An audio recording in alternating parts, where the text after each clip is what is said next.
Warning, names will be mispronounced by an idiot. Also, the following programs were originally aired live, long before the advent of high fidelity, and they were duplicated using a variety of means, from direct audio capture onto glass records or wire recorders, to simply placing the microphone of a tape recorder in front of a radio playing the program. I hope, however, that any variance in audio quality will not take away from your pleasure in listening to these, some of the all-time favorite shows. The following program is brought to you in living color on NBC.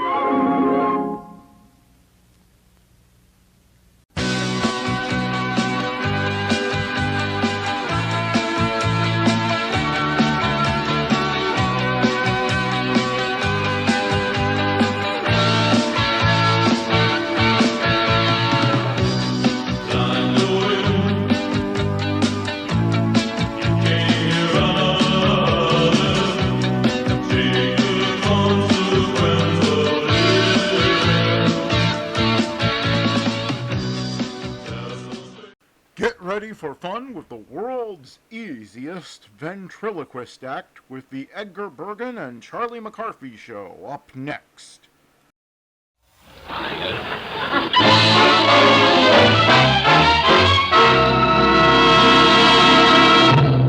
The makers of Chase and Sanborn Coffee, the superb blends you know is fresh, present the Chase and Sanborn Hour. And your host, Don Magee.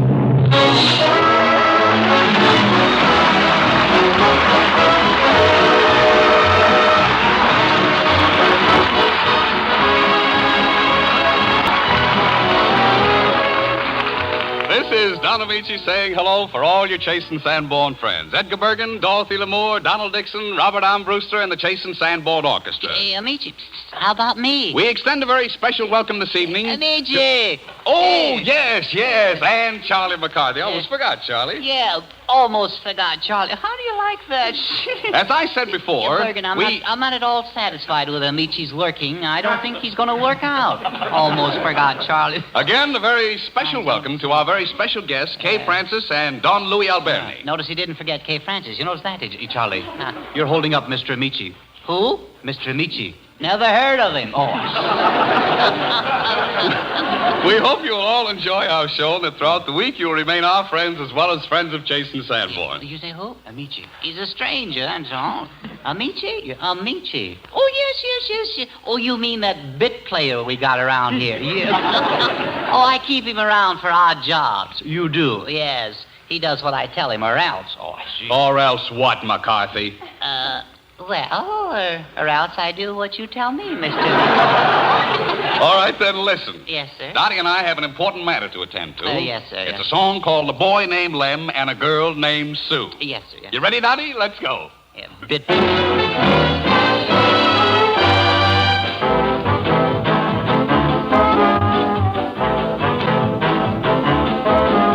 A boy named Lem and a girl named Sue. They hail from Maine and from Kalamazoo. You laugh at them and the things they do.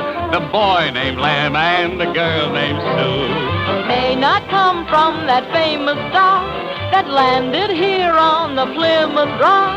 But when you need them, they both come through. This boy named Lem and the girl named Sue. Home sweet home is just a tiny cabin. Things go wrong, but you won't hear us crabbing. Storms may take their little patch of clover. They dig in and start over. There ain't much play and there ain't much fun. But from that cabin may come a son. A future Lincoln or a Washington. Someday you may take your hats off to a boy named Lem and a girl named Sue.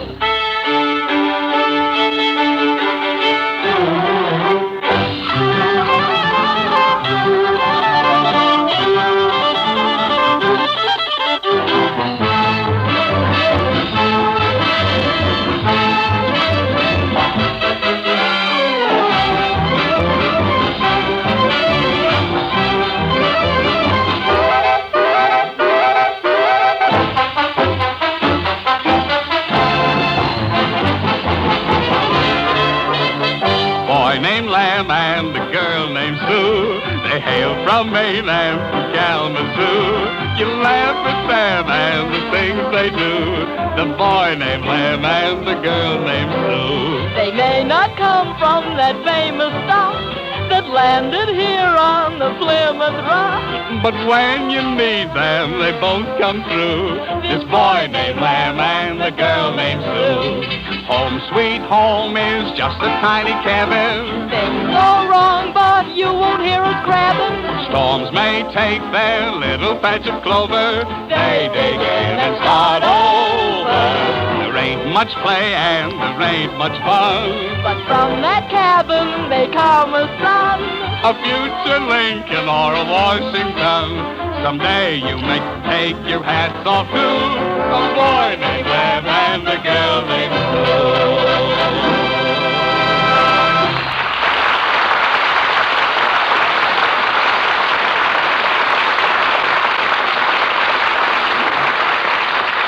Love has proved the inspiration for more than its share of blues songs. But Vincent Newman saw nothing melancholy in the emotion when he composed the glad rhythm of The One Girl. Nor does Donald Dixon as he sings it.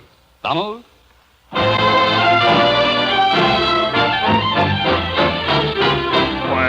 the troopers ride away along a trail, when the sunny side of day begins to pale, then we like to sprawl about and find a glow. Then my dreams are all about the girl I know. Laughing eyes, golden hair, tender arms, white and fair, lips that I press to my own. When will I be riding home across the plain? When will I be riding home again?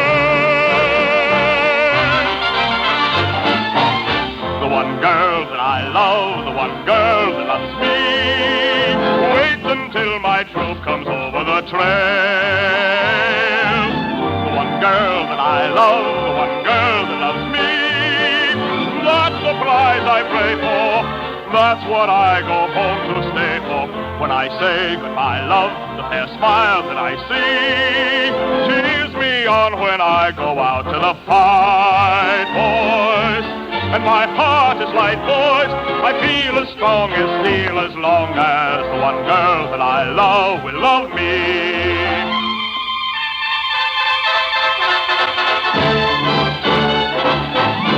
One girl,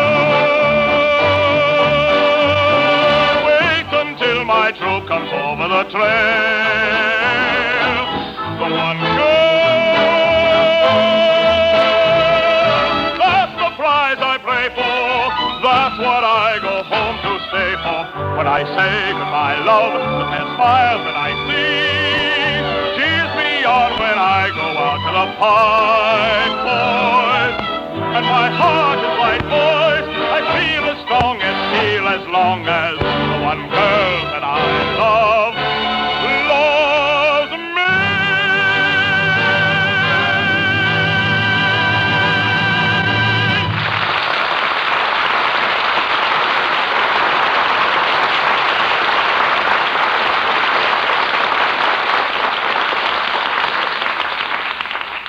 Well done, Donald. Well done. Don't you think so, Charlie? Huh? I say, don't you think so? What? The song was well done. Oh, the song. Oh, yes. Yes, or do I? Well, don't you? Yes. Well, I'd say it was adequate, yes. Oh. Adequate, yes. Adequate, huh? Yeah. I suppose you could suggest an improvement, McCarthy.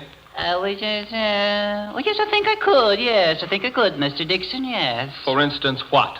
Well, I felt that you had only a superficial interpretation of the song, if I make myself clear. And I felt that it needed more fortissimo and more crescendos, you know? Or to put it in your language, more schmaltz. Oh, I love this. I might have expected such a remark from you. Well, I'm glad you're not disappointed. Well, after all, Charlie, I don't tell you how to tell your jokes. No. But I could. You could. Oh, this is delicious. You could tell jokes. Well, why don't you tell jokes then, huh?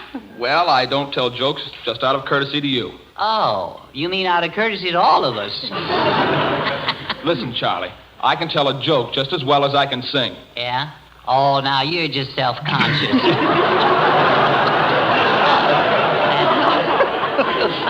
Well, now, perhaps Donald is right, Charlie. Do tell, Bergen. Yes, I don't think we should jump at any conclusion here. No? No. I think we should give him a chance. Uh-huh. After all, we've never heard him tell a joke. No, he's been kind to us, hasn't he? Well, how about it, Donald? Well, sure, Edgar. Say, Bergen, you realize what you're doing? What? If he gets a laugh on this joke, you better brush up on your singing. Yeah. Well, here's an amusing anecdote I heard some time ago. Yes, of course. He gives out with the anecdote stuff. Well, you might enjoy it. I doubt it. Well, stop me if you've heard this before. Yeah? It seems there was a Scotchman. Stop! Have you heard it? I've heard enough. Now, Charlie, I insist that you give him a chance to tell it. Uh-huh. Now, Donald, you go right ahead. Yeah. Better start from the beginning, Dixon, get the theme of it, Start over All again. right. Really, fellas, this'll kill you. Yeah, sure. It seems there was a Scotchman, a thrifty old Scotchman. Oh, ad-libbing already, huh? Oh, come on. Gets better every time he tells it. Why don't you start over again, huh? Well, it seems there was a thrifty old Scotchman who got on a tram in London. That's good. That certainly was good, wasn't it? That reminds me of a story. A little different, of course, but it's... Well, now, wait a minute. Yeah, I haven't finished mine yet. No. This Scotchman, you see, was carrying a suitcase. Quite so. Oh, this is too good. This is just too good. Pardon me. I must call Mr. Nietzsche over. Oh, Mr. Nietzsche. Yes, Charlie. Get a load of this. Mr. Dixon is telling a screamingly funny story. Oh, yeah? Well, what's it about, Donald? Oh, it's a side splitter. You better start from the beginning, Dixon. Okay. It'll make it better. Well, it seems there was a thrifty old Scotchman who got on a tram in London with a suitcase. Oh, this is good. Oh, Donnie, you'll have to listen to this. Oh, Donnie. Yes, Donald. Donnie, you want to hear this? Donald is telling a screamingly funny story. It's too funny for words. Oh, really? Yeah, Donnie, you want to hear this? Oh, listen, he'll kill you. Won't he, Charlie? I don't see why not. He's killed a joke already. Well, let's hear it, Donald. Yeah, now go ahead. Better start from the beginning, Dixon. Well, it seems there was a Scotchman. He's never sure. You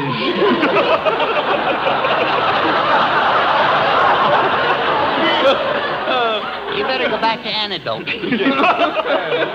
How about, wait a minute, you left out a thrifty old Scotchman. Oh, yeah. Yeah, you want to watch that. Those little things ruin a story, Well, once there was a thrifty old Scotchman who That's got on right. a tram in London with a suitcase.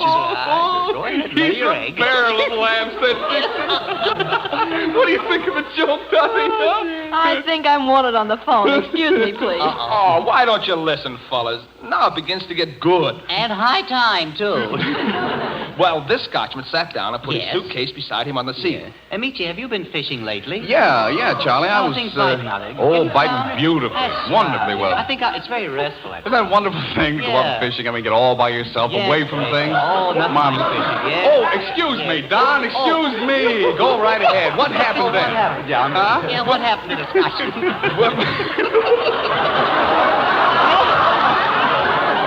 Well, the car got crowded, and the lady said, "Take your suitcase off the seat. I want to sit down." Yeah? And the Scotchman said, Yeah. "Nay, lassie, that I won't do." Oh, with dialect he does it. Oh, boy. Oh, did you hear that? Nay, laddie, what kind of a Scotchman have you got there? Maybe he left Scotland when it was a Well, maybe I made a mistake in the dialect. You made a mistake in telling the story, huh? Why don't you start from the beginning, huh? Oh, no, you don't. I'll continue. Yeah. And now, fellas, comes the punch. We've been expecting it any day. This Scotchman was on the streetcar with his suitcase. Yeah, sure. I don't want to hurry you, Dixon, but we're only on for an hour. Well, the Scotchman didn't take his suitcase off the seat. No. And then the little Cockney conductor came over and said, Yeah? "I say you simply must remove your portmanteau." Oh, is he alarming me now? Yeah, he's a jolly beggar, that Dixon, isn't he? Yeah. Go on, old bee. Go on. Get it on. And then the Scotchman became quite indignant and said, "Oh, fiddlesticks." Fiddlesticks. Just a minute, Mr. Dixon. None of that strong language around here, please. Yes, I quite agree with you, Charlie. Yes. Mr. Dixon, will you please remember there are ladies present? Yes. What's the matter? Well, you should certainly confine your anecdotes to parlor stories. Yes, and we don't mean billiard parlors either. Well, what's wrong with fiddlesticks? Well, Mr. Dixon, in better circles, it's known as violin bows. If you don't think it's asking too much. All right, now, fellas, all right. Enough's enough. That's the way we feel about it. Why don't you let Donald finish the story? At least let him get to the point of it. Oh, does it have one? Yes, of course. Never mind. Go ahead, Donald. Yeah, better start from the beginning, Dixon. No, Donald, after the conductor has asked the Scotchman to remove his suitcase, what happens? If anything. Well, the conductor lost his temper, and when the streetcar was going over a bridge, you see, he threw the suitcase into the river. Too bad the joke wasn't in it. Now comes the payoff. Yeah. This is it, fellas. Yeah, Dixon, if you were smart, you'd stop now. But there's more to it. I don't think I can stand it. After the conductor threw the suitcase in the river, Yes. what do you think the Scotchman did? I don't know. What did he do? Yeah. Well, the Scotchman said, "Now look what you've done. You've drowned my little boy." Well? Well, there you are, you see. You wouldn't listen to us, would you? Go on, finish it. Well, that's it. That's it. Well, maybe it's a little subtler. Yeah. Futile is the word. All's well that ends. Yeah. Well, sometimes I tell jokes better than other times. Yes. Well, what's your excuse this time? Well, you fellas got me mixed up. I'm not myself today. You're not yourself. Well, whoever you are, you got the best of the bargain. You know, maybe my sense of humor isn't very good, but somehow I didn't seem to care for that joke much. Oh, that's all right, Mr. Nietzsche. Columbus told it to the Indians, and they didn't like it. Don't you mind them, Donald. I think you deserve a great deal of credit for going through with it in spite of all these interruptions. And I think, Charlie, that an apology is in order. You think so, Bergen? Yes, I do. Very well, so be it. Mr. Dixon, I demand an apology. What? I apologize? Thank you very much.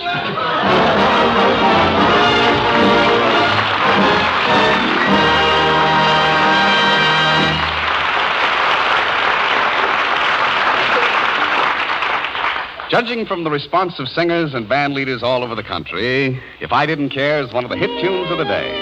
And judging from Dorothy Lamour's interpretation of it, we think it has good reason to be. Dottie, will you interpret?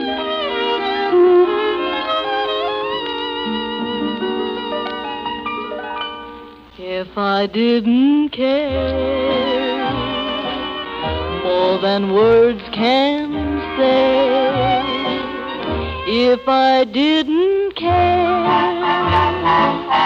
would I feel this way? If this isn't love, then maybe I'm wrong. But why do I lie awake all night and dream all day long? If I didn't care, would it be the same? Would my every prayer begin and end with just your name? And would I be sure that this is love beyond compare? Would all this be true if I didn't care for you? So if your heart's in doubt, my love, and worried about my love, then all your fears are foolish fancies, dear. If I didn't care, would it be the same? Would my every prayer begin and end with just your name? And would I be sure that this is really love that's far beyond compare? Would all this be true if I didn't care for you.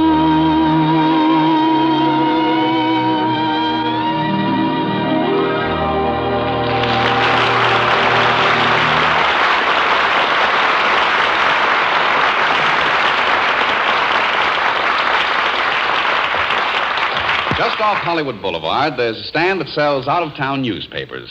And whenever I can go down there and pick up a good old Kenosha News, it's almost like a trip back home. Did you ever do that, Donald? Well, I'm afraid they wouldn't have my hometown paper, Don. I'm from Clareton, Pennsylvania, and the Clareton Progress only comes out once a week. That's on Fridays. Well, Clareton's near Pittsburgh. You can get Pittsburgh papers. Scotty could get the New Orleans Item Tribune. I saw it there. Oh, I do get it. It's great to read about people you know. And places you've been to. Yes, that's what makes local news so interesting. So we're giving each part of the country the Chase and Sanborn news, all about what's happening there. Right now, local announcers are waiting in New York, Chicago, San Francisco, Montreal, Canada, and many other places to tell their listeners about the Chase and Sanborn coffee they like. Gentlemen, the air is yours. Thanks for the air, Don. This is Bill Spargrove with the news for the East. It's about the Chase and Sanborn dated coffee that comes in the new silver package. All the grocers in this locality have it. And in the short while it's been on the market here, people all over this section have changed to it. When you buy that new silver package, you're getting one of the finest blends of coffee in the world. And it's freshly roasted right near here. Now, that's really important because coffee is like milk or eggs. It can spoil when it gets old, and nobody wants coffee that's stale or rancid tasting. But you don't have to worry about that now. Just buy dated coffee in the new silver package, and you know it's fresh. You'll see the date marked right on it, so you can see that your Chase and Sanborn dated coffee was just recently rushed from the roasting oven. And that way, you know you're getting good, fresh, mellow coffee. And that's just what you want, whether you serve hot coffee or iced coffee. Just get that new silver package and you get fresher, richer flavor. Now, the price has not been raised one single penny. Everybody can afford it. Remember to get some the next time you buy coffee. See if your family doesn't say there's no coffee in the world like Chase and Sanborn dated coffee in the silver package.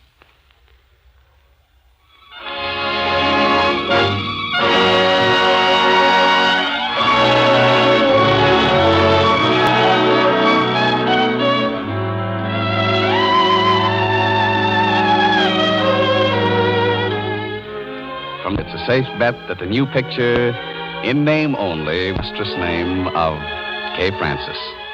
It's always a happy occasion for Chase and Sanborn when Miss Francis pays us a visit, and she's here this evening to appear with me in Designing Woman, a play by Adelaide Hybron. We present Miss Kay Francis as the Designing Woman.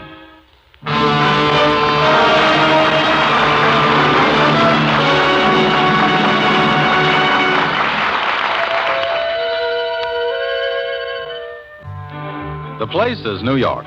The time, 10 o'clock of a bright spring morning. The scene is a small but smart interior decorating shop. Helen Rogers is busily engaged on the telephone, trying to convince a client that interior decorators do know something about interior decorating. Yes, I know, Mrs. Martin. But personally, I wouldn't advise it. I was so angry. Well, I suppose I have such definite ideas about it, because that little type of little white Connecticut farmhouse is a sort of dream of mine, with all the simple, homey things it suggests, like cinnamon pinks in the garden, and one maid in the kitchen, and getting Sunday night suppers together yourselves, and open fires and tea, and twins. I'm sure that I must sound awfully sappy, but... Oh, Mrs. Martin, may I call you back? A customer's just come in and... Thank you. Good morning. Is there something... Phil. Why, Helen. But this is uncanny. I was just thinking about you.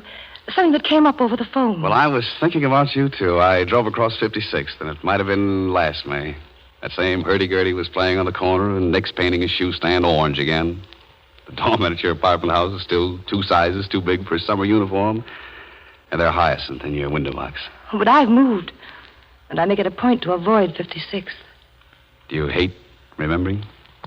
I'm not too keen about it. We made such a beautiful mess of things. Oh, but that's dim past. When did you get back, and how do you happen to come in here? Not with any idea of finding me, certainly. You were just as flabbergasted as I was. No, I couldn't believe it. You see, I just docked a couple of days ago, and I happened to ask someone on the boat about a decorator, and they recommended this place. I think they said Mrs. Clark. Well, she owns the shop. I'm working for her. Oh. But, Phil, isn't it really an amazing coincidence? Yes, isn't it? Such a jolt for you. I suppose you've been buoying yourself up all the way home on that boat by the thought that New York is a mighty big place. Oh, now, don't be crazy. I'm delighted to see you. Gee, you look swell, Helen. And just the same, after 6 whole months. 7 whole months? It's 6 months, Helen. Oh, Phil. Now, Phil, let's not start arguing the first moment we see each other. After 7 months. My dear girl, is this May or isn't it? Of course it's May. And isn't New York fun in May? And sun-washed and sparkling blue and the flowers in the park. And didn't I sail in November? You certainly did, the 14th. The 15th? Phil, I just happen to know that you sailed the day after... After the big bust-up. After we decided to call off our engagement by mutual consent. Yeah, that's what the paper said. And you said the same thing, less elegantly. Oh, but we couldn't have gone on. No, not at the pace we were going, certainly. The whole trouble Phil, was... let's not. Not now, anyway. After all, you came here on business, and I'm tending shop. Are you good at it? And I'm going to be. I'm what is known as starting at the bottom of the ladder. Well, then I've got a job for you. Won't that boost you up a rung or two? If it's an important job, what are you going to have done, Phil? Another magnificent bachelor apartment? No house. Haven't really made any plans for it. I went through it for the first time yesterday. I bought it from pictures I had sent to me abroad. But I do want to get it finished in a hurry. But, Phil, if you've bought a house, does that mean... Oh, I suppose that means that means that you're going to be married. That's right. Oh, Phil. Oh, Phil, how exciting. Oh, I'm so happy for you. Oh, dear. Don't I sound exactly like an ex-fiancé in a book? Well, it'd be more originally and definitely more flattering to me if you'd act a bit depressed. All right. I'll see if I can stir up a pang or two. You don't look as though you were succeeding. But I'm much too curious about the girl. Do I know her? No, I don't think so, Helen. I met her in Paris. She's living there with her mother. Her name is Nancy Shane. Oh, what a nice name. Have you a picture in your wallet? No. Nancy's camera shy, and anyway, snapshots never do anybody justice. She's about 5'3", tiny little thing, blue eyes and sort of golden hair. Yes, I see. She's very sweet, Helen, but more than anything else, she's sane. You know, both feet on the ground. Now, it was so consistently our nightclub dance floors. Yeah, that's what I meant about the pace we went. That kind of life, sophisticated or whatever you call it, it's amusing enough, but it's not real. You know, I think it's remarkable, Helen, that you stuck at a job. But I suppose now you're burning the candle at both ends. Oh, yes, indeed. A butterfly at night and a working girl by day. But when I work, I work. My job now comes first. Well, then how about clapping on a hat and casting your professional eye over my house? I got the key from the agent. I got a car outside. Oh, I think you'd better wait for Mrs. Clark to do that, Bill. She's the boss, you know, and besides, I don't know Nancy or her taste. Well, neither does Mrs. Clark. Come on along. Unless... What? Well, it just occurred to me that perhaps you'd rather not because of... Well, you know. Oh, nonsense. Well, I think that angle would be most amusing. Ex-Love Designs Home for New. In fact, it's so amusing that I can't say no.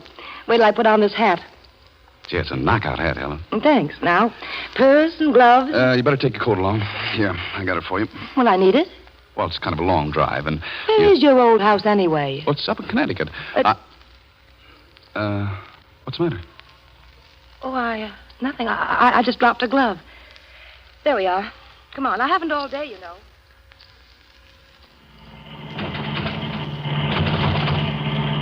Bill, take it easy. In case you haven't noticed, this is a dirt road. Yeah, but it's beautiful country, isn't it, Helen? Well, if you'd slow down a bit, I might get a chance to enjoy it. Will you look up at those trees? Will you look at those bumps? Why are we stopping here? Because this is it. Phil, you don't mean that this is the house you've bought? Oh, it certainly is. What's the matter with it? Well, I don't suppose there's anything actually the matter with it. In fact, it's a very nice little white farmhouse, if you happen to like little white farmhouses. Well, if you don't, Helen, perhaps I'd better get someone else to decorate Oh, it. just as you wish, of course. Since I've taken the time to come up, I would like to get a look at the inside. So you can get off more cracks? Why should they upset you? I'm sure Nancy will adore it. She sounds the type. And for anyone who likes a place of this kind, why, it's perfect. All the touches. The elms, and the well, and the old-fashioned flowers. Even cinnamon pinks. Come on, Phil. Take me in. I'm on my mettle now, and I'll do my best to make a swell suggestion. Okay, then. Where's that key? Here. Yep. And is this a house? Key works, front door opens, and everything. Well, here's the living room. Oh, Phil. Phil, this is nice. Those beautiful old beams. Yeah. That fireplace is a dream. It's easy enough for anybody to see what to do here. Antique furniture and organdy curtains, chintz-covered davenports, a spinet if possible, and mostly firelight and candles. Oh, it sounds swell. Come on through this way, will you? That's the kitchen, of course. And lay off the old-fashioned stuff here, will you, Helen? I want everything ultra-modern in this kitchen. Well, is she going to do her own work? No, we'll have one maid. But Sunday evenings, we'll whip up supper together ourselves. Let's go up these back stairs here. Yeah, a bit steep. A bit. Well, here we are. Oh, it's a cute little hall. And this is what I believe is known to the trade as the master bedroom. Don't you think a really old four-poster bed would look kind of nice in here? Yes. Where does that door lead? To my favorite room. Oh, it's lovely, Phil. It's so full of sun and windows. What will you use this for? I'll give you 3 guesses. You forget how quick I am. It'll make a perfect nursery. Bob, I should have put my coat in the car. Why, have you caught cold? A little, I think. I seem to have lost my handkerchief. As usual. Here's one. Oh, thanks. Say, by Jove, you have caught cold, Helen. The mean, weepy kind, too. Oh, it's doing awful smudgy things to your mascara. Here, let me take that handkerchief and... No, please, Phil. And wipe away those beautiful, unnecessary tears. Oh, don't cry, honey. I'm not crying. It's a cold.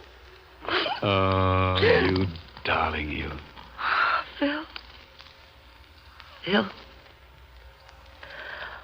Oh, Phil, darling. Darling, we mustn't. Think of Nancy. Well, that gets harder every minute. But won't it break her heart? No. She won't mind at all. But, Phil, I don't understand. Aren't you in love with Nancy? Nope. Well, then, why were you going to marry her? I wasn't. But you said that... I know. Helen, darling, Nancy doesn't exist. I invented her. I made her up. Made her up? That's right. I had to do something to get you back again. Oh, darling. What we fools, Phil. Oh, just terrible. Will you think of the time we've wasted? 7 whole months. 6 months, Helen. It's 7. Yes, Phil. 6 whole months.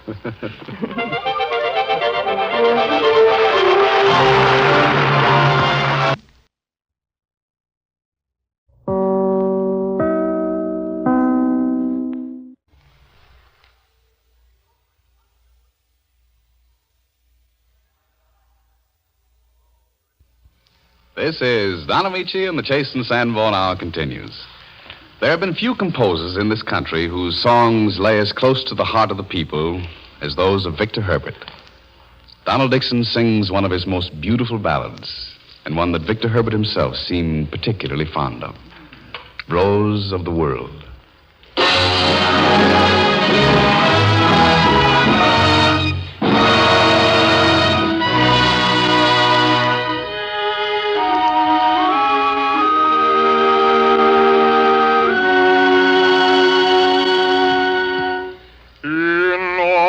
Sultan's gardens are roses sweet and rare, and some are proud and royal, and some are soft and rare.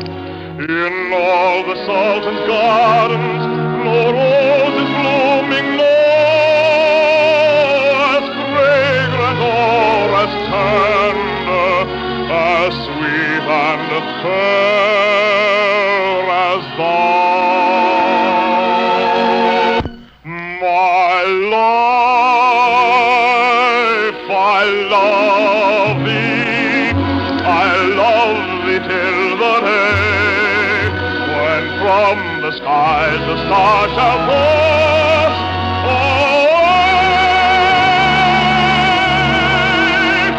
My dear, I love thee.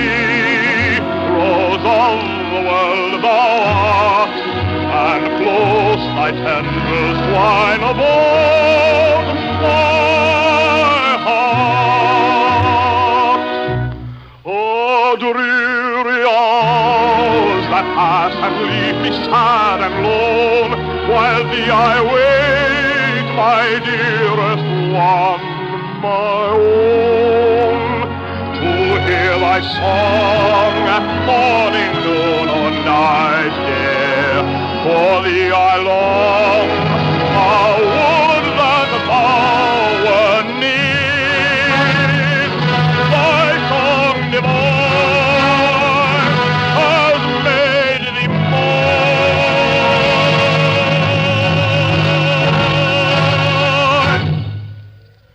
My own, I love thee. I love thee till the day when from the skies the stars shall pass away.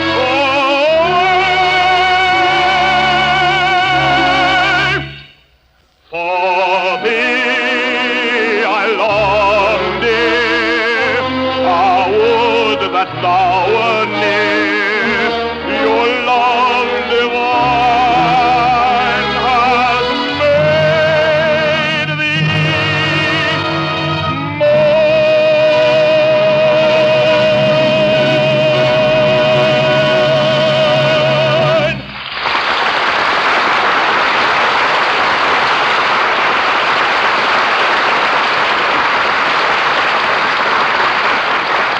The mad maestro of 1,000 comedy scenes in the movies, Louis Alberne, comes to us an unappreciated but uninhibited musician. The self-appointed representative of the South American continent and, by his own word, a music critic of no mean proportions. It is a pleasure and an honor to extend the hand of Pan-American friendship to Senor Don Louis Alberne. Gracias, Senora Magee. Gracias. Thank you so much.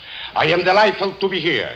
You know, I am very much impressed by everything I have seen in this wonderful country of yours. The people, so kind, so courteous, the buildings, so tall, so lanky. And the American girls, senor. Visitors usually have a word for the American girls. Ah, yes, the American girls, so... Yes, so. So you think American women are just so-so, do you? Oh, señorita Lamour, es usted una flor radiante de primavera. Primavera, that means spring. I repeat, so you think American women are just so-so? Señorita Lamour, you arrived just in time. This is incredible. What a happy coincidence. I have just changed my mind. Changed your mind? You're sure you're not flattering yourself, Maestro? Pardon me for interrupting this little tete-a-tete, but as a conductor, senor, tell me, what do you think of our American music? If you'll excuse me, please, Senora Magee. I try not to think of it. Well, I'm sorry to hear that, and sorry I asked. Well, music, Senora Magee, is not for thinking. Music is for feeling. Music comes not from the brains. Music comes from the heart. I don't want to think about music. I just want to lie down in it. Well, that's different. I thought you meant you didn't like... Take Miss Lamour. You think she sings? Never. She's a singer. With her, everything is from the heart. She has the note of a nightingale, the trill of the canary, the throat of the thrush, the brains of a sparrow. She's like a beautiful bird. That's Senor Dixon. Oh, yeah, he's a bird, too, that Dixon. Dickie Bird, we call him. He, too, is a great singer. All voice, all emotion, no brains. Just like me. That's how I like it. Well, our IQ rating seems to be just about 100% so far. Oh, it is. Thanks. This is a marvelous show you have here. It is perfect. Oh, do you really think so? Well, gee. Absolutely. It is great. It is magnificent. Yes? It is terrific. It is stupendous. It is not too bad. Oh, I take it you think there's something that might be improved, huh? No. The entire program is perfect. Well, when you said it wasn't bad, I thought... Don't interrupt. It is perfect. Well, thank you. Except, Yes? Well, wait a minute. I am beginning to visible the whole thing. There is going to be a lot of changes around here if I can help it. Everything is going to be differential. Well, what's the first thing that's going to be differential? First, that man who conducts the orchestra. Take that little stick away from him. Get him a bigger one. Get him a club. Then maybe the musicians, they play together. They should make it anonymous. You mean unanimous? The way they play, I mean anonymous. Well, now, wait a minute. I won't have you saying anything against Armbruster. Oh, I like Armbruster. I think he's positively insignificant. And his orchestra? It is a marvelous orchestra. Marvelous. Oh, well, that's better then. It just sounds terrible, that's all. Well, that's very kind of you. That's positively insignificant. Exactly. They don't play together. I watch them. Why? While the man with the piccolo is playing, that man with the big horn, he's playing, oompa, oom, boom. Why they don't get together? This is no time for different opinions. Let them fire later, outside. Well, if that's the way they played, that's the way Armbruster wanted. And that good for nothing with the cymbals. I had my eye on him. I had my 2 eyes on him. He wasn't playing a half the time. Yeah, but he wasn't supposed to. That's the way the orchestration was written. Orchestration fiddlesticks. El señor no toca ni una nota. What are we paying him for? If he doesn't want to work, there are plenty of cymbal knockers who do. You, hey, turn in your cymbals. Now, look here, you can't do that. What we got there? Musicians or loafers? You, with that horn, there. Blow to me something. Now, look, Albani, you can't treat these men like this. Must everybody give me arguments? You, blow! You can stay, but you are on probation. Senor Amici, I want that piano tuned. Get somebody right away. But it's been tuned. They tune these pianos every... Don't interrupt! Tune it. It is sour like pickles. If there is one thing I can't stand, it's sour pickles. I hate pickles. Yeah, well, is there any other little thing that doesn't suit you? Yes, Senor Amici. We have got to have more room here. Look at those violins players. They're rubbing elbows. No wonder we only get pizziccatos. Now, you men, move back. Spread out. Let's have a little room. A little elbow room. Albani, will you listen to me? They can't spread out. There isn't space. Then we tear out some seats. Get a hammer. We have got to have room. We make room. Give me a hammer. Look here. This has gone just about far enough. Give me a hammer. I want a hammer. Please, Senor Amici, it is too much to ask for a simple little hammer. Other people have hammers. Little boys only 7 and 8 years old, they have hammers. You hear? I want a hammer. By all means, senor, you shall have the hammer. Here. Señorita Lamour, primavera.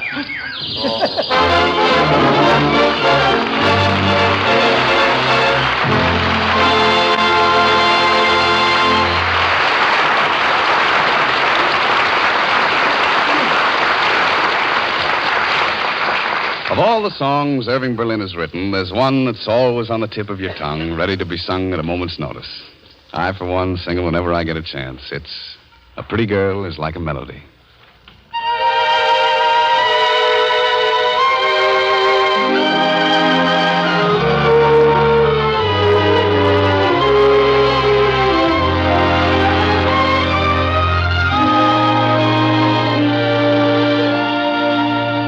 I have an ear for music, and I have an eye for a maid. I like a pretty girlie with each pretty tune that's played.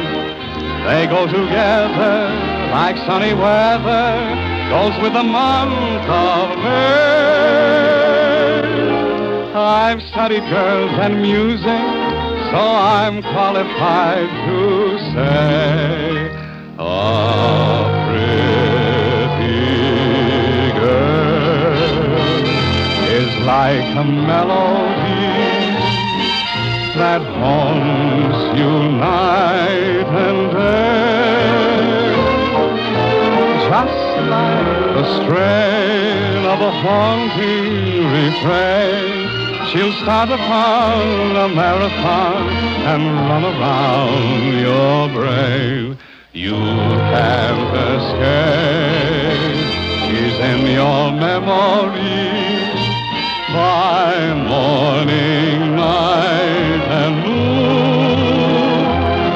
She will leave you and then come back again. A pretty girl is just like a pretty tune.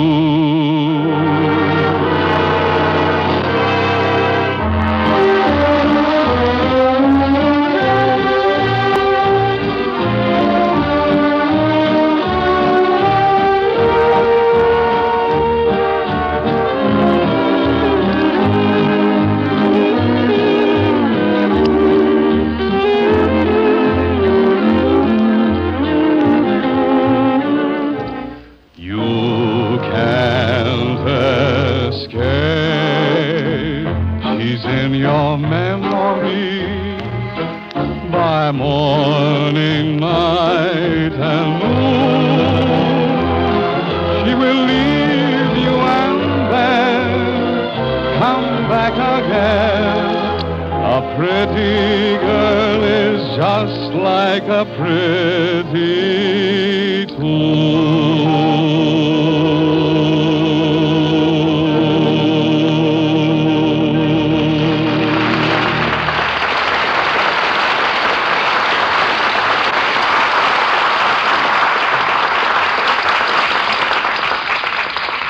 Very good, Mr. Magee. Very good. Well, that's that. Well, I felt that something should be said there. And it always makes him happy. Oh, Charlie. Oh, yes, Miss Frances. Charlie, how did you like the little sketch that Don and I did? Oh, you were very convincing as a decorator, Miss Frances. Oh, thank you, Charlie. Yes. I was going to rewrite it, but for me to add any touches would only be, gilding the cauliflower, as we say, you know. You know, Charlie, I wish I had a little more talent as a decorator. I could use it. Oh, I don't know. I think your clothes are very attractive. I don't mean that. Oh. I'm thinking of buying a beach home. A beach home? Yes, by the ocean. Oh, that's a good place for it, isn't it? I thought so. Yeah. Well, why don't you buy it then? Well, I don't know whether I can afford to spend the money. Yeah, oh, that sounds like Bergen. I bet you got a nice little nest egg salted away, eh? Oh. Yeah. But it isn't just the expense of buying it, Charlie. No. The place I'm thinking of will have to be all done over. Does that sort of thing make you happy? Yes, it does, Charlie. There's nothing like a little home at the beach. Oh, I don't know. Take the ocean away, and what have you got? What have you got, Charlie? Well, I don't know. It's just no way of looking at it. I don't think I'll bother about that. The main thing is how to decorate the house. Well, now, there I can help you. I can really help you out because I helped Bergen. You did? Yes, I did, yes. Yes, we started out with nothing but an ugly little shack, and we worked it up to something truly repulsive. Yes, I can understand that. Yes, ma'am, I am an inferior desecrator. Of no artistic leanings. I mean, of no mean ability. I don't know what I mean. Well, then perhaps I could use you, Charlie. Well, will you give me what I'm worth? I'll do better than that. Yeah? I may even give you a small salary. Yeah. I'll think that crack out later on. Understand, Charlie, the job has to be done quickly. Yes. After all, I want to get out there this summer. Uh-huh. I'll have you in and out of there in a week. Oh, bet. Yeah. Now, what period would you suggest for a beach home? Well, now, let's see. How about Queen Victrolia? That's no good, Charlie. Why, because I thought of it? No, it's just no good. Well, I guess that's reason enough, then. You see, I planned on doing the upstairs in early American. I see. But I have 2 bird's eye maple chairs that I'm keeping just for sentiment. Oh, I see. I can just see sentiment sitting on bird's eye maple chairs. But you see, Charlie, I have nothing to go with them. Oh, that's disgusting, isn't it? You say they're bird's eye maple, huh? Mm-hmm. Bird's eye maple. Let's see. Well, how about a dresser of cross-eyed mahogany? No, that won't do. Just a suggestion. I know. Yeah, well, that's all right. All right. Now, let's see. For the floor, I have a beautiful hand-hooked rug. A hooked rug? Mm-hmm. Is that so? See, I know where I can snitch a painting. I'm a willing worker. Well, I don't want anything unless it fits in with my scheme of early American. I see. I'm grasping the idea. It must be early American, huh? Yes. I see. Might I suggest a stuffed Indian? Different? No. That's a little too early. You're too finicky. Oh, maybe. Now, I'd like to talk to you about the downstairs suite. Would you, dear? Well, go ahead. The room is Louis XIV. XIV, huh? Is he boarding there? No, Charlie. No. But the furniture is Louis XIV. Oh, I see. You're just renting it from him. No, I'm not renting it. Oh, he gave it to you? No. You mean the stuff is hot? Well, that's all there's left. Oh, well, let it go at that. All right, I'll drop it. But you should see the beautiful 18th century whatnot I picked up. What? Whatnot. Whatnot? It's a fine example of genuine wormwood. What's wormwood? Well, you see, Charlie, there are holes in the wood, actually made by worms. That's good, isn't it, huh? Yes. I picked it up at an auction. Only $4,000. Yeah. Only $4,000? Gee, I bet that made the worms laugh. And just to think that there was another whatnot almost exactly like it, and that one was only $200. One was $4,000 and the other was $200. Right. But you bought the one for $4,000, huh? Yes, I did. Uh-huh. You sure drive a hard bargain, don't you? Why didn't you buy the cheaper one? What's the difference? Well, the cheaper one was an imitation. Oh. The wormholes were made by man. Yeah. Oh. Do you mean to say that men work cheaper than worms?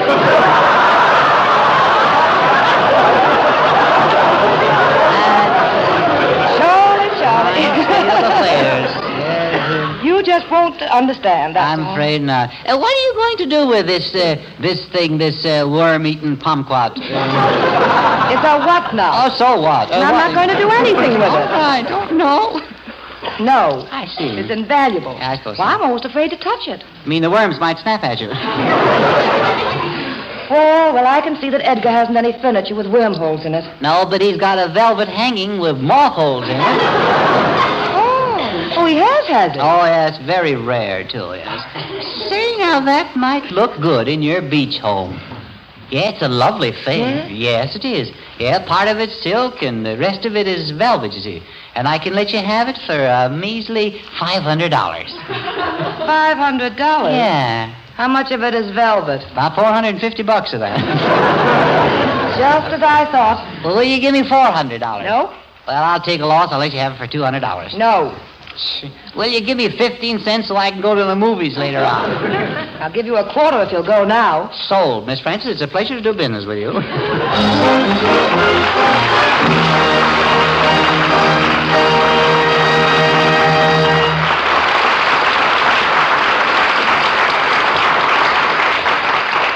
Bob Armbruster, you were born in Philadelphia, is that right? That's right, Don. Edgar Bergen, you're from Chicago and Decatur, Illinois. Dorothy Lamour from New Orleans. Well, each of those localities has its own special news about Chase and Sanborn coffee, broadcast from local stations and networks. Well, what's the word from Philadelphia? I'm a native son. I'm entitled to know. I'll tell you privately, Bob, later on. But right now, most of the people here in Hollywood want the West Coast news. And your friend in Philadelphia will hear the Eastern news. In every section, one of our people is ready to tell his listener what's happening in their own neighborhood. So here is the local news for each section. We give it now. Okay, Don, and in this vicinity, the news is about the Chase and Sanborn dated coffee that comes in the new silver package. Maybe you've seen that new package shining on your grocer's shelves. It's new around here, and yet thousands of people have already tried it.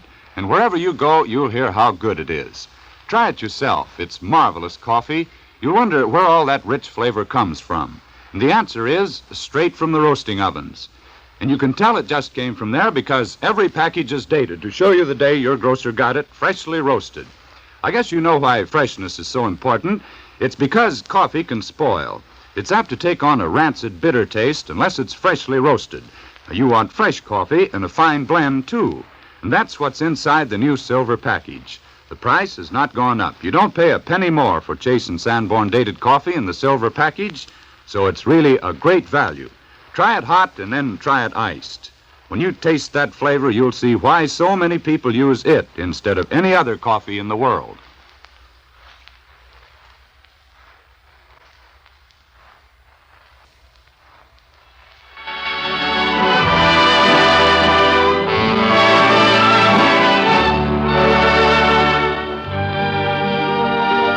Donald Dixon sings the lovely Neapolitan song, Torna Sorrento.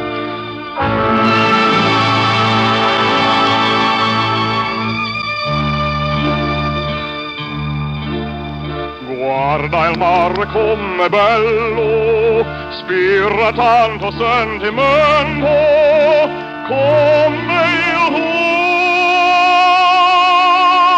tuo accento, che me resto fa sognare. Senti come lieve sale dai giardini odor d'aranci, un profumo non mai uguale per chi palpita d'amor. E tu dici io parlo a Dio, t'allontani dal mio cuore, questo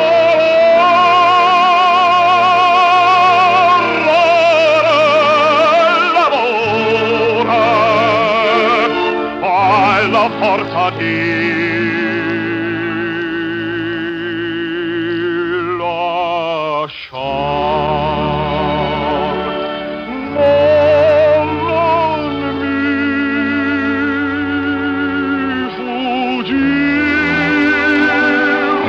non darmi più tormento, torna solo.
And so we come to the end of another Chase and Sanborn hour. An hour made possible by your purchases of Chase and Sanborn coffee. That's the best way of telling us you enjoy our show. We'll all be back next week. Edgar Bergen and Charlie McCarthy, Dorothy Lamour, Donald Dixon, and Robert Armbruster and the Chase and Sanborn Orchestra. Our special guests will be Josephine Hutchinson and Misha Auer. Until then, this is yours sincerely, Don Amici, saying au revoir.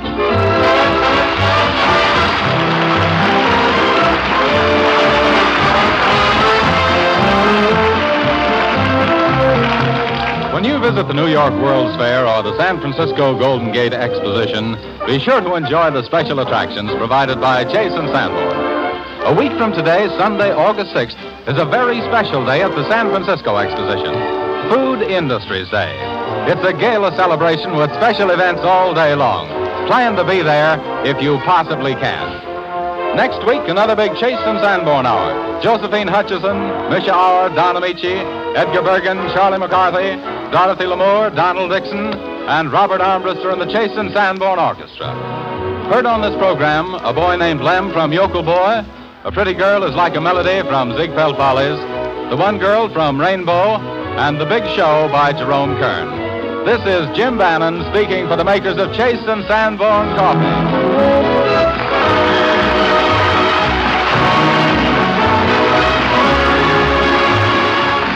This is the National Broadcasting Company.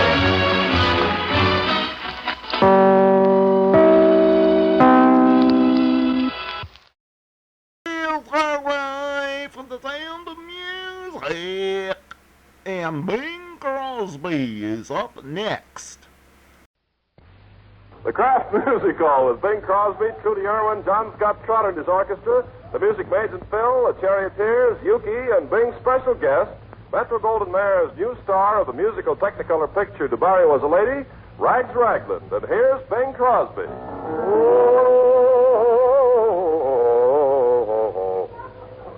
Me name is McNamara. I'm the leader of the band. Although we're few in numbers, we're the finest in the land. We play at wakes and weddings and at every fancy ball. And when we play for funerals, we play the march and song. The drums go bang and the cymbals clang and the horns they blaze away.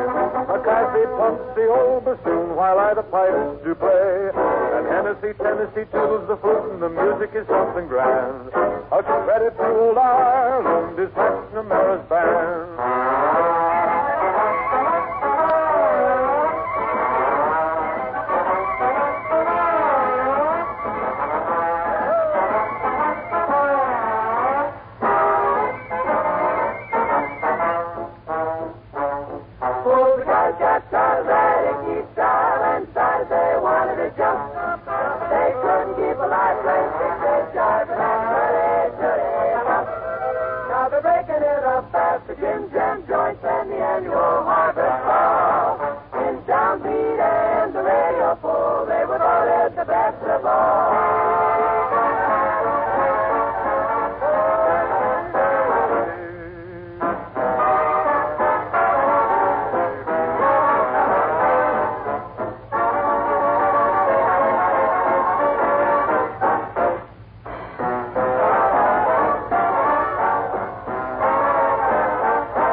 And the trumpets blast away.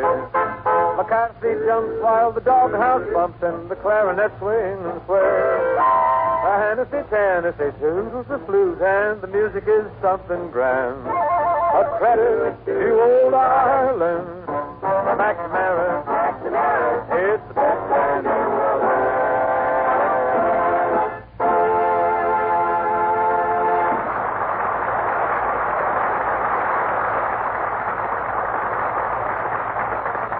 The Old Crft Music Hall, friends, heading out by shortwave for the battle stations of the United Army. The armies of nations are united by the unfaltering belief that all men should be free men. They're fighting strong, cruel, and desperate enemies who are not united. Each is fighting his own battle. At this very moment, one of the enemy is virtually an ally. The men who will eventually win are men united by one cause and one belief. That's why we stick together. That's why we've got to stick together. But getting back to the Old Crft Music Hall, we find...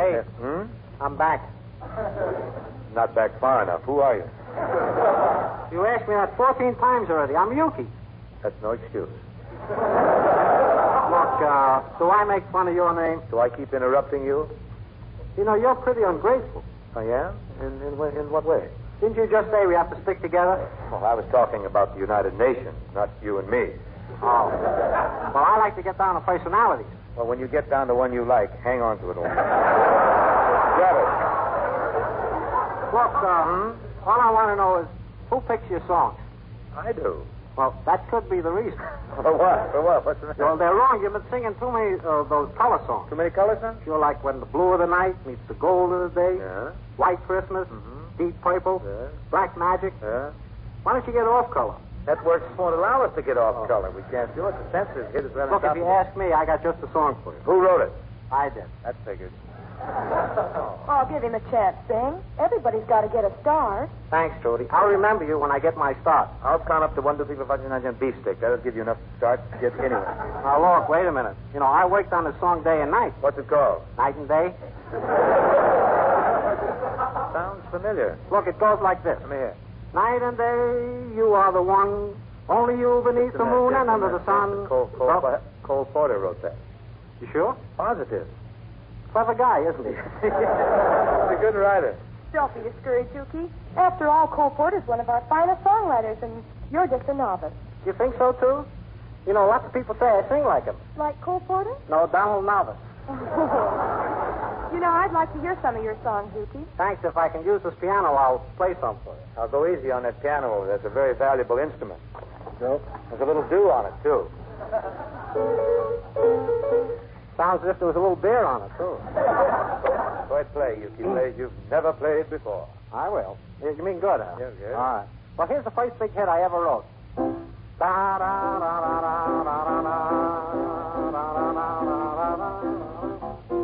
John Philip Yuki. I bet that'll start them marching. Towards you. Yeah. And then I wrote, After the Ball is Over. Now, just a minute, Yuki. The man who wrote that song is dead. I know, and his last words were, Yuki, finish it. You know, I think you just did, too. For your information, Yuki, After the Ball is Over was written by Charles K. Harris, without any aid whatsoever from you. Oh, who's going to believe you?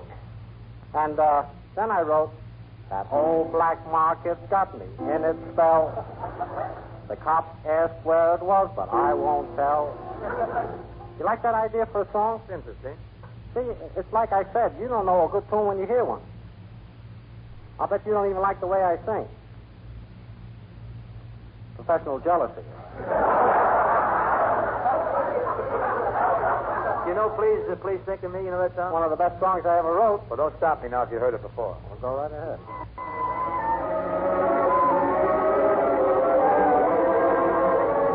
Please think of me whenever you're lonely. Whenever you're lonely, please think of me while I'm away. I'll dream of you only. I'll dream of you only while I'm away. No other one can make me happy. Can make me happy as you, my love.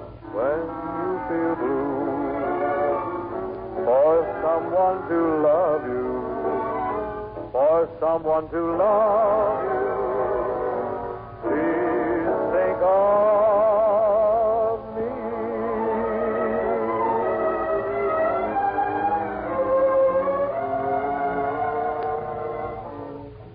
Thus, friends, please think of me. And here now is another aim at channeling your thoughts.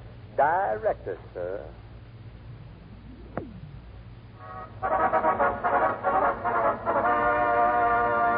Time marches back. 1927, transatlantic radio telephony is inaugurated, and the first vehicular submarine tunnel under the Hudson River joins Jersey with New York. 1927, Babe Ruth signs a 3-year contract to play with the New York Yankees, and Clara Bow is the top babe in the Poker League. 1927, and in their quiet living rooms, men with their eyes on far horizons are murmuring, Say, Trudy, how's for going up to Roseland tonight, now that I learned to dance the black bottom? Harry Lillis, Hmm? where would you learn to dance the black bottom? We haven't even been out of this house in weeks, except to go to a movie. Oh, I took a course. Headed mail to the office. Mail? Correspondence course. Well, are you any good at it? Well, I don't know. So far, I've only danced with the postman. Well, I'm glad. Ever since you saw Ann Pennington dance, well, you've wanted to do the black bottom. Oh, that's not the reason I took the course. No? No, your sister insulted me. She asked me if I knew how to dance. Well, what's insulting about that? We was dancing at the time. Oh. Say, I've been taking a special course, too, Harry, at the high school. Yes? Mm-hmm. I'm studying anthropology. That's the history of different races, you know. That reminds me. You know, I told you that George Suter would cop the 500-mile Indianapolis auto race. Say, Harry, where do they race to Indianapolis from? I mean, from where do they race to Indianapolis? Nowhere. The whole thing's right in Indianapolis. Yeah? For 500 miles, they just go round and around. Well, what does the winner get? Dizzy. Oh. Lucky me. All I have to do is talk to you. Yeah. Speaking of races, looks like Columbia's going to cop the Poughkeepsie Regatta this year. Well, what is the Poughkeepsie Regatta? Oh, big intercollegiate rowing race. Just college boys in it? That's all. Nothing but scullers. Oh, Harry, that's unnecessary. All I asked about was the Poughkeepsie Regatta. That's what I'm telling you. Say, you know those rowing races are very interesting phenomena? In what way? Well, how often do you get to see 8 hard-boiled eggs in one shell? Well, the only race I really want to see is the Kentucky Derby. Horse named Whiskery won the Derby this year. Say, Harry, after he wins it, what does the horse do with the Derby? Oh, he keeps his clippings in it.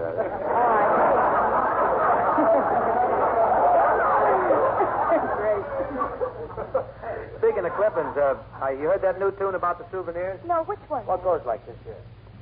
There's nothing left for me of days that used to be. I live in memory among my souvenirs. Some letters tied with blue, a photograph or two. I see a rose from you among my souvenirs. A few more tokens within my treasure chest. And though they do their best to give me consolation,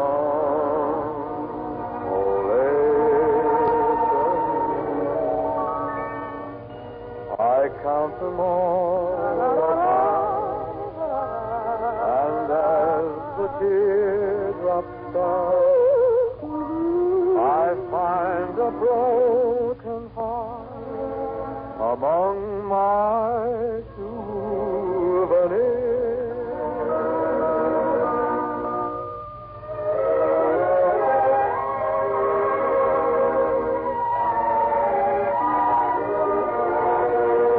And though they do their best to give me consolation,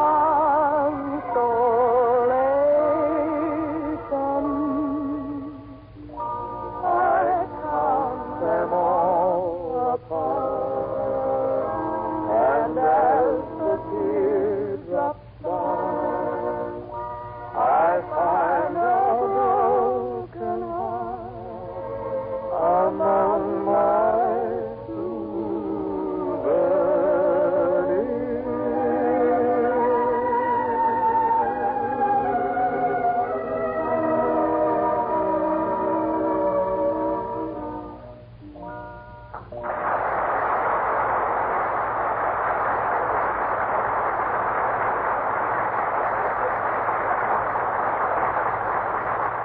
Coming up sort of the hard way, our good friend John Morgan Lee Beauregard Raglan, that's long for Rags Raglan, began his theatrical career in burlesque.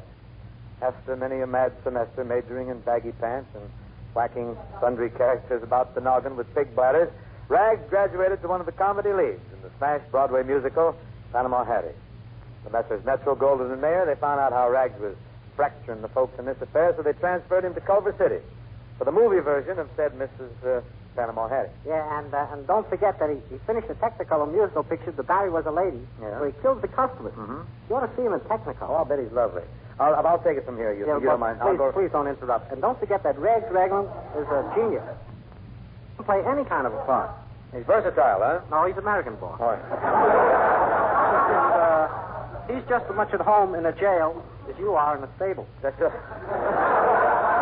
You talk as if you're pretty thick with old Raggedy. Oh, sure. I knew him when he was in burlesque. His partner was Miss Sunburn. Miss Sunburn? What did she do? Peeled. I see. I tell you, he's a genius. Ain't you, Mr. Raglan? Yep. Too many people think he's a dope. Yeah. Well, tell me, Rags, in Barry Was a Lady, did you get to kiss Lucille Ball, the leading lady? No, I don't go around kissing girls. But hey, maybe I am a dope. How come this name Rags? Where did you grab that?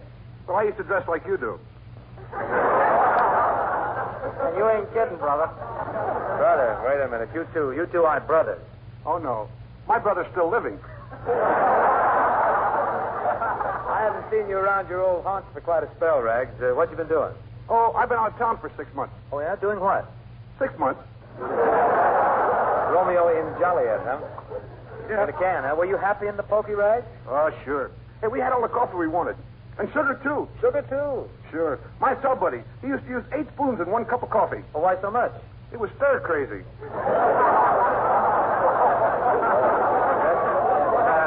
Rags, tell him about your cell buddy. Go ahead, tell him. Your cell buddy? Oh, you mean Bottleneck Hogan? Yeah, that's the guy. Truly a great criminal. Oh, great boy, huh? Yeah, but he got in a jam in the jug. What happened to old Bottleneck? Well, the guard put a bench in the cell, and Bottleneck wanted a Morris chair. The guard said all he could have was a bench, and Bottleneck still wanted the Morris chair. Mm-hmm. So he got mad and killed the guard. How'd he make out?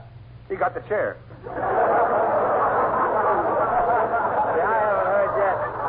I'm not up on this stuff. What crime did you commit? Well, he used to hijack silk lingerie. Yeah. I was the king of the underworld. I bet many's the time you gave the cops the slip, huh?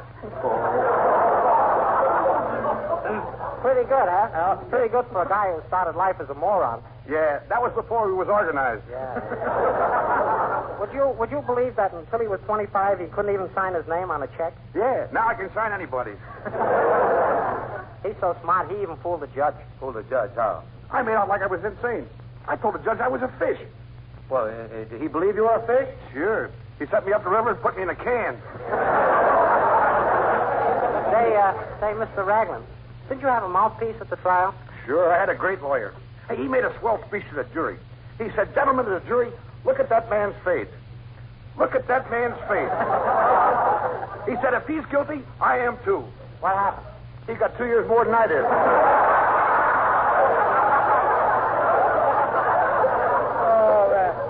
Well, Raggedy, now that you're out, what are you going to do? He's going to get a war job. Yeah, I got to. They declared crime non-essential. If you were a musician, I know where you could get a job. Oh, yeah? Can you play any instrument? Sure. But when I was in stir, they wouldn't let me practice in my cell. What instrument did you play? The musical saw.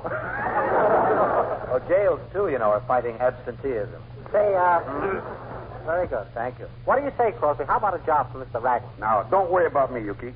I really don't need a job. I can always make money playing blackjack. I never lose. How come you never lose? I use my own blackjack. Look, Rag, seriously, I'd like to help you rehabilitate yourself. Just between you and me, have you ever done anything honest? Once. The other day, I found $500 on Hollywood Boulevard. So I put an advertisement in a newspaper before I spent it. What newspaper? The London Times. He knows all about used cars, too. Oh, he used to handle used cars, huh? Sure. When I saw one I liked, I used it. Boy, I wish I was a genius. You come from a whole family of them, don't you, Mr. Raglan? Sure. Nobody in town ever held a candle to my father. Why not? Guess nobody ever thought of it.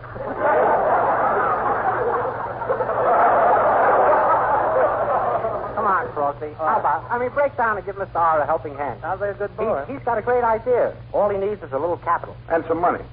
What's the grip? He wants to start a steakeasy. A steakeasy? Yeah. Hot cold cuts. He's holding 1,000 pounds of Argentine beef. Right off the boat. Yeah, I suppose I can still smell the salt water. Well, you can smell something. It's been cut. What do you say, Crosby? How about giving him a job? Nah, don't beg him, Yuki. Look, I'm 40 years old. I've been supporting myself ever since I ran away from home. How old were you when you ran away? 39. Your parents must have missed you. Not yet. Hey, you know, maybe I could get a job like a mail carrier. Mail carrier? Oh, no, Rag. You couldn't handle that. You have to pass a very tough civil service examination to be a mail carrier. Well, what kind of questions do they ask? Oh, they ask all kinds of tough questions. Like, they might ask you, how far is it from the Earth to the sun? Oh, well, if that's the route they're going to give me, I don't want the job. Come on, Yuki, let's get out.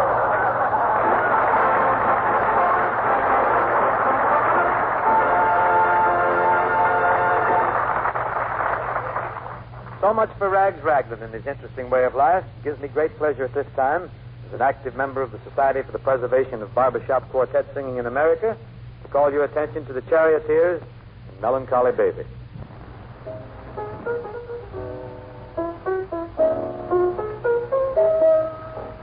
Come to me, my melancholy baby.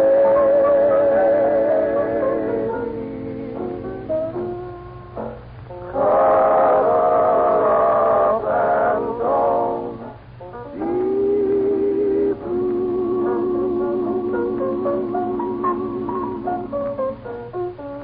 All your fears are foolish fancies.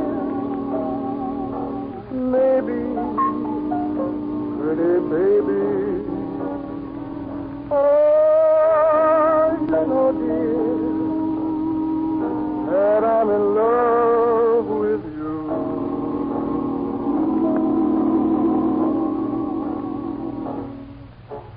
Every cloud must have a silver lining.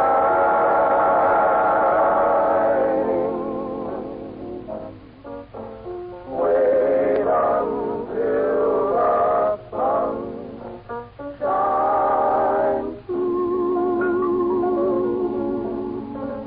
How would you smile, my honey dear,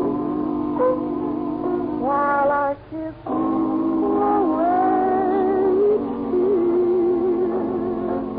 Or else I shall be melancholy too.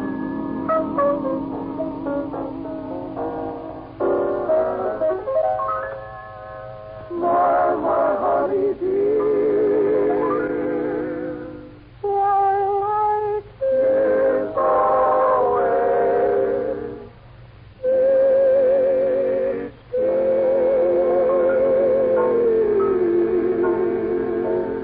Or else I shall be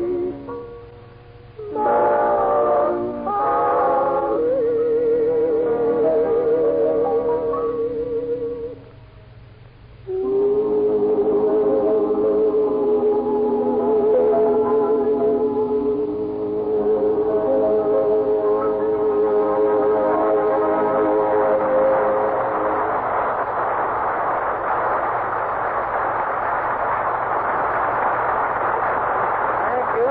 Charioteers. We must make a point to do that a little more often. And speaking of points, here's a man, speaking of the points.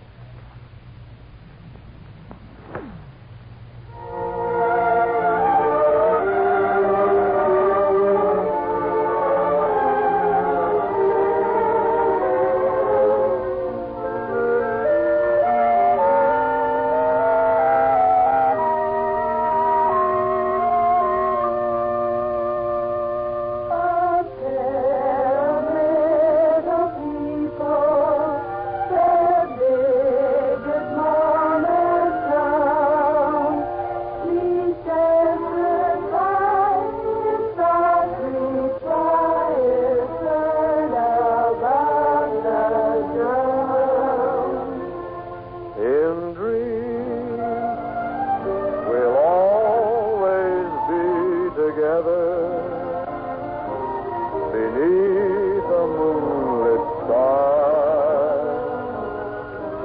mustn't say goodbye.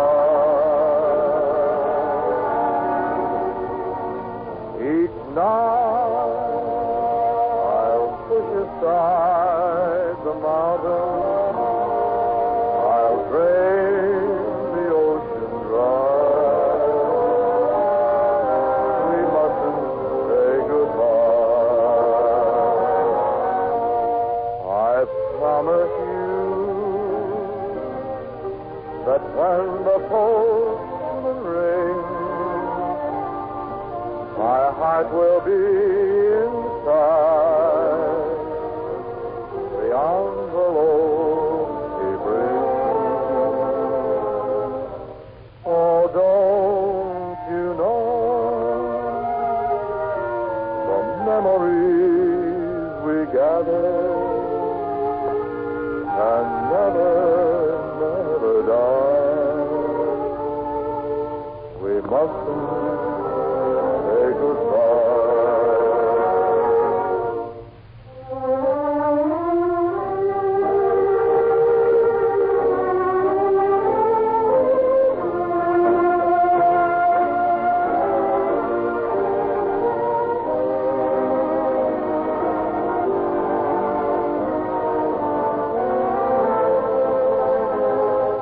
Oh, don't you know the memories we gather and never, never die? We mustn't say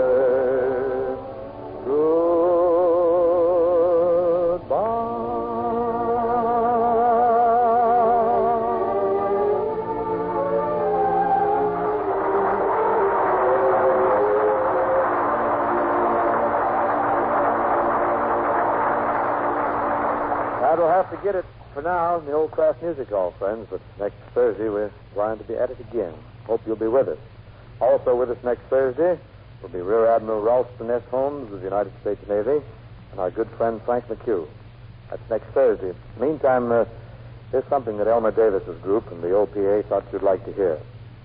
Everyone appreciates the good grace, intelligence, and understanding with which the mothers, wives, and homemakers of the United States have switched from the free and easy buy-what-you-want method of shopping to the rigid rules of rationing. Your grocers and butchers appreciate your cooperation, too, ladies. Really, it's not easy to change years of buying habits and living habits, but millions of men have done it, and their women folks are certainly backing them every inch of the way. I guess we all know that no sacrifice we make here at home can be overlooked that will give them aid. Good night. Crst Music Hall comes to you from Hollywood Radio City.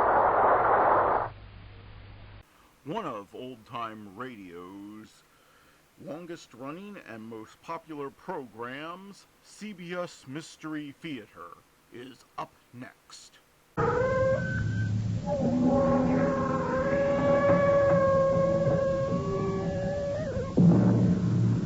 Come in. Welcome. Welcome to Mystery Theater. I am Hyman Brown. As a teller of mysterious tales, I am often asked how much is fact and how much is fiction. Almost as often, another question is asked.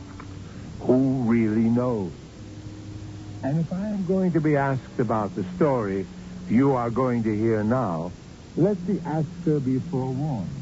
The answer will be that question, who really knows? You may believe it's all fiction if you choose, but I'd like to see you prove it. Has your husband definitely decided to join the executive club? Has he ever? If he's accepted, wild horses couldn't keep him out. Oh, he'll be accepted. No question about that. And you don't look like a wild horse to me. I beg your pardon? Julie, I came here this morning to advise you as strongly as I can. If you have it in your power, by any means whatever, keep your husband out of the executive club. I see. No, you don't see. It's not the snobbish kind of thing you're thinking. It's for his own good, Julie. His and yours.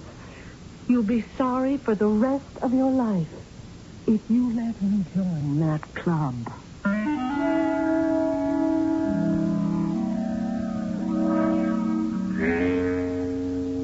mystery drama, The Widow's Auxiliary, was written especially for the Mystery Theater by Fielden Farrington and stars Lenka Peterson.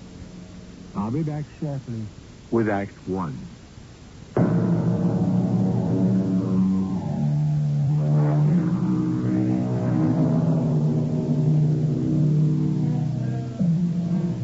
There are special days in everyone's life. Sad days, days of elation, ordeal, decision, in short, pivotal days. Carl Sims has awakened to such a day. His perfectly good breakfast scarcely tasted, he is pacing the floor, waiting until it's time to leave to catch his train into the city. Julie, his lovely wife, who prepared the uneaten breakfast, thinks he is overdoing it. Honestly, Carl, I've never seen you so jumpy. But the executive club, Julie, don't you know what that means? Well, I know that the meeting isn't until 8:30 tonight. If you carry on like this all day, you'll be a litter case by then. So I'm nervous. I'll be all right. But I can't understand what makes you so nervous. Mr. Lathrop asked you to join the club, didn't he? He asked me if he might put my name up for membership. Well, then. Oh, can't you see? This isn't just another club, Julie. Every member of the executive club is an important man. And if he isn't important when he joins, he gets important. I like you just the way you are. My boss, J.D. Mason, the president of Gotham Engineering, in case you've forgotten, is a member of the executive club. Can't you see what that means, Julie? What I can see is that you're going to miss your train if you don't take off. Huh? Oh, yes, I better go. I'll be home as early as I can. We'll want an early dinner, and... Yes, I better get going. How about a little kiss for luck? Oh, yeah. Don't forget, early dinner. Carl, you forgot your briefcase. I hope he remembers which train he's supposed to take.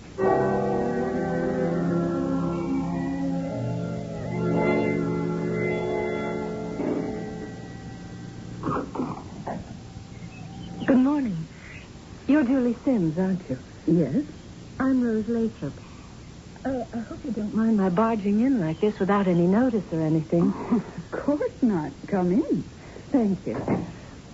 I know it's outrageously early, but I wanted to be sure to catch you before you went out or something. It's perfectly all right. Won't you sit down? Are you Mrs. Alfred Lathrop? Your husband's the executive club man? That's right. Mrs. Sims, would you mind if I called you Julie? Of course not. And I'm Rose. Mm-hmm. Julie, how do you feel about your husband joining the executive club? Oh, frankly, Mrs.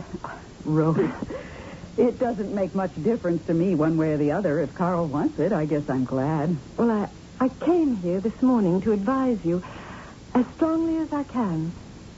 Keep your husband out of the executive club. I see. No, you don't see at all. It's not the snobbish kind of thing you're thinking. It's for his own good. His and yours. You'll be sorry for the rest of your life if you let him join that club. And yet apparently you let your husband join. And I'm sorry. Well, why? I can't tell you why. At this point, I'm afraid to. Afraid? Yes. Oh, and please don't mention any of this to your husband. I mean that I've been here, what I've said, any of it. We don't have many secrets from each other, Carl and I. Well, please keep this one. I can't tell you why just yet, but it's very important to me. Oh. All right, if you say so. Thank you. Does the executive club have anything like a woman's auxiliary? Oh, no, nothing at all of that kind. I wouldn't call it the woman's auxiliary, even if there was one. I think it might be better named the widow's auxiliary. Widows? Oh, you mean like golf widows, that kind of thing? No, my dear. I'm afraid I don't mean that at all. I mean exactly what I say.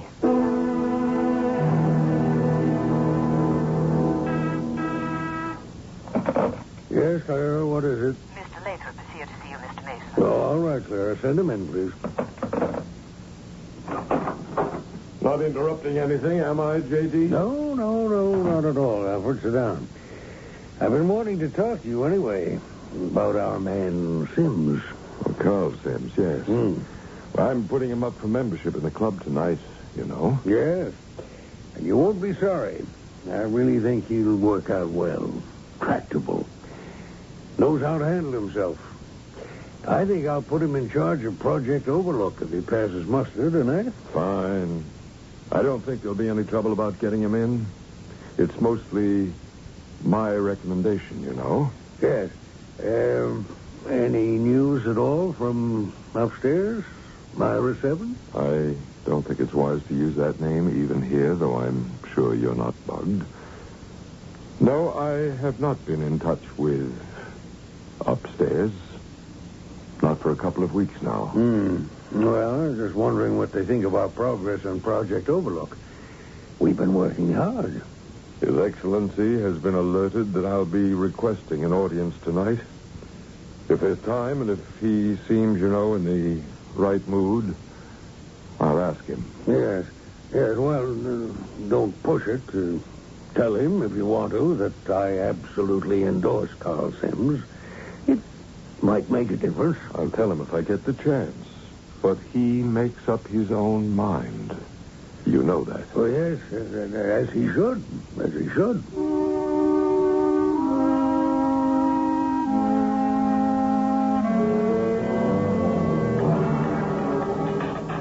Carl, eat it.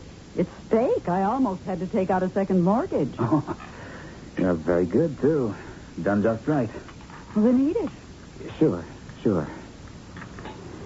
Carl, if you're accepted tonight in the club, that doesn't mean you absolutely have to join, does it? Have to? Why on earth wouldn't I want to? I don't know. I've just been thinking about it, that's all. Doesn't it seem to you that anything that offers so many advantages as you think this club does, well, mightn't there be some disadvantages, too? Name me one. Well, I can't, of course. It's just that nothing is perfect. I'm looking for the catch, that's all. How would it be, Julie, if you just left that to me? I think I'm perfectly capable. Always the phone at dinner time. Want me to get it? No, I'll go. If it's Alfred Lathrop, tell him I'm ready anytime he is. Hello? Julie, this is Rose Lathrop. Oh, hi. Alfred says Carl's going to stop by and pick him up so they can go to the meeting together. Oh, Carl didn't mention it. So why don't you come with him? The two of us can sit here together and wait out the decision. Oh, that's very sweet of you. Yes, I'd like to. Good. Is Carl still... Determined? Yes. Yes. That's the way it goes. Okay. See you later. Was that Lathrop? Is he ready to go? No, it was his wife. She suggested that I drive over with you, and the two of us wait at her house till the meeting's over. Hey, that's terrific. Yes, that was very thoughtful of her. Well, I don't mean that. What I mean is, if she did that, then Lathrop must be pretty sure I'm going to get in. He wouldn't go out on a limb like that if he weren't pretty sure.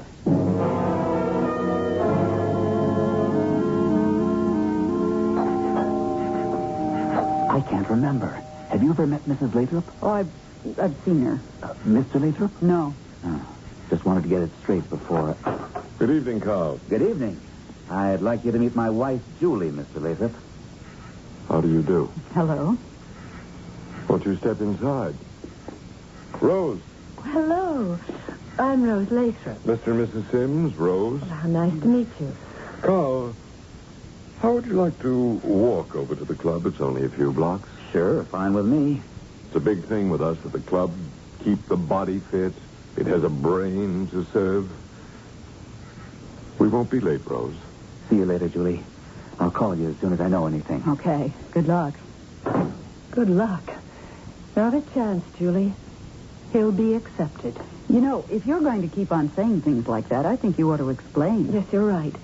And I will explain just as soon as we're absolutely sure Carl's joining the club.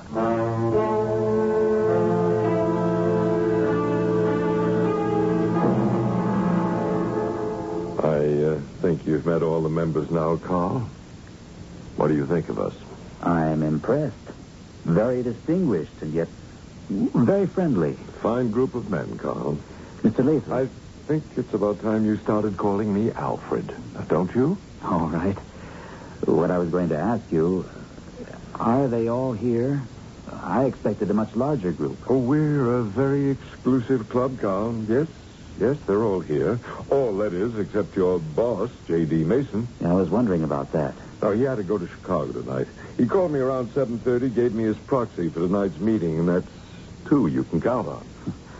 I'll need more than that. Now, don't fret, Carl.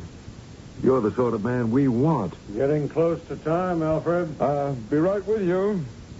That's Jim Corning. He's the club secretary. Now, this won't take long, I promise you, Carl. You just relax. Have a drink. A bar is all yours. I think I'd fall flat on my face if I did. Well, then don't. I'll see you later.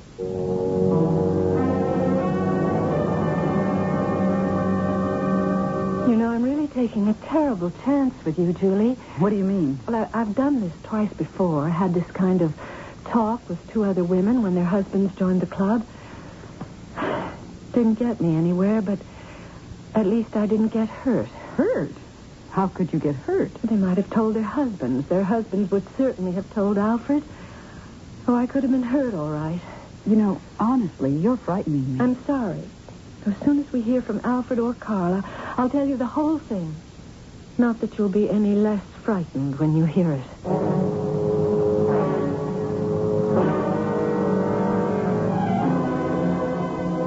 Has the equipment been checked out, Jim? All okay, Alfred. Isn't it about time for contact? Yeah, just. Sol 3, calling Myra 7. Sol 3, calling Myra 7. Come in, Myra 7. Myra 7 here. You may proceed, Sol 3. Okay, Alfred. Remember, 3 seconds before you answer. I know. This is Earthling 4825D. Earth designation Alfred Lathrop. I request audience with His Excellency Algus 2J. Audience granted. Proceed. Your Excellency, I wish to place in nomination for enrollment in your service the Earthling locally designated Carl Sim.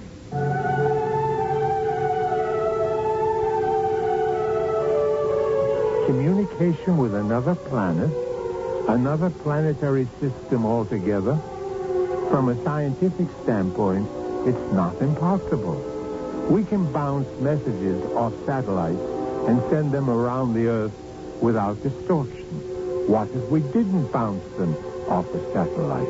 Just sent them on out. Wouldn't they simply continue through space until they found a receiver? Mystery Theater will continue shortly with Act 2.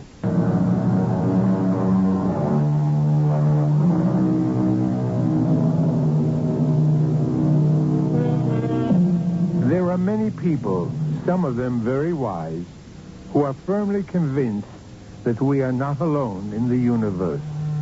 These wise men also believe that our intelligence is not necessarily unique, and there is logic in what they say.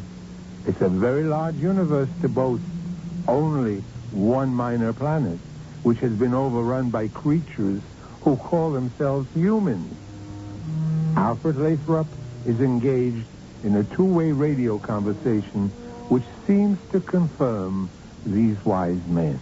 The Earthling, Carl Sims, is a young man with great potential for service to our cause. He will be, if he receives your approval, groomed for the presidency of the Gotham Engineering Corporation, which is dedicated to our purposes. He has the endorsement of Earthling 4164B, Earth designation J.D. Mason, who is now president and will soon become chairman of the board of Gotham. I personally guarantee the success of the Carl Sims conversion. Permission is granted to convert Earthling Carl Sims. His working designation will be 5129M. Get that down, Jim. Do not install entrant as Gotham president without approval here. This communication is at an end. All right, Jim. Let's go out to the common room. You give me a minute alone with Carl, and then we'll have a customary drink to celebrate and adjourn the meeting. First, don't you think we ought to set the time for the initiation? Oh, yes. You're quite right. I think tomorrow evening. Right. I have a feeling about this one, and I don't want to waste any time. Right. Tomorrow evening at 8:30. Congratulations, Carl. You're in. No kidding. I've been accepted? Unanimously, my boy. Let me shake your hand. You're one of us now. Wow. When, there's an initiation, isn't there? Oh, yes, of course. It'll be soon. Now, you hold yourself ready at any time. Well, now, come on in and have a drink with your new fellow members. Will it be all right if I just make a fast phone call to Julie first? I promised I would.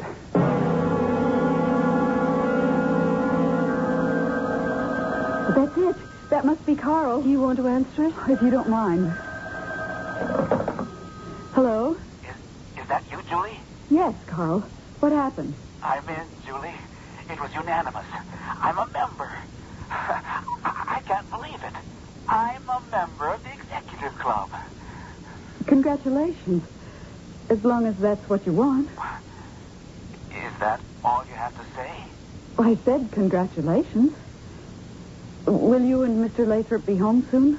I can't stand all this enthusiasm. Yes, we're just going to have a drink and then leave. 20 minutes or so. All right. I'm sorry. Forget it. See you later. Okay. He's been accepted? Unanimously. Well, we did expect it, didn't we? I poured you a brandy. You're going to need it. Thanks. I hope now you'll tell me what this is all about. Well, they're all robots. What did you say? Alfred and all the rest of them, every member of the executive club, they're all robots. Oh, come on, Rose. I know how it must sound when I just hit you with it. I've had years to grow accustomed to it. As accustomed as you can get. But there isn't any such thing as robots, Rose. I mean, not that look and talk and act like people. There just isn't any such thing. Androids. Robots. I don't know whether there's a proper word for them or not. Former people. Whatever you call them, they're not human anymore. I just can't believe. They're controlled by something alien. Alien? I mean, not of this earth. Oh, it's just too much. You know that, don't you? Oh, it's too much, all right. But that doesn't keep it from being true. Alfred is one of the charter members of the executive club. I have been living with a robot for, I guess almost 12 years now. Well, let's say it's true. Why do you live with him? Well, what would you suggest? Divorce? Your Honor, on the grounds that my husband is a robot. They'd have me in a straitjacket in no time. Oh, Rose, I'm so sorry. Well, let's try not to let it happen to you. As I said, they're controlled by something alien, something not only not of this earth, but I'm convinced not even on it. And they're all very, very important men.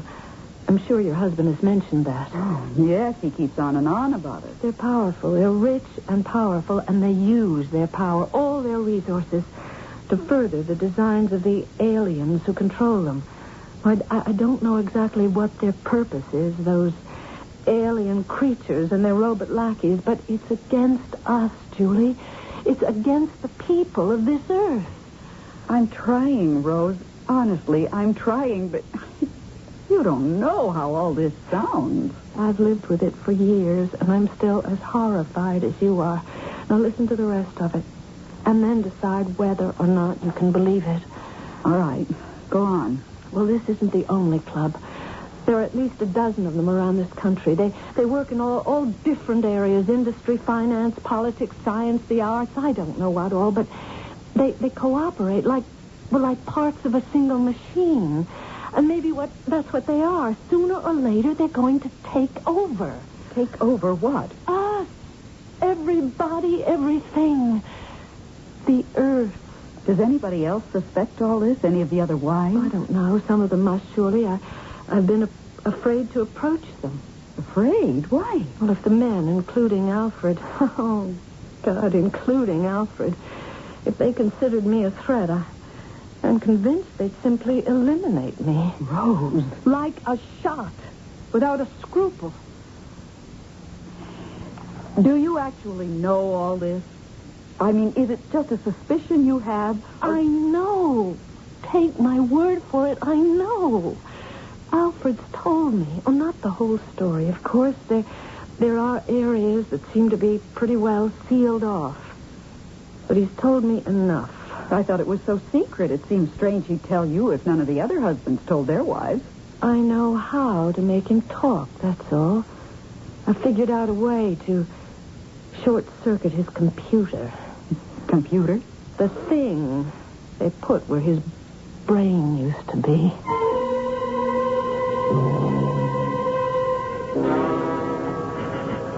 Beautiful evening. I'm glad we decided to walk. I feel... you can't imagine how good I feel. Oh, sure I can. It's a wonderful thing for a young man becoming a member of the executive club. More wonderful even than you know, Carl. Oh, I do know. I really think I do. You won't really know until after the initiation. Do you have any idea when the initiation will be? Well, I know exactly, but you won't know until the day comes.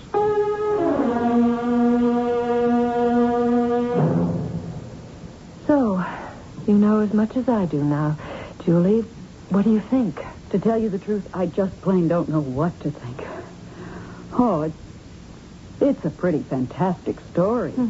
Too fantastic for me to have made up. Oh, I don't think you're lying. Unless you believe me, you have to think I'm deranged. Those are the alternatives. I think I believe you. Not because it's a plausible story, but because I don't think you're lying, and I don't think you're off your rocker. So what can I do but believe? It's true. Honest to God, Julie, it's true. What about Carl? When will they do it? They haven't already, have they? Oh, no, my dear. He's still all right. Don't worry about that. He'll be safe until the night of the initiation. Julie, I have a plan. To help Carl? Yes. And to put a stop to all of it. Put an end to the executive club. Before they do anything to Carl? If it works. I've had this plan for a long time, but I can't manage it without help. This is the first time anybody's even been willing to listen to me. Will you help me, Julie? Oh, yes. I don't want to see Carl made into... Yes, I'll help. It could be dangerous. All right. I thought I'd never... Oh, Julie, thank you. We'll do it. I know we'll do it. Now, the night of the initiation, we'll do it. When will they have the initiation? I don't know yet. They keep it a secret. The date of the initiation is never known to anyone but the members. Carl himself won't get more than a few hours' notice. Oh, then how can we... Well, I can find out when it's going to be. I'll ask Alfred tonight. And he'll just tell you? I can make him tell me. See, their minds are computers, Julie. If you overload them, they get confused. And when they're confused, their inhibitors, or whatever you want to call them, they simply stop functioning. You can get most anything out of them. I've learned the technique very well.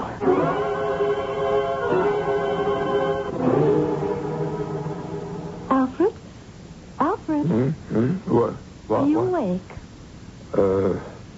Yes, I am now. I brought you a glass of warm milk. You brought me... You woke me up to give me a glass of warm milk? Well, what for? To help me sleep? Well, that's crazy. Well, you were tossing and turning and muttering and talking. Talking? In my sleep? Yes. Well, what did I say? Oh, nothing anybody could understand, just mumbling and moaning and groaning. I just thought maybe a glass of warm milk would help you get some decent sleep. Well... And me, too. Here, come on now, drink the milk before it gets cold. All right, thank you. Talking in my sleep. Muttering.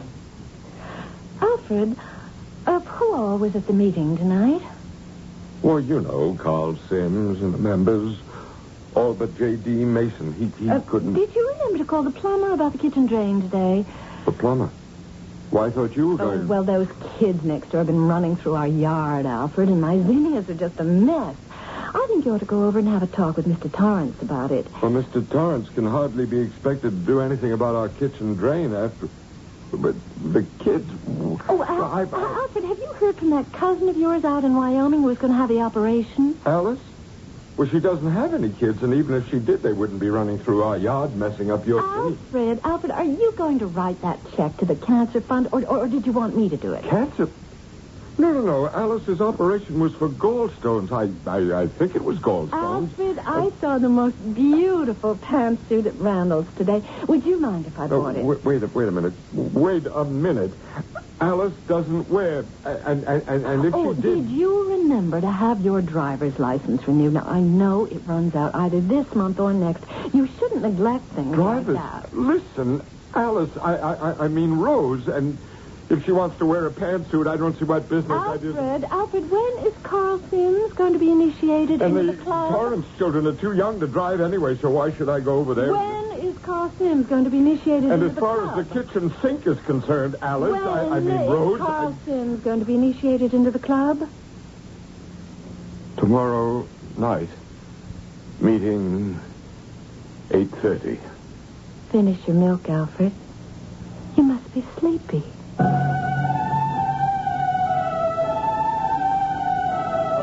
People with computers for brains? Another concept that isn't easy to believe. But then the extraordinary is always hard to accept. The radio on which you are listening to this story was once considered some mad inventor's dream. So is the bright little bulb in the lamp at your elbow. So, here we have a mechanized brain housed in a human body. Don't call it beyond the realm of possibility before you hear what happens when I return shortly with Act 3. At Los Angeles.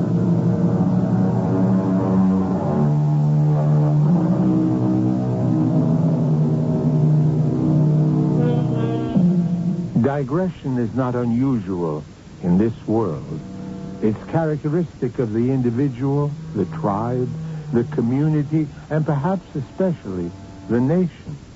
And since it is so widespread among mankind, I don't believe we ought to be too surprised when at last we contact alien intelligence to find it present there as well. According to Rose Lathrop, there is such an intelligence which has taken over the executive club and has controlled its members in such a way as to further its own selfish and aggressive ends. Carl Sims has been approved for membership in the club. Julie doesn't like it, and they've quarreled. Your toast is ready, Carl. I don't want any breakfast. All right. Pout. I'll get that. Go ahead. Hello? Alfred Lathrop here. Are you alone? Well... All right, answer non-committally. You understand? Yes, sure. The initiation is set for tonight. Already? Well, I thought... Just yes or no. The meeting's for 8:30 at the clubhouse. You and I will have dinner together at the Red Barn and go straight to the meeting from there. You won't be home for dinner. Well, all right, That's the way it's been arranged. Okay. I guess I can manage. And not a word to anyone about the initiation. That's important. I understand. See you then. And remember, not a word. Right. Well, that was pretty cryptic. I better go if I don't want to miss my train. I'll be late tonight. Don't wait dinner for me. I'll pick up a bite in the city.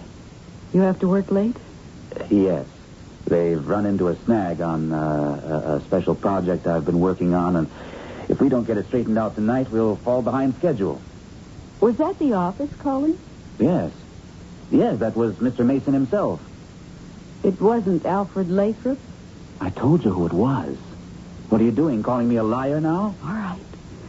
How late will you be? I've no idea. After I finish the job, whatever time that is, I'll come home. I've got to run, Julie. Maybe that's exactly what you should do. Run.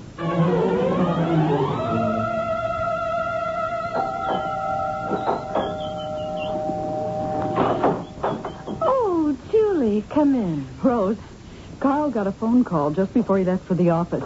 And it was just a yes or no conversation from his end, and I think the initiation's going to be tonight. Yes, you're right.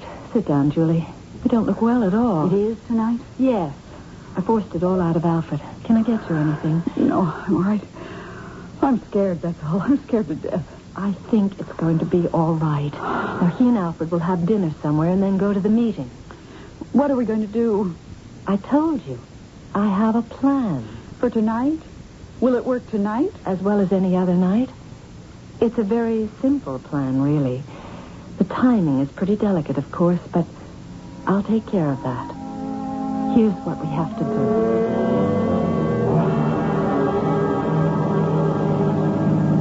It's almost 8:30. Shouldn't we hurry? No, we're just about right. They won't go into the inner room until a few minutes past 8:30. We don't want to get there until after that. The inner room? Is that where the initiation... Is that where they do it? Yes, but they won't this time. Not if we can help it. I don't see how you can... Trust me. I really do know what I'm doing. It's surgery, you said? Yes. There's a Dr. Lane who's a member of the club, and I assume he performs the surgery, although I've never quite been able to get it out of Alfred. That part seems to be pretty thoroughly locked in. Dr. Lane? You've heard of him, probably. He's just about the best brain surgeon there is anywhere. And why shouldn't he be? He's programmed for it. I'm so scared. It's going to work, Julie. I know it's going to work. You don't really know, though, do you? There's a power switch somewhere. There has to be. If their brains, their computers are mechanical, and I know they are, then there's got to be a power source. And if you can turn power on, you can turn it off. It has to be that way. You've never asked Alfred? Oh, 1,000,000 times. They've really got that one sealed off. Well, then what makes you think you can get somebody else to tell you? Well, when they go into the inner room, they'll leave one man in the common room to guard the door. The Tyler, they call him. Isn't that sweet and old-fashioned? But if Alfred won't tell you... That Tyler, whoever it is tonight, has never experienced the kind of short-circuiting I'm going to hit him with. Now, I'm depending on the shock to break him all the way down. And if it doesn't? What have we got to lose?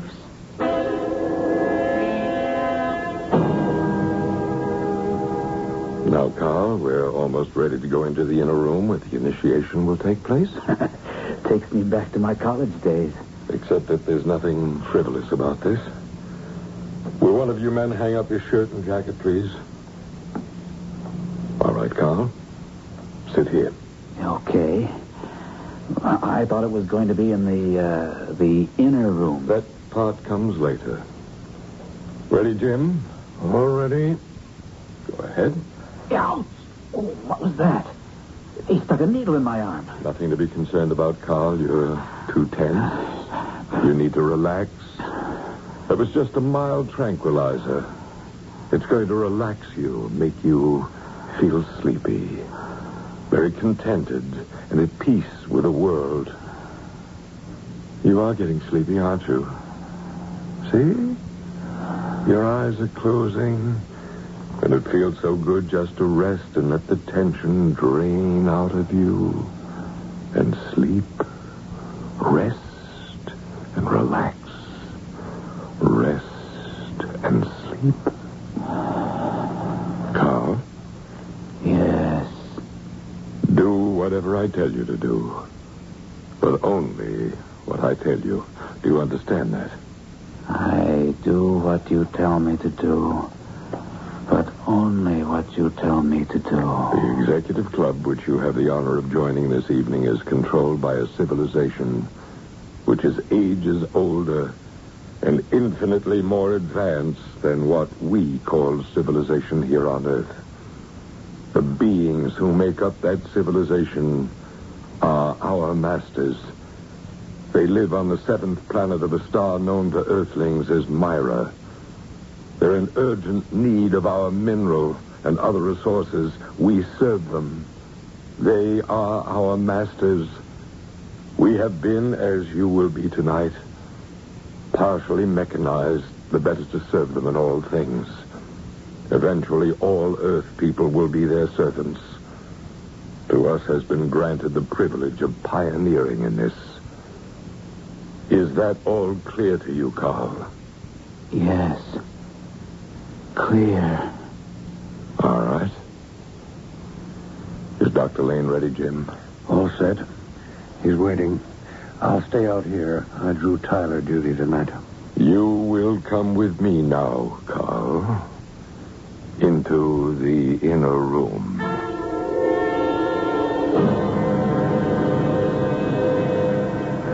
All right, Julie. Let's go inside. I thought you said there was going to be a doorman, whatever you called him. Pilot. No, this door goes into the common room. He'll be guarding the door between the common and the inner room. Are you ready? Ready as I can get. Who's that? Oh, just us, Mr. It's Jim Corning, isn't it? Mrs. Lathrop? Well, you're not supposed to be in here, you know. Oh, this is Julie Sims. Her husband is being initiated this evening. Well, I'm glad to know you, Mrs. Sims. But you're not supposed to be here either, I mean. Oh, well, that's a silly rule. Oh, didn't I hear that your wife was going out to the coast to visit her sister, Jim? Well, the membership always felt... My wife doesn't have a sister. She has a brother. Oh, that must have been Addie Clark. Is it true what I hear that Addie and her husband are on the point of separating? Her brother isn't even married, so... Addie Clark? Well, yes, she's married. Your son, Bobby, was so good in that high school play last spring, Jim. Is he planning to be an actor when he grows up? And I never heard if there was any trouble between Jerry and Addie. And no, Bobby's my son, not Jerry's. I have two sons, Bobby I'll and... bet if your wife's sister was here, she'd start a women's auxiliary. My wife isn't an actor, and the membership has always felt now, that... What's the source of the power that keeps all of you going, Jim? It's just never seemed to be a good idea, a woman's auxiliary, because... What power source do you all use, Jim? And my wife's brother isn't an actor. He's a professor of English. What's your power source, Jim? Solar energy. They showed us. Jim, how. What college did you go to? Harvard Law. Did you ever meet Clarence Thorpe? Now, he went there. And before that, Penn State. And I never heard of a Thorpe College. I went to... Your wife's sister married a dentist. My wife's brother is... His name isn't Clarence. Where's the switch that turns off the solar energy, His name Jim? is Frank. Or there was a Harry I used to know, but I don't... Where's the solar energy power switch, Jim? But he never belonged to the membership has always felt that... The power switch, Jim, where is it? Over there. Behind the portrait. Oh, good. Good. I was afraid it would be in the inner room. Jim, what was the founder's name? He was never married to my wife's sister. She doesn't even have a... Bobby plan to go to college? The founder's name wasn't Bobby. It was something more like... Did you go home for dinner tonight? Bobby's my son. He wouldn't be the founder because he's I'm only... going to get the combination, Julie. Now take it down. I think the founder was older, and anyway, the membership has always felt... What's the combination to the safe, Jim? And besides, Bobby's too young to join the club. You have What's to be... the combination, Jim? My wife doesn't have a brother. I mean, a sister. Give me the combination, Jim.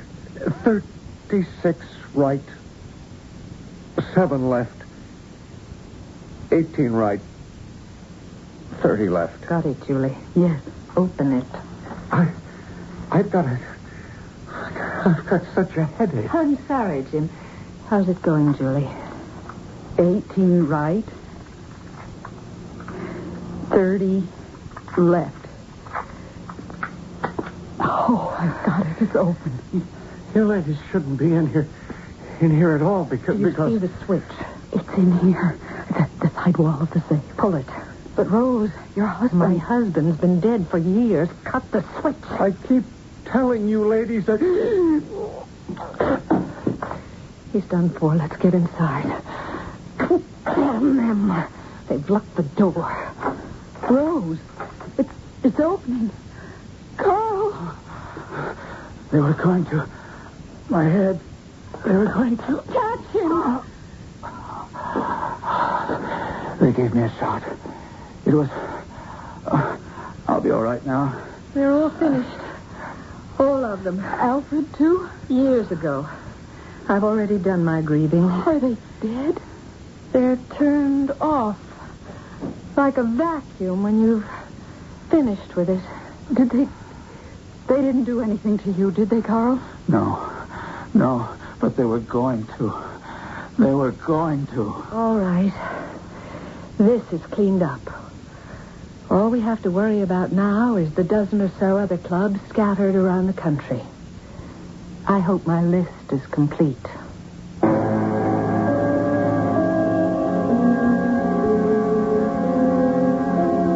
I'll be back shortly with a final thought. When you throw a switch and what appears to be a man collapses, you have to believe, don't you? The executive club is defunct due to a sudden shortage of members. But what about those other clubs? The one in Washington, for example. In Wall Street. The Kremlin. Not a thing you like to dwell on, is it? Our cast included Lenka Peterson, Arnold Moss, Gordon Gould, Carol Teitel, and Court Benson. Associate Director, Marlon Swing. This is Hyman Brown, Producer-Director, inviting you to return to our Mystery Theater for another adventure in the macabre. Until next time, then, pleasant dreams.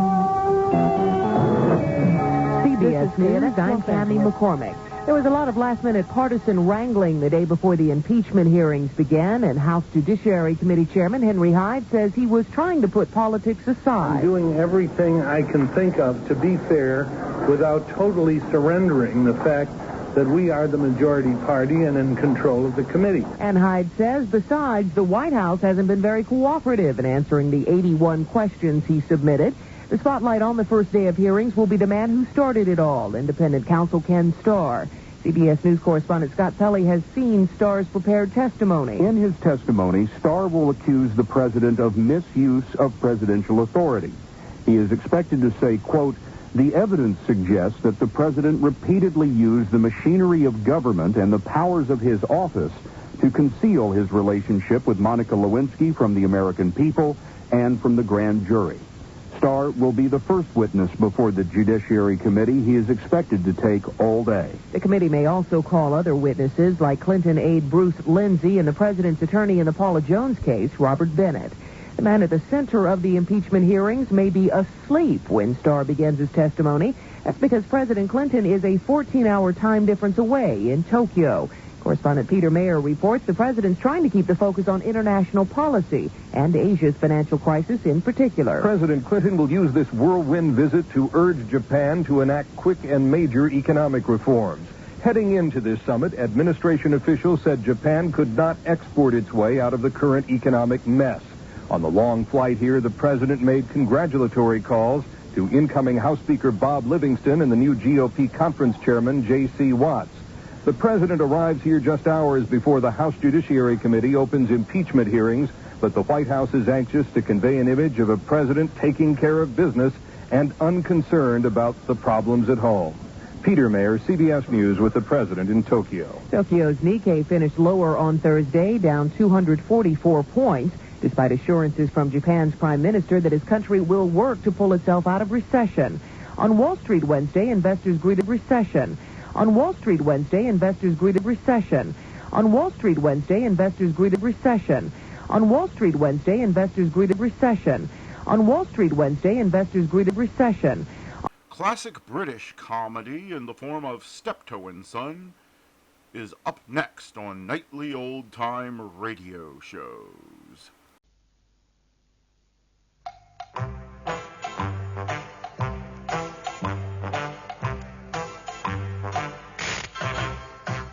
we present another episode in a radio series based on the world-famous BBC comedy success, Steptoe and Son.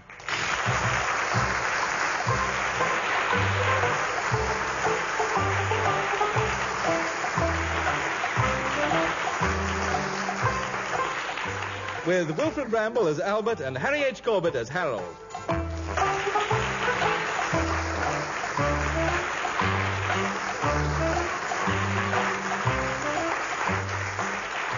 This week, is that your horse outside?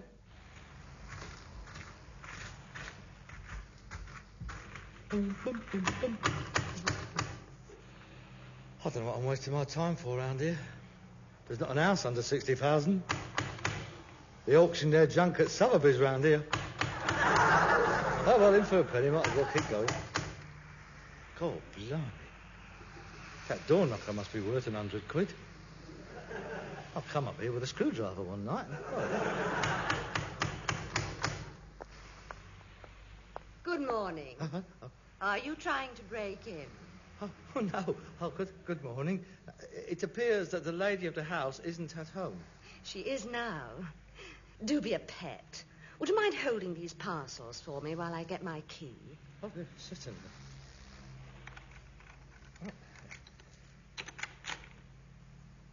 Bring them inside for me, would you?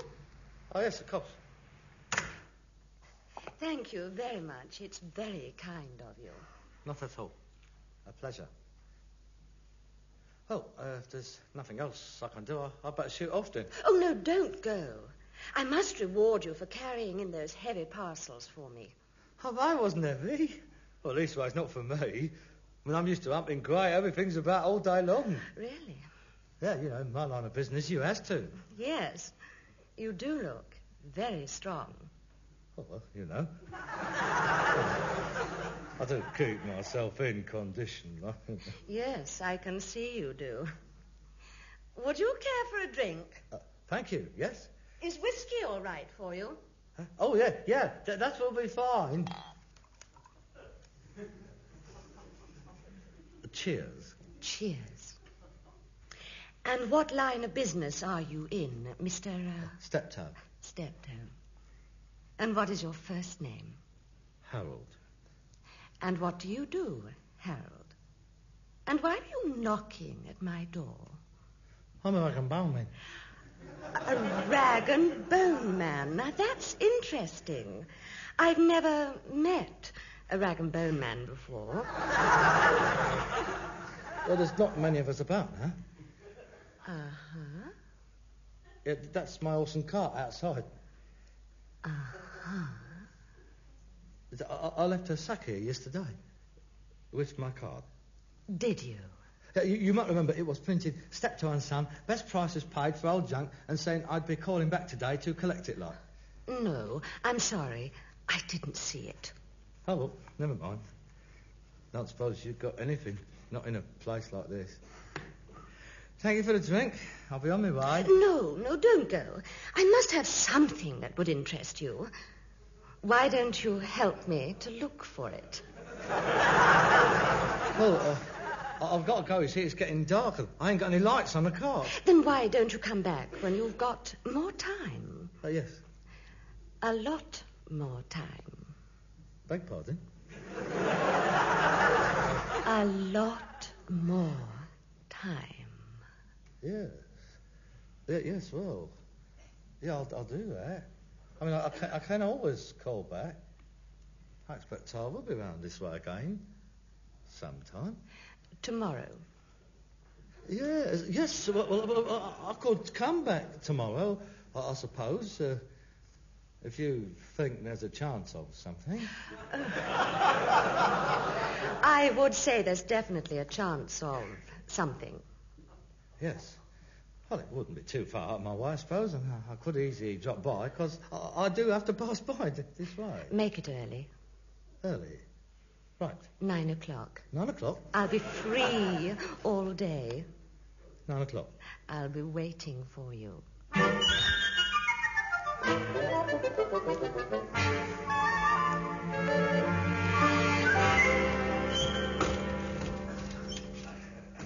Morning, Dad. And how are we this morning? Did we sleep well? What's the matter with you? Never asked me that before. Well, there's always a first time, ain't there? Did you sleep well? No, I didn't. My leg was playing me up. Oh, what a shame. Oh, you must look after yourself, Dad. Look, I'll get some of that liniment while I'm out. We've got to look after you. Well, you don't want to spend the rest of your life in pain, do you? No warrior like you. And you take care of yourself. Oh, it's a lovely day today. So whatever you're going to do, you're going to do. You're a bit happy this morning, ain't you? I'm always happy, Dad. I ain't got your breakfast ready. That's all right, Dad. Don't worry about it. You've got enough to do. I'll get me breakfast out. You're not going out in the cart, are you? Of course I am. What made you ask? Well, I mean, you aren't going out in the cart dressed like that. Well, what? Your best suit on. All ponced up. Well, yes. Why not? Why not? It's a bit daft, ain't it? Going out collecting rags and bones done up like that. It's like a bank clerk going to work dressed up as you normally do. Don't make sense. You've had a shave as well. You don't normally shave for the weekend. Yes. Well, I'm a creature of impulse. Yeah, I just thought I'd do myself up to date, that's all. Well, you get a bit fed up being scruffy all the time. Well, the horse won't recognise you, that's for sure. And she won't be happy about getting out at this time of the morning. She got used to you crawling out at 11:30. You're liable to get a hoof right up the kilt. I don't even suppose she's awake yet. Well, I'd do her good. Get some early morning air in her chest. A nice crisp morning like this. Get the old steam belching out of her nose. Yes. Oh, it's good to be alive. What are you doing there? What's it look like I'm doing? I'm putting a bike together. Where'd you get that in? I bought it yesterday. More than you got. Oh, well, yesterday. It was a bit foggy yesterday. They couldn't see me. You done well there with that old bike, haven't you? Well done. Going in for the Tour de France, then, are you? Very funny. I hope you do a bit better on the round today. Oh, yes. I think I might do quite well today. You never know your luck, do you? And call in at the Chandler's and get some more oats. More oats? Roger. I shall see you. And don't be back late. Right. Have a good day. Stay loose, Dad. Don't overdo it. Look after that leg. More oats, more oats.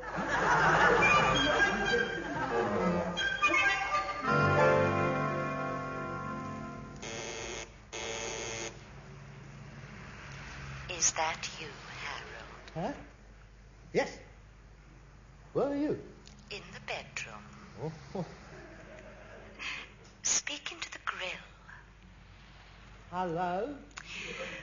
By your left. Oh, yes. Hello?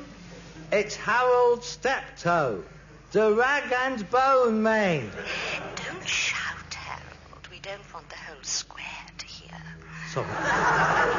Push the door. You'll find it's open. Oh, yes. We must get one of these fitted at home. Go straight into the lounge. Pour yourself a drink. Oh, right. Now, what shall it be? I think vodka and lime, then the breath won't smell.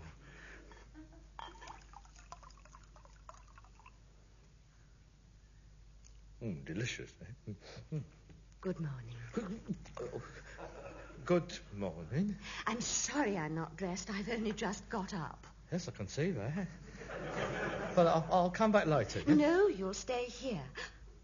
Oh, is that for me? Yes, it's just a few flowers. A floral tribute, so to speak. Rosebuds, how romantic. Let me put one in your buttonhole. Oh, you're perspiring. Wait, it's hot in here, isn't it? Let me take your jacket off. Thank you, thank you. Come and sit over here, next to me. Now, what can we do for each other?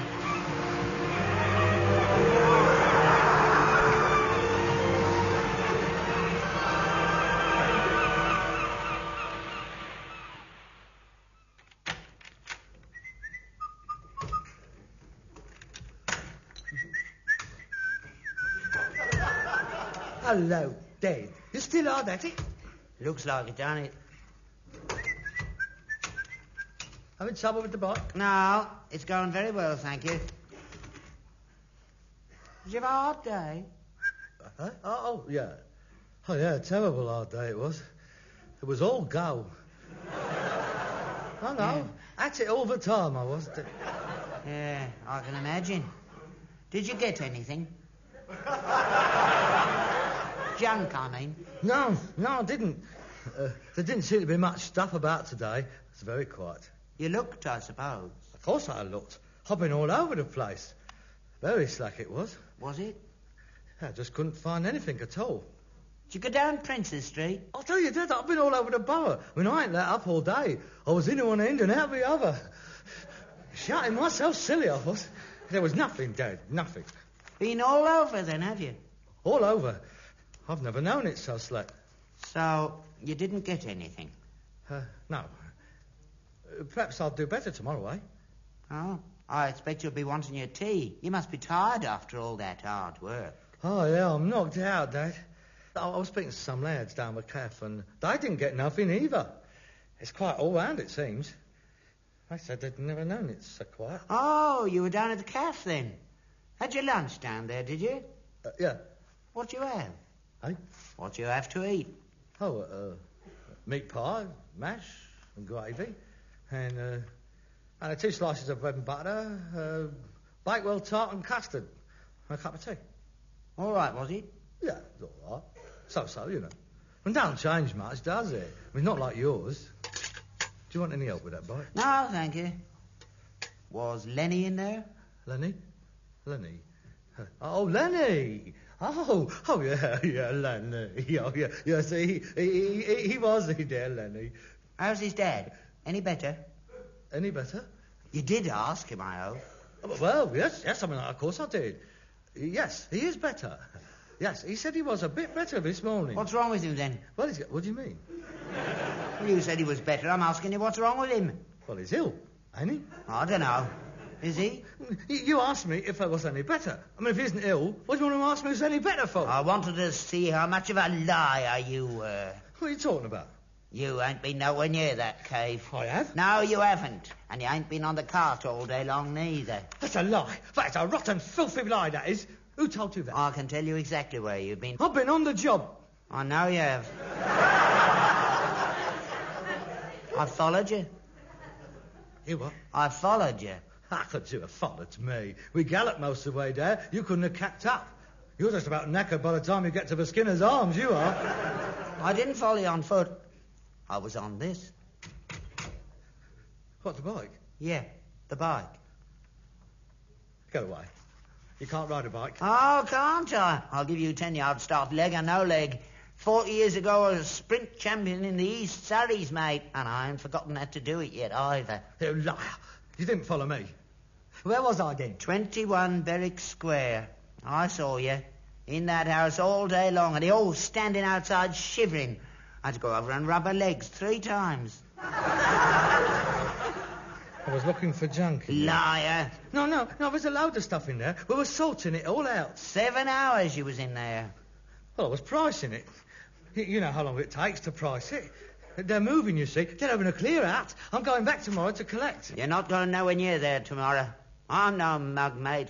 I haven't just fallen off a Christmas tree, you know. I know what's going on.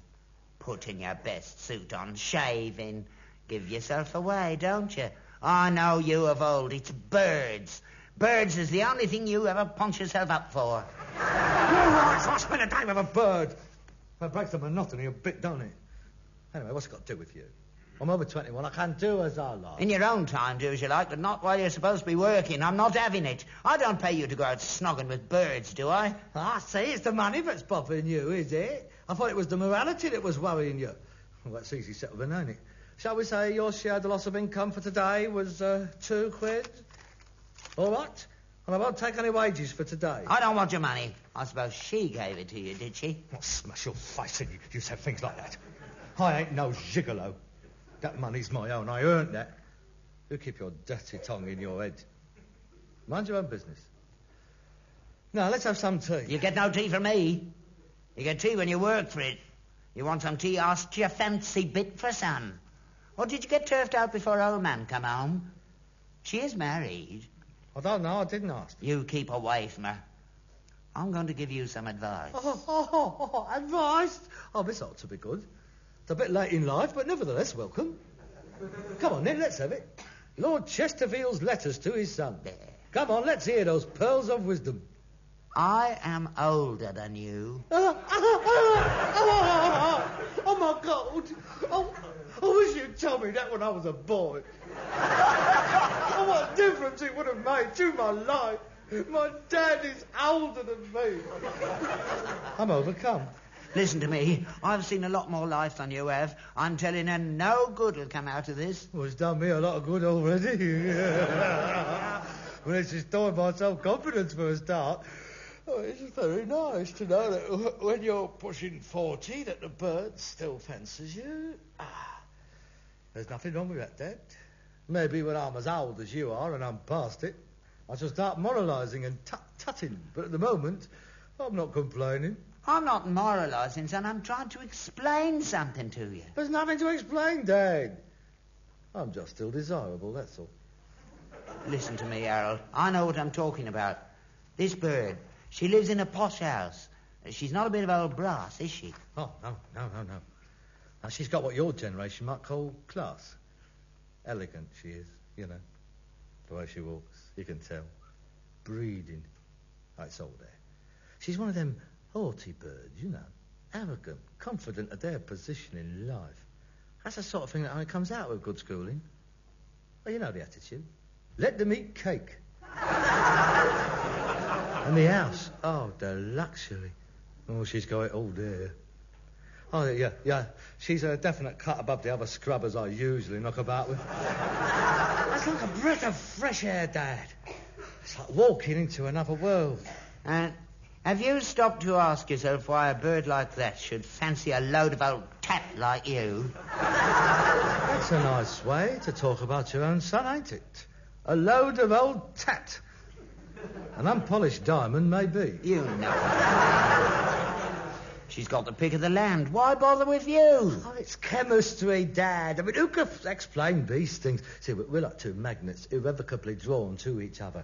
It might be a subconscious urge on her part, an effort by the effete upper strain to revitalise itself by introducing elements of the more virile peasant growth. Sounds like a bunch of grapes. Well, I don't know why. She just fancies me, that's all.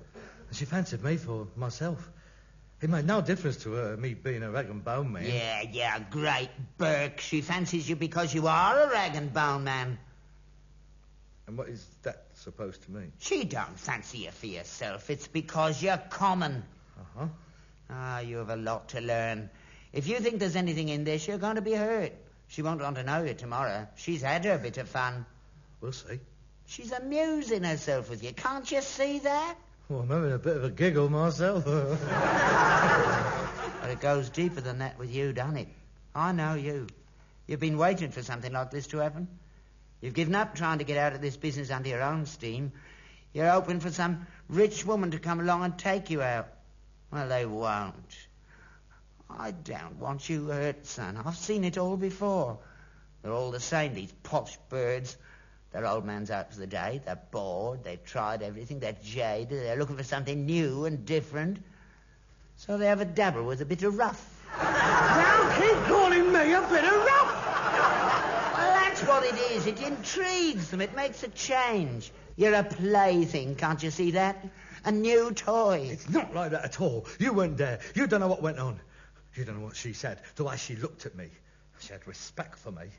Look, we just didn't sit there snogging for 7 hours. We chatted. We talked about life, politics, books, culture. We got a lot in common. We were equals.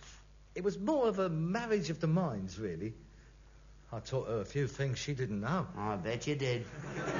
For instance, politically naive she was. I sorted her out there. A couple of more visits, she'd have the old Vote Labour posters up in her window.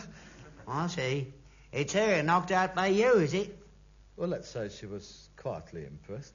Cool, blimey, you don't half think a lot of yourself, don't you? Full of yourself, aren't you? Well, let me tell you something, mate. Listen carefully to this. This is the voice of experience talking. When I was your age, I was better looking than you are. Oh, naturally. You were taller as well, weren't you? I wasn't taller, but it was wiry with it. And I still got more hair than you, so don't be saucy.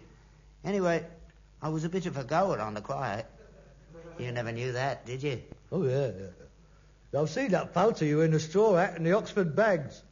Very sexy. Standing by the shower bag with your foot on a crate of brown ale. Very dashing. Yeah, I was very dashing, even though I said it myself. I was a fine figure of a man. I haven't always been old. I've had my moments. It didn't start with you, you know. You listening? I'm agog. I can hardly wait. Right. Well, this is the point.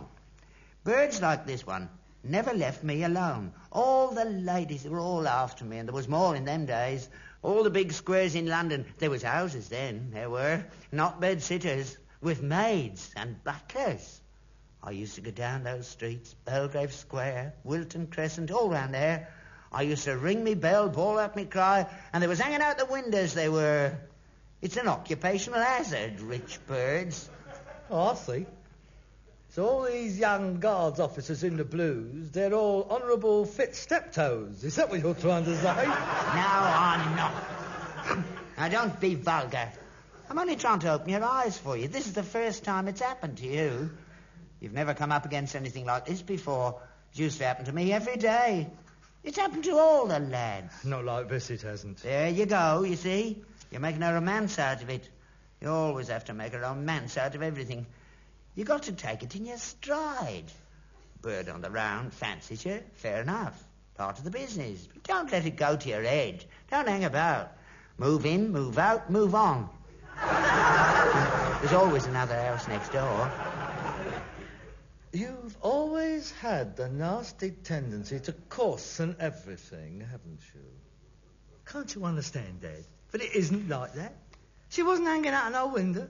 We met on the doorstep, and our eyes met, and well, that was that. I mean, this isn't move in, move out, and move on as far as Dorothea is concerned. There's something warm and tender. She wants me for myself. Look, I've waited a long time for something like this, Dad. Don't try and degrade it. So, you're going to see her again? Yes. I'm going round tomorrow morning again. And I'm taking some of my books round. We're going to discuss them. You're not going out on the round? No, I'm afraid not, Dad. You'd better make cover arrangements. I'm not saying that this is going to be the end of Steptoe and Son, at least not yet. We'll just have to wait and see. If Dorothea and I find we might possibly have the basis for a durable union, we might decide to shack up together. But that is all in the future. Harold, listen to me. Dad, please. I know what I'm doing. Dorothea and I are grown people. I think she expressed it perfectly yesterday when she said, Harold, in this age of atomic uncertainty, we must grab every happiness wherever we can find it. Ah, Gordon Bennett. And as the French would say, it is une liaison dangereuse. I realise that. But then life is like that, isn't it? I mean, it's total war from the moment you're born till the moment you die. You just have to go along with it, don't you? Either way, Dad, it's no good talking. It started. It started this morning on her doorstep. The dike has been breached. Eh? And all the talking in the world can't stop the deluge of passion. It's opened up. And stops at 4:10, just before old man gets home. Not like she is married. Yes, I know you know. But it's a mockery. She hasn't seen him for 5 years. She told you that, did she? He was a brute and a bully. They had nothing in common. It was a mistake. She was young. She didn't know what she was doing. Would you deny her a chance of happiness? With you? You're joking. Let me take you away from all this, my darling, and come and live with me down at my junkyard. She spun you a right yarn, hasn't she? I've never heard such a load of old codswallop in my life. You walk into that place tomorrow and you'll come shooting out the front door with all your books after you. She probably won't even recognise you. We shall see. We shall see.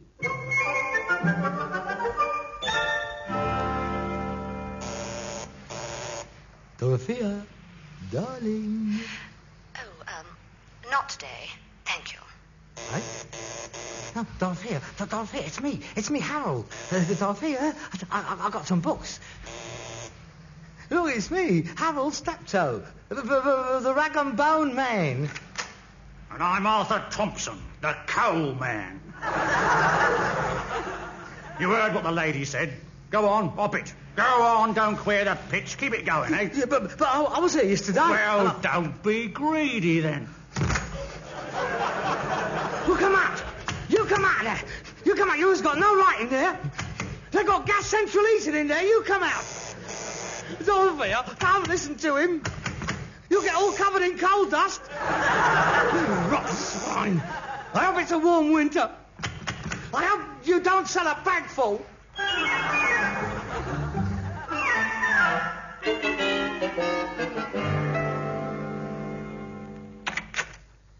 Hello, son. You're home early. Scrub you out, did she? Scrub me out? You must be joking.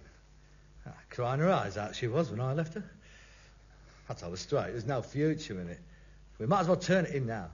There she was, screaming, shouting at the front door, and pleading for me to stay. But I took no notice. I turned my back on her, I walked away. I walked straight down the garden path. And kicked the coalman's horse. And I kicked the...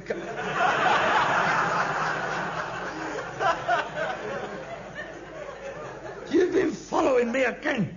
I was only passing by. You lousy little toe rag. You ought to be in MI5, you ought.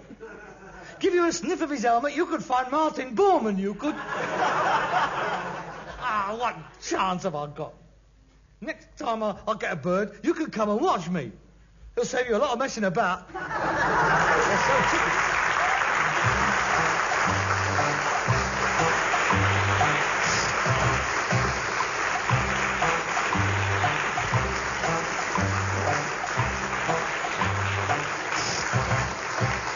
You've been listening to Wilfred Bramble and Harry H. Corbett as Steptoe and Son, with Joe Manning Wilson as Dorothea, and also featuring John Sampson.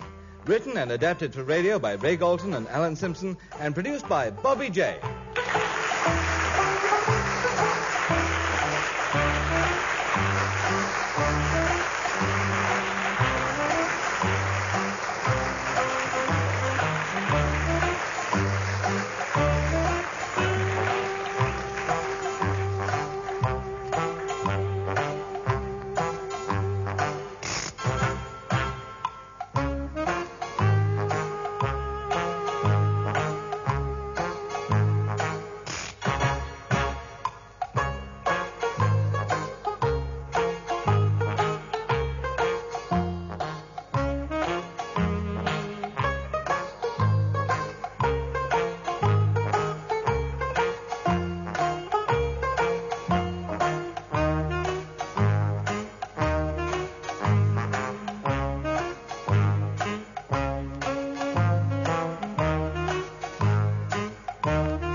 Chapter 6. And the Lord spake unto Moses, saying, Speak unto the children of Israel, and say unto them, When either man or woman shall separate themselves to vow a vow of a Nazarite, to separate themselves unto the Lord, he shall separate himself from wine and strong drink, and shall drink no vinegar of wine, or vinegar of strong drink, neither shall he drink any liquor of grapes, nor eat moist grapes, or dried. All the days of his separation shall he eat nothing that is made of the vine tree, from the kernels even to the husk. All the days of the vow of his separation there shall no razor come upon his head. Until the days be fulfilled, in the which he separateth himself unto the Lord, he shall be holy, and shall let the locks of the hair of his head grow. All the days that he separateth himself unto the Lord, he shall come at no dead body. He shall not make himself unclean for his father, or for his mother, for his brother, or for his sister when they die, because the consecration of his God is upon his head. All the days of his separation he is holy unto the Lord. And if any man die very suddenly by him, and he hath defiled the head of his consecration, then he shall shave his head in the day of his cleansing. On the 7th day shall he shave it. And on the 8th day he shall bring 2 turtles or 2 young pigeons to the priest, to the door of the tabernacle of the congregation, and the priest shall offer the one for a sin offering, and the other for a burnt offering, and make an atonement for him, for that he sinned by the dead, and shall hallow his head that same day. And he shall consecrate unto the Lord the days of his separation, and shall bring a lamb of the first year for a trespass offering. But the days that were before shall be lost, because his separation was defiled. And this is the law of the Nazarite when the days of his separation are fulfilled. He shall be brought unto the door of the tabernacle of the congregation, and he shall offer his offering unto the Lord, 1 he-lamb of the first year without blemish for a burnt offering, and 1 ewe-lamb of the first year without blemish for a sin offering, and 1 ram without blemish for peace offerings, and a basket of unleavened bread, cakes of fine flour mingled with oil, and wafers of unleavened bread anointed with oil, and their meat offering, and their drink offerings. And the priest shall bring them before the Lord, and shall offer his sin offering and his burnt offering. And he shall offer the ram for a sacrifice of peace offerings unto the Lord, with the basket of unleavened bread. The priest shall offer also his meat offering and his drink offering. And the Nazarite shall shave the head of his separation at the door of the tabernacle of the congregation, and shall take the hair of the head of his separation, and put it in the fire which is under the sacrifice of the peace offerings. And the priest shall take the sodden shoulder of the ram, and 1 unleavened cake out of the basket, and 1 unleavened wafer, and shall put them upon the hands of the Nazarite, after the hair of his separation is shaven, and the priest shall wave them for a wave offering before the Lord. This is holy for the priest, with the waved breast and heaved shoulder. And after that, the Nazarite may drink wine. This is the law of the Nazarite, who hath vowed, and of his offering unto the Lord for his separation, beside that his hand shall get. According to the vow which he vowed, so he must do after the law of his separation. And the Lord spake unto Moses, saying, Speak unto Aaron and unto his sons, saying, On this wise ye shall bless the children of Israel, saying unto them, The Lord bless thee and keep thee. The Lord make his face shine upon thee, and be gracious unto thee. The Lord lift up his countenance upon thee, and give thee peace. And they shall put my name upon the children of Israel, and I will bless them. Yippee-ki-yay! The Roy Rogers Show is up next. From Hollywood, Roy Rogers, King of the Cowboys, brought to you by Quaker Oats, the giant of the cereals. The giant of the cereals is Quaker Oats. The giant of the cereals is Quaker Oats. Delicious, nutritious, makes you feel ambitious. The giant of the cereals is Quaker Oats.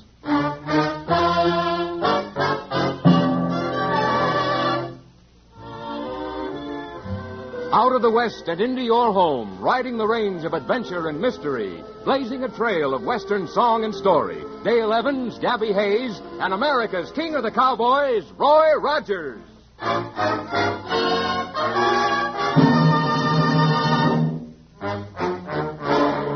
Today's adventure, the case of the mysterious puppet.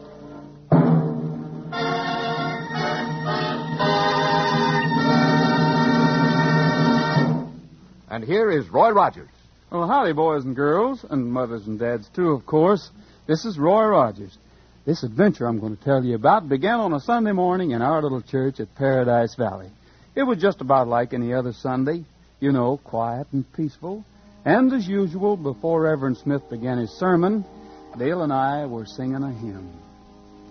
I come to the garden alone, while the dew is still on the roses, and the voice I hear falling on my ear, the Son of God discloses, and he walks with me, and he talks with me, and he tells me I am his own, and the joy we share as we tarry there, none other has ever known.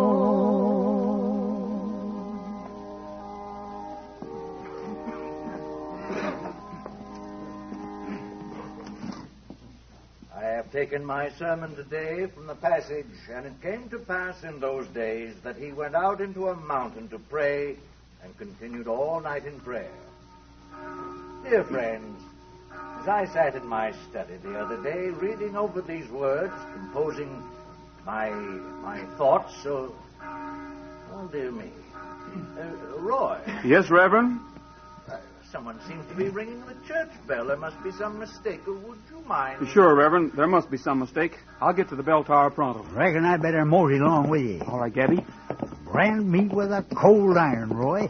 Who'd be doing a local thing like this? Ringing the church bell just as the Reverend Smith started his sermon. Don't know, Gabby, but it sure isn't my idea of a joke. Well, mine another. We'll corral this hombre, whoever he is, and turn him over to Sheriff Masters. Hanged if this don't mind me of the time that...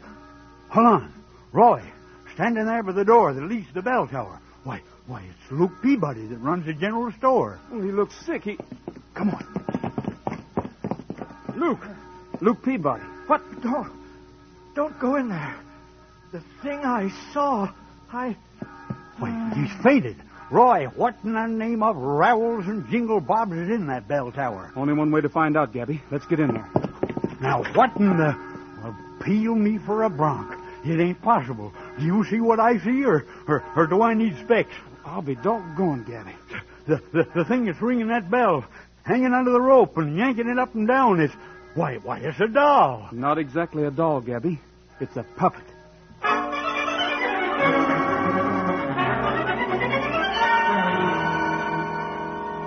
And so on a Sunday morning, this strange mystery began for Roy and our friends when they found a puppet, a marionette made of wood and cloth, ringing the bell in the tower of the little church. Stranger things than that would have happened, though, as we'll learn in a few moments. Now, listen. The giant of the cereals is Quaker Oats. The giant of the cereals is Quaker Oats. Delicious, nutritious, makes you feel ambitious. The giant of the cereals is Quaker Oats. Yes, Quaker Oats is a giant in nutrition. That's right. To protect the health and growth of youngsters, don't skimp on breakfast. See to it they get delicious whole-grain Quaker Oats every morning. For doctors say the more often youngsters eat a good oatmeal breakfast, the better they grow. Yes, nourishing whole-grain oatmeal gives you boys and girls more growth and endurance than any other whole-grain cereal. As for you, Mom and Dad, a nourishing Quaker Oats breakfast helps avoid mid-morning fatigue, because here again, good whole-grain oatmeal gives you more energy and endurance than any of the others. Yes, truly, Quaker Oats is a giant in nutrition. Quaker Oats is a giant in economy. Yes, Quaker Oats still costs less than a penny a serving. Quaker Oats breakfasts save you up to $4 a week for a family of 4 as against scarce, expensive foods. Saves precious minutes in the morning, too, because it cooks so fast. Quaker Oats is a giant in flavor. Yes, Quaker Oats is so delicious, so good to eat, people eat more of it than any other cereal in the world. Delicious, nutritious, makes you feel ambitious. The giant of the cereals is Quaker Oats.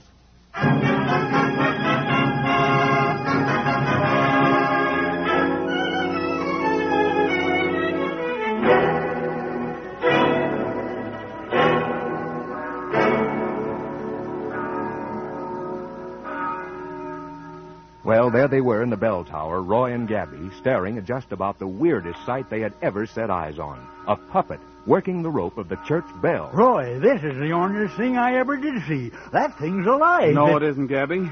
Look here. Somebody's attached the hands of this puppet to the bell rope.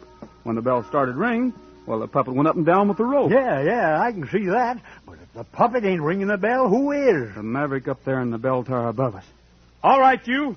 Come on down. He ain't a-coming. Hanged if this don't mind me of the time... Wait a minute, Gabby. Come down, I said, or I'll come up there and get you. Roy! In here, Dale. Roy, what happened to Luke Peabody out there and... Oh, Roy. What's this? It's a puppet. One of them Harriettes that you work with strings. You mean marionette? Well, I knowed it was some gal's name. That hombre's still playing possum up there in the tower, Gabby. I'm going up after him. You better let me. You know you ain't carrying no 6 guns. Neither are you. Gabby, who does Roy think's up there? I don't know, Dale. There must be somebody up there. first it looked to us like it was this here Henriette. Marionette. Yeah, well, it looked to us like the thing was pulling on the rope, you see. But, of course, that ain't possible. Some coyote tied it to the bell rope, then got up above there, started pushing the bell to make it ring, and here comes Roy now. Roy? I don't savvy this thing at all. There's nobody up there. But there's just got to be somebody up there. Well, there isn't. But, Roy, a puppet couldn't ring a church bell all by itself. Sure as shooting couldn't. But if the puppet want ringing it, how was it rung? That, Gabby, is the mystery we've got to solve.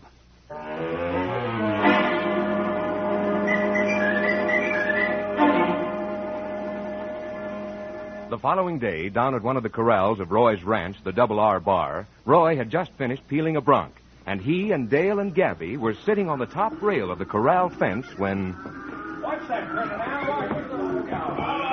Roy, have you figured an answer yet to that low-code business in the bell tower yesterday? Gabby, I can't seem to ride a straight trail on that. Somebody played a trick on us, of course, but don't ask me how he did it. No hidden wires attached to the bell, nothing to show how it was rung. But a bell certainly can't ring by itself. Well, it sure begins to look like this one did. Roy, you say you questioned Luke Peabody real close? Yeah, I figured maybe he would be behind it, but, well, you know what a practical joker Luke is. Well, we didn't find him right outside the bell tower when he was... Well, looks like we've got visitors. Yeah, Lindsay Lockridge and Phineas Salt. Wonder what them two want with us. Maybe Lockridge wants to sell Roy some of that stock they're interested in. What is it again, Roy? Oh, some new chemical and dye company. Roy, Dale, Gabby. Roy, look at this thing. Look at it, and then I implore you, explain it to me. There isn't any explaining it. Please, Phineas. Roy. Well, it's a puppet, just like the one we found in church yesterday. Then that story is true. I didn't attend Sunday services. I had one of my distressing sick headaches, you know. That marionette you found ringing the church bell, did it talk to you? Well, if it had, I wouldn't be here now. They'd be scraping me off from the walls of a padded cell. Well, this one spoke to me. It spoke to you? He imagined it, of course. I did not imagine it. I'm not an imaginative man. I'm not well. Well, now, now, just try and steady down, Lindsay. Steady down. And tell us what happened. Yeah, don't get yourself in an uproar. Well, ill as I felt this morning, sick headache, I reached my office on time, and I tell you, I nearly collapsed. For there, sitting in my chair, behind my desk, was this thing. After a moment, I realized it was nothing more than a marionette and an articulated figure that... what? Well, an articulated figure, Gabby. That's what a marionette is. An articulated figure motivated by a vertical controller, I believe they call it. All right. I know what you was talking about. And at that very moment, I realized that. It talked to me. What did it say? It said, tell Roy Rogers to leave $5,000 in the hollow stump at Three Pines by midnight tonight or suffer the consequences. Now, don't look at me that way. I'm telling you it did. You know, this here business is getting worse and worse. We better do something about it. Hanged if it don't mind me of the time that I was forced to sew up my watch with a needle and thread. You what, Gabby? Sewed up my watch with a needle and thread. You see, I was guiding a party of hunters, 8 of them there was, on a trip up in the mountains. I warned them we might have trouble with the redskins, but they wanted to go hunting in the worst way. The second day in camp, we were set on by a band of Indians, and they took us prisoners. My goodness. Well, come the time when we was to be burned at the stake, I knowed something had to be did, and did pronto, or the 9 of us was dead ducks. Right then and there, I took out my watch, took a needle and thread. I always carry one for emergency, you know, and I began taking stitches in the works of that watch. And that's what saved us all. But, Gabby, how could sewing up your watch save you? Why, ain't you never heard the proverb, stitch in time saves 9? Oh, Gabby, no. It's the gospel, so help me, Bob. Well, it seems just like an ordinary puppet, Lindsay. I sure don't see how it could have spoken to you. Roy, you must believe me. It did. Maybe you're sicker than you think you are, Lindsay. Oh, I tell you... Oh, what's the sense of telling you anything? Roy, I got to get back to my office. What are you going to do about this thing? Do? About the money, the $5,000. Look, Lindsay, I can't believe this thing talked to you. You must have imagined it. But anyhow, just forget the whole thing until you hear from me. Very well, Roy, very well. Well, come along, Phineas. Yeah, go on home, Phineas. You allow maybe he's been taking too many of them medicines he's always dosing himself with? Dale, Gabby, there's something mighty peculiar about this. Well, me, I'd like to know how that bell could ring with nobody up there to ring it. Well, I want to know more than that. I want to know what's behind all this. who attached the puppet to the church bell yesterday and why. And as for this one, well, we can't believe it actually talked to Lindsay, but who propped it up in the chair in his office? There's something behind all this hocus pocus, and Well, warp my backbone and call me a bronc. Look what's heading this way. Oh, no, a horse with a puppet riding it. By hootin' Harry, you're right. That is a puppet riding that horse. Did you hear that? Did you hear that? The thing talks. Boy, I feel faint. Steady, Dale. Steady? How can anybody be steady with that thing sitting there in the saddle staring at us? Well, answer the dratted thing. Yes? Take warning. Leave $5,000 in the hollow stump at 3 times by midnight tonight, or suffer the consequences. Get up there! Come on! Roy, now we gotta believe it. We just hear the puppet speak ourselves. We heard it speak, all right, and I'm finding out how right now. Trigger, come here, boy. We've got to catch those two, Trigger, and it's up to you. Let's go!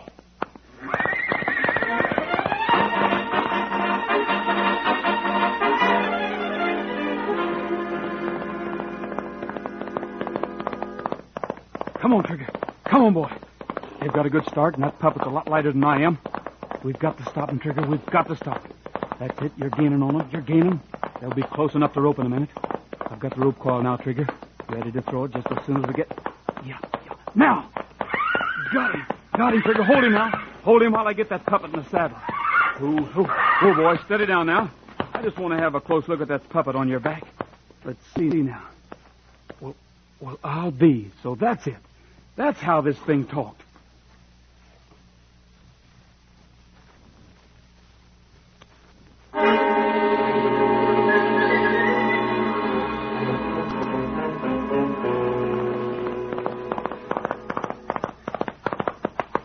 Good work, Trigger.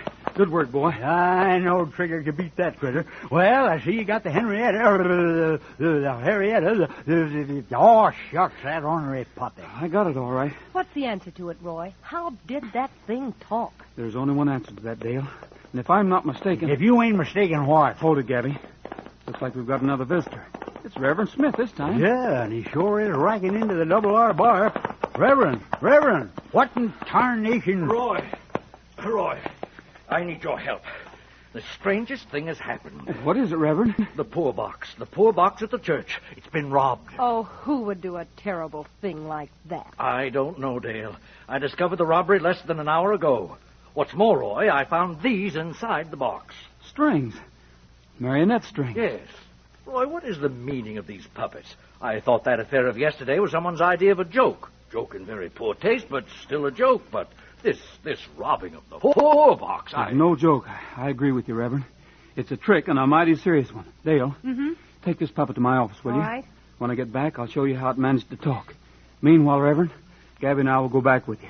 We'll pick up Sheriff Masters on the way. You going to have some hombre arrested, Roy? No, Gabby, but Sheriff Masters may be able to find fingerprints on that poor box.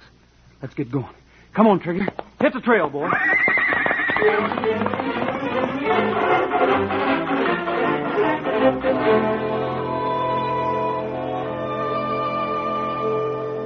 About an hour later, in the study of the Reverend Warfield Smith. Oh, boys, would you mind very much if I went on writing my sermon for next Sunday while you look for fingerprints on that poor box? Of course not, Reverend. Go right ahead. Oh, thank you.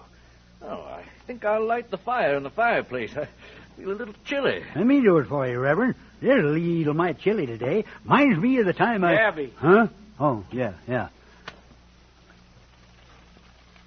there's your fire, Reverend. Once she gets going, she'll be real nice and warm. Oh, thank you, Gabby. I really don't know what I'd do without you and Roy sometimes. Well, I must get back to my sermon. What's he going to be about? Your sermon, I mean. Oh, the handwriting on the wall, Gabby. Handwriting on the wall? Oh, yeah, I remember now. That's about how a finger appeared in the air and began to write a message on the wall of some king's palace or something. Yes, Gabby, yes. Well, how you doing at the poor box, Sheriff? Appears to me like the thief wore gloves. There's nary a sign of a fingerprint on this box at all. What do you make of these marionette strings, Roy? Well, I've been going over them carefully, Sheriff. They're made of shoemaker's thread, I'd say. Shoemaker's thread that's been thoroughly waxed. Shoemaker's thread? Well, hog time me with a piggin string. Beg your pardon, Reverend. Oh, what is it, Gabby? Why, you reminded me of something, Roy. Oh, now, No, Gabby... no, I don't mean a tall yarn. I mean something that happened just t'other day. I took a pair of boots to Tony Alturas, our shoemaker here in Paradise Valley, and he just happened to mention he was running kind of low on thread. Said he'd have to order some more from Luke Peabody. Well, what about it, Gabby? Shucks, don't you see? Roy and me, we found Luke outside the belfry door yesterday when somebody had tied that puppet to the bell rope. And these puppet strings, they're made of shoemaker's thread that comes from Peabody's general store. They ain't no double gate about this horse. Peabody's the hombre behind all this hocus-pocus, and I'm going to... Roy, what is it? What are you staring at? Look. What? Great Caesar's ghost. There on the fireplace wall, above the Reverend Smith's head. Oh, dear me, what is it? Why, my soul and body. Writing. Handwriting. Beginning to appear on the wall, and there ain't nobody there writing it. Look at it. A message appearing on the wall. As if a ghost. Roy! Steady, all of you. It's a trick.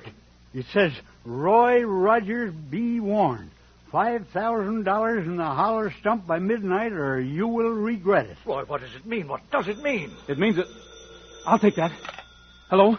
Roy. Yes, Dale? What is it? Roy, in heaven's name, come quickly. Dale, what? Roy, here in your office, the puppet's talking to me, threatening me. Dale, now steady down. Listen to me. That's just a trick. It's a trick. Yes, I know, but Luke Peabody... Yes? What? Luke Peabody. Hello, Dale. What in tarnation? No time to lose, Gabby. Something's happened to Dale. We're hitting the trail for the double R bar pronto.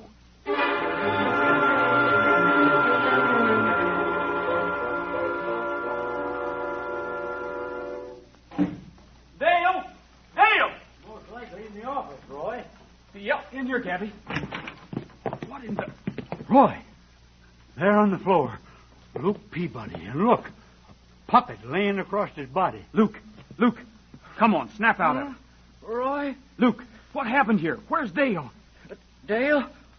Oh, Roy, you gotta save her. You gotta save her. Yes, but where is she? They took her. They got her, Roy, and you... Who's got her? The puppets, they came and... Roy, listen to me. No, you listen to me, Luke. Huh? On your feet, Luke. But Roy... Start talking and talk fast.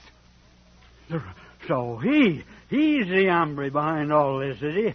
Let me at him. I'll smoke him up with a 6-gun. No, Gabby. I'll send him to heaven to hunt for a harp. I'll shoot him so full of holes he'll sink when he takes a bath. Oh, boys, no, please. Luke, let's ride a straight trail on this. Robbing the church poor box was bad enough. But now that something's happened to Dale, you better come clean with me pronto. All right, Roy, all right. Now, the puppet ringing the church bell... Don't waste time. I know all that. I know how the bell rang even though there was nobody there to ring it. I know how these puppets were made to talk, and I know how the handwriting appeared on the wall in Reverend Smith's study. You know all that? Yes, but I don't know where Dale is. And that's what you'd better tell me, Luke Peabody. That's what you'd better tell me right now.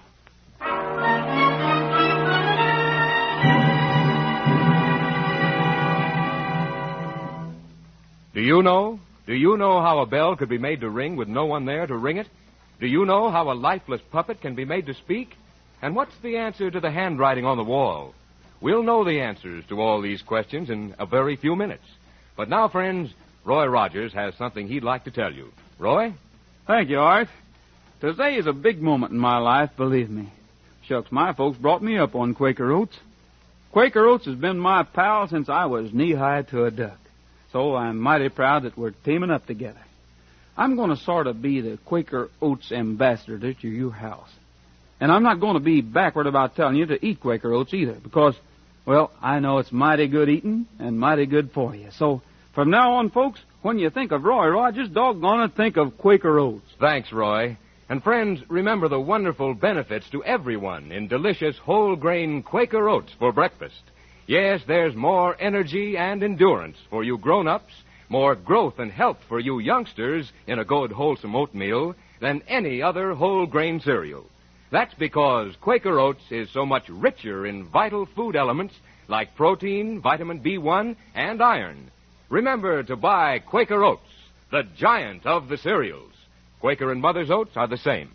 Delicious, nutritious, makes you feel ambitious. The giant of the cereals is Quaker Oats.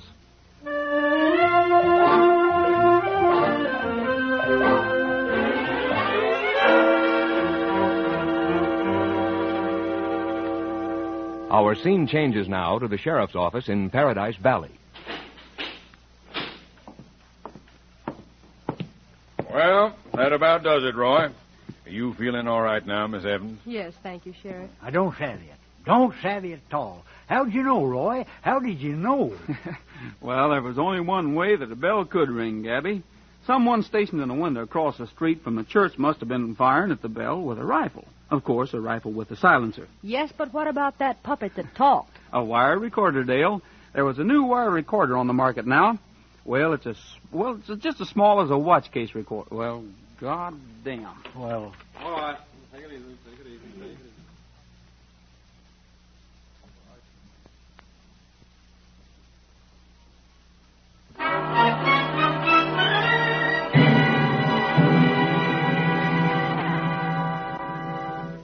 Do you know how a bell could be made to ring with no one there to ring it? Do you know how a lifeless puppet can be made to speak? And what's the answer to the handwriting on the wall? We'll know the answers to all these questions in a very few minutes. But now, friends, Roy Rogers has something he'd like to tell you. Roy? Thanks, Art. Today is a big moment in my life, believe me.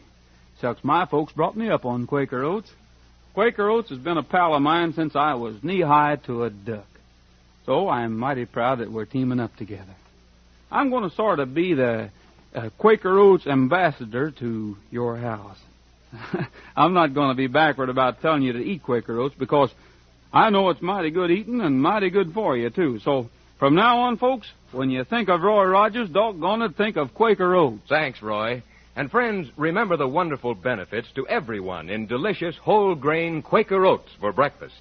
Yes, there's more energy and endurance for you grown-ups, more growth and health for you youngsters in good, wholesome oatmeal than any other whole-grain cereal. That's because Quaker Oats is so much richer in vital food elements like protein, vitamin B1, and iron. Remember to buy Quaker Oats, the giant of the cereals. Quaker and Mother Oats are the same. Delicious, nutritious, makes you feel ambitious. The giant of the cereals is Quaker Oats.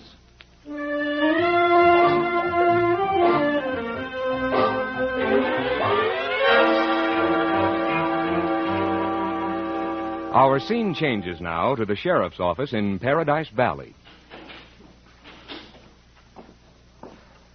Well, that about does it, Roy. You feeling all right now, Miss Evans? Yes, thank you, Sheriff. I don't savvy it. Don't savvy it at all. How'd you know, Roy? How did you know? Well, there was only one way that a bell could ring, Gabby. Someone stationed in a window across the street from the church must have been firing at the bell with a rifle. Of course, a rifle with a silencer. Yes, but what about that puppet that talked? That was a wire recorder, Dale. There's a new wire recorder on the market now. It's so small they call it the watch case recorder. Well, there was a watch case recorder inside that puppet. And the handwriting that appeared on the fireplace wall in the Reverend Smith's study, that was invisible ink, was it? Invisible ink that started to appear when the heat of the fire brought it out. Exactly, Sheriff. And all the time I thought that Luke Peabody was the ornery culprit. It couldn't have been Luke. He was in church yesterday, so he couldn't have fired a rifle at the church bell from outside. Well, as I fessed up to you, I suddenly realized that the material used to make the puppet we saw in church yesterday had come from my store. And I remembered who'd bought it. Well, I scally-hooted out to the ranch to tell Roy, but he followed me. He told me he'd kill me if I didn't give you that low-code story about puppets kidnapping Dale. Oh, I was scared. I was mighty scared. But, Roy, I still don't savvy how you knowed it was Lindsay Lockridge. The first clue, Gabby, was that Lockridge used the words articulated figure and vertical controller in describing a puppet. That made me realize he knew something about puppets. The second clue was the stocks that he's been trying to get me to buy for a long time. That made me figure he was kind of hard up for cash. Shucks, I knowed all them things, but I just never put them together, that's all. Well, Roy, Lockridge is locked up safe, and the folks of Paradise Valley are mighty beholden to you. You've done it again. Ain't nothing unusual about that, Sheriff. It was my partner who done that. My partner, Roy Rogers.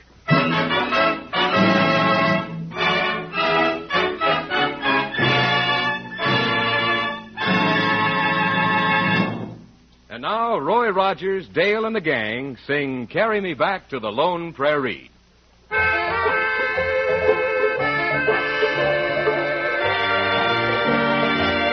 Oh, carry me back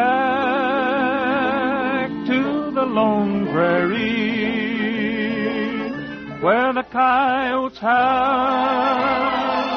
and the wind blows free. And when I die, you can bury me 'neath the western sky on the lone prairie. Give me back my saddle, give me back my gun, give me back my bronco that I used to run. Let me spread my blanket by a peaceful stream. Hear the cowboys singing by the campfire's gleam. Oh, carry me back to the lone prairie, where the coyotes howl and the wind blows free.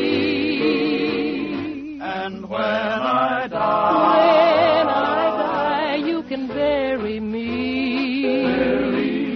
beneath the western sky. That western sky on the lone prairie. Lone prairie.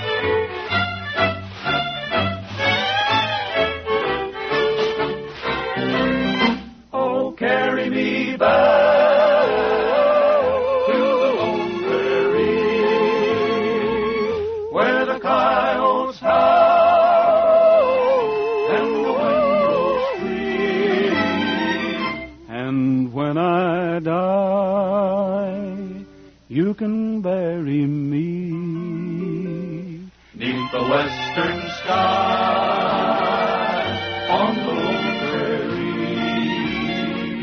'neath the western sky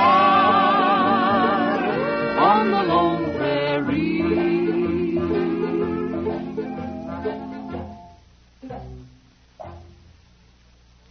Well, folks, it's time to hit the trail. Before we go, though, I'd just like to say to all the boys and girls listening in that I'd take it kindly if they were mighty careful about accidents. You know, kids, on the Double R Bar, every cowboy is always on his guard against accidents. I want you to be like that, too. So you do that for me, will you? Fine. And in the meantime, don't forget, smiles are made out of the sunshine and the frown from a rainy day. You'll be more than repaid if you remember that a smile goes a long, long way. Well, now, until next Sunday, don't forget, this is Roy Rogers saying for Dale Evans, Gabby Hayes, myself, also Quaker Oats, goodbye, good luck, and may the good Lord take a liking to you. Don't forget, smiles are made out of the sunshine, and a smile goes a long, long way.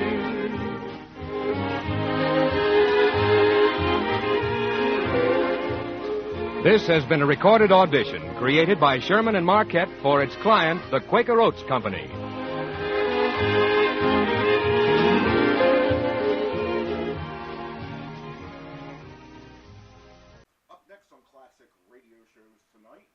It's the British sitcom, The Navy Lark.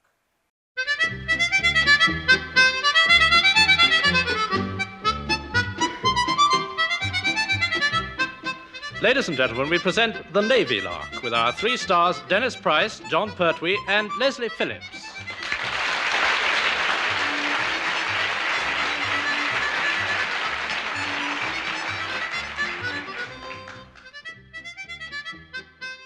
problems and headaches come from a variety of sources. The Navy is no exception to this rule, but in their case, the problems and headaches always come from exactly the same source, a detachment on a small island a few miles off Portsmouth.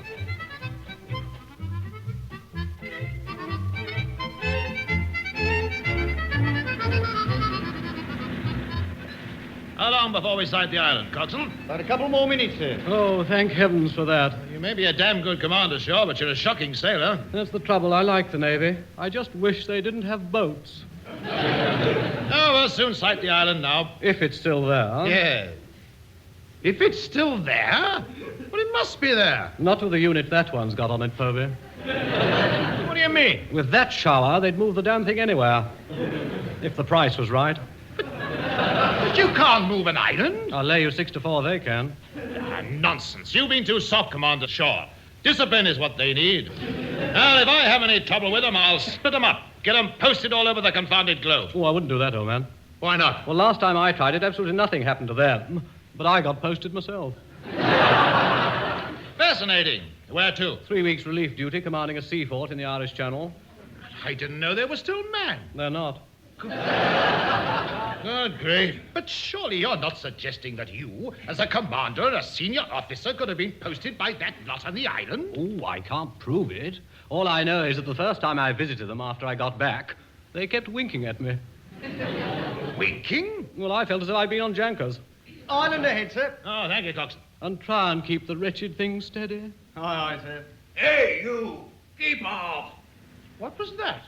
It's the old boy in that rowing boat, sir. Go away. Get that blistering boat out of it. Alter course, will you? There won't be a fish between here and Java by the time you finish. Oh, dear, I gather we're disturbing the calm in his territorial waters. So that's it.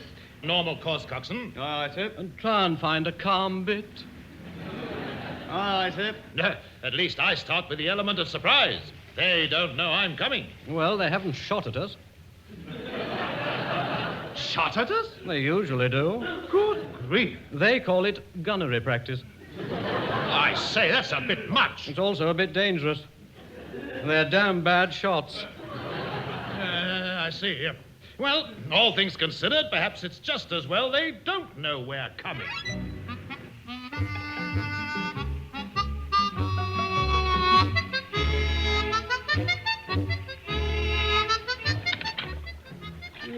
Hey, Ginger, I'm going to tell you something. Don't bother, I'm having a kip.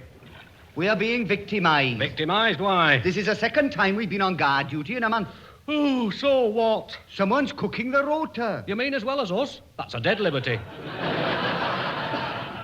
Stuck on this jetty in the sun for 8 hours. Persecution, that's what it is. Here, Tuffy. What? Here, what's that droning noise? Well, how should I know? Well, lift your great Welsh bonce up and have a look. You look, it's your turn. No, it isn't. It's... Blimey! Tuffy! Quick! What's up? It's old Shaw in the launch from Pompey. What? Start gunnery practice.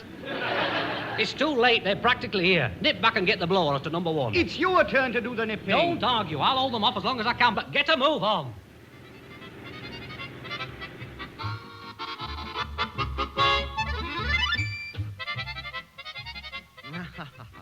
Probably something a girl just wouldn't understand. Oh, quite. Lieutenant Phillips, I'm sure number 1 wouldn't like to see you sitting in my in tray. Huh? Oh, I'm sorry. I suppose I ought to be in the one marked pending. I think I better get a new one for you marked to be dealt with later. Oh, mind the ink. Why, there's plenty of it in... Oh, law. I say I'm frightfully sorry. Frankly, so am I. Oh, well, it's some consolation being in the Wrens, I suppose. Yes, it is, isn't it? What is? It doesn't show. If you'd been in khaki, you'd have looked like a sultana pudding. Thank you very much. Well, you're the right shape. I mean, you're certainly the right consistency. You do try, don't you? Desperately. Hello? Extension 35? Oh, no, but Sub-Lieutenant Phillips is here. Well, hold on. You'll do. It's the jetty guard. Oh, thanks. Sub-Lieutenant Phillips speaking. What? Oh, lummy. Commence gunnery practice at once.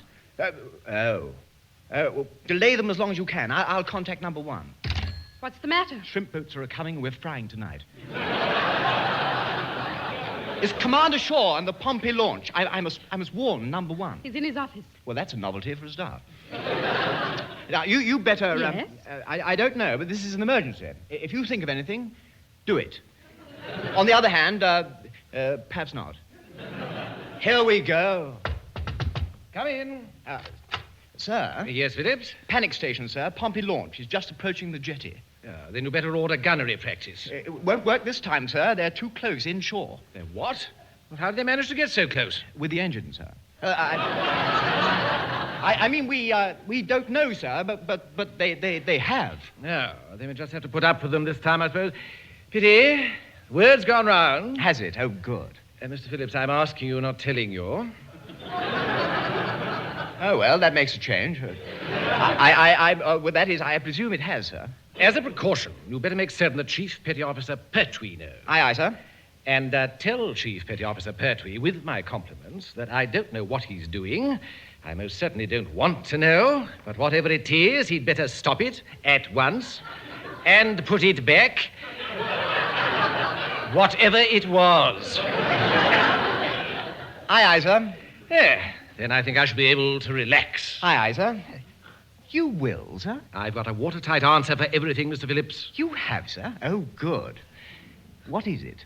I shall see the authorities realize that any discrepancies are entirely your fault, Mr. Phillips. Oh, thank you very much, sir. That's terrible. Oh. Oh, no, sir, you couldn't. Couldn't I, Mr. Phillips? Yes, you could. This is awful. I'd better warn CPO Pertwee at once. He should be in his stores. Correction, Mr. Phillips. The Navy's stores. As you say, sir. But you'll never convince CPO Pertwee of that. We can but try, Mr. Phillips. We can but try.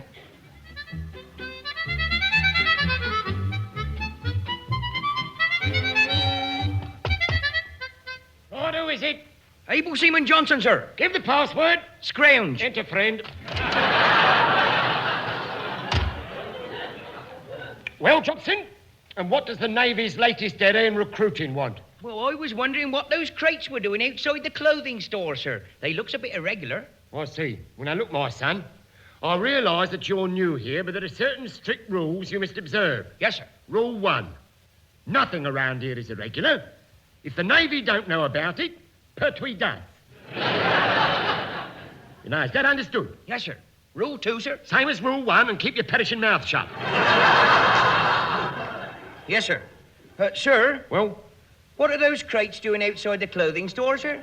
Minding their own flaming business. Yes, sir. I can see we're going to have a bit of trouble with you, my lad. But as you're so interested in those crates, you may as well get them onto the handcart and trot off down to the station with them. They're full of uniform. Oh, they're for another unit, then. Yeah, well, you could put it like that. It's a film unit. An uncle of mine happens to work in their wardrobe department, and we've come to a little, arrangement, you know. You can't do that, sir. Rule 3, I can. For the last 6 years, the gear in those crates has supported Jack Hawkins with monotonous regularity. Good gracious. Oh, I thought the uniforms in his pictures always looked authentic. Well, now you know why. They are. Yeah. Stores here, we're closed. Try again tomorrow. But we're not closed, Chief. We are, if that's who I think it was, mate. Who, Chief? Number 1. Look, my bet is he spotted those perishing crates outside the clothing store. Oh, that's torn it. Yeah, he certainly has. He'll want 25% of my profit. What? Hey, you mean he'd allow you to do it if he gets a cut? No, certainly not. He's an officer and a gentleman. Ah. However, he's also treasurer of the unit's comfort fund. And that's got a very expensive blind eye. Oh, we don't get it. You wouldn't, but it's quite simple. Look, if number 1 knew that I was handing out those uniforms, he'll calculate my profit on the deal, and as treasurer of the comfort fund, he'll suggest a 25% donation to the kitty. Ah. Yeah, so remember, my lad, what number 1 don't see officially, the comfort fund declares a divvy over. In which case, Chief Petty Officer Pertwee's going to have the dead needle with you. Hello? Extension 26. Yeah, who wants him? Pertwee's... Pertwee speaking, Mr. Phillips, sir. Right? No, I don't know. Must be a bad line, sir. Hey, Wood? A launch? There can't be. There wasn't any gunfire. We'll see. Righto, sir, right. Yeah, give us 5 minutes and we'll be in the clear. Trouble brewing, sir? Worse than that, it's ruddy well fermented. Look, my son, you get the black paint and the stencils quick and then nip over to those crates outside the clothing store. Well, what do you want on them? They're already marked. Yeah, you're telling me they're marked Destination Vanguard Film Corporation Wardrobe, right? Right. Right, when I do this, look, blot out Film Corporation, put HMS in front of Vanguard, and make Wardrobe read Wardroom. I get it. Yeah, but if you haven't, I shall, right between the flaming ears. So come on, look lively. Aye, aye, sir. Look out, number 1. CBO Pertwee. Not guilty, sir. Now, I wonder what I've just missed. What were you up to, Chief? Nothing, sir. No, nothing at all. Then you'd better report to the sick bay. Sick bay, sir?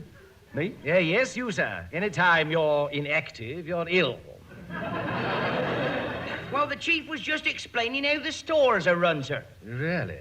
Now, there's a top-secret lecture I'd love to have heard. It was an abridged version, sir. That I can imagine. Chief, it seems we're about to receive an inspection from Commander Shaw. Now, as I was passing, I thought I'd make absolutely certain you knew about it and were, prepared. Well, I had heard, sir. Splendid. Well, carry on, then. Sir? There is one thing. On my way here, I fell over some crates outside the clothing store. Crates? Crates, Chief. You might have them moved before inspection. Oh, it's all right, sir. I'm just going to repaint them. That's it!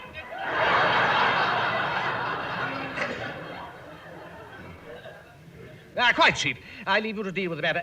Incidentally, I put you down for 30 tickets for the Unit Comfort Fund's next dance, Chief. Yes, sir, I was thinking of taking 30 tickets? 30 doubles, of course. Yes, all right. Good show, good show. Carry on. Grand morning, isn't it? Grand morning, isn't it? Grand morning, isn't it? Those tickets are 25 bob each. Pooh, I could spit. Here, wait a minute. Here, just a minute. What's today? Thursday, Chief. Oh, blimey, it's torn it. Look, I'd forgotten all about Operation Fag End. Oh, I bet Sub-Lieutenant Phillips has as well. Here, give me that blower. The blower, the blower! I've got to have a word in his shell like, a bit sharpish. Hello, extension 35. Sub-Lieutenant Phillips. Who's calling? 1 moment, please. Excuse me, homewrecker. You're wanted on the phone. Oh, thanks. Hello. Sub-Lieutenant Homewrecker speaking. Sub-Lieutenant Phillips speaking. Chief Petty Officer Pertwee, is it? Yes? Oh, as it's you. What's gone wrong? Slight oversight, sir. I trust the Pompey inspection won't take too long, sir, because, it's Thursday, sir. Is it? Oh, yes, so it is. Happy Thursday, Pertwee. Now, what about it? The helicopter is due over from Jersey with your 500 duty-free fags this morning. Oh, good, yeah. I had to buy 20 in the wardroom last night. Oh, law. I'll contact a relative of mine at Fleet Air Arm Control and have the chopper returned to base. All diverted. Oh, good show. Pertwee? Sir? Do you always have a relative on these occasions? Well, we do our best, sir. We're very prolific. Yes, I noticed. Oh, I'm wanted in number 1's office. I expect the launch party has arrived. Keep me posted, will you? Aye, sir. Come in. You buzzed, sir? Yes, I buzzed. Come in, Phillips. Commander Shaw, you know, and this is Commander Povey who's taking over from him. This unit is slack, slovenly, and incompetent. Oh, pleased to meet you, sir. Apparently, there was a certain amount of difficulty in getting the Pompey launch tied up, Mr. Phillips. A certain amount. Thanks to that bungling rating of yours on the jetty, my coxswain's exhausted. If he threw that rope once, he threw it 25 times. I thought the fool would never catch it. I'm sure Mr. Phillips has a complete explanation, sir. You have, haven't you? No. Yes. Well, as you see, sir, it's not always easy, sir, to catching a rope. Not easy? Good grief, it's only 3 feet at low tide. Yes. Well, perhaps your rope is only 2 feet long, sir. Idiot. A good try, Phillips, but no. Number 1, I want an urgent signal sent to Admiralty. There's a blasted launch full of morons messing about in our waters, fouling up the fishing for a month. It's got to be stopped. And who is this? Yeah, the captain, sir, Lieutenant Commander Stanton. Well, who the devil are these two? The morons. The inspection from Portsmouth, sir. How do you do, sir? Damn badly. Well, this is Commander Povey. He's taking over from Commander Shaw at Portsmouth, sir. Well, he's no fisherman. Oh, I don't know. He's caught us. You were saying, Mr. Phillips? Was I? I shouldn't have been, should I? No. Hello? Phillips here. Who? Well, it's just a bit tricky at the moment. Could you ring back later? Hang on, will you? Who is it, Mr. Phillips? Poof. It's for you, sir. Well, speak up, man. Who is it? It's, I've forgotten. Forgotten? Mr. Phillips has a very short memory, haven't you, Mr. Phillips? No, I don't think so. As a matter of fact, I've got a very... yes, I have. Yes, shocking. I can't even remember who I am sometimes. Next time, let's hope it's for good. Oh, more confounded inefficiency. Give me that phone. I'll ask them what they want. Oh, certainly. No. Oh, please, no, it's red hot. Can't even take a simple message. Hello. You wish to speak to Lieutenant Commander Stanton? Now, who is it calling? You're the what? I see. I don't think so, but I'll ask him. Who is it? It's the Jubilee Fish Cafe. And they want to know if you've had any luck with the skate. Oh.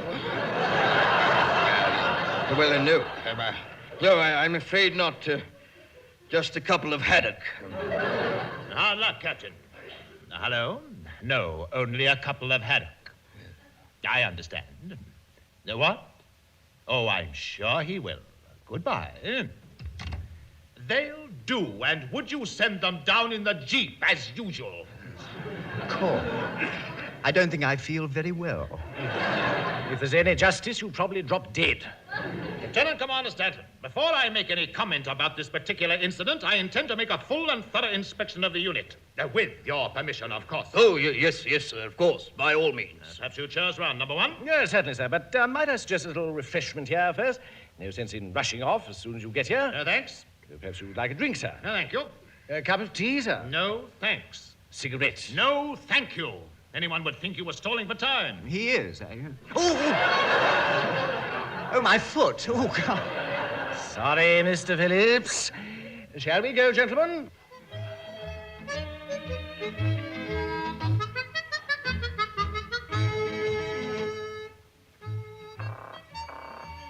Fleet Air on, Jersey. Hello, Poppy. Yes? It's me again, Chiefy Pertwee. Give me the control tower, quick. 1 moment, please. Control tower?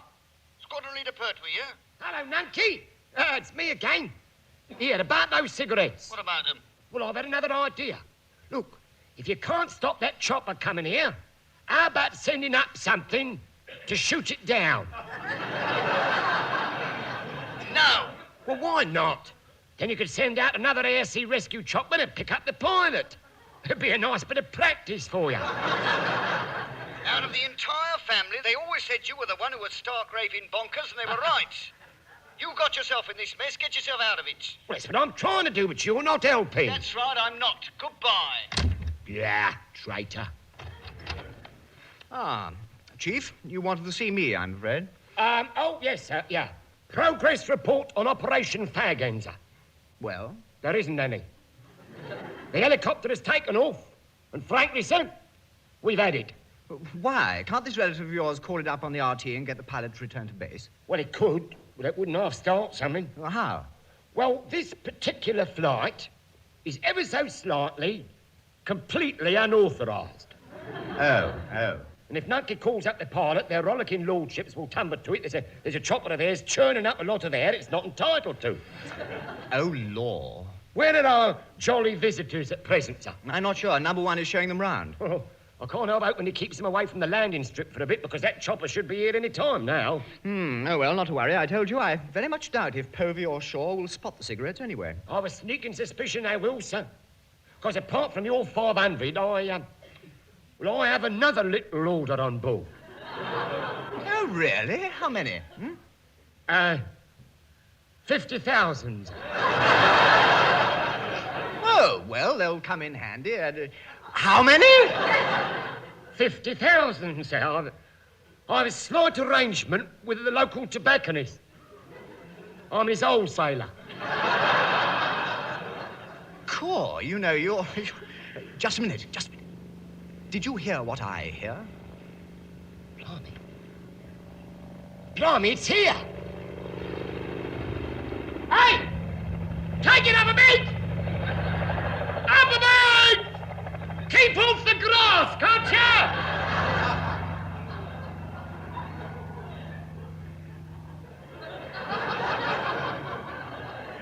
you? Well? No, sir, not very. Do you think I could have an immediate transfer to foreign service? Too late, I'm afraid, Pertwee. Your court-martial's just touching down. Yeah. How about signing on for another 21 years, Pertwee? What for, sir? Well, I reckon your trial will last about 18 of them. Will you be my defending officer, sir? You don't want me, Pertwee. You want Lord Goddard. Oh.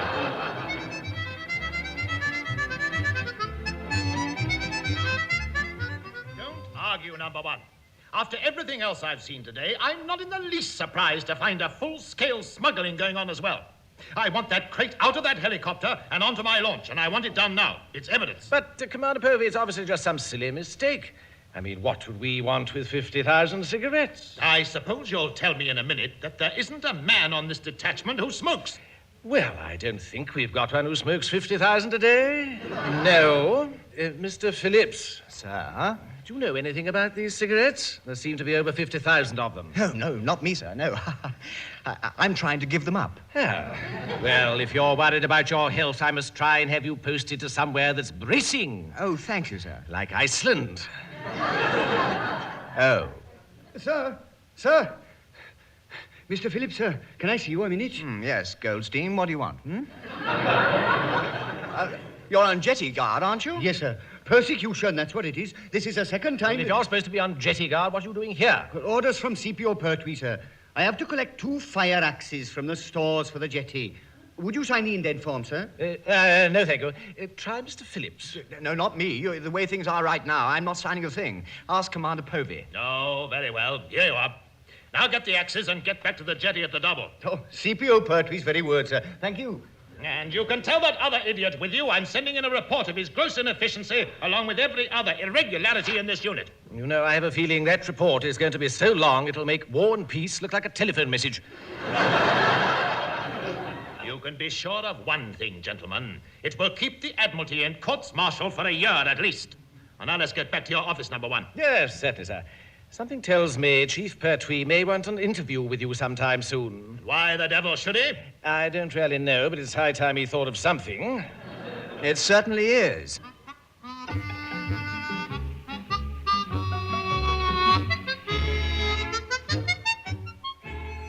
Hello, Joyce. Are our wandering boys back yet? The vouchers? Yeah. Oh, yes. They're all in number one's office. Can't you see the walls vibrating? Yeah, splendid. I can't pour oil on the troubled waters. Come in.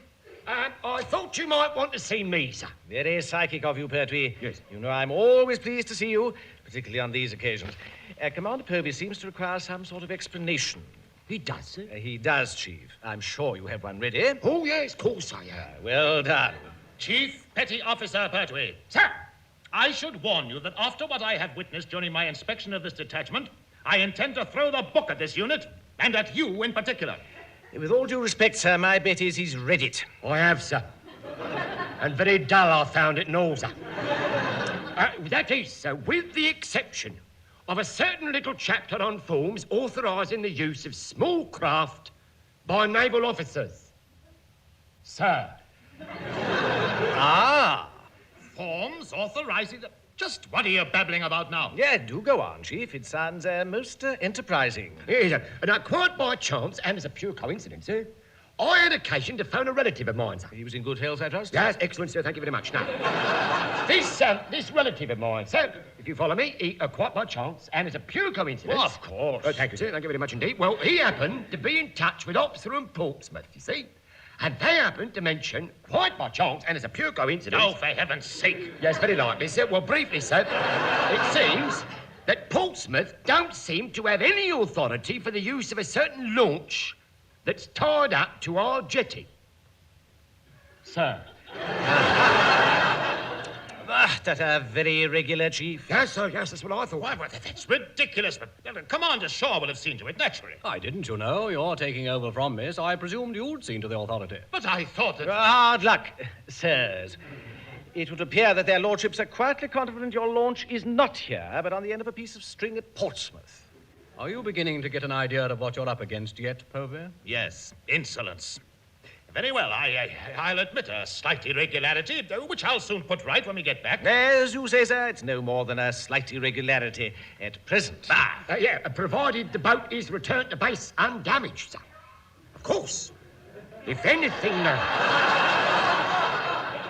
So I was saying, if anything happens to it, and you had to go back without it... then there might be quite a sort of inquiry, eh, Pertwee? Oh, very likely, sir, very likely. Yeah. And as a witness, I should have to... Oh, yes, naturally, sir, yes. Oh, it's a shame, but what else could you do? Exactly, and of course my evidence would hardly... Quite right, sir, yes. Oh, a tragic end to a promising naval career, sir, just Go back without it? Damage? What are you talking about? That boat's in perfect order. Oh, I'm sure it is, aren't you, Chief? Oh, of course, sir. But the jetty guard are on the phone in the outer office, and I understand they want to report a small fire. A fire? Yes, aboard your launch, sir. What? Yes. Yes, I thought I smelled burning. But I... Steady, Povey. You're going a funny colour. That's quite right, sir, but don't worry, sir. Don't worry. The boys will soon deal with it, sir. They've got axes. Of course. Yes, you remember you signed the authority for them, so it's quite in order for them to be used. Yes, well, I'll just go and speak to the boys, sir. Pertwee. Sir? Yeah, you were about to say? Well, of all of... I don't know what to say. How about game, set, and match? Exactly. I don't think Commander Povey will be making an adverse report this time after all, Chief. That's right, sir, isn't it? It's sheer blackmail. But very well. But you won't get away with this. I'll get the lot of you if it's the last thing I do. Thank you, sir. Fire extinguished and no damage done, sir. That'll be all, Chief. Oh, sir. Oh, sir. What now? About a certain ill-timed airmail delivery of cigarettes, sir. Well? Well, whilst Commander Povey is here, sir, can I have permission to collect some wood from the naval stores? Wood? What for? Well, I thought I'd build a small cigarette kiosk smack bang outside the naffy, sir. Yes, a very sound scheme, Chief. And as treasurer of the Comfort Fund, I fully approve. We're intending to donate all the profits, of course. Oh, naturally, sir. You could have your usual 25%.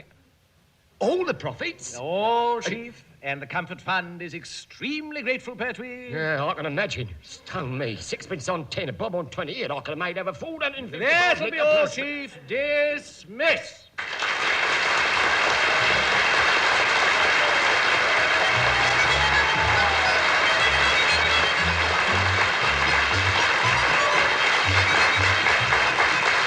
That was Dennis Price, John Pertwee, and Leslie Phillips working their passage in The Navy Lark, written by Laurie Wyman. Dennis Price was the number one. John Pertwee was the chief petty officer. Leslie Phillips was the sub-lieutenant. Commander Povey was played by Richard Caldecott. Joyce was Pamela Buck. Commander Shaw was Michael Bates. Able Seaman Johnson was Ronnie Barker. And Squadron Leader Pertwee, Tenniel Evans. The recorded production was by Alistair Scott Johnston.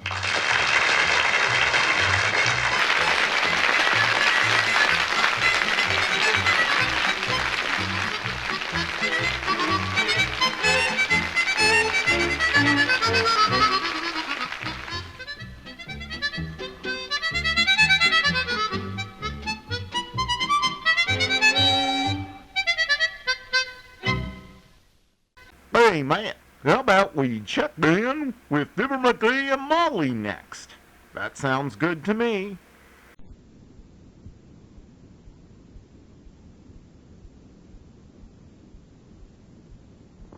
The Fibber, McGee and Molly Show.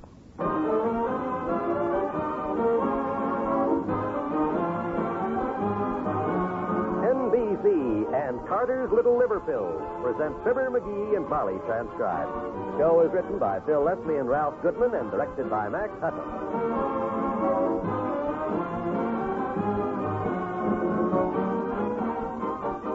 We'll join Fibber and Molly in just a moment. This is Esther Williams. You know, the first time I tried to swim, I was really frightened, but that was to be expected. Many things do frighten us until we learn about them. And then knowledge helps us turn fear into positive action. That's true about many things, and it's particularly true about cancer.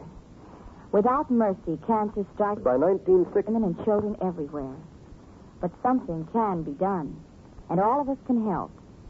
We must be certain the American Cancer Society continues its programs of research, education, and service.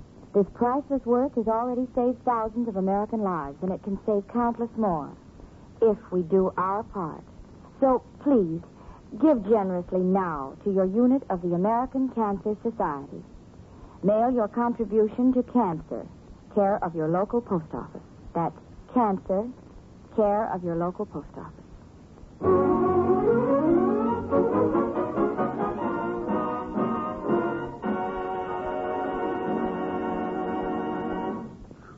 No, I'm innocent. You can't hang me. I'm innocent, do you hear? McGee, wake up. Get your hand off me, Copper. You can't hang me for something I didn't do. Molly, don't let him get me. I won't. Wake up, McGee. Wake up. What's the matter, kiddo? You were having a nightmare. Yelling at the top of your lungs. Me? I was? Yes, I'm innocent, you said. Take your hands off of me, Copper. Oh, yeah. That was the same nightmare I had last night. They got me again for taking that button from police headquarters. That clue in the robbery. They hauled me off to the electric chair and started to strap me in, but it wouldn't work. The spark coil was broken. Good. Then, stupid me, guess what I did? What? I offered to fix it for him. My goodness.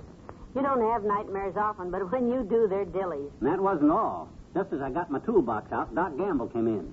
You can't electrocute this man, Warden, he says. Good for him. Yeah, he says, I've examined this prisoner. He's AC and the chair is DC. That's when they decided to hang me.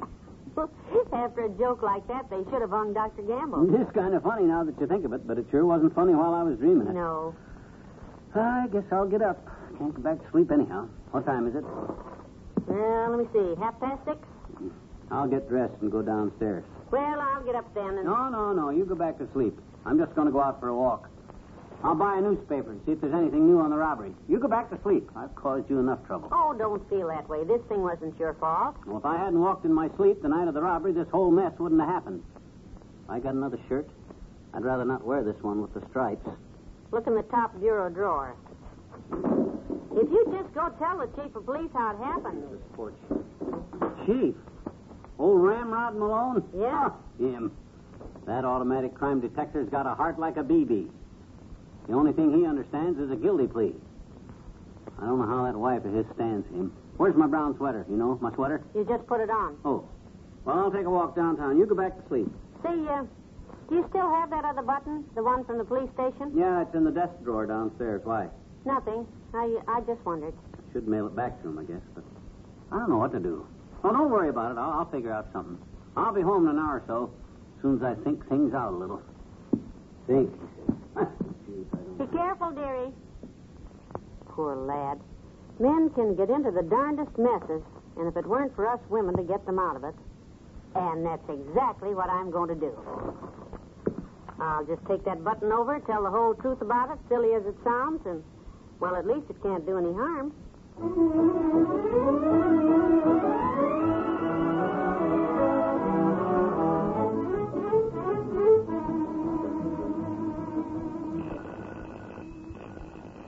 Hope I look all right. I dressed in such a hurry. But this early in the morning, nobody looks very good, so. Yes? Oh, Mrs. McGee, what a pleasant surprise. Hello, Mrs. Malone. May I come in? I'd like to talk to you about something. Why, yes, do. Oh, dear, the house is a mess, and I haven't had time to do anything to my hair. Ramrod just left. My husband just left for work a few minutes ago, and... Well, this is a terrible hour to come calling. It's awfully important, or I wouldn't have bothered you so early. Let me have your hat and coat. Come on out to the kitchen. Let's have a cup of tea. Whatever it is, I'm sure it can wait till we have a cup of tea.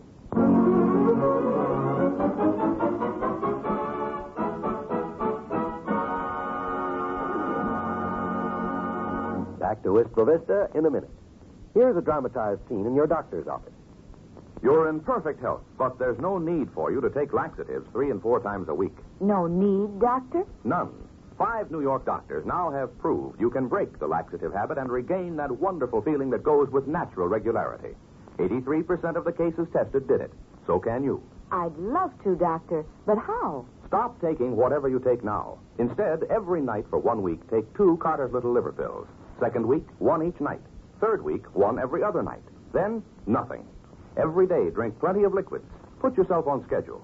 But how can Carter's help break the laxative habit, Doctor? Because Carter's Little Liver Pills not only relieve irregularity, they also improve the flow of liver bile that is needed for natural regularity. When worry, overeating, overwork make you irregular temporarily, take Carter's temporarily and don't get the laxative habit. Get Carter's Little Liver Pills, only 43 cents. Break your laxative habit. Restore your natural powers of regularity.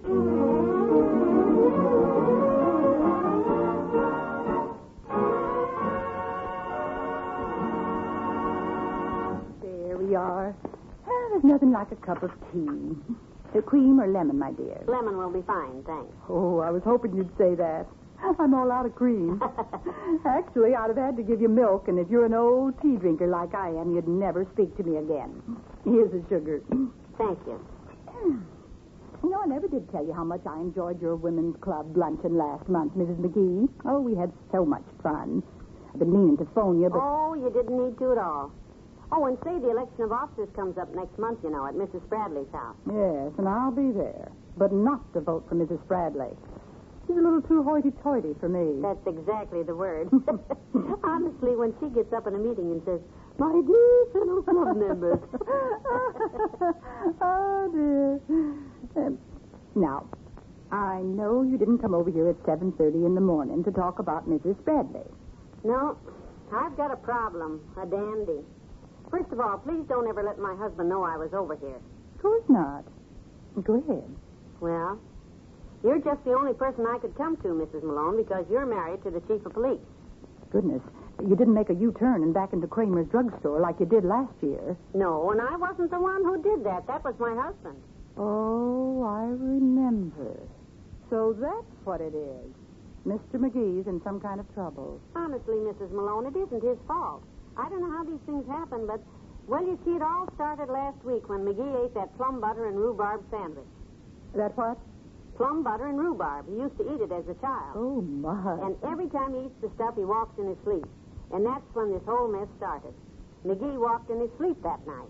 He walks in his sleep? Yes. You mean Mr. McGee does that, too? Too? You don't mean Ramrod. I mean Chief Malone. All the time. Only with him, it's peanut butter and pickle lily. Heavenly days. I always know when he's had one of those sandwiches. Just before he turns out the light, he says, "Millie, help me handcuff my foot to the bed." Why eat the stuff, I say? I like it, he says. Oh, he's so stubborn. But go on, dear. I didn't mean to interrupt. What happened the night Mr. McGee walked in his sleep? Well, that same night there was a robbery in the neighborhood, and McGee was afraid he might have done it.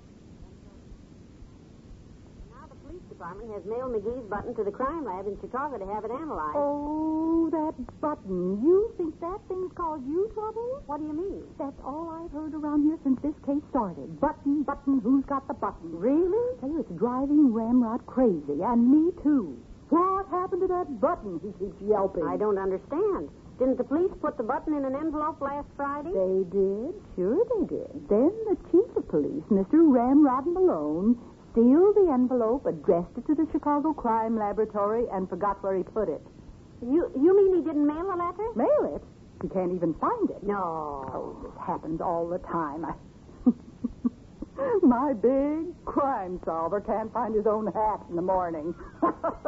Oh, I wish I had a nickel for every time I run out to the garage after him to hand him his revolver.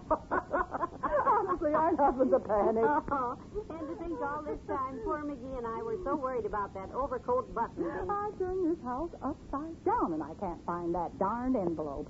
I've looked everywhere except... Wait a minute. Oh, for goodness sake, here it is. Where was it? In his extra holster, his Sunday holster. I just remembered he's always hiding things in there. That's where he keeps his winnings when he plays poker with the boys.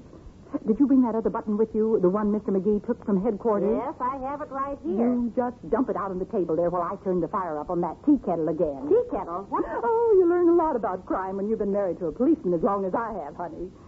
We'll steam this envelope open, put the right button in it, seal it up again, and you can take Mr. McGee's button home to him. Oh, bless your heart. I can't tell you how much I think. Oh, my goodness. If the wrong button got to the crime lab, it'd be just as embarrassing to Ramrod as it would to Mr. McGee. So you see, I'm looking after my little schnook, too. Aren't you clever? Oh, I'm so happy to Get a pair of rubber gloves out of that drawer.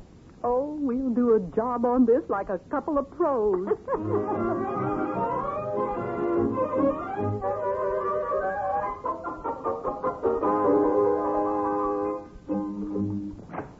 McGee, I'm home, and look what I've got. Gee whiz, kiddo, where you been? I've been back over an hour. Oh, I've got some wonderful news for you. It's right here in Me my... too. That's why I hurried back. Have you seen the morning paper? The morning paper? It's right here on the front page. The McDonald burglary is solved. There wasn't any. There what? Mrs. McDonald phoned the cops this morning. She never had those jewels in that jewel box in the first place. She keeps them under the rug. It was old man McDonald who started the fuss. If she hadn't been out of town when he found her coat button on the floor and thought of what's the matter, kiddo? Oh, nothing. Not a thing.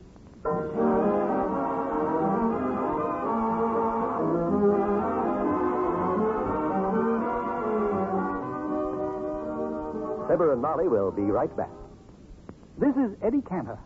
And if I may, I'd like to take a moment here to remind you about my weekly show business show.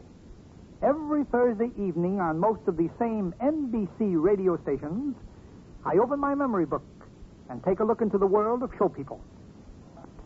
Not only do I talk about the great and wonderful old-timers in show business, I also tell you the intimate stories that surround the stars of today. And you'll hear some of their famous recordings, too. Recordings from the early 1900s and recordings from this very year. For old and new alike, combined to make show business your business. And so I like to tell you about their lives, and I do, during my weekly show business show. Won't you listen every week on the NBC Radio Network? This is Eddie Cantor reminding you and hoping you'll be in the audience.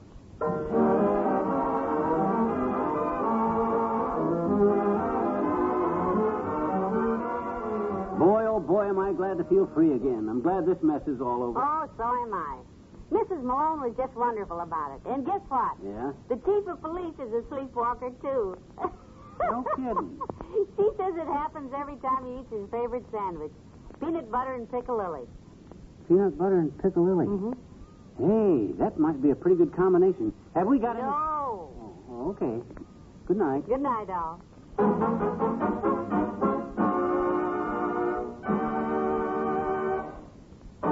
NBC and Carter's Little Liver Pills have brought you the Fibber, McGee, and Molly program transcribed with Elvia Allman as Mrs. Malone.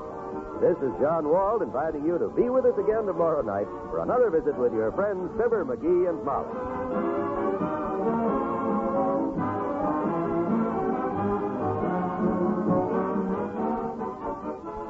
Hear Jim Fleming with the heart of the news tonight on the NBC Radio Network.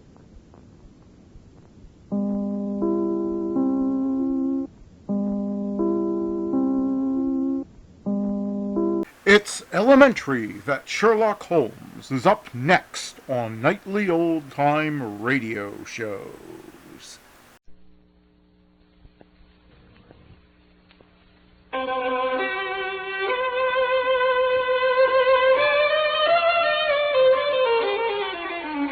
It is absolutely essential to me that I should have £50,000 at once. If I were able, I should be happy to advance it without further parley from my own private purse. You have doubtless heard of the Beryl Coronet.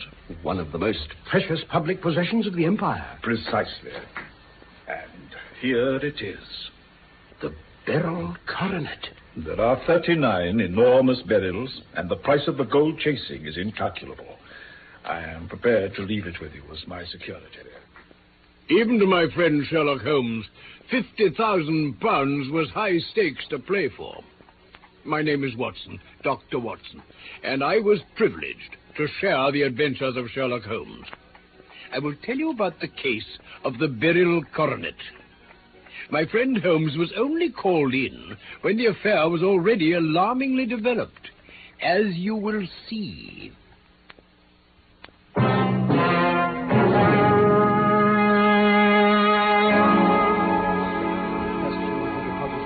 Funds to restore a credit balance to your account.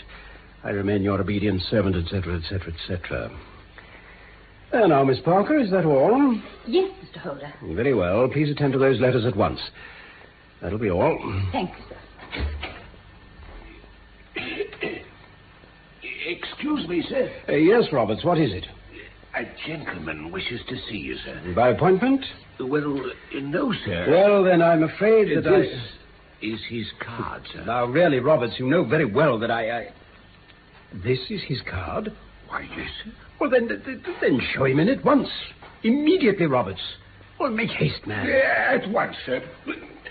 If you would kindly step this way, your Mr. Holder. Yes, very good, Roberts. Thank you.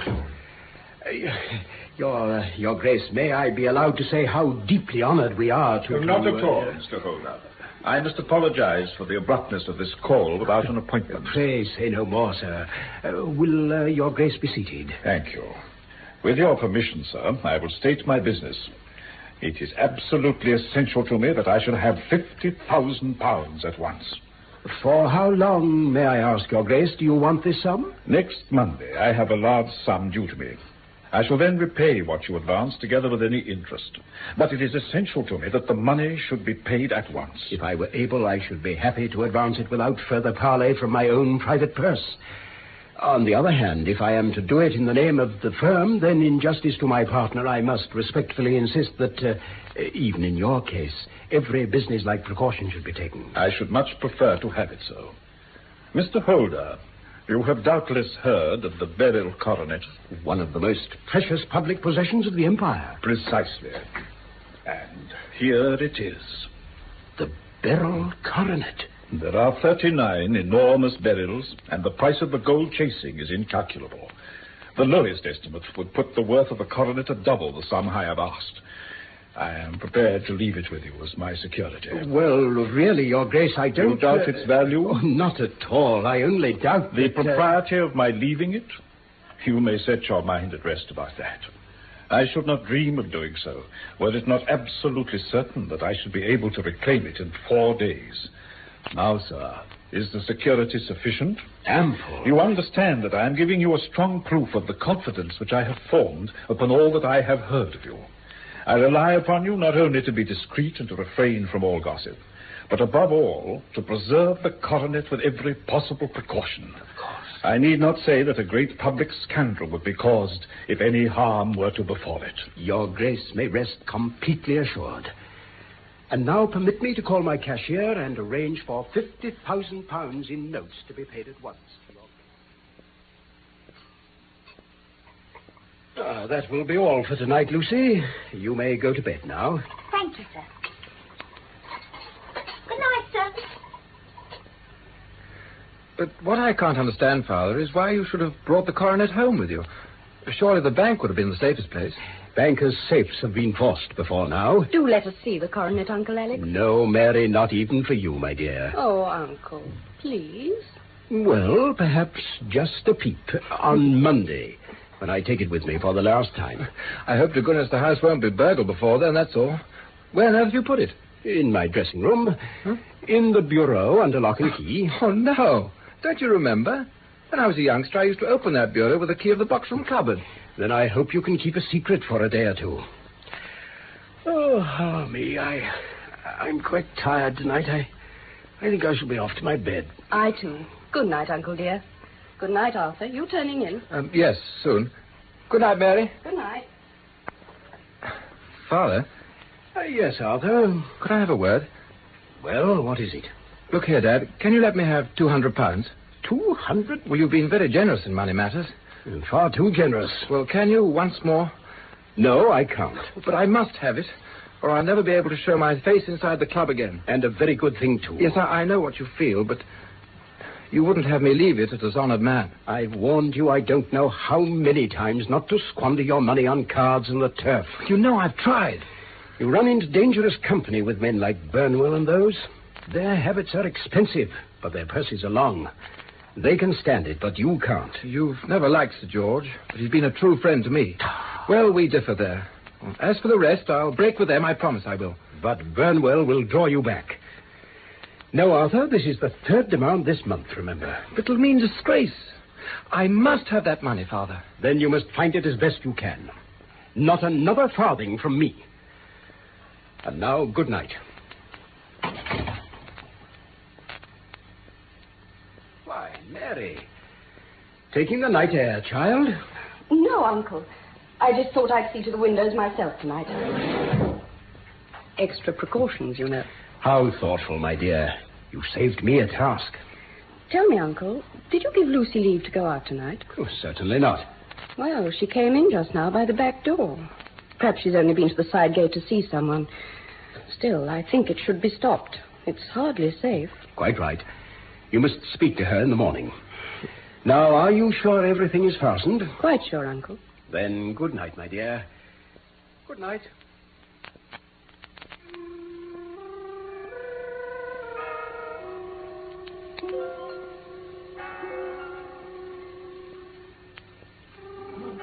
Who's there? Who is it? Who? Arthur, what are you doing with that coronet? Father, So you've come to this. No. Give it me here. Oh, no. It's broken. Listen, Father. Tell me this instant where this missing corner is, and the 3 barrels from it. There can't be any missing. There are, and you know it, because you've stolen them. Stolen? Yes, you thief. Must I call you a liar as well? When I caught you now, you were trying to wrench off another piece. This is the last straw. You've called me names enough. I shall leave your house in the morning and make my own way in the world after this. You shall leave it in the hands of the police. Oh, very well. If you choose to call the police, let them find what they can. You shall learn nothing from me. Oh, Arthur, Well, you may as well face the matter.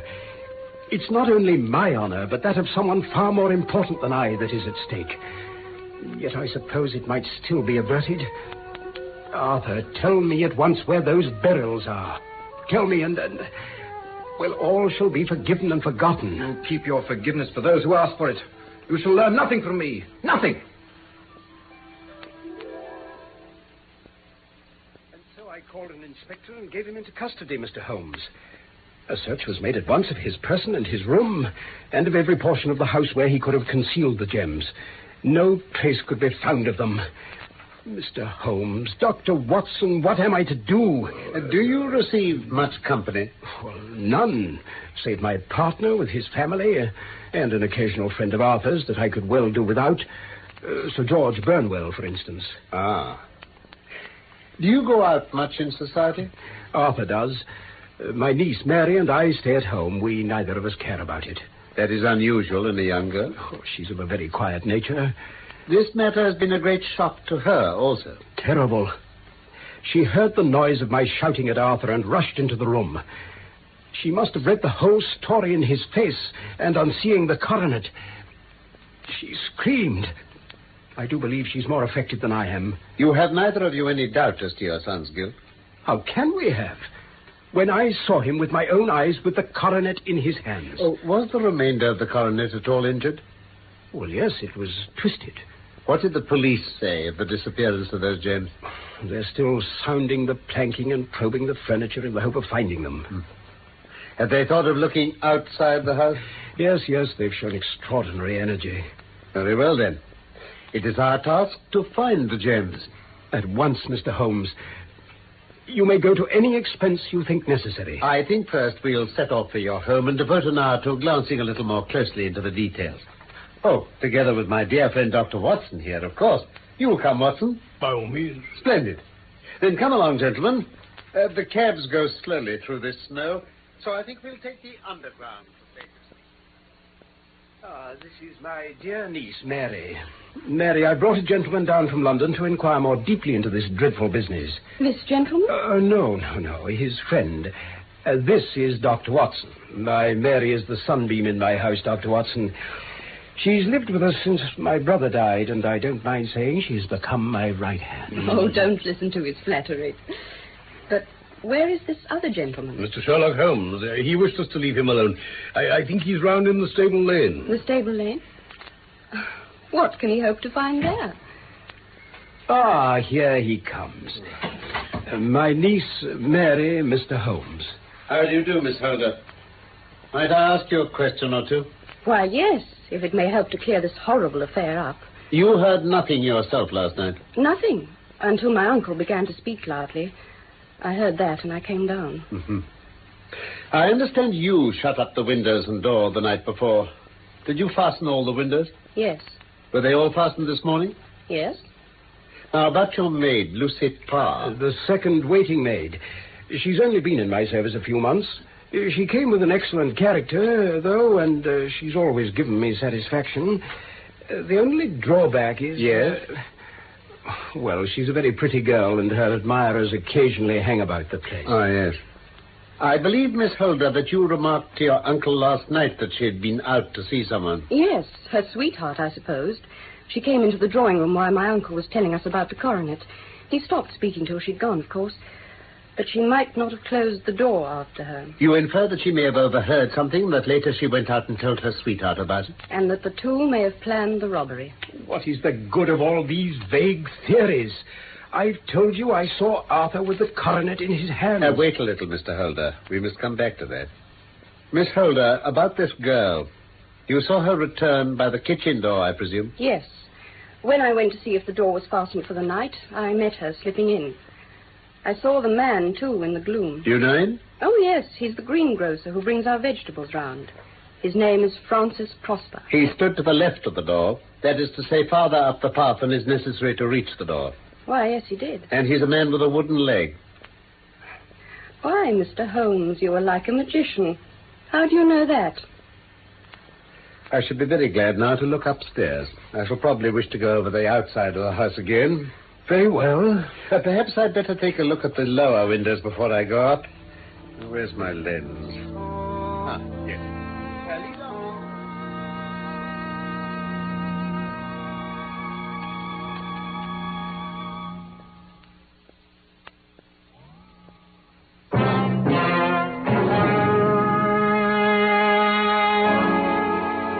That is my dressing room, and there is the bureau. Mm-hmm. Which key was used to open it? The one my son had mentioned. The key of the box-room cupboard. You got it with you? Yes, here it is. Oh, thank you. Now then. It's a noiseless lock. It's no wonder that it didn't wake you. And this case, I presume, contains the coronet. The Beryl coronet itself, sir. Exquisite. I see. Now, Mr. Holder, here is the corner which corresponds to that which has been so unfortunately lost. Might I beg that you will break it off? Well, I shouldn't dream of trying. Oh, then I will. Oh, Mr. Holmes, I beg you, please. Holmes. I felt it give a little, but though I'm exceptionally strong in the fingers, it would take me all my time to break it. An ordinary man couldn't do it. Now, what do you think would happen if I did break it, Mr. Holder? Well, really, I can't. There would be a noise like a pistol shot. You tell me that all this happened within a few yards of your bed and that you heard nothing of it. Oh, I don't know what to think. It's all dark to me. Perhaps it may grow lighter as we go on. What do you think, Miss Holder? I confess, Mr. Holmes, that I still share my uncle's perplexity. I think you told me at my chambers, Mr. Holder, that your son had no shoes or slippers on when you saw him. He had nothing on save only his trousers and shirt. Thank you. I can serve you best now by returning to my rooms. To Baker Street? But the gems, Mr. Holmes, where are they? I cannot tell. Then I shall never see them again, I know. And my son? My opinion is in no way altered. Then for heaven's sake, tell me what was this dark business which was acted in my house last night? If you can call on me at my Baker Street rooms tomorrow morning between 9 and 10, I shall be happy to do what I can to make it clearer. I understand that you give me carte blanche to act for you, provided only that I get back the gems and that you place no limit on the sum I may draw. I would give my fortune to have them back. Very good. I shall look into the matter between this and then. It's just possible that I may have to come over here again this evening. Goodbye. Bless my soul, Holmes. Back and breakfasted. You'll excuse my beginning without you, Watson, but you remember that our client has rather an early appointment here this morning. Yes, well, perhaps while you finish your coffee, you'll favor me with some explanation of your extraordinary activities last evening after we returned from Holder's. How are you getting on, anyway? So. Really, Holmes, I despair. You dress yourself up as a common loafer, refuse to tell me where you're going or to take me with you. You come back a few hours later with an old pair of shoes in your hand, drink a cup of tea, change to your ordinary clothes, and off you go again. And all you say is, don't wait up for me, my dear Watson, I might be late. I do wait for you till after midnight before I give it over. Then down I come next morning, and here you are, with a cup of coffee in one hand and the paper in the other, as fresh and trim as could be. And ready for our client. Oh, wait. It's after 9 already. I shouldn't be surprised if this were he. Oh, come in, sir. Oh, good morning. I don't know what I've done to be so severely tried. Do sit down. Thank you. My niece, Mary, has deserted me. Deserted you? Her bed this morning had not been slept in. I had said to her last night, in sorrow, not in anger, that if she had married my boy, as had always been my wish and his, all might have been well with him. Perhaps that was thoughtless of me. A note lay for me upon the hall table. Is that it in your hand? Yes, this is it. Oh, pray read it. My dearest uncle, I feel that I have brought this trouble upon you, and that if I had acted differently, this terrible misfortune might have never occurred. Do not worry about my future, for that is provided for, and above all, do not search for me, for it will be fruitless labor and an ill service to me. What could she mean, Mr. Holmes? Do you think it points to suicide? Nothing of the kind. Let us return to the scene of your son's crime for a moment. You remarked that the coronet, which he held in his hands, was somewhat injured, twisted. Did it not occur to you to think that he might have been trying to straighten it?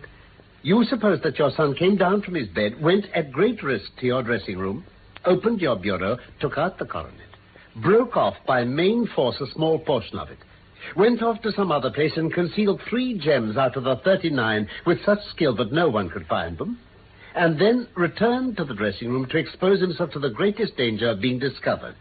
I ask you now, is such a theory tenable? But what other is there? It has been my task to find that out. Mr. Holder, you owe a very humble apology to your son. Then it was not Arthur who took the barrels? No. Well, for heaven's sake, tell me what you know of this extraordinary mystery. I will do, sir, step by step. But rest assured about your son. I had an interview with him this morning. He would not tell me the story, so I told it to him. He had to confess that I was right, and he added the few details I did not know. Let me say to you first what it is hardest for me to say and for you to hear. There has been an understanding between your niece Mary and Sir George Burnwell. They have fled together. Mary? Impossible. It is unfortunately more than possible. It is certain.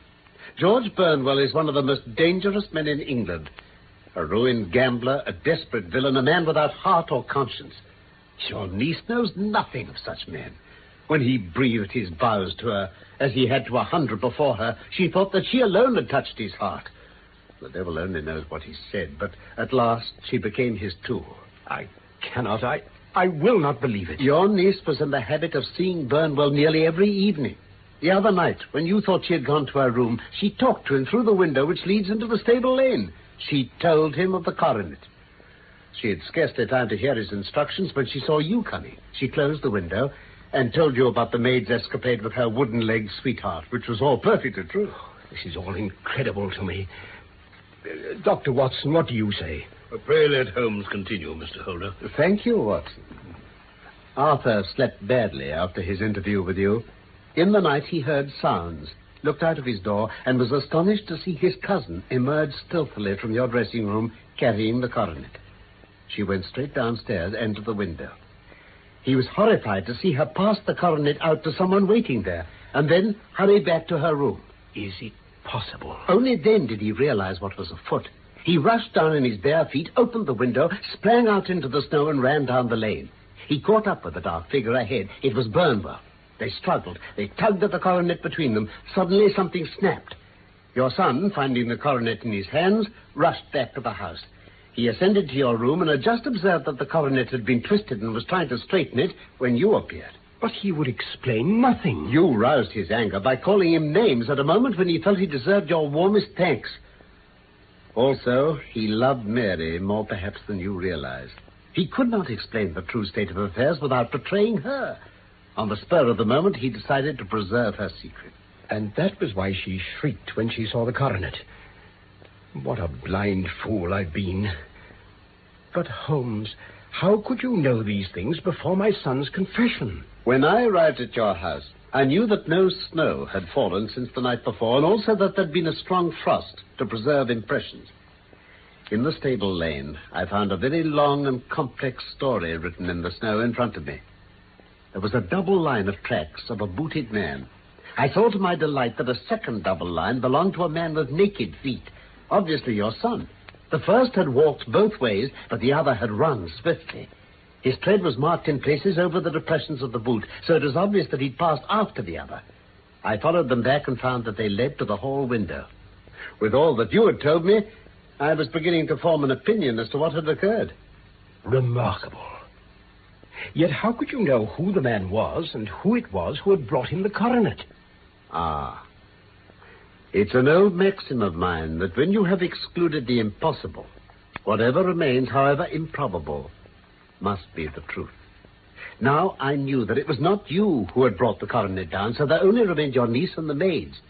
Yes, but if it were the maids, why should your son keep silent afterwards?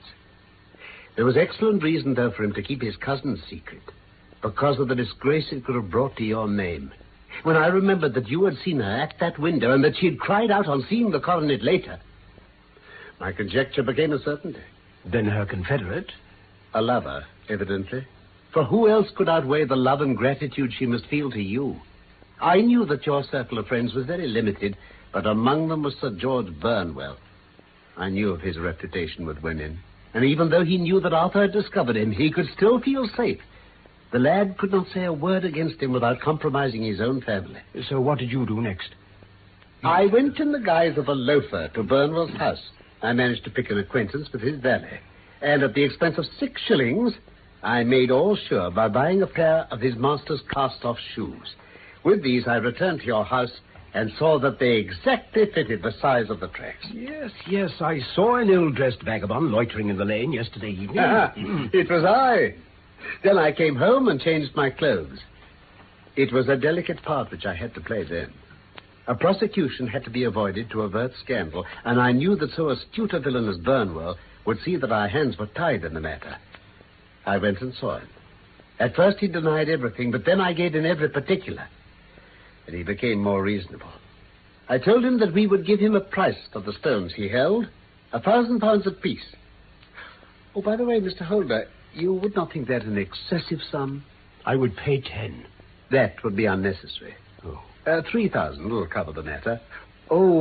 Yes, and there's a little matter of £1,000 reward, I believe you mentioned. Better make it £4,000. Have you your checkbook? Watson, a pen, if you please. There, Mr. Holder, is your missing piece of the Beryl coronet. I'm saved. I'm saved after all. Mr. Holmes, your skill has exceeded all that I have ever heard of it. You saved England from a great public scandal this day. As for myself, I don't know how... Faye, say no more. My dear Watson. Watson, if you please, Mr. Holder's waiting for his place.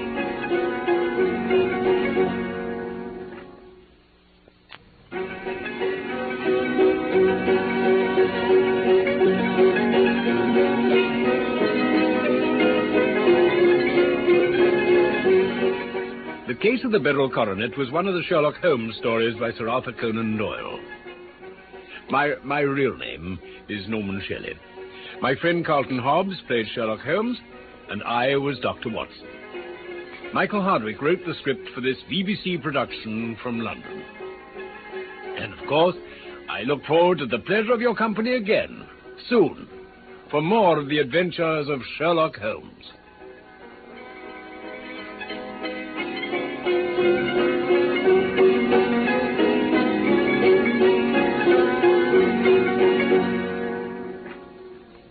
I swear, it's not the type of show you think it is. The Goon Show is up next. Good evening, listeners. Wager's Playtime tonight comes to you from a head and foot mangling factory at Bill Gates. Among the artists are those three sons of Sun, fresh from their triumphant Palladium failure. Sellers, Seacombe, and Milligan in The Goon Show!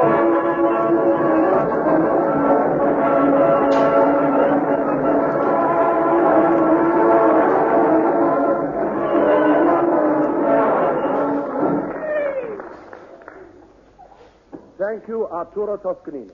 The solo violin part was played by Vic Oliver on the drums. Maurice Winnick's Book of Party Games is now on sale, priced 2 shillings at all good chemists. Listeners are possibly wondering what all this has to do with the great saxophone shortage in Tibet. Well, we shall see. Yes, we shall see. As we present the collapse of the British Railway sandwich system, or... I was Mrs. Dale's chiropodist, by John Bunyan. Or the collapse of Mrs. Dale's saxophone system on the Tibetan Sandwich Railway, or...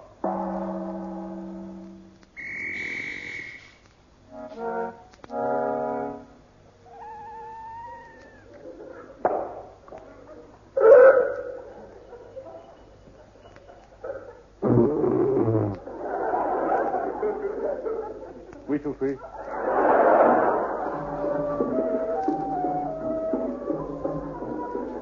Our story opens in hell. The hell that drives many a normal person sane. The hell that we Londoners know as Clapham Junction Tea Buffet. Into that den of vice strode a man, ragged, tattered, forlorn. His appearance told us what he was. Middle-class Englishman. With a pounding heart, he approaches the counter and speaks. Can I have some service, miss? There was courage for you. Miss, did you hear? Just a minute. Can't you see I've only got one pair of fingers? But I've got a train to catch. Hey, miss! Miss, did you hear? You want to buy a sausage roll? No. Well, stop banging it on the counter.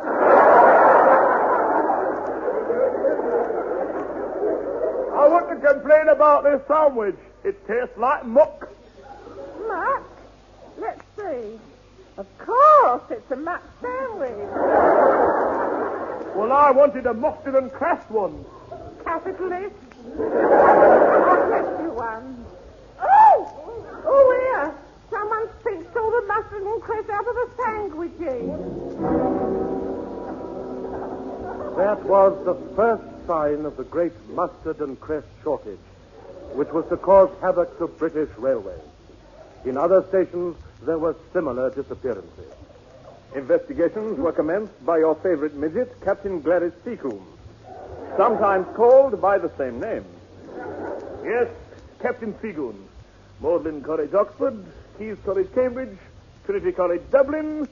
I know where they all are.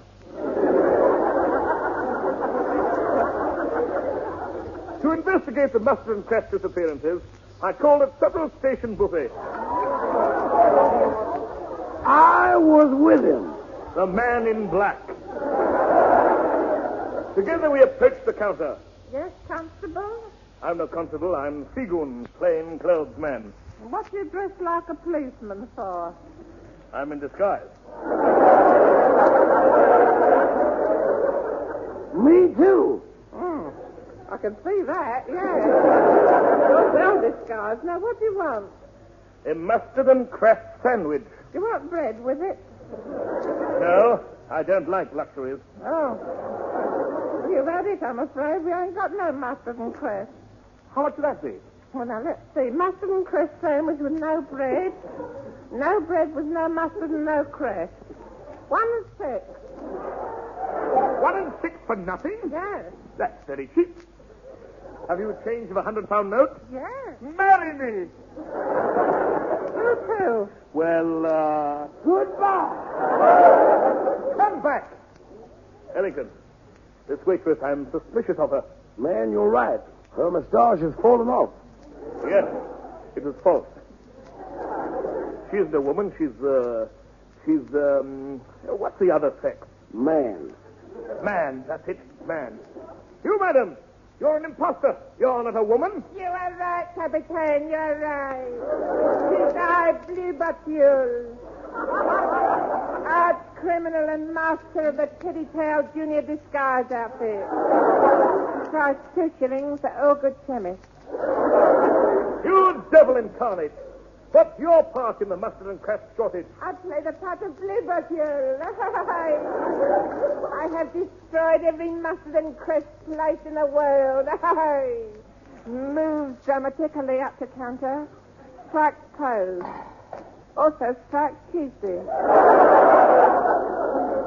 Blue Bottle, I arrest you in the limb of the Nor. The limb of the Lee. I arrest you in the numb of the Loo. May I help? Thank you. He arrests you in the lom of the knee. Thank you, John Snag. Make sure you get it right.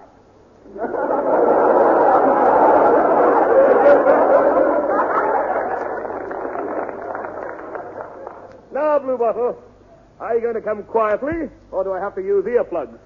You shall not capture me. Hands up. Look out, Ellington. He's got a Flash Gordon cardboard ray gun. Price 2 shillings, obtainable at all good chemists. You will not take me alive. I'm perfectly willing to agree to that arrangement. But boss, that's a real gun. Don't get frightened. Hide behind me. Where are you going? Behind you. And now I destroy myself. Points gun to head, as done by Alan Ladd in the Red Beret. Bang it, shoot head. Bang it, shoot car. Bang it, shoot left hero. Bang it, size. And if it's left, you draw danger money. He's escaped us. We must report this. And England must be told that British Railways mustard and crest is no more. But first, let us hear Saxophones for Tibet by Max Geldray, price 2 shillings from all chemists.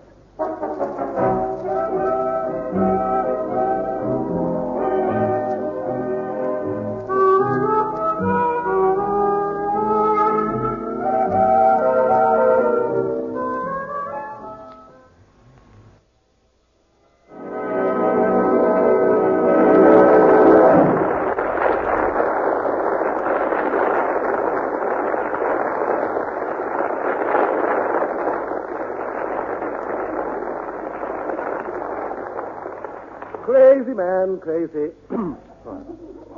Next day, a stunned nation heard the dreadful truth. The old mustard and cress has had it, I fear. Down with Billy Cotton. But Captain Seagoon knew of one man who might save the situation. So to this man's farm he did journey, because this man was a farmer. He was very fond of animals. In fact, he ate nothing else. Nice chicken. Oh! Minnie! What is it, Henry? Oh, dear. The rooster's ill, Minnie. Why? He's just laid an egg.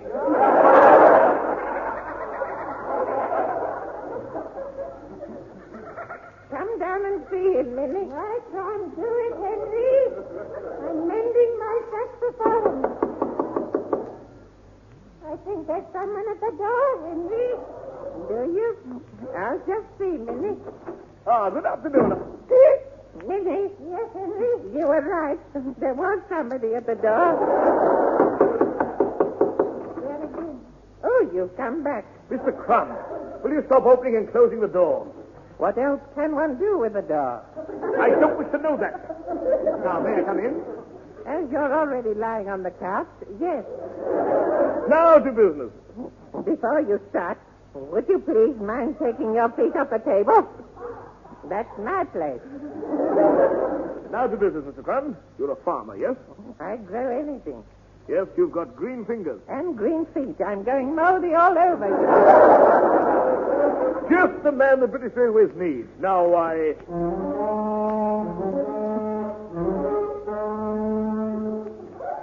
What is that? That's Miss Bannister. Oh, it sounded just like a saxophone. Lily! Don't play anymore, please. I must practice, Henry. After all, Ivy Benson can't live forever. What do you mean she can't? She has.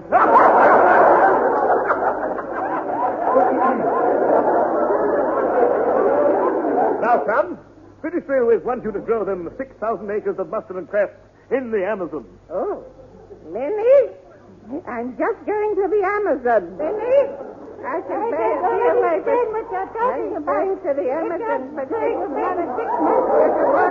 What it's all about. And you wait up. Lenny, we got dinner in the oven. What did you say? Merry Christmas.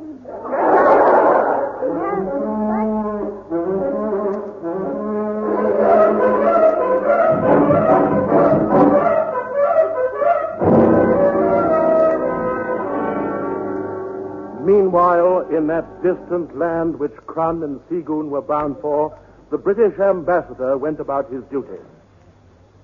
Hello, darling. Hello, my love.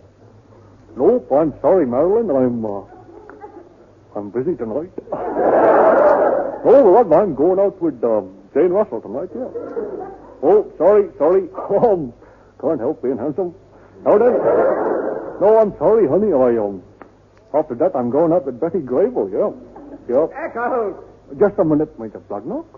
I'm on the phone to Marilyn Monroe. Carry on, darling. Now then, what were you saying, darling? Have me quick, Club. We haven't got a phone. I know we haven't. Then what are you doing? I'm having a good time.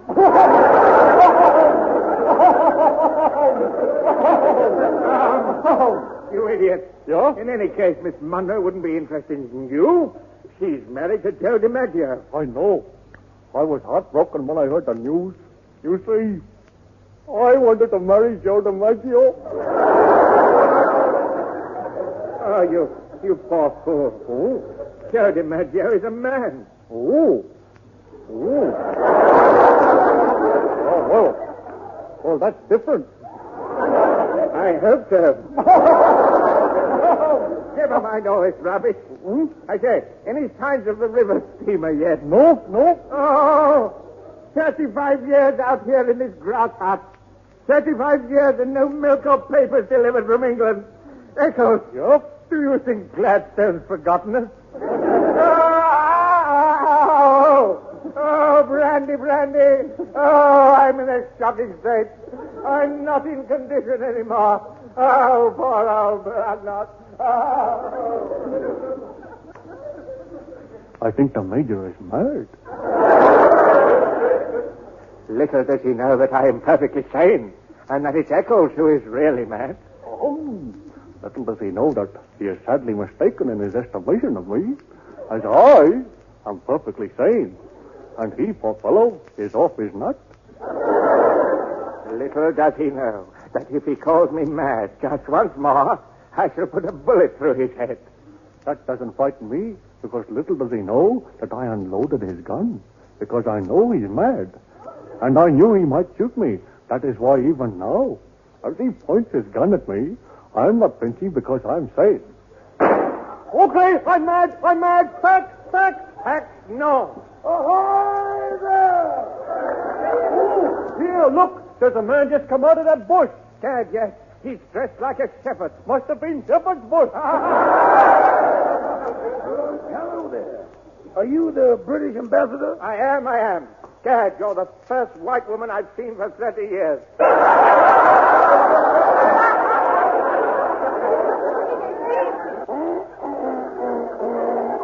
Well, there's an expedition due here in a few minutes. Coming to go mustard and crest. In the meantime, gentlemen, be seated. Rub-a-dub-dub. The man in a tub. There was the butcher and the baker and the candlestick maker.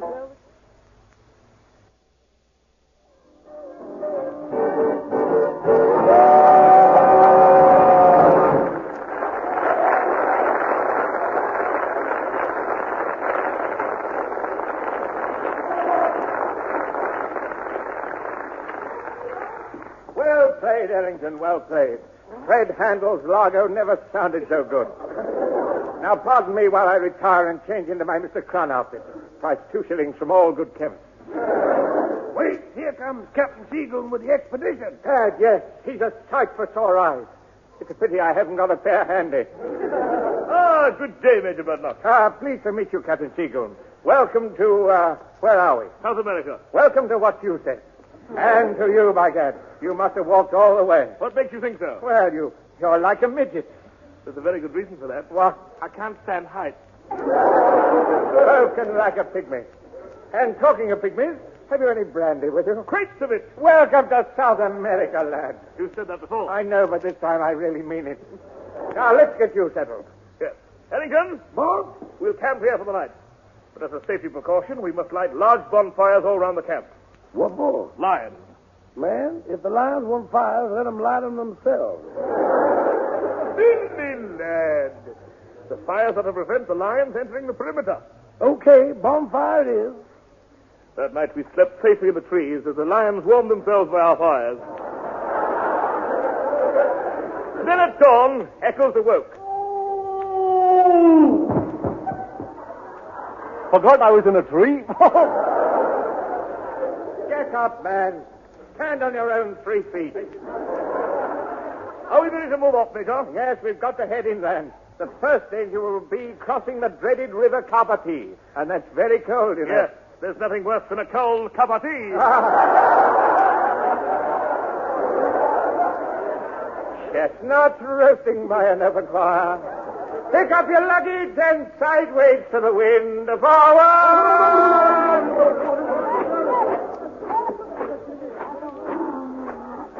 Hey, it's getting hot, Ellington. Are you tired already? Yeah. I ain't very strong, you know. Okay, I'll take some of your load. Now, give me one of your pianos. Okay. Thanks. There, that's better. Thank you, Ellington. That's okay. I'm not too heavy for you, am I? No, I'll put you down when I'm tired. Keep up there, you lazy devil. I say, I'm not too heavy for you, am I, Ellington? No. Major, I'm not too heavy for you, am I? No. I'm not too heavy for you, am I, Captain Seagoon?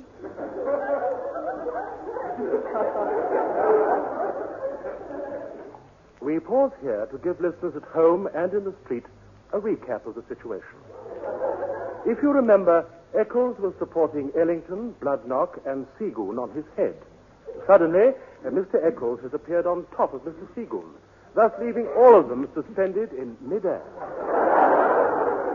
Listeners, write down on a piece of paper what you think will happen. Have you done that?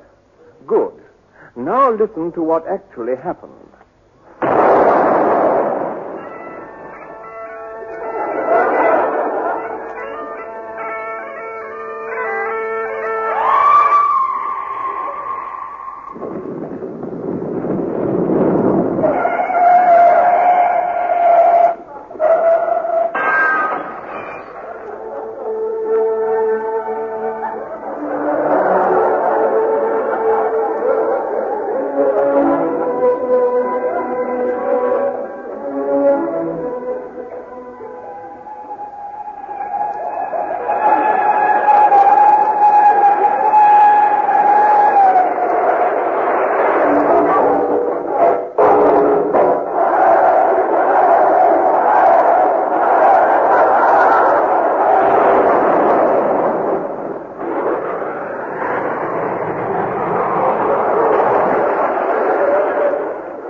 guessed it, they all fell down.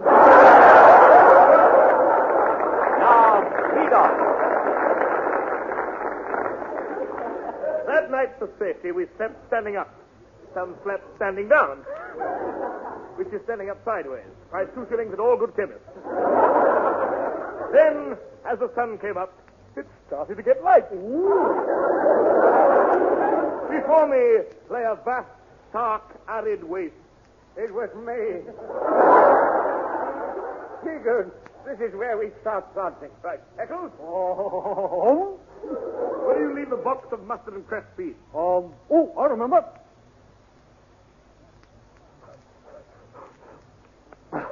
Here we are. Where was it? England.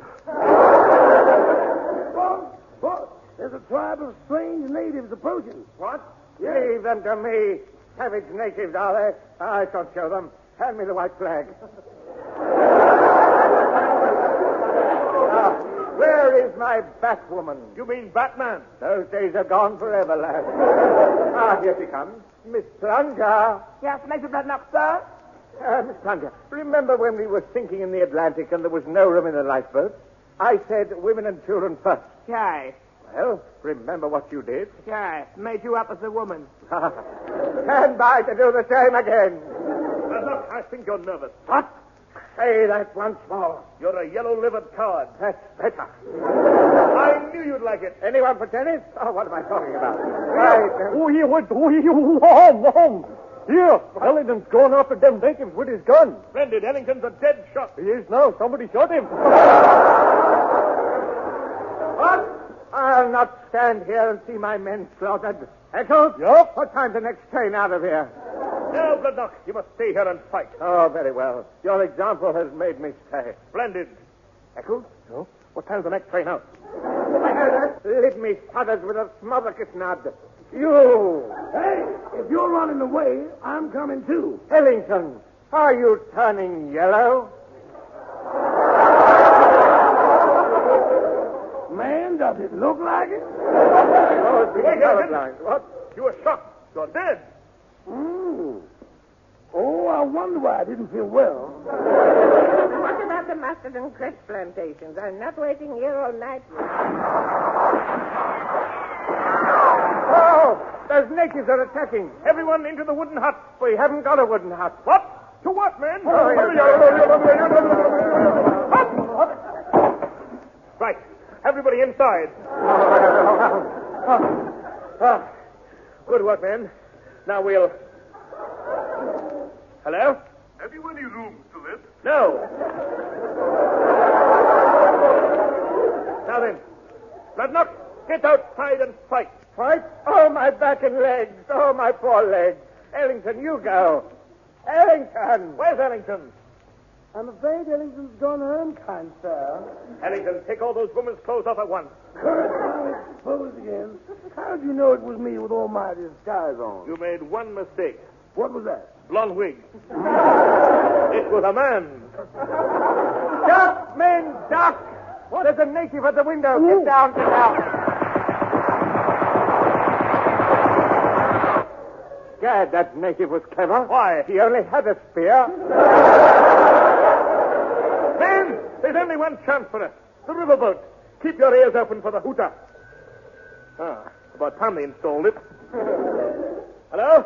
Yes, we are in a tough spot. Pardon? Oh, thanks. No, we'll see through by ourselves. Yes, I know you could, but we'll make it alone this time. Thanks. Alan Ladd. Alan Ladd? Yankees, eh? We don't need their blasted help. Hello, Alan Ladd. We accept your offer. Yes. Oh, never mind, Alan. The river steamer. We're safe. Outside, everyone. Look at those natives run. And here comes the steamer around the bend. Oh, no! It's Miss Bannister! Alan Ladd, we accept your offer, Alan. Yes, get us out of here.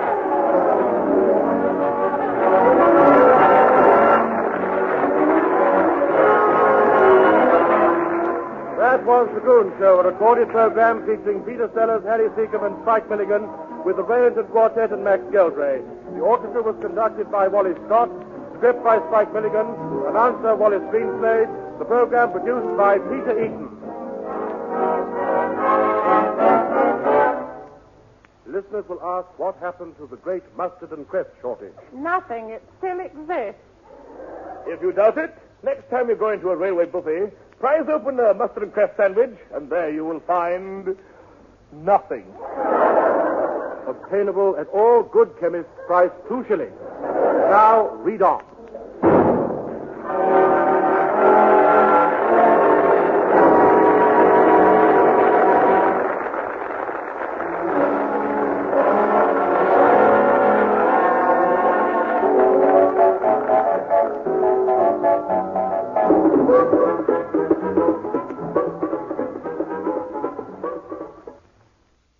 Our next guest will give you the laughs. Just don't ask him to lend you money. It's Jack Benny coming up next. 65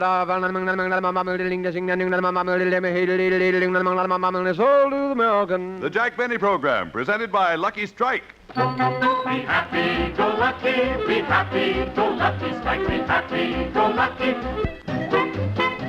I won't sing do-re-mi. My voice I'll raise to sing in praise of LSMFT. And you'll praise Lucky's because Lucky's taste better than any other cigarette. Seek and take this tip, my friend. For better taste that's mild and rich, try Lucky's Perfect Blend. No doubt about it, Lucky's taste better than any other cigarette. Be happy, go lucky, be happy, go lucky, strike, be happy, go lucky, strike today. Friends, when we say Lucky's taste better than any other cigarette, we mean just that. Not just as good, but better. For Lucky's always give you perfect mildness and rich, true tobacco taste. A happy blending that fine tobacco and only fine tobacco can give. And LSMFT, Lucky Strike means fine tobacco. That's important because a recent 38-city survey shows that millions of smokers are not happy with their present brand. Now, those smokers, and any smoker who's the least bit discontented, should switch to Lucky Strike. Yes, friends, for complete smoking enjoyment. Be happy, go lucky, because Lucky's taste better than any other cigarette. Be happy, go lucky, strike today. Remember, Lucky's taste better than any other cigarette.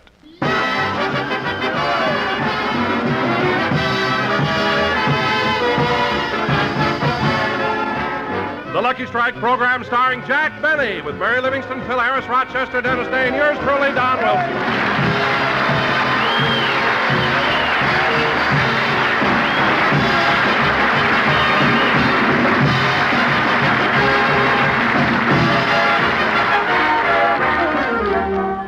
Ladies and gentlemen, as you all know, Jack Benny has been in bed with a touch of the flu.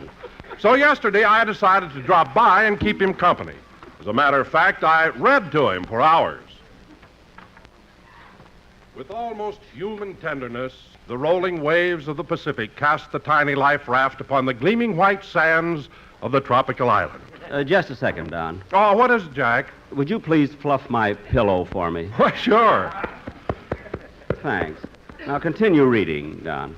Realizing that their arduous trip was finally over, Bert lifted Anne out of the raft and carried her to a little clearing among the swaying palm trees.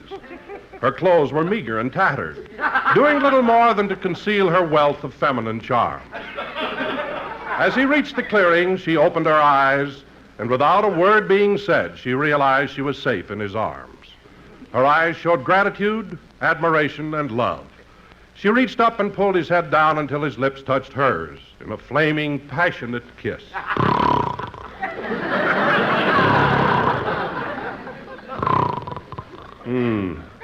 39, he says. Well, I'm going to finish it anyway. It was months before the rescue ship arrived, and during that time they spent their days exploring the island. It was a tropical paradise covered with coconut palms, breadfruit, and banana trees. One morning, while at the north end of the island, they discovered a cave the sea had hollowed out. Timidly, they entered. And when their eyes became accustomed to the darkness, They were amazed to find running through one of the walls a vein of solid gold. What'd you say, Don?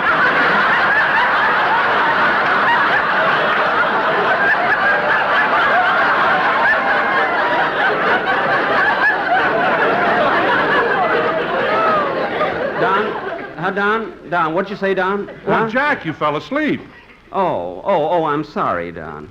See, your voice was so soothing that... Hello, boss. How are you feeling? I'm fine. I don't know why I have to stay in bed anyway. Well, Jack, you better follow the doctor's orders. But I've been in bed for 2 weeks. Look at all the fun I've missed. The Chicago Cubs spring training at Wrigley Field, the golf tournament at Hillcrest, Jane Wyman's formal dinner party last Wednesday. Of course, I probably wouldn't have gone to Janie's party anyway. Why not? He wasn't invited. I was, too.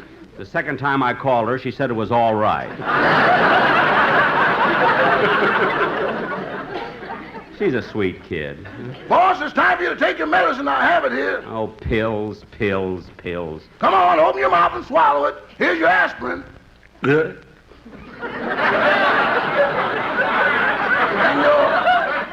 And here's your Oreomycin.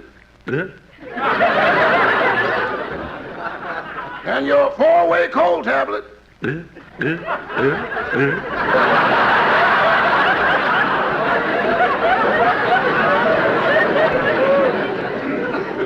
your vitamin pill. And here, take this. Hey, wait a minute. What was that last thing you made me swallow? A peach pit. We ain't got no garbage disposal.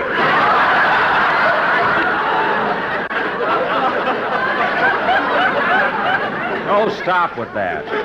Has the mail come yet? I'll go see. You know, Don, I'm so tired and bored of staying here in bed. What day is this, anyway? Why, it's Saturday, March 17th. Oh, yes, St. Patrick's Day. Yeah. Oh, which reminds me, Jack. Did you hear the one about the Irish girl who was so happy because her boyfriend gave her an engagement ring with a fake diamond?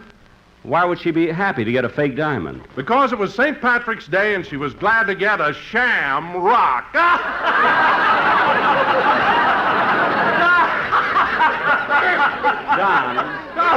Don, vitamin bat. Don, control yourself. You're shaking the room. Don, stop. Now, Don, stop, or I'll tell everyone it was you who got stuck on the freeway and held up 50,000 cars.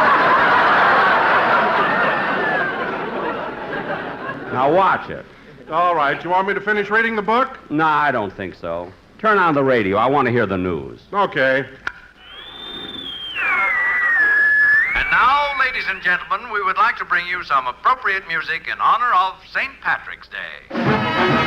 Oh, my name is McNamara. I'm the leader of the band. Hey, that's Dennis. Although we're few in numbers, we're the finest in the land. We play at wakes and weddings and at every fancy ball. Don, I want to hear the play news. Get another station. We play the march from I want the news. I'll be marching along on the big parade on St. Patrick's Day. I'll be up to me Dennis neck is on in this shamrock. station, too. I march along the way and swing me old Don, sleigh try and get as the I wave news, to will ya? Colleen. Okay. And 'tis I want the news. better to hear to wearing up. Shake hands with all the neighbors and kiss the Colleen Gee, doll. they're playing his You're records welcome on every as the station. vows are made to dear old Donegal. There came Brannigan, Flanagan, Milligan, Gilligan, Duffy, McCuffy, Malacca, Mahone, Rafferty, Lafferty, Donnelly, Connolly, Julio, Don, try and get the news. Okay. I'm sick. Oh, the Clancy, whenever they got to say... Don, can't I get the news? Try another station, will you? Try another station. Can it be the breeze that fills the trees with rare and magic perfume? Well, at least he's singing my theme song now. Oh, no, it isn't the breeze. It's Brannigan, Flanagan, Milligan, Gilligan, Rafferty, Lafferty, Don, turn it off! That silly kid. All I wanted...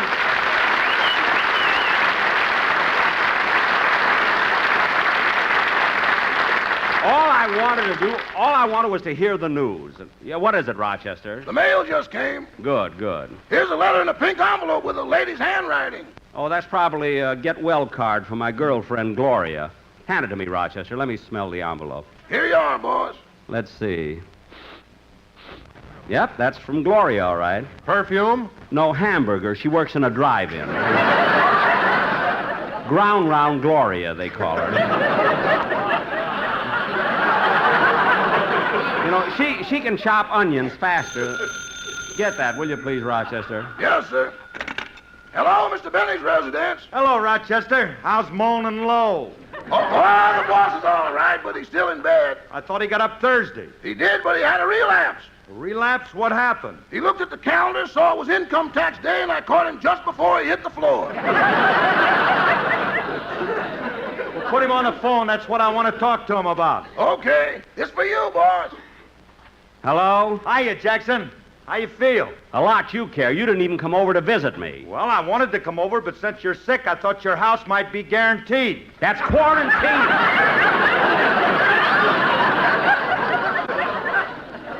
Guaranteed. A natural mistake for a chap who celebrated his 21st birthday in the second grade. Yeah. Now, what do you want, Phil? Well, it's about my income tax. I sent it in Thursday, but I don't know if I made it out right. What do you mean you don't know? Did you list your dependents? Yeah, I got them all, including the 2 kids and Remley. Remley? You listed Frankie as a dependent? Certainly. But, Phil, a dependent is someone you support who doesn't do anything. Remley's in your band. Every week he sits in your orchestra with his guitar and... Say, you're right, he is a dependent.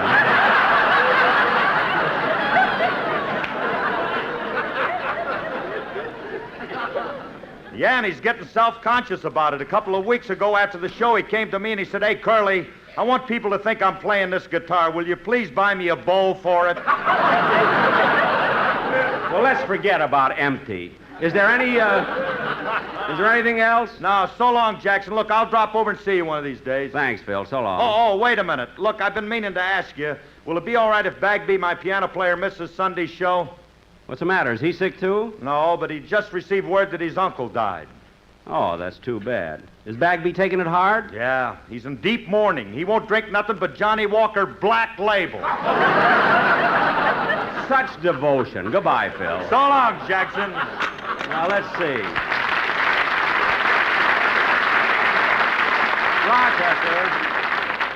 Rochester, where's the mail? There it is on the bed, and here's the latest Collier's magazine. Collier's? Yeah, the one that has that article about you. Oh, yes, the one I wrote myself. Let's see. Yep, they even have it mentioned right on the cover. From vaudeville to video via radio by Jack Benny. Here it is. And, gee, look at that swell picture of me in color. Oh, wait a minute, Jack. Did you write that article in Collier's? Uh-huh. All by yourself? Without your writers? Certainly. I wouldn't trust my writers with an important article like this. They always try to make everything funny. But, Jack, they must have some serious moments. Never. Last week, one of them made out his will, and it was so good he sold it to Red Skelton.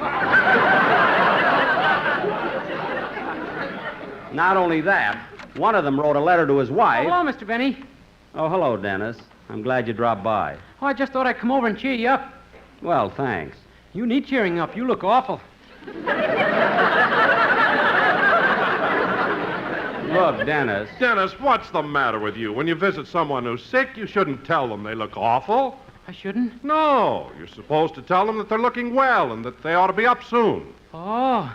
Gee, Mr. Benny, you look great. You ought to get up soon. Thanks. If you don't get up soon, you won't get up at all.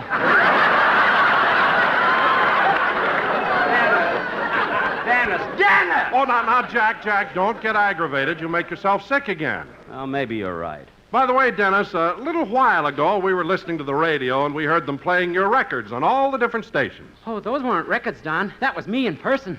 In person? That's ridiculous. How could you get from one station to another so fast? I drink Hadacol. Now,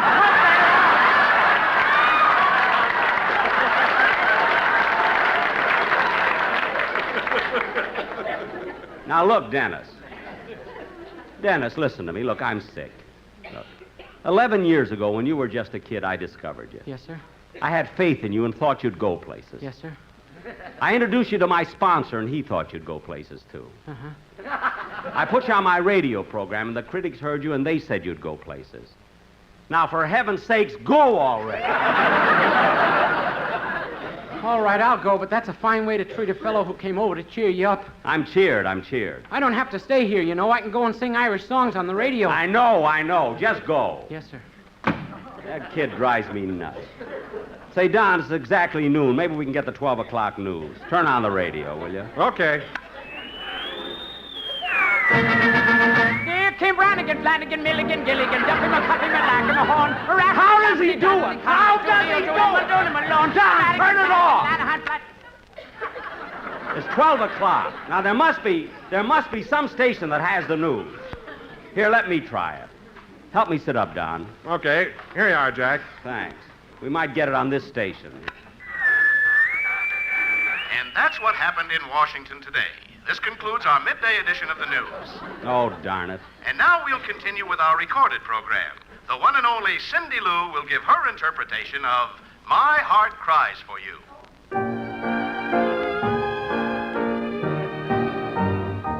If you're in Arizona,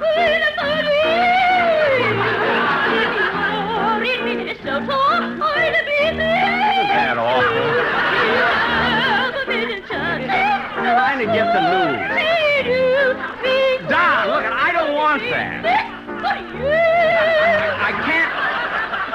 I can't understand why we... Don, did you try the CBS station? Oh, no, I didn't, Jack. I'll turn on that one.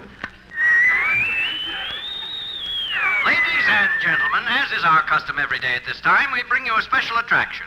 And today in this featured spot, we have the Sportsman Quartet. Don, the Sportsman, my quartet. They would like to dedicate their number to their boss, Jack Benny, who for the past 10 days has been sick in bed. Oh, isn't that sweet? Take it, fellows. My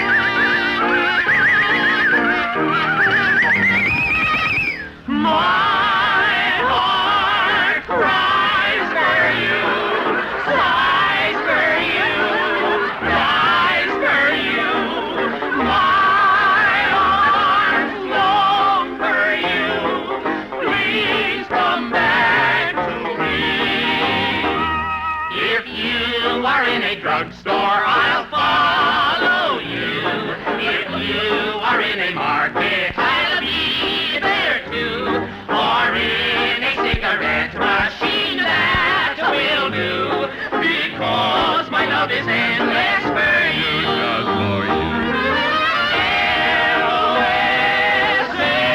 L-O-S-M-F-T, M-F-T, yes, sirree. L-S-M-F-T, you're the one for me. So if you're not completely happy with the present brand of cigarettes you've got, and a recent survey made in over 30 cities shows 1 million who are not, then we say that it is time for you to switch to mild and very tasty Lucky Strike. Be happy and go lucky with the cigarettes you like. L-S-M-F-T, M-F-T, yes, sirree. L-S-M-F-T, you're the one for me.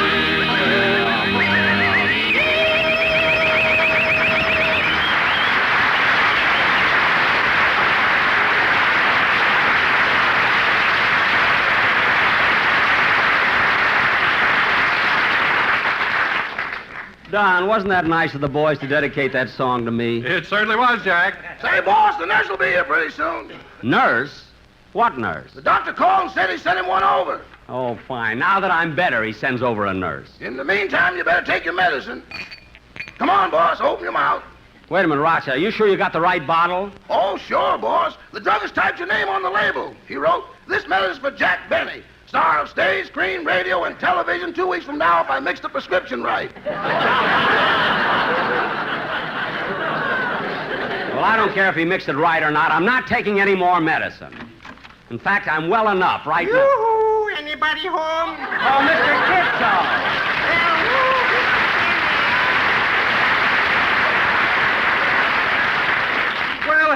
Mr. Kitzel. Hello, Mr. Wilson. It's nice to see you out from the freeway. Gee, I thought I made up a joke. Well, Mr. Kitzel, it's really good of you to drop in and pay me a visit. Well, Mr. Benny, I came here not only to cheer you up, but my wife sent you this bowl of homemade soup. See? Oh, say, that looks wonderful.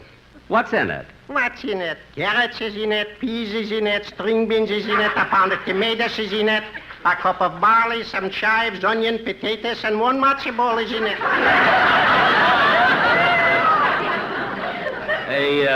A matzo ball? Yeah, in the shape of a shamrock in honor of St. Patrick's. Oh, yes. Look, a green matzo ball. Isn't it? Just take a sample of this soup, Mr. Benny. You never tasted anything so delicious. Okay. Mmm. You look better already. See, that is good soup, Mr. Kitzel. But all the ingredients you mentioned were vegetables. Yet I thought there was a slight flavor of meat in there. And that's because for 2 hours my wife was stirring it with a ham hock. What? She's from the South, you know. No. Sure, no.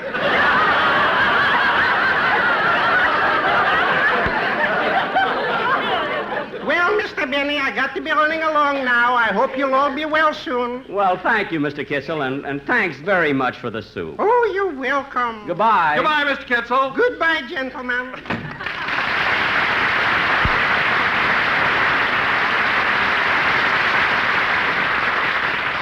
You know, Don, that was so nice of Mr. Don, what are you doing with that radio? Well, Jack, I know how anxious you are to hear the news, so I'm trying to get it. Oh. And now for the weather report. Due to low barometric pressure areas over the Pacific Ocean being neutralized by the warm moisture belt flowing in from the Mojave Desert, precipitation could be evident in the coastal areas with a high of 80 degrees being expected. Those who live in Oregon may have early morning fogs. If you're in Northern California, you may expect drizzles. If you're in Southern California, the low will be 52, and if you're in Arizona, I'll follow you. If you're in Minnesota, Turn that off, will you, I'll be Don? there too. All I want is a little news, and I keep getting... You want me to get that, Jack? No, I can reach the phone. Hello? Oh, hello, Mary. How are you feeling? That's good. Yes, I'm getting along much better. My picture in Collier's? Sure, I saw it. You're right, Mary. They really did play up my blue eyes. But I think they overdid it. 2 would have been enough.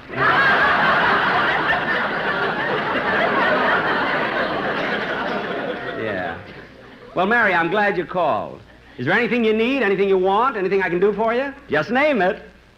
What? Of course you don't get paid when you're off. And you can stop that coughing. Well, look, Mary, Jack, let me talk to Mary. She hung up when I told her she doesn't get paid. I can't understand... Oh, boss, the nurse is here. Oh, all right, show her in. Watch this, Don. I'll use a little flattery, and she'll let me get out of bed. Here's your nurse, boss. Well. A man certainly is lucky to get a nurse as pretty as you. They didn't tell me this was a mental case.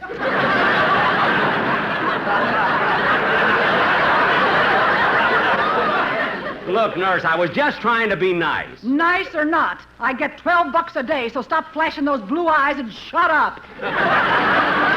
But, nurse... Now open your mouth so I can take your temperature. It's open. Wider. Wider. Why do I have to open my mouth so wide? I forgot my thermometer, so I took this one off the wall. Well, you can put it back. I'm getting out of bed. Oh, boss, your doctor is here. Well, thank heaven. Show him in. This way, doctor. Well, how's the little patient today?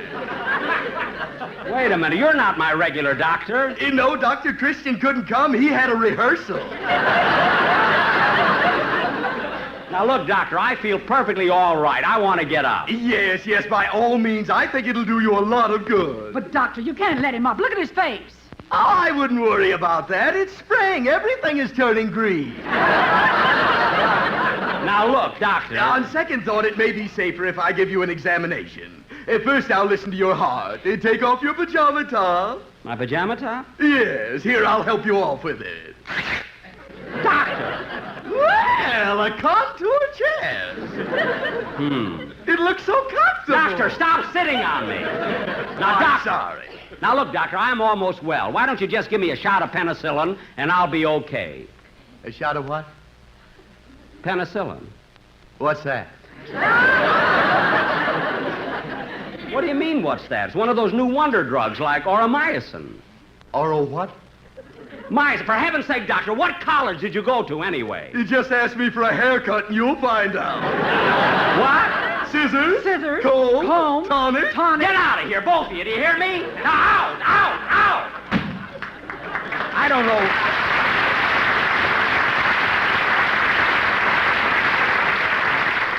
I don't know who sent those people anyway. What a doctor and that silly nurse. Boss, don't excite yourself. Well, I can't help it. Now I'm so upset I don't know what to do. Well, Jack, would you like me to finish reading that book? No, turn on the radio. I still haven't heard the news. What station? I don't know. Try any station. Okay.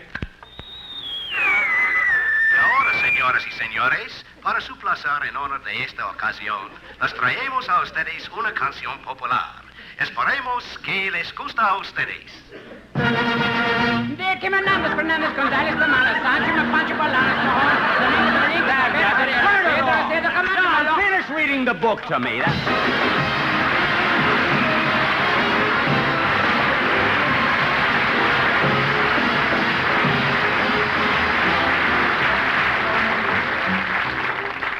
Ladies and gentlemen, the very best Easter gift of all is the support you give through Easter seals to children who need your help. These seals provide medical care, nursery centers, and many other things that are needed. So give, and give generously, to the Easter Seal Agency in your community, or send your contributions to Crippled Children, Box 779, Chicago, Illinois. Thank you. Jack will be back in just a moment. And now let's join a St. Patrick's Day parade. St. Patrick's Day we sing and dance and greet each other gaily and reach for a mild or Lucky Strike instead of a shillelagh. I always reach for Lucky's, 'cause Lucky's taste better than any other cigarette. The shamrock is a sign of luck, and so is Lucky Strike. For every puff brings better taste to guy and gal alike. Sure, Lucky's taste better than any other cigarette. Be happy, go lucky, be happy, go lucky strike, be happy, go lucky strike today. Yes, be happy, go Lucky, because Lucky's taste better than any other cigarette. Now, that is a fact. For fine tobacco, and only fine tobacco, always gives you that perfect combination of real mildness and rich taste. And LSMFT, Lucky Strike, means fine tobacco. So if for any reason you are not completely happy with your present cigarette, if it's too mild or too strong, switch to Lucky Strike for complete smoking enjoyment. You'll get mildness, smoothness, and taste, all in one great cigarette, Lucky Strike. You'll agree, Lucky's taste better than any other cigarette. So be happy, go Lucky. Make your next carton Lucky Strike. Be happy, go lucky strike today. Remember, Lucky's taste better than any other cigarette.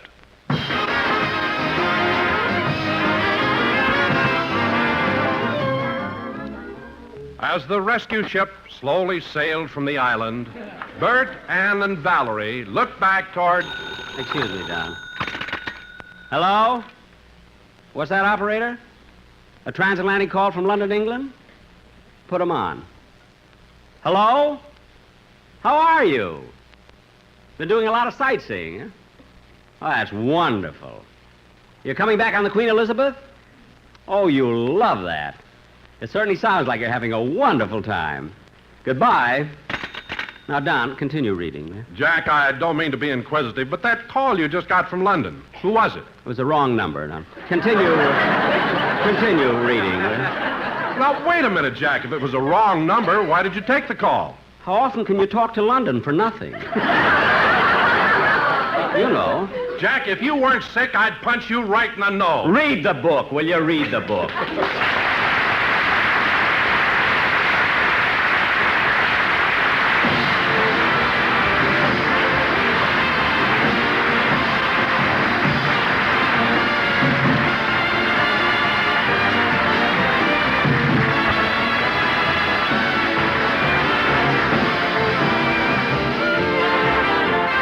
Don't forget to send your contributions to Crippled Children, Box 779, Chicago, Illinois. Be sure to hear Dennis Day and A Day in the Life of Dennis Day.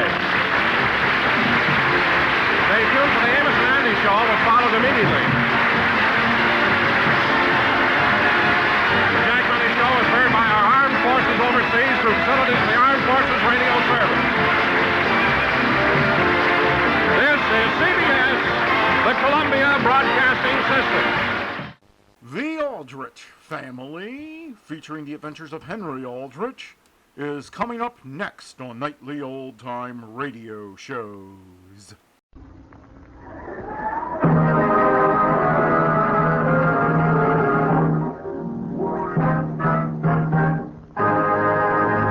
And now the Jell-O Family presents...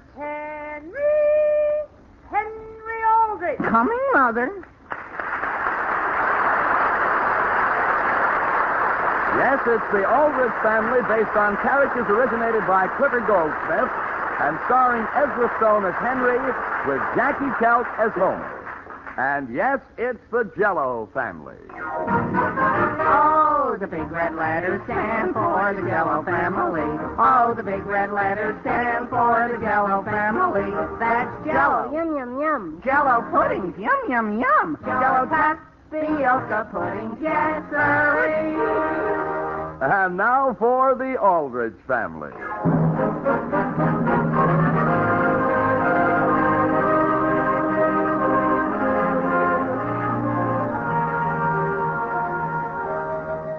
There's an old saying that goes something like this.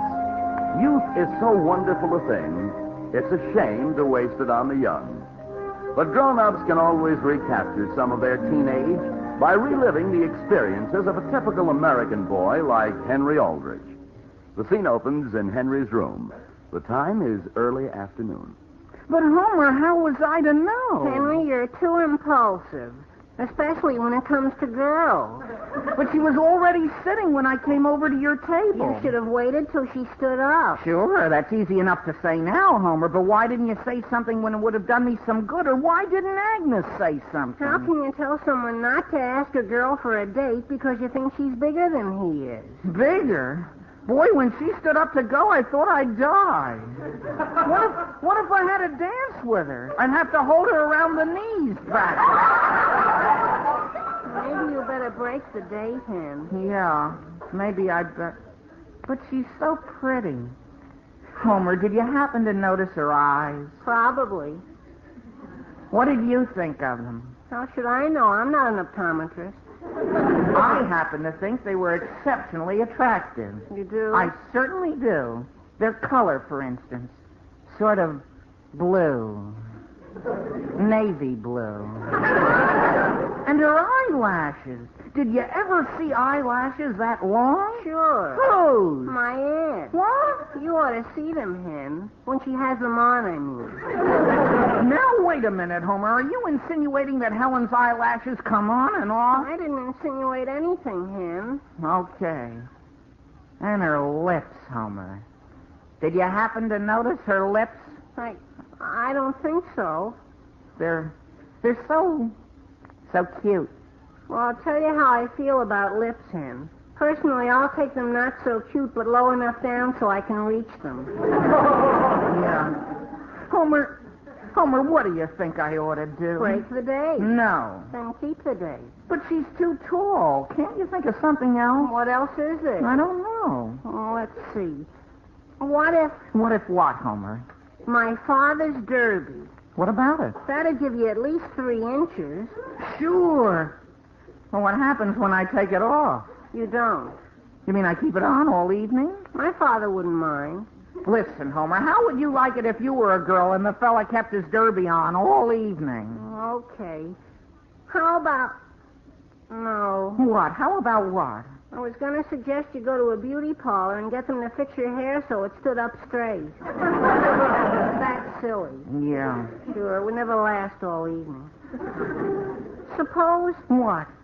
Suppose we planned the date so you never had to stand up all during it. Huh? Look, you phone Helen just before you're supposed to pick her up on Saturday and tell her it's going to be very crowded at the movie. Yeah? So you're going to hurry over there and hold 2 seats and she can meet you inside. Then you're already sitting when she gets there. Sure. But how do we get out of the movie without her seeing me stand up, I mean? Oh, let's see. When you see the part coming where you came in, you ask her what flavor ice cream she likes. Uh-huh. Suppose it's Caramel Delight. Yeah? You say that DeHaven's drugstore always runs out of Caramel Delight very early on Saturday night. Yeah? So you're going to rush over there and reserve some. By the time Helen gets there, you're sitting again. I don't know, Homer. Why not? So far, you're 2/3 through the date and she hasn't seen you at your full length once. That's true. Although, actually, I'll be spending most of the date running away from her, won't I? Not necessarily, Hen. Once you're sitting, there's no reason you can't sit as long as you want. Yeah, I guess so. Now all we've got to figure out is how to get her home with you sitting. Well, I'll get it, Homer. You keep thinking. Hello? Hello, Henry. Agnes. Oh, hello, Agnes. Guess what, Hen? My father had to buy 4 tickets for the charity dance at the club Saturday night, and he gave them all to me. Oh, that's nice. 2 for Homer and me, and 2 for Helen and you. A dance? Uh-huh. No, thanks, Agnes. I don't think you understand, Hen. You don't have to pay for them. Even so, Agnes. No, thanks. Why not? Because dancing requires you to... Never mind, Agnes. I'd just rather not. What's the matter? You too good to dance for charity? Well, Agnes, it isn't that. Well, I'd just rather not dance with Helen, that's all. Well, she'll certainly be interested in hearing that. Oh, wait, Agnes, listen. Why, is she going to love you? Agnes, I didn't mean... Agnes, you don't understand... Agnes, Yes, Henry?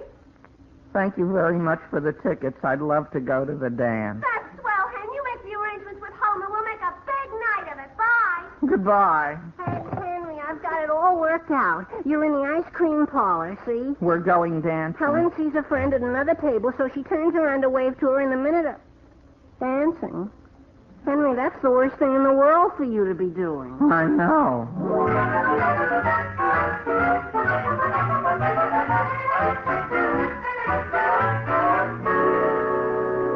Well, for goodness sake, Helen, you don't have to snap my head off. But, Agnes, why did you have to make it dancing? That's the worst thing in the world, under the circumstances. I'm sorry, Helen, but it never occurred to me that Henry might be shorter than you. That's all I've worried about since we made the date. Then why did you make it? Well, he's sort of cute. Henry? Cute? Oh, my goodness, yes. Well, I guess that's what makes horse racing. What should I do, Agnes? You want me to call him and cancel the dance? No, he'll guess why and hate me for it. Then let's just go and make the best of it. Oh, no, he'll hate me every minute he's dancing with me. Then what do you want me to do? I don't know. Oh, sometimes I wish I were a pygmy.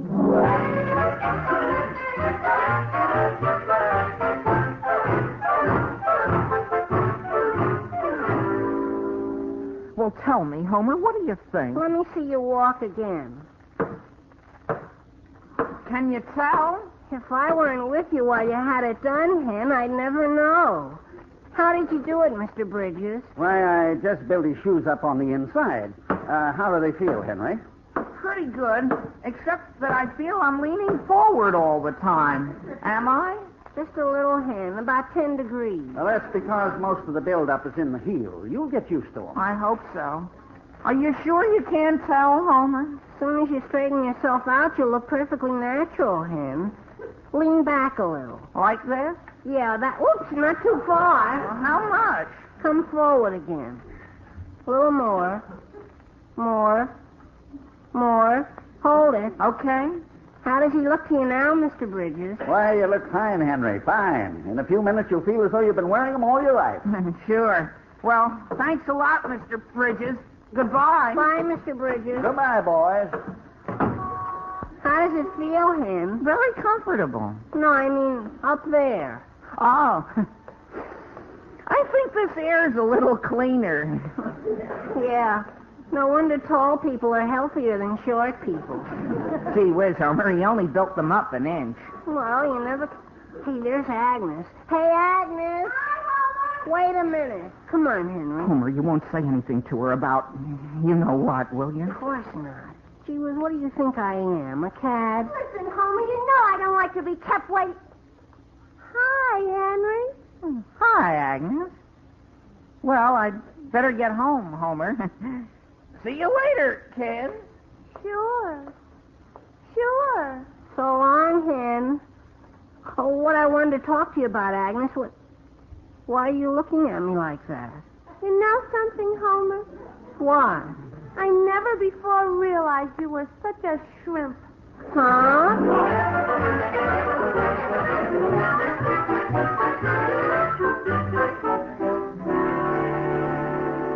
Alice, do you know where Henry is? Well, not exactly, Sam. He said he had a problem to work out, something about a charity. Oh, that's nice.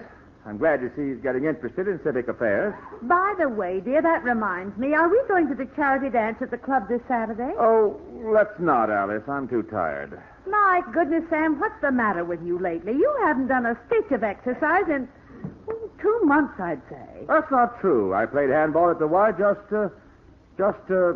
is it really 2 months? At least. And, dear, you're beginning to bulge. Bulge? Me? Where? Oh, besides, I'm not as young as I used to be. That's exactly why you should be getting some exercise, dear. You know what happens to the human body as it grows older and isn't taken care of. It begins to sort of shrivel. Nonsense, Alice. In the first place, I'm not that old yet. And in the second, what in the world would a horse be doing on our porch? A horse? As a matter of fact, it does sound like a horse.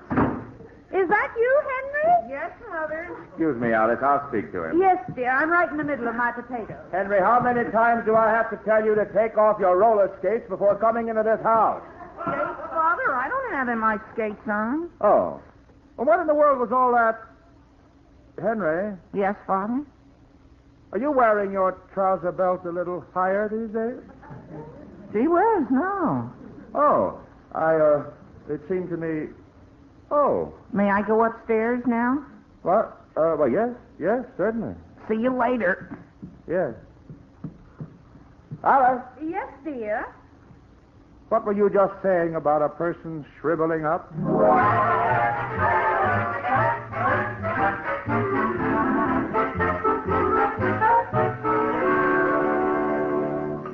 But, Father, why can't I have it done? Because, Homer, there's nothing wrong with you as you are. Nothing that built-up shoes could help, that is.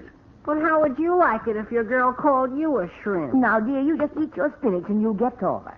Spinach isn't what made Henry tall. Do as your mother told you, Homer. Eat your spinach. But why can't I have my shoes built up? Because spinach is cheaper than leather. I don't like spinach. It's good for you. Here, have some of mine. Will, you eat your spinach, too. Why? I'm tall enough. Now, Will. What do you mean by a statement like that? Father, you're not so tall either. What? All the men in our family are shrimp. Is that so? Sure. Look at Uncle Harry. He's a head and a half shorter than Aunt Amy. Aunt Amy is an exceptionally tall woman. Oh, do you really think so, Will? What? Well, I'm a good 4 inches taller than Uncle Harry. Well, at least 3 inches. 2 inches?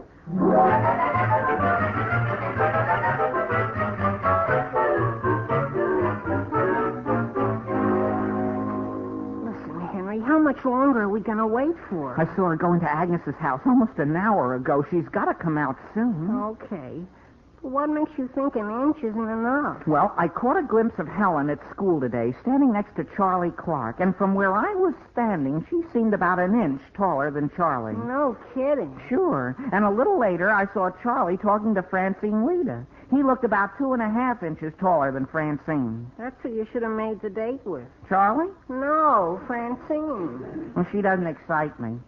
Anyway, just for the fun of it, I went over to talk to Francine. It seemed to me I was about 3 inches taller. So? So don't you see? If I'm 3 inches taller than Francine, who's 2.5 inches shorter than Charlie, who's an inch shorter than Helen, that still makes me about a half inch too short.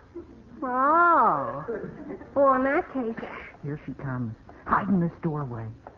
Remember, as she passes that fence, make a mental picture of where she comes to on it. Okay.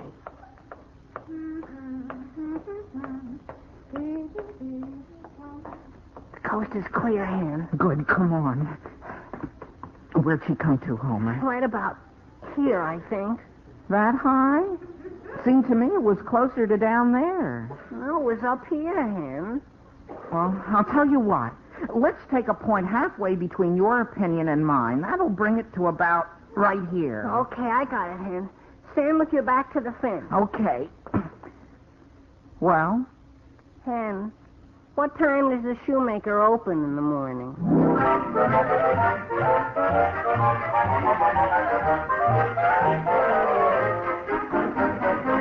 Oh, the big red letters stand for the Jello family. Oh, the big red letters stand for the Jello family. That's Jello. Yum, yum, yum. Jello pudding. Yum, yum, yum. Jello tapioca pudding. Jaspery. Yeah.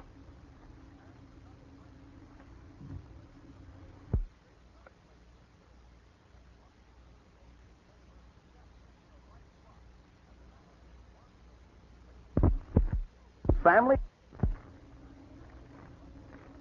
Yes, there are desserts for everybody's family in the famous Jello family of yum-yum desserts. For instance, Pineapple Lime Delight, made with shimmering green lime Jello. Looks as fresh as spring itself.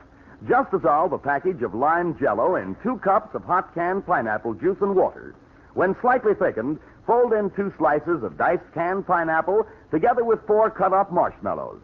Yes, tempting, tangy lime Jello with pineapple and luscious marshmallows.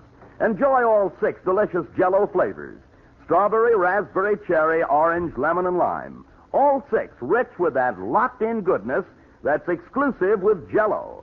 Flavor so rich and satisfying, it reminds you of the real ripe fruit itself. That's Jello, America's favorite gelatin dessert.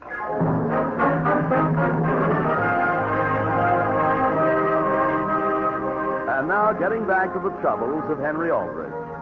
Henry has been experiencing all sorts of difficulties trying to build himself up to the exact height of the girl he has a date with for a dance. So far, he's succeeded only in making Mr. Aldrich apparently shrivel. The scene is Agnes's house. The time is the following day. But if you and Henry go to the church supper, Helen, I'll have to dance every dance with Holmes. I'm sorry, Agnes, but at a supper you sit. Hello? Hello, is this Henry Aldrich? Speaking. This is Helen, Henry. Oh, pleased to meet... hello. Henry, the church is having a supper this Sunday night. Really? Uh-huh. And I thought you might prefer going to that. Why? Well, Oh, you mean... Yes. Well, if you think... Helen, wait. 1 minute, Henry. What is it, Agnes? Did you see what it says in the ad for the church supper? No, what? It's a buffet supper. You have to eat standing. Oh. And there's square dancing afterwards. Oh, my. Hello, Henry? You don't really want to go to the church supper, do you?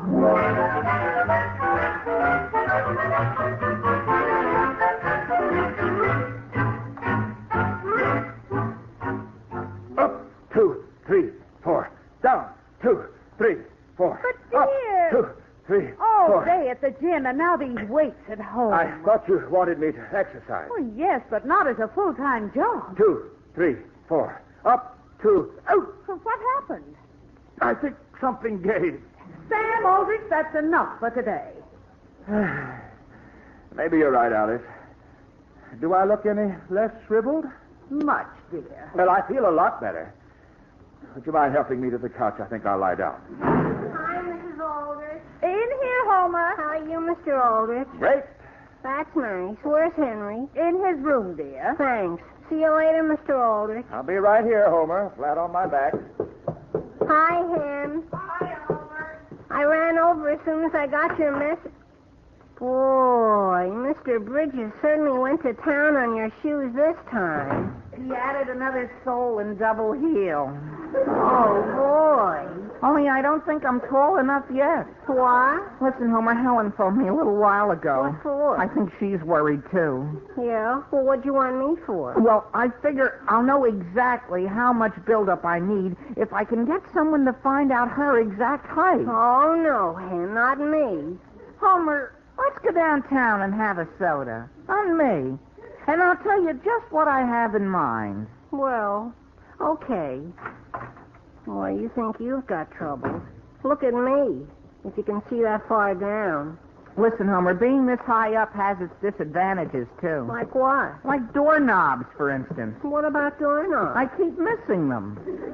Overshooting. No kidding. Sure. It's going to be even worse with this new build-up on top of the old build-up. Gee. Now, just relax, Sam. Try to rest. Hello, Mother. Hi, Father. Hello, Henry. Oh, my. Father, what's the matter? Sam! Up, 2, 3, 4. Down, 2, 3, 4.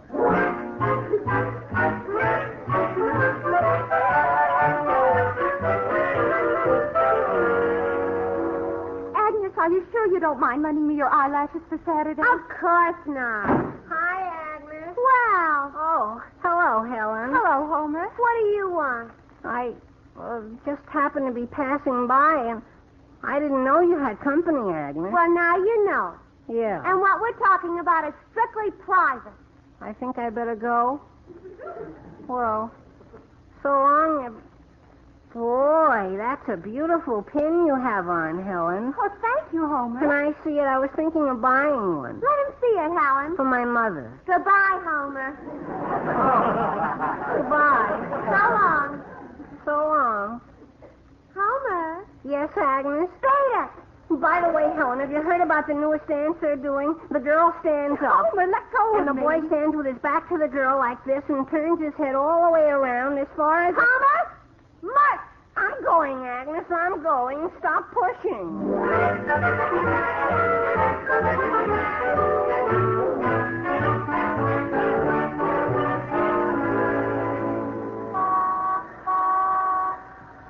Well, hello there, Will. Hello, Sam. What are you doing sitting here on a fire hydrant? Waiting for a bus? No, I just had my shoes. My feet hurt a bit. I thought I'd sit down and rest a while. Oh. Well, come on. I'll walk you home. The exercise will do us both good. Sure. Let's go. As a matter of fact, talking about exercise, you know you're leaning forward a bit, Will? I am. How's that? That's better. Talking about exercise, Will, I noticed that... What's the matter, Sam? Why are you looking at me like that? Nothing. Oh. By the way, Sam, I think there's a speck of dust down there on the top of your hat. Oh, there is? I don't see it. Well, maybe it just looked like it from up here. Oh. Well, do you mind walking home by yourself? Why? Where are you going, Sam? Back to the gym.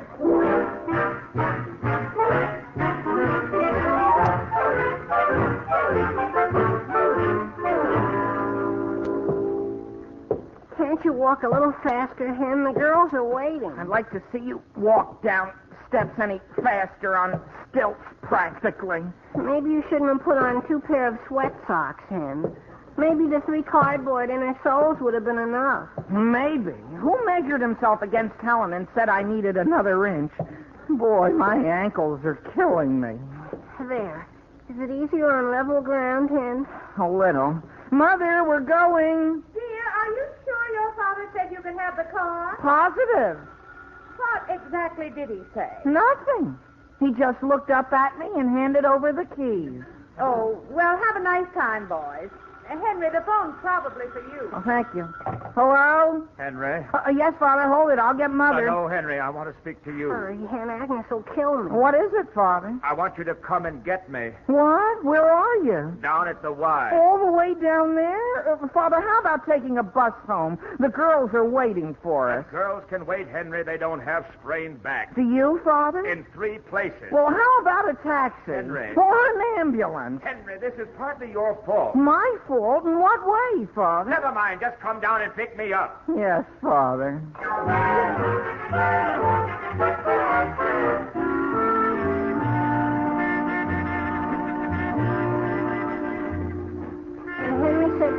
link up you and Helen, and he'd meet us here at the dance. Well, where is he? I don't know. Should have been here by now. You better come soon. Look at poor Helen. She's been sitting there since we got here. Yeah. By the way, Agnes, what happened to her? What do you mean? Well, she doesn't seem to be as high up as she used to. Oh, that.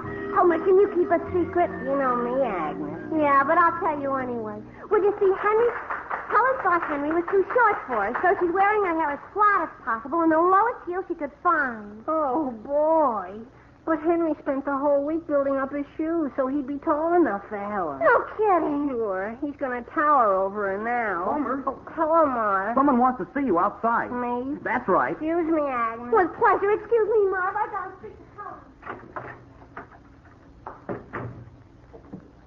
Homer, over here, behind the bush.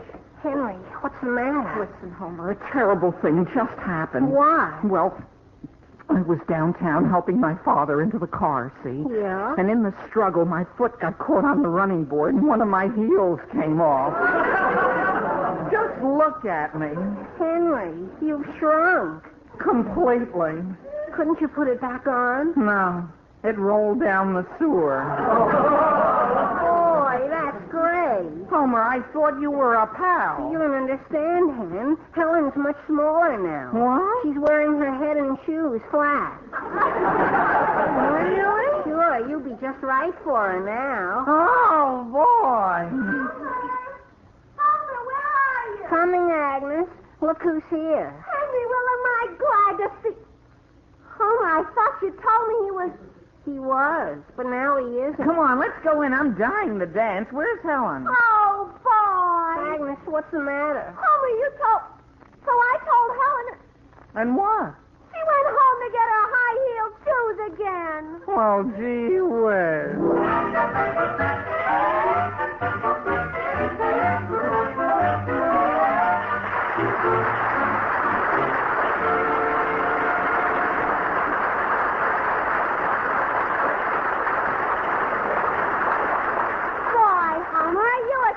Dancer, and you want to know something else? What, Agnes? Where'd I get the idea you were shrimp? Tonight you seem lots taller. I do? Yes, and lots stronger, too, Homer, old kid. What a man. Gee whiz, I am? Sure. Now when you step on my feet, I can feel it. Well, ladies, there's one time when appearances are never deceiving. That's when you serve colorful, shimmering Jell-O for dessert. Because Jell-O, with that tempting fruit-like goodness, always tastes as good as it looks. In any of those 6 delicious flavors, strawberry, raspberry, cherry, orange, lemon, or lime, every Jell-O flavor is a special treat in itself, rich with that famous locked-in goodness.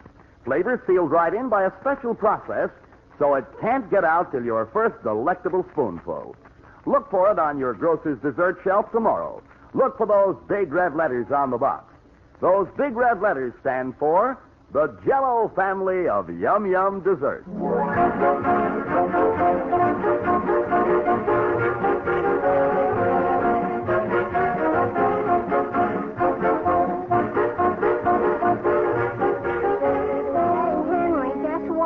Won a plaque. A plaque? No kidding. Sure. Go ahead, Hen, read it. The Downey Donut Award.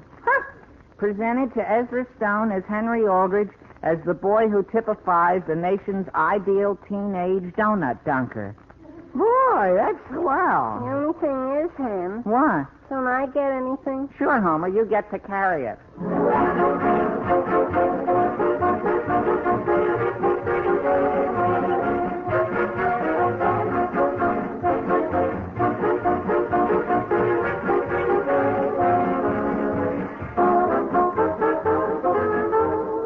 The Aldrich Family, starring Ezra Stone as Henry with Jackie Telk as Homer, is written by Frank Tarloff with music by Jack Miller.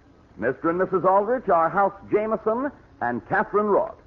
And this is Dan Seymour in New York saying, the Aldrich Family is brought to you by the Jell-O family. Oh, the big red letters stand for the Jell-O family. Oh, the big red letters stand for the Jell-O family. That's Jell-O. Yum, yum, yum. Jell-O puddings. Yum, yum, yum. Jell-O tapioca pudding. Yes, sirree.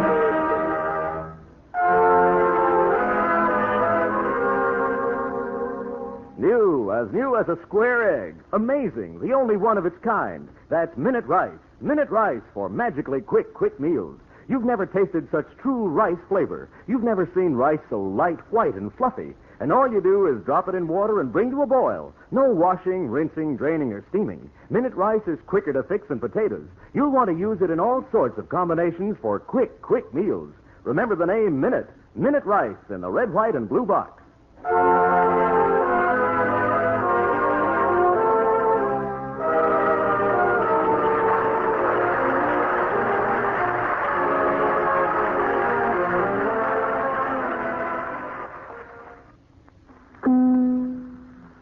Quick, George, pack your suitcase. We're going to New York on the rocket ship. What? The engineer in the control room says we're going from coast to coast in 40 seconds. Gracie, he means our program is on next on NBC.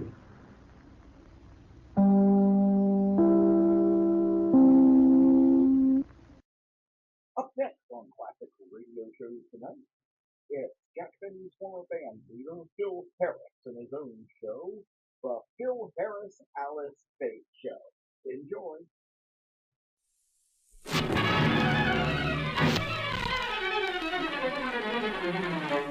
While let us all be your style, you Company, makers of those fine Fitch products, present Alice Faye. You'll never know just love you. You'll never know just how much. With me to Alabama, let's go to cured hammy, David Hammy, and that's what I like about the South.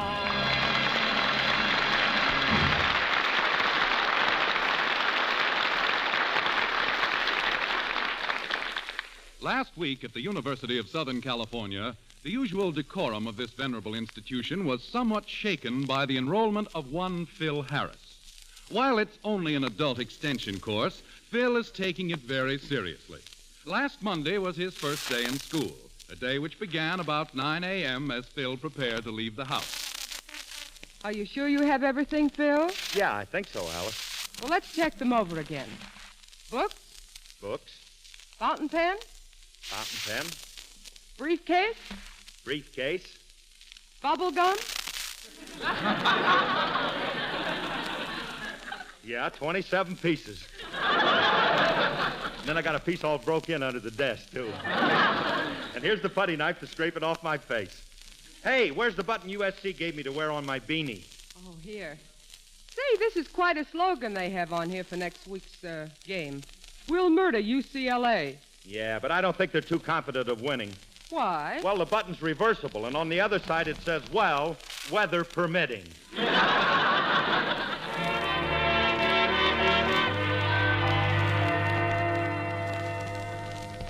Phil's first week in college was a rather difficult one, as demonstrated by an incident which took place in class last Thursday. Professor Whiteside. Yes, Mr. Harris? You're going to have to change my seat again. What is it this time? Well, I can't concentrate. That girl behind me keeps dipping my curls in her inkwell.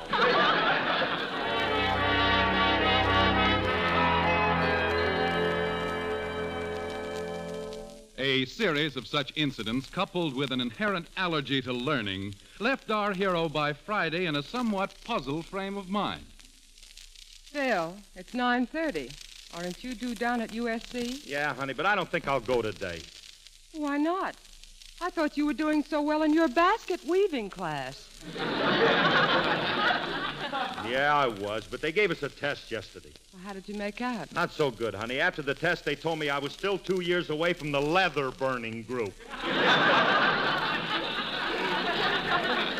Well, what kind of a test did they give you in basket weaving? Oh, the professor looked at everybody's work, and then he gave each one a grade. What grade did you get? I didn't get no grade. He didn't give me one. When he came to mine, he just read a little poem. Oh, that's wonderful. What did he say? A tisket, a tasket, who made this lousy basket?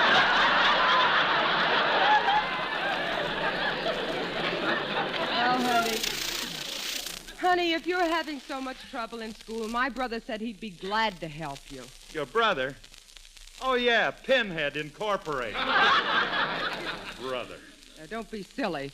My brother was a brilliant student at CCNY. Why, he's got an MA, a PhD, and an LLD. Yeah, well, when's the bum going to get a JOB?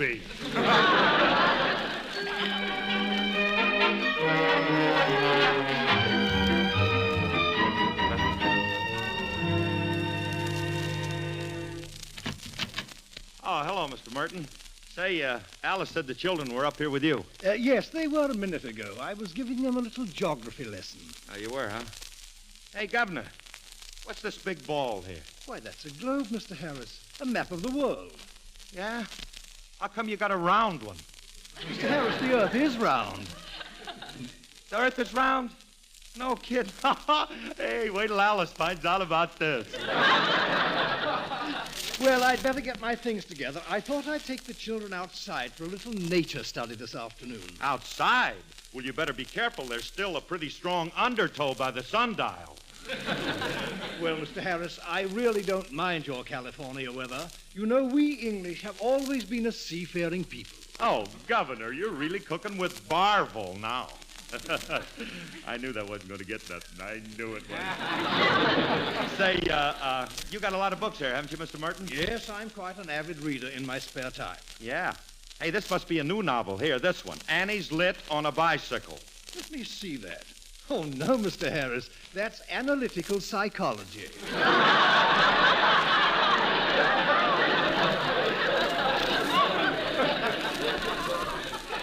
What? What is it? Well, it's a method used in psychiatry. As you know, a psychiatrist can often change a man's whole personality. Is that right? Oh, yes. Often they can take a shy, hesitant person and turn him into a strong-willed, domineering individual. Yeah, well, I think they overdid a little with John L. Lewis.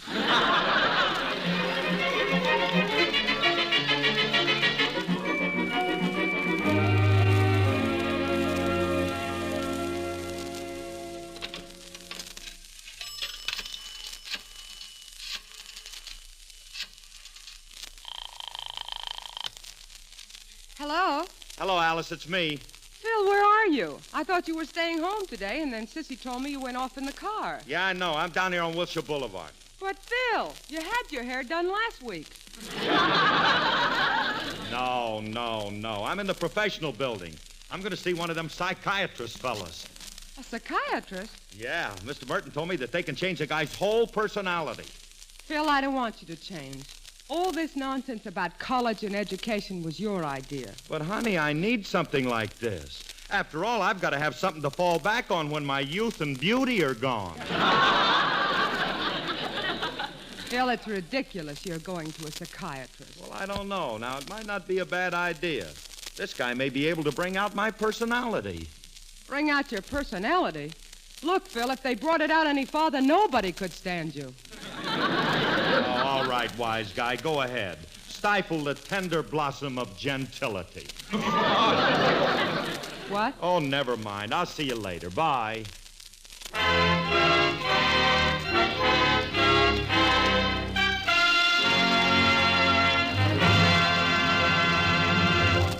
An old proverb says, the beauty of the heavens is the stars. The beauty of women is their hair.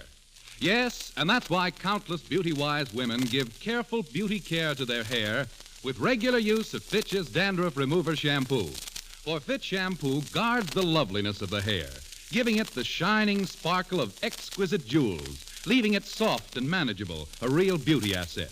Whether you have blonde, red, brunette, or gray hair, Fitch is the shampoo for you. For Fitch Shampoo is good for all colors and textures of hair. And this shampoo is so gentle, it will not harm even a baby's tender scalp.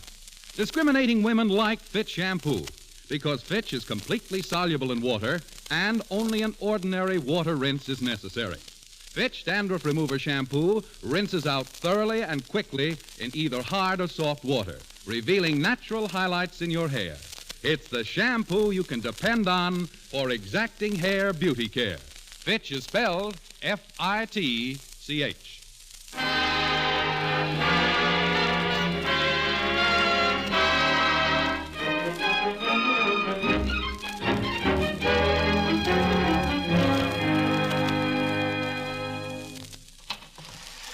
Third floor, mister.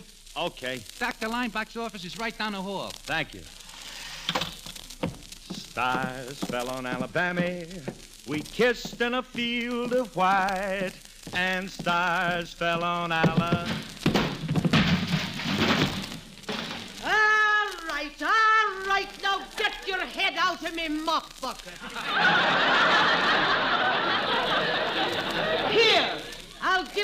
hug. Bammy last night.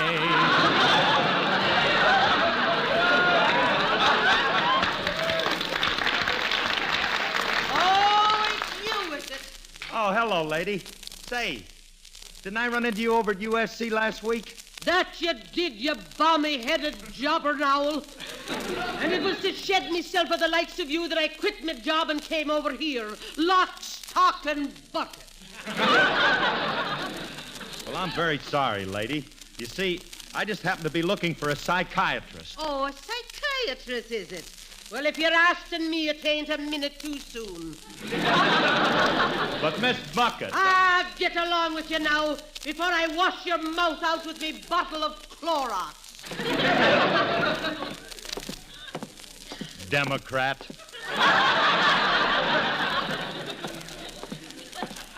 Oh, here's Dr. Leinbach's office right here.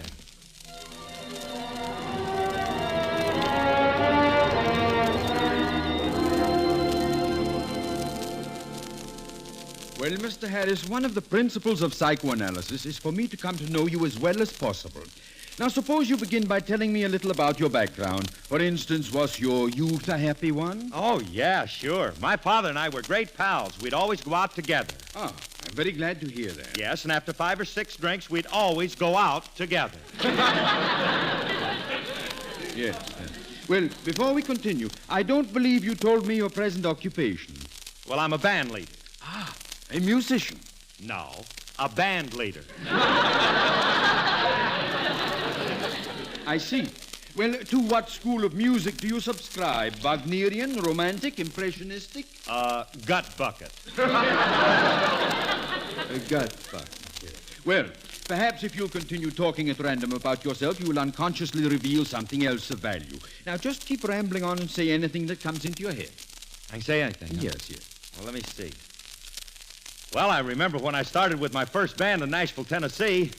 We had a sharp little outfit, too, Psyche. We was billed as Jeter Harris and his Tobacco Road Playboys. Yes, sir, we was really ready. Now, we opened at a little joint on First Street. Yes, yes, go on, go on. Yeah, it was called Sol Cohen's Southern Ratskeller. I can hear that outfit playing now, Psych. We had one number that was murder. Murder.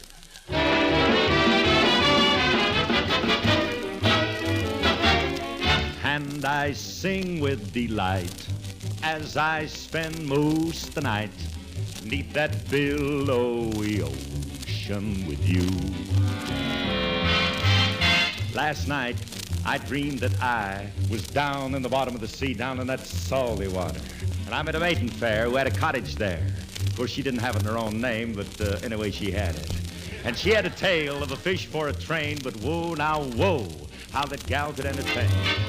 And what a time I had with Minnie, the mermaid, down in the bottom of the sea. I lost all my troubles in amongst the bubbles, why, she was just as sweet as she could be.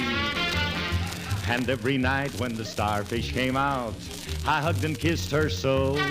Whoa, whoa, what a time I had with Minnie, the mermaid, down in her seaweed bungalow. Low, down in her seaweed bungalow. Whoa, what a time I had with Minnie, the mermaid, down in the bottom of the sea. I lost all my troubles in amongst those bubbles, why, she was just as cute as she could be. And every night when the starfish came out, I hugged and kissed her so. Oh, oh, what a time I had with Minnie, the mermaid, down in her seaweed bungalow. Low, down in her seaweed bungalow. Many brave hearts are asleep in the deep, so beware. Beware.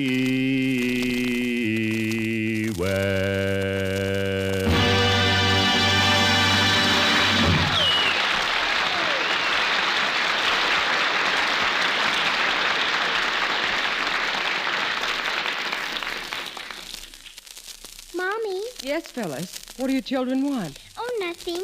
We just wondered where Daddy was today.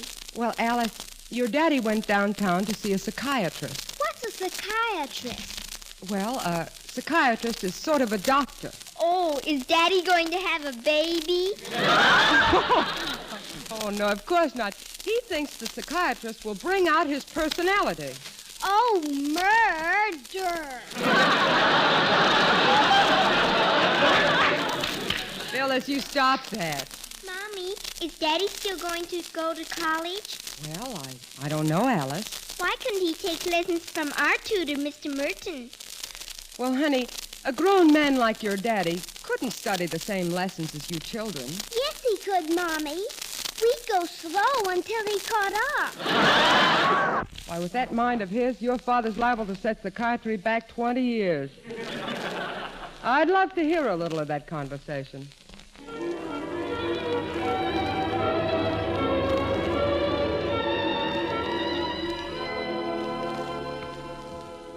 Well, Mr. Harris, listening to you talk about your past life and delving into your subconscious have made this a most, shall I say, unusual half hour. In fact, I've learned a few things about human behavior that I never even suspected. Yeah, Doc, I was a dog, wasn't I? That's not exactly the psychological term, but it will suffice. Now, about this Frankie person you mentioned, your guitar player. I take it he's an old friend? Oh, yeah, Frankie. Why, me and him been cutting up touches for 100 years. You know, I'll never forget the first time I ran into Frankie. He was singing and playing his guitar down on Rampart Street in New Orleans, and I happened to be walking by, and the guy, he was really... You are my sunshine, my only sunshine. You make me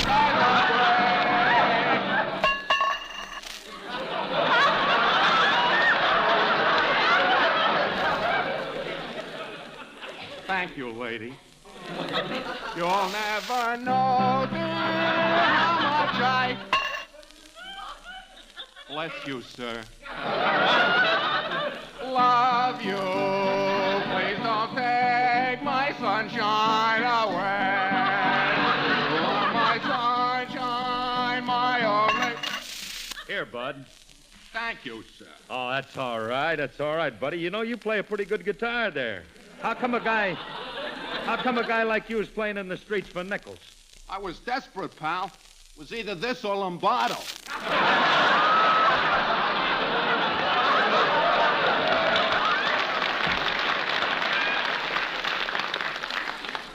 Well, don't knock it, kid. There ain't no tin cup in his outfit.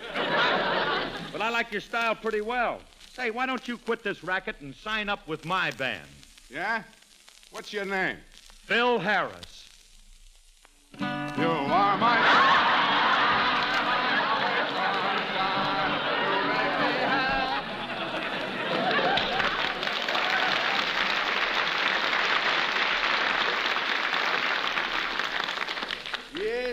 Yes, Mr. Harris, a most significant episode. Now, I understand you are married. Suppose you tell me something about your wife. For instance, how did you meet her? Well, she was in the great big show in New York, and I thought she was the most beautiful girl that I'd ever seen. And for 3 weeks, I stood outside the stage door every night just to watch her come out. I see. And finally, I prepared a beautiful speech to say to her. Then one night, my dreams come true. She spoke to me. Excuse me, Sonny.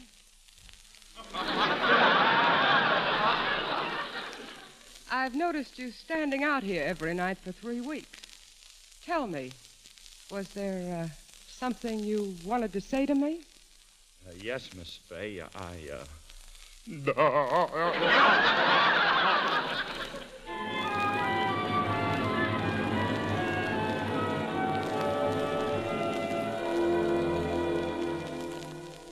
Well, this is all very interesting, Mr. Harris.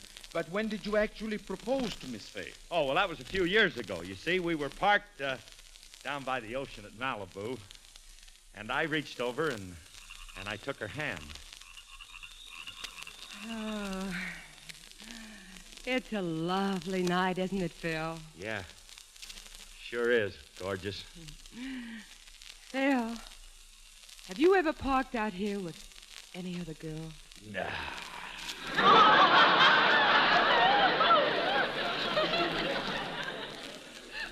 Of course not, honey. Why, since I met you, I haven't even thought about another girl. Really? Oh, that's awfully sweet of you. You know, that moon up there tonight, this is the perfect setting for something I want to ask you. What is it, Phil? Will you marry me, Paulette? Oh!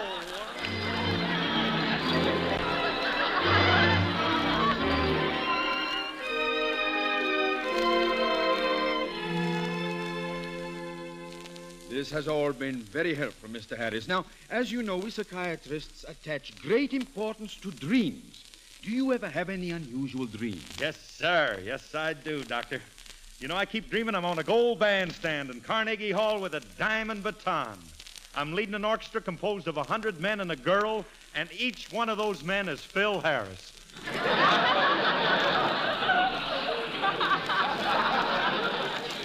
I see. A nightmare.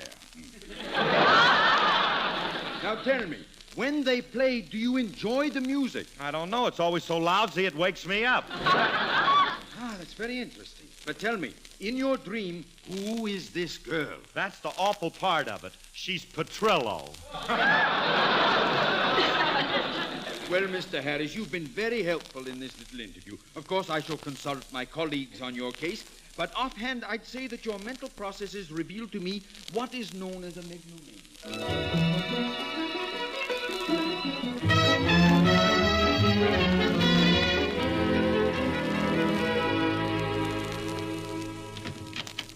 Hiya, gorgeous. Your laughing boy is home. Hello, honey. What are you so happy about? Oh, nail me down, kid. I'm riding high. I'm happier than Tom Brennan with an old lady from Peoria.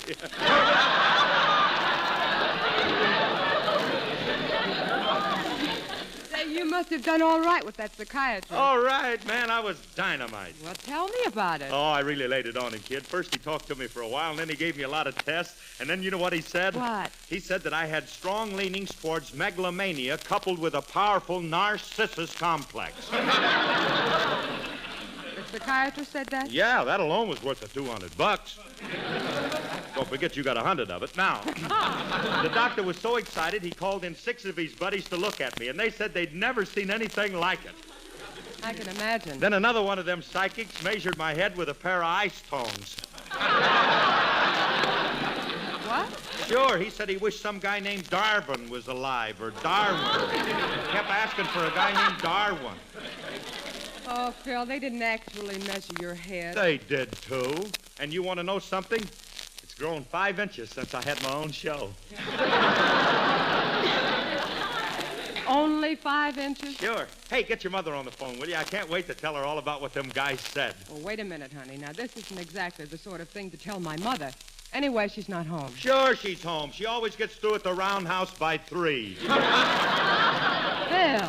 Go on, call her now. I'll make her take back some of them things she said about me. What did she ever say? Well, she said my eyes was set too close together. For one thing, and she also told everybody that our marriage wouldn't last. Phil, Mother never thought that at all. Then how come after we were married, she parked in front of the house for 3 weeks with a motor running?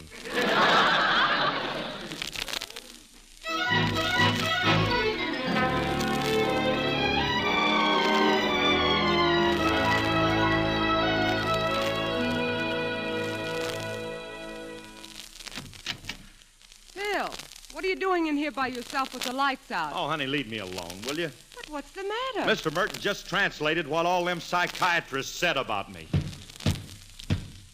Phil, stop banging your head against the wall. Well, I can't help it. He told me all that stuff the psychiatrist said means that I'm conceited. Now, you know that ain't true. Well, you'll have to admit you are rather fond of yourself. No more than any other beautiful creature. Now, look, you don't have to carry on so about all this. Well, I can't help it. Them doctors were saying mean things about me. Well, I don't care what they say, Phil. I think you're pretty wonderful just the way you are. Do you, honey? Of course. I consider myself the luckiest one finding a boy like you. What did I do to deserve a break like this? You're a bundle of joy, a barrel of fun, 100% IQ. You've got everything, and I've got you. Like a duck takes to water, like the flowers takes to dew, like a Latin takes to a Latin quarter, I take to you. Like a fish takes to swimming, like the Irish take to stew, like a Scotchman takes to his pipe and slippers, I take to you.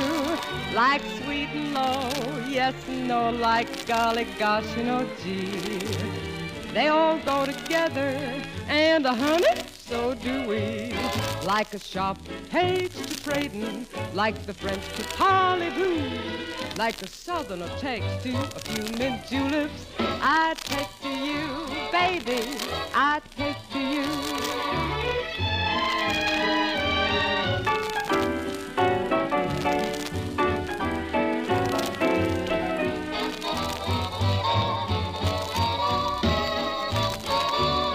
Like moon and June, kiss and bliss, a park, a bench, and a tree. They all go together, and honey, so do we. Like a star takes to gleaming, like a moonbeam to the blue, like a lover takes to a night of dreaming, I take to you, baby, I take to you.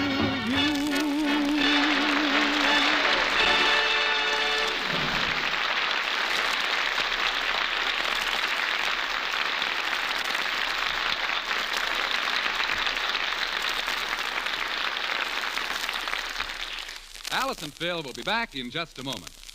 Have you ever heard a person described as one who really knows how to use his head? That could well apply to anyone who uses Fitch Dandruff Remover Shampoo to keep his or her hair dandruff-free, refreshingly clean. If you use your head and use Fitch Shampoo, you'll be sure your appearance is not marred by embarrassing dandruff. For Fitch Shampoo actually removes dandruff the very first time you use it. Fitch is the only shampoo made whose guarantee to remove dandruff is backed by one of the world's largest insurance firms. This famous shampoo has a special dissolving action that reconditions your hair as it penetrates and cleanses the thousands of tiny hair openings on the scalp. All traces of dandruff on the hair and scalp are dissolved by this special action. Then, when you add water gradually, a wonderfully rich lather forms to carry away the dissolved dandruff. So use your head. Buy an economical bottle of Fitch Dandruff Remover Shampoo at your drug or toilet goods counter, or have professional applications at your beauty or barber shop.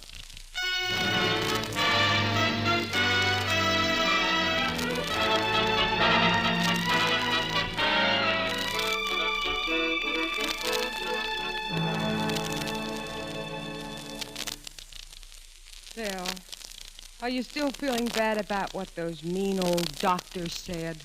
Sure I am. I went to college to get some education, and I saw that psychiatrist to try and improve myself, and, well, everyone's against me. But, Phil, how many times have I told you, in spite of whatever happened, you'll always, always have me? I know, baby, but money isn't everything.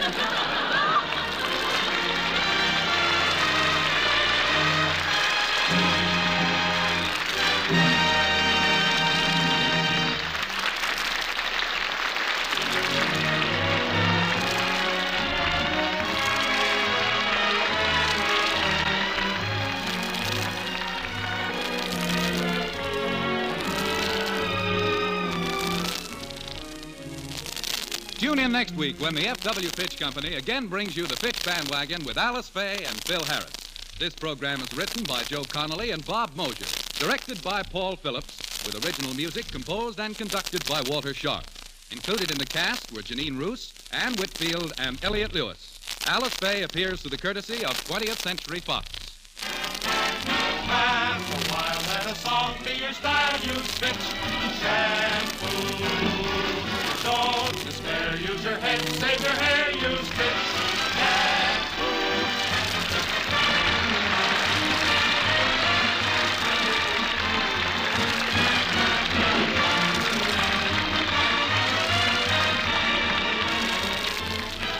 Men, use Fitch's Ideal Hair Tonic daily. It makes your scalp tingle with that feeling of new pep and life. Fitch's Ideal is not sticky or greasy, so pep up your scalp and give your hair that well-groomed look with Fitch's Ideal Hair Tonic. Bill Foreman speaking.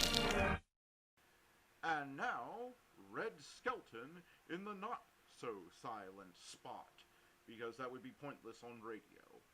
On Classic Radio Shows Tonight.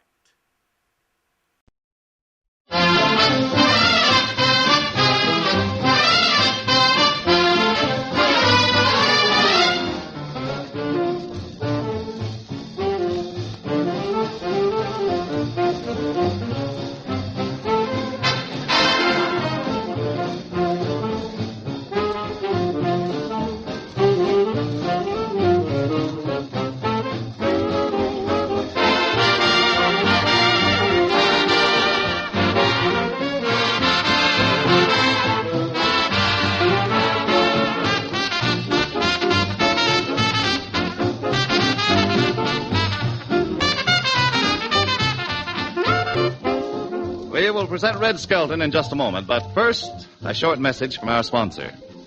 Smokers, Raleigh cigarettes give you a tobacco blend that no one has been able to duplicate.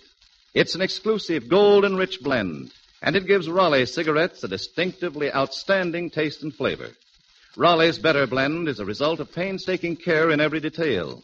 For instance, only the golden tobaccos are good enough for Raleigh's, tobaccos that any authority will tell you are choicer, more expensive. And where 2 or 3 kinds of tobaccos might be good enough for some cigarettes, Raleigh's give you a blend of 31 different types of domestic and imported tobaccos, blended together with exacting care by the world's finest tobacco blenders. Yes, America's finest tobacco blend. That's what you get in Raleigh cigarettes. And remember, Raleigh's give you valuable coupons, redeemable for over 70 luxury premiums. Friends, no matter how you look at it, it pays to smoke Raleigh's, the pack with the coupon on the back, the cigarettes with the gold-enriched tobacco blend, Raleigh cigarettes.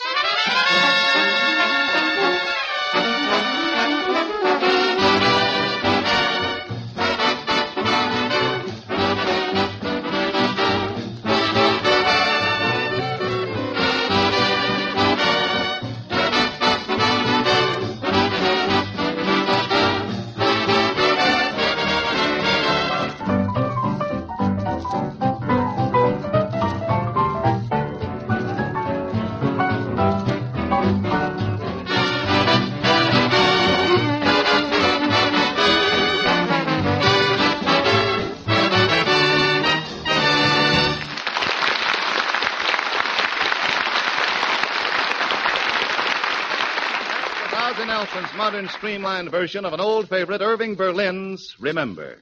And here is Metro-Goldwyn-Mayer's modern streamlined young comedian, the star of our show, Red Skelton.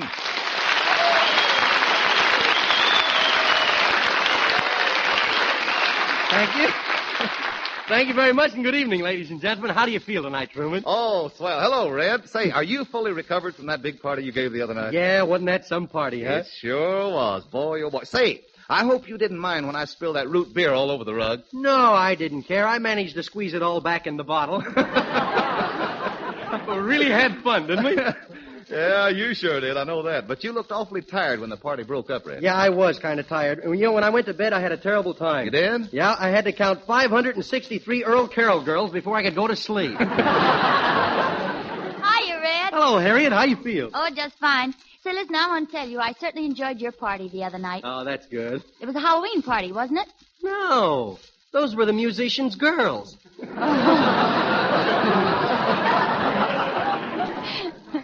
Say, did you see that one girl the drummer was with? Wasn't she bow-legged, huh? Of course, it was her own fault for being so bow-legged. She hitchhiked out here on oil trucks. Oh, fine. She was smart, though. Very smart girl. She was? Yeah, every once in a while, she took her thumb out of her mouth and said something brilliant. She seemed kind of old, Red. Has she been in Hollywood long? Yeah, I think she was chased down here by the glacier. But anyway, as she arrived at the party, she acted very well bred. Mm-hmm. She arrived well-bred and went home sliced. Hello, friends. How are all my dear, dear friends tonight? What are you running for? Now, Red, you know, I sure had fun at your party. There's nothing like a good old housewarming to bring people closer together. Yeah, I see you've never been in a bargain basement on Dollar Day. Listen, Ozzy, about that party the other night, I got a bone to pick with you. You mean we didn't eat everything? No, not that. It's about your drummer. I thought he was very ill-mannered at the table. Oh, I wouldn't say that. Well, I would. It's the first time I ever saw anybody siphon soup. Yeah, that was bad. I don't know what got into my boys at your party. It certainly wasn't food. Yeah. You mean they were still hungry after dinner? Hungry? Why, they cleaned up everything on their plates, and then they got into an argument about whether the trombone player would be better grilled or fried. Well, I saw him later, and he was fried. But listen, Ozzy, did you really like my party? Oh, it was just peachy. Did you like the sandwiches? Just peachy. And the drinks? Peachy. Well, did you like that girl I got for you? Well, she was a little fuzzy, too.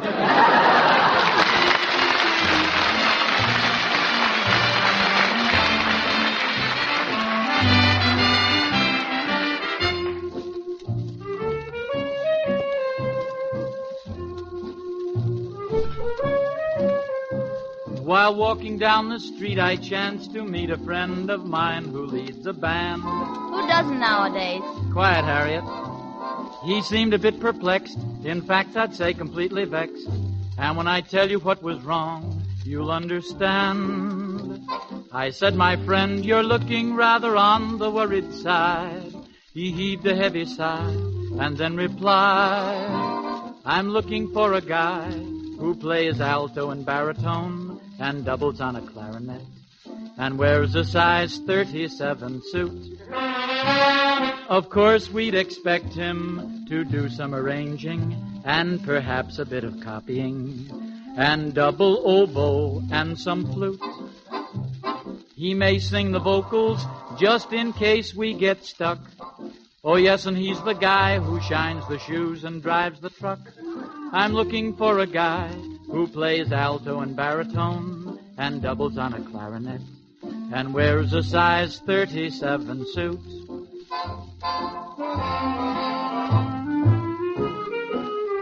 And here's Harriet to tell her side of the story. Take it away, Harriet. It happened in Gary, Indiana. We were playing a one-night stand. As Ozzy tapped off number 3, a gal stepped up and said to me, I'd like a good look at the members of your band. I'm looking for a certain young musician. I met him at a dance a year ago. I don't recall if he was with BG or Tommy D, but I'll tell you all about him so you'll know.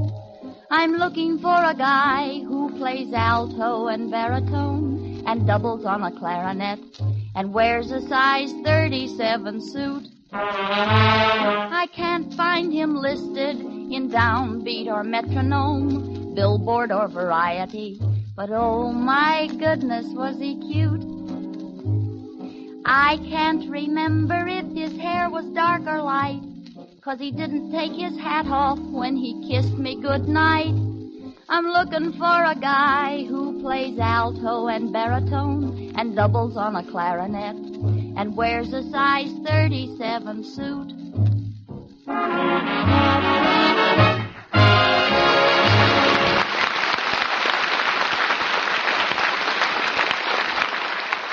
That was Ozzy and Harriet looking for a guy who plays alto and baritone, doubles on a clarinet, and wears size 37 suit.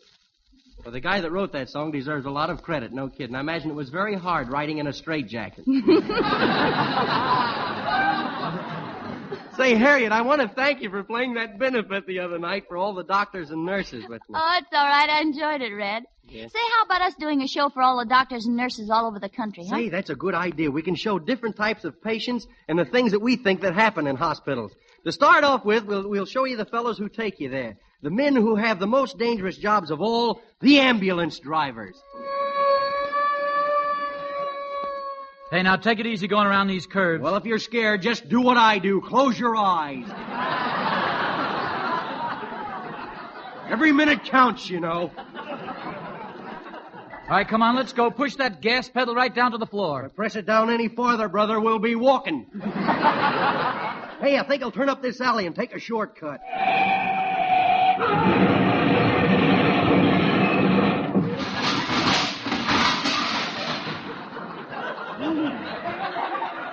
A one-way alley.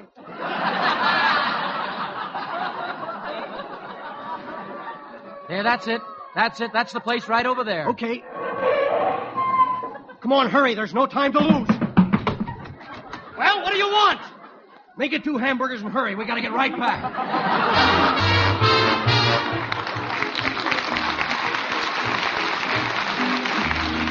You know, I was in an ambulance once that got me to the hospital so fast that my ailment didn't get there till 10 minutes later. Say, Red, did you ever see one of those doctors who's always busy? I'll tell you what, you be the doctor and I'll be the nurse, huh? Okay, we'll do that one. Oh, good morning, the nurse. Good morning, doctor. What's cooking? The patients, they've all got fever. By the way, how's your patient with a broken leg? He's doing much better today. He was chasing the nurse all around the room. He always did that. I know, but today he caught her.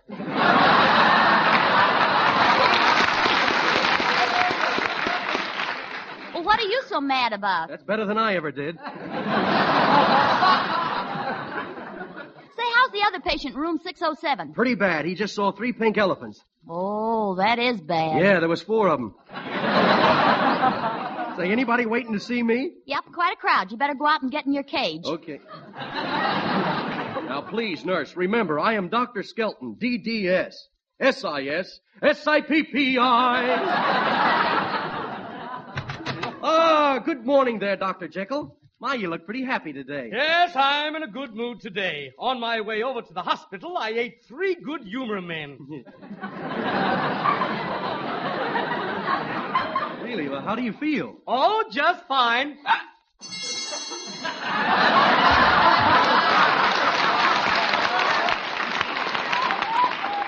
By the way, Dr. Skelton, here's that case I was telling you about. Let's see. My, this is the strangest case I've ever seen. Yes, it's all head and no body. Yes. What shall we do? You send that beer back the first thing in the morning. Now we come to the most tragic case of all, the expectant father. This time you be the nurse, I'll be a big politician waiting for the baby to arrive, a very excited guy. Good morning, nurse. Has Junior arrived yet? No, Mayor Skelton. It may be some time. Well, I'll give him till 2 o'clock. I got a court order. Oh, by the way, congratulations, Mayor. Yes? You really stole that last election. That's a lie. I paid for every vote. Here, have a cigarette. Well, expectant fathers usually give out cigars. On this program, are you kidding? Aren't you proud to be the father of a new baby? Well, the way I look at it, another 21 years, another vote. Here he is, Mayor, your new son. Yes. A Republican.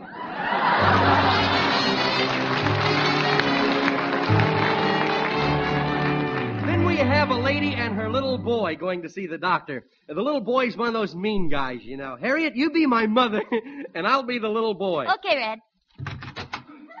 Now, Richard, you stay right here in the waiting room. I'll be right back. Now, Where you going? I'm going in to get Dr. Nelson. Now, you're going to sneak in somewhere and get a beer, and I want to go with you.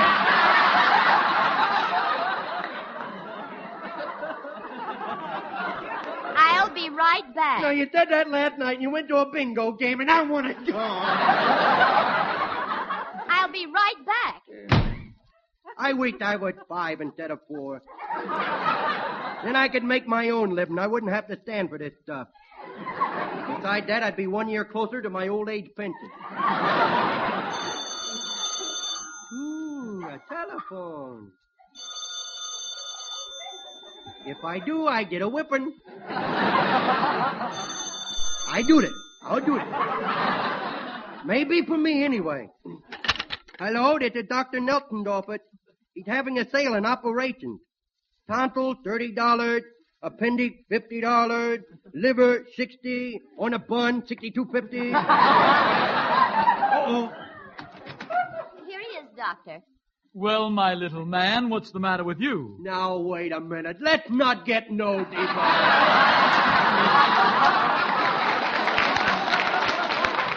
Well, Doctor, I'll tell you. He's been swallowing things again.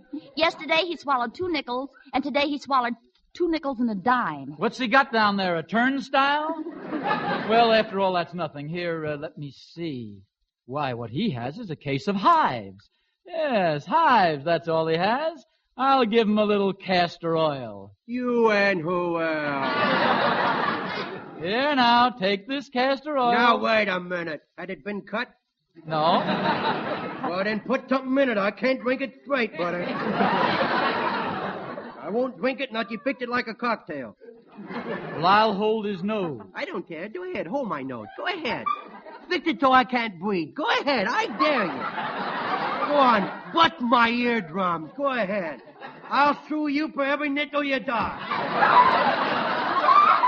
Oh, Richard, what can Mother do to get you to drink this? Well, throw in some finish to kill the taste of the castor oil. Then throw in a strawberry to kill the taste of the finish. Yes, but this is November. We can't have strawberries until next May. Okay, then throw me a magazine. I'll wait.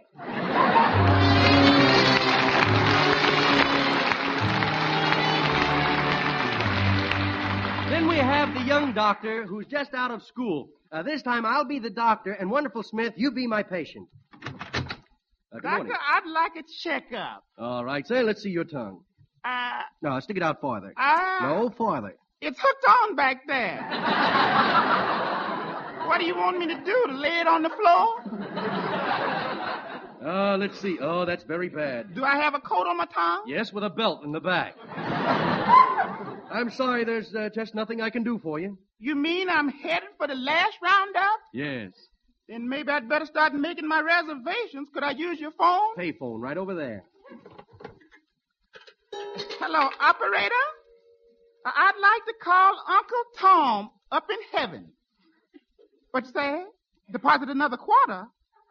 But operator, the Chamber of Commerce told me heaven was inside the Los Angeles city limits.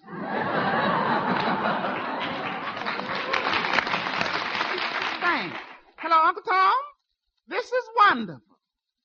Yeah, Wonderful Smith. What's that? No, I don't feel so very good. By the way, did Grandpa make it okay? Yes, it was kind of sudden. He trumped Grandma's A's. You say you got to hang up. Oh, you got to polish the golden stars and a few hundred stars. How come you got to do so much white? Oh, short of help up there. Hey, ask him if my brother made it. He's a big politician. Oh, hello, Uncle Tom. Did a politician by the name of Skelton make it? Oh, you haven't had a politician up there for the past 30 years. Well, listen, Uncle Tom, I called to see if you would make a reservation. Yeah, I would like a room with a halo and a good view of the earth. Yeah, well, tell me, are the girls pretty up there? Oh, if you think about women, you'll lose your wings. You mean you can't even think about sweet Georgia Brown? Yes, Uncle Tom, you're right. She was pretty. Yeah, you sure had some fun with that gal. Hello, Uncle Tom?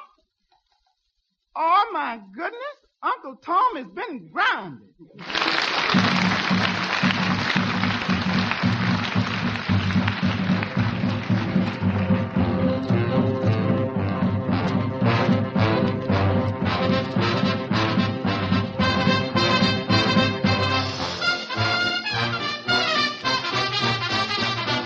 Trumpet man, come do that beat do tap.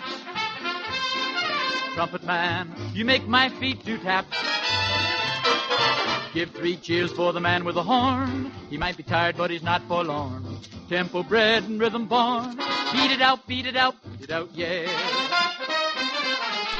When his horn gets round to his lips, his educated fingertips makes you wanna shake your hips. Beat it out, beat it out, beat it out, yeah. He'll mix hot licks, he's full of tricks, he really clicks. Trumpet man is a bit of okay when your cares are blown away. The man with the horn is the devil to pay. Beat it out, beat it out, beat it out, yeah.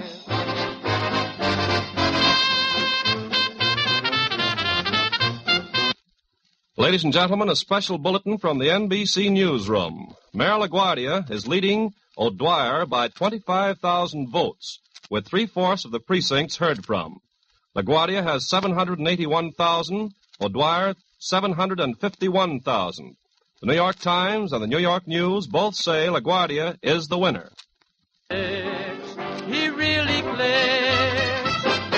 Trumpet man is a bit of okay when your cares are blown away. The man with the horn is the devil to pay. Beat it out, beat it out, beat it out, yeah.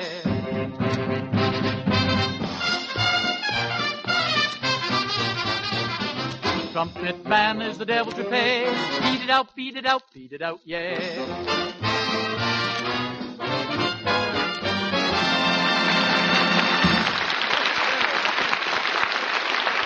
That was Beat It Out, which Ozzie and Harriet introduced in the new Columbia picture, Sweethearts on the Campus. And it's a very good picture, too. Say, Truman, I got a swell idea for the introduction for the commercial tonight. Well, you know me, Red. Commercial-minded me. Let's have it. Yeah, all right. Well, now, look, I come up and I say, Truman, why do they call Raleigh's the cigarettes? See? And you say, I don't know, then I give you a snapper. Uh-oh. Well, something tells me I shouldn't do this, but go ahead. All right. Say, Truman, do you know why they call Raleigh's the cigarette? No, Red. Why are Raleigh's called the cigarettes? Because they give you such beautiful premium.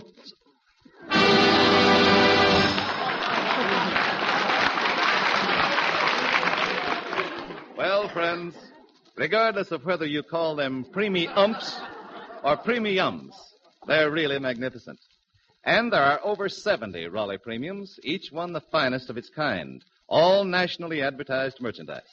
You'll find a lot of things you've probably been wanting for a long, long time, and you can get all of them. Just smoke Raleigh cigarettes and save those valuable golden coupons that come on the back of each pack. Now, we have a 60-page catalog picturing in full color every Raleigh premium. It's free. For your copy, just drop a card to Raleigh in care of the station to which you were listening. And friends, tonight try Raleigh cigarettes. Raleigh's exclusive gold and rich tobacco blend makes them better cigarettes with a smoother, milder taste and flavor. Yes, with your very first pack, you'll find it pays to smoke Raleigh's. The pack with the coupon on the back. Say, that's nice plugging there, Truman. Thank you, Red, Yes. you seem to know all about medical matters. Can Yeah. you tell me about the strangest case you ever heard of? Well, I can't tell you about it, but I can show it to you. All right, go ahead. All right, you be the nurse, I'll be the strange case. Come in. My goodness, what have you got on your feet? Slot machines? Nope, it's not that. I've come to see the doctor about them sounds. He's got to help me, miss. I got too much iron in my blood. I noticed you had a high polish. Yeah. Well, sit down. Okay. Yeah, I got to get oiled again tonight.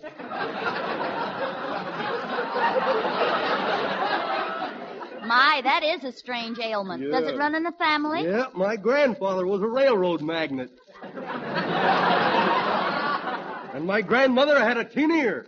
Oh, I'll bet it gets you in a lot of trouble. Yes, it's very embarrassing, too, you know.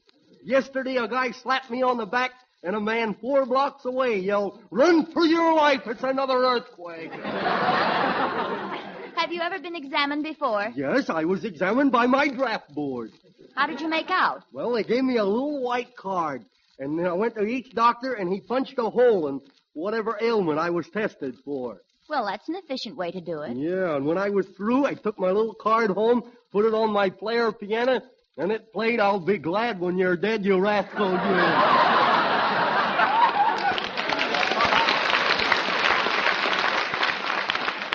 Well, that sounds pretty serious. We'd better get in and see the doctor right away. Follow me, please.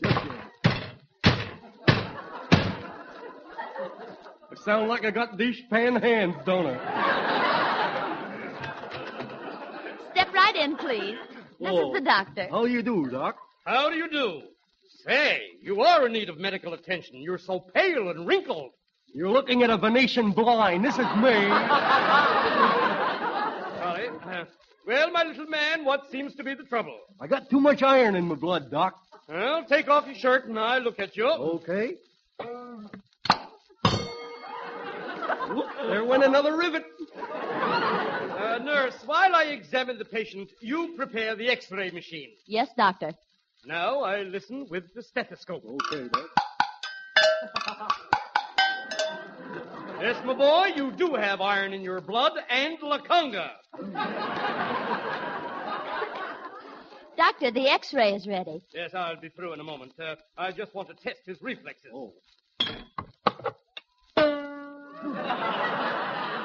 Oh, Doc, do that again. It tickles. Well, I don't know. That's pretty bad. Water on the knee and iron in the blood. Yes, sir, boy. With a combination like that, when I die, I'll be a real red skeleton. Now, young man, you step in front of this X-ray machine. Okay, Up here. Doc. Yeah, that's it. All right. Now, look straight ahead. Okay, Doc. What do you see, doctor? Why, I see a lot of little men on their knees, and they look like they're praying. Oh, you've got the machine on too strong. What you're looking at is a crap game in the basement. You don't know much about medicine, do you, Doc? Just a moment, you.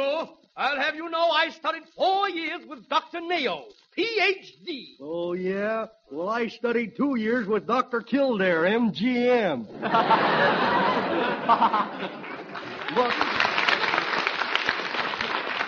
Look, Doc, you gotta help me, Doc. How long have you had this condition? 10 years. But you gotta help me, Doc. You gotta help me, Doc. I sound like a daytime serial program, Doc. You gotta help me, Doc. You say that you've had this condition for 10 years? Yep. Then why the sudden hurry to get rid of it? Well, I just got word that because of the shortage in building material, the government's gonna melt me down.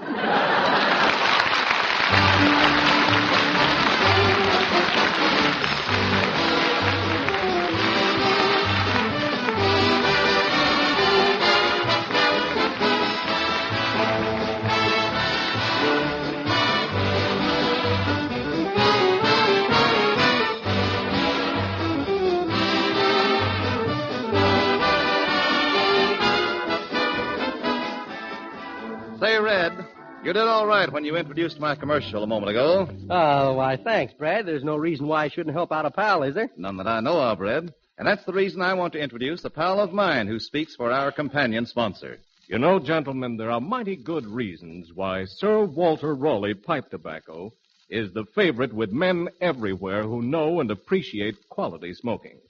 Sir Walter Raleigh gives you everything you could wish for in the perfect pipe tobacco.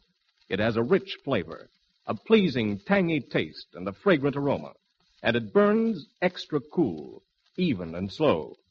If you paid $100 a pound for a special pipe mixture, you couldn't get finer quality tobacco than Sir Walter Raleigh. It's the quality pipe tobacco of America. And here's the best part of it. With all this high quality, still Sir Walter Raleigh costs no more than ordinary smoking tobaccos. Try Sir Walter Raleigh tonight.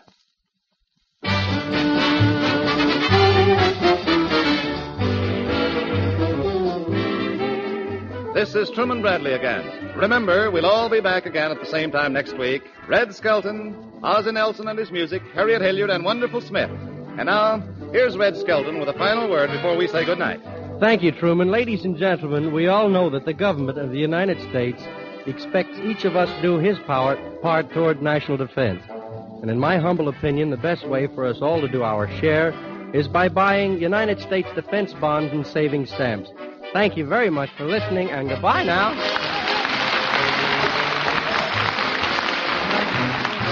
Red Skelton appears on this program through the courtesy of Metro-Goldwyn-Mayer. This is the Red Network of the National Broadcasting Company.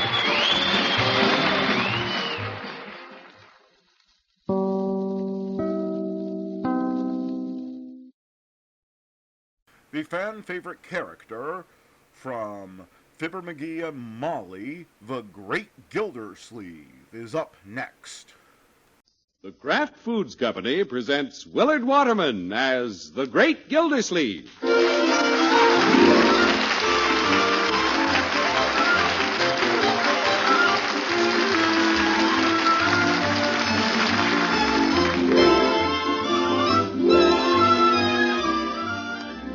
Gildersleeve is brought to you each Wednesday by the Kraft Foods Company, makers of the one and only Miracle Whip salad dressing. And one and only is right, friends, because there is no other salad dressing like Miracle Whip. No other salad dressing has that distinctive flavor, that lively, teasing flavor that's peppy, yet not a bit too sharp. It's a flavor millions prefer. Enjoy it on your salads. Tomorrow, get a jar of the one and only Miracle Whip.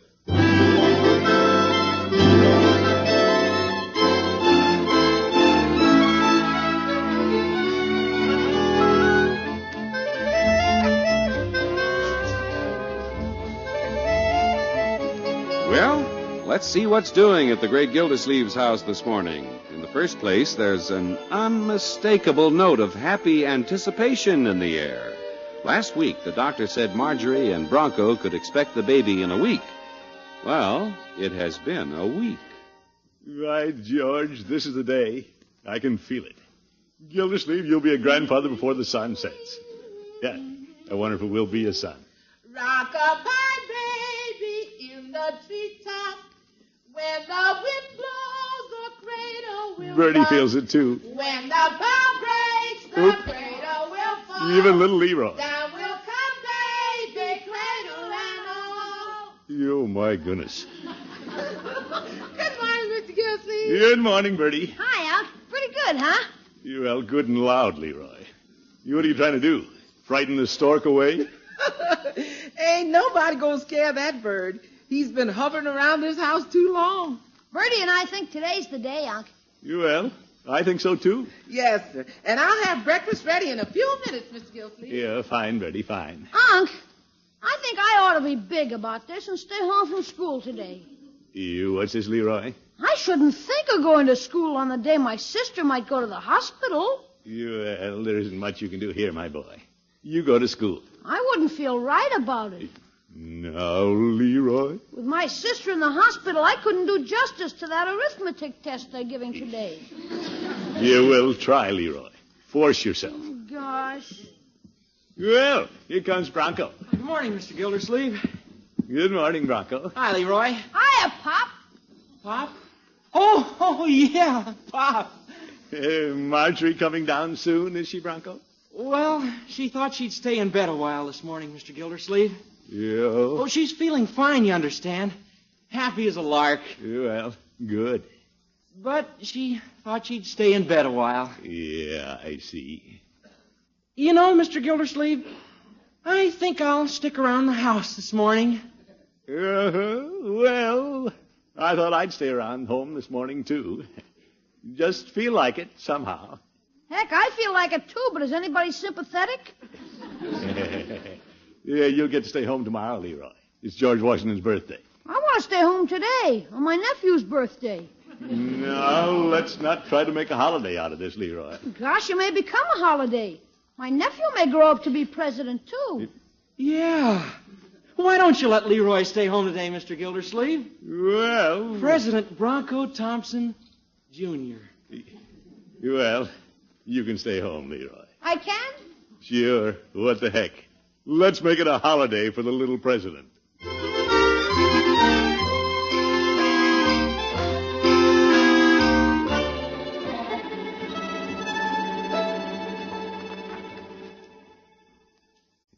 Oh, what another game of checkers, Bronco.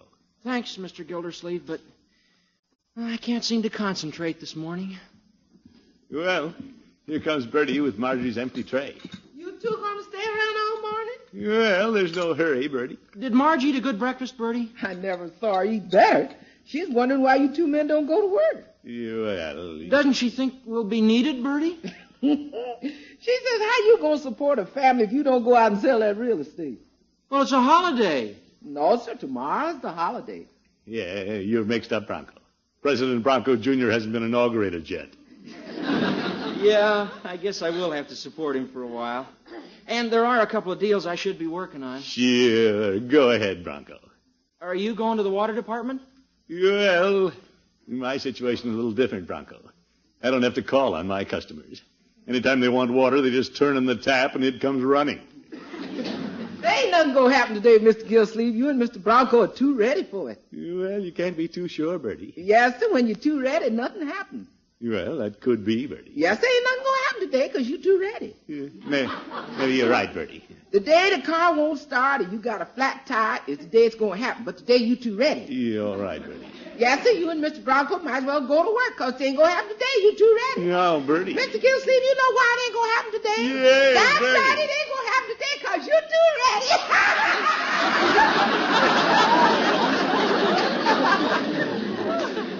Oh, go to work, Bronco. You're too ready.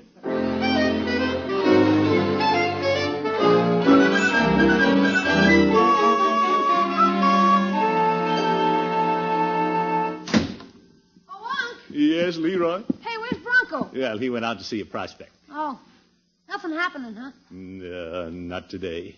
Everything's running too smoothly. Gosh, won't it be terrible if I stay home from school all day and nothing happens? Yes. I might have to stay home from school for days. Leroy, I doubt if your scheme is good for more than one day. Okay. Have the garage key, Unc. Your garage key? I want to pump up my basketball. Yeah, all right. Say, where are my keys? Maybe you lost them. Can't afford to do that. Key to the house, key to the office, the key to the car. Key to the car? What's the matter, Unc? Nothing, my boy. If I can't find the keys, I can't start the car. What do you carry? You're not going any place, are you? Well, no, I don't think so. They'll show up. They've got to. Don't get excited, Leroy. Who's excited? Everything's running smoothly. We won't need them. I do. I want to get the pump. We may have to go to the hospital. To blow up my basketball? Leroy, don't just stand there asking questions. Help me find my keys. Okay, gosh. Look everywhere. Look high and low. Look up. Here, wait a minute. Here they are, under the cushion on the couch. Yeah? Yeah, I found them. Leroy, I found them. What a character. I never saw a guy get so excited about blowing up a basketball. Yeah, here are the keys, my boy. You'll find the tire pump in the back of the car. Thanks, Unc. Wait a minute. Leroy. Huh? Yeah, I think I'll go with you. It won't hurt to see if the car will start. In case I want to go downtown for a cigar.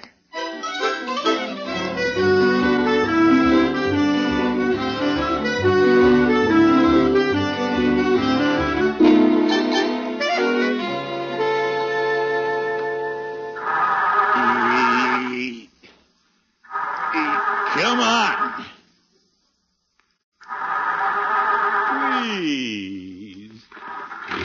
Hey, Leroy, it started. Well, hasn't it always? Since 1939? Well, you never can tell. But everything's running smoothly.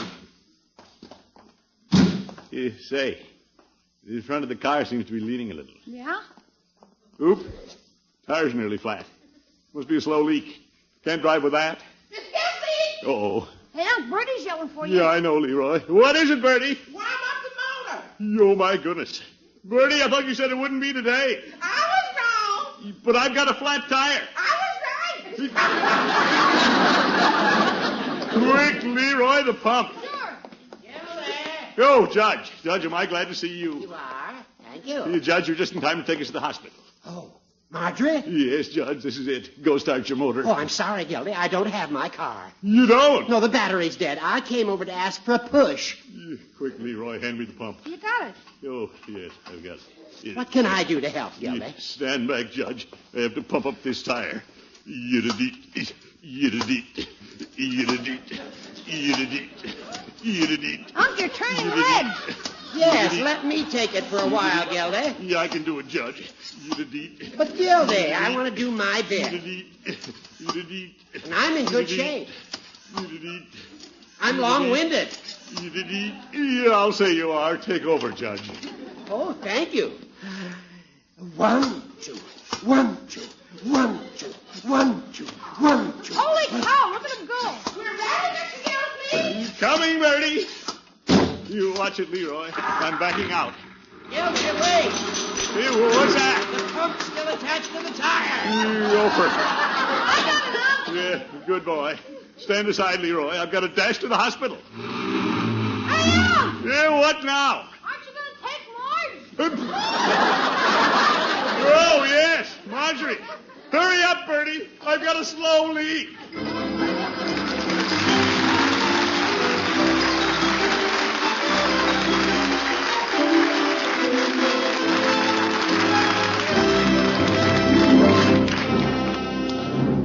Friends, here's a good idea for you the next time you plan to have guests in to lunch. Make your main dish a tempting shrimp and tomato salad. And to be sure it's just as delicious as it can be, serve plenty of wonderful Miracle Whip salad dressing alongside. Because Miracle Whip has such a delightful flavor. It's lively and teasing, neither too mild nor too sharp. It's a flavor that millions of folks everywhere call just exactly right. And you know, Miracle Whip's flavor is truly distinctive because Miracle Whip is actually a different kind of salad dressing. It's made from a secret craft recipe that combines the qualities of grand old-fashioned boil dressing and fine mayonnaise to give you the very best of both. And besides that perfect flavor, Miracle Whip has a texture that's really wonderful. That's because Miracle Whip is blended a special craft way till it's smooth as satin. So, actually, it's no wonder Miracle Whip is America's favorite salad dressing, is it? No wonder at all that Miracle Whip outsells the next 20 leading brands of salad dressing combined. So, whether you're making a fancy salad for guests or a plainer salad just for the family, make it extra good with the one salad dressing millions prefer, smooth, delicious Miracle Whip.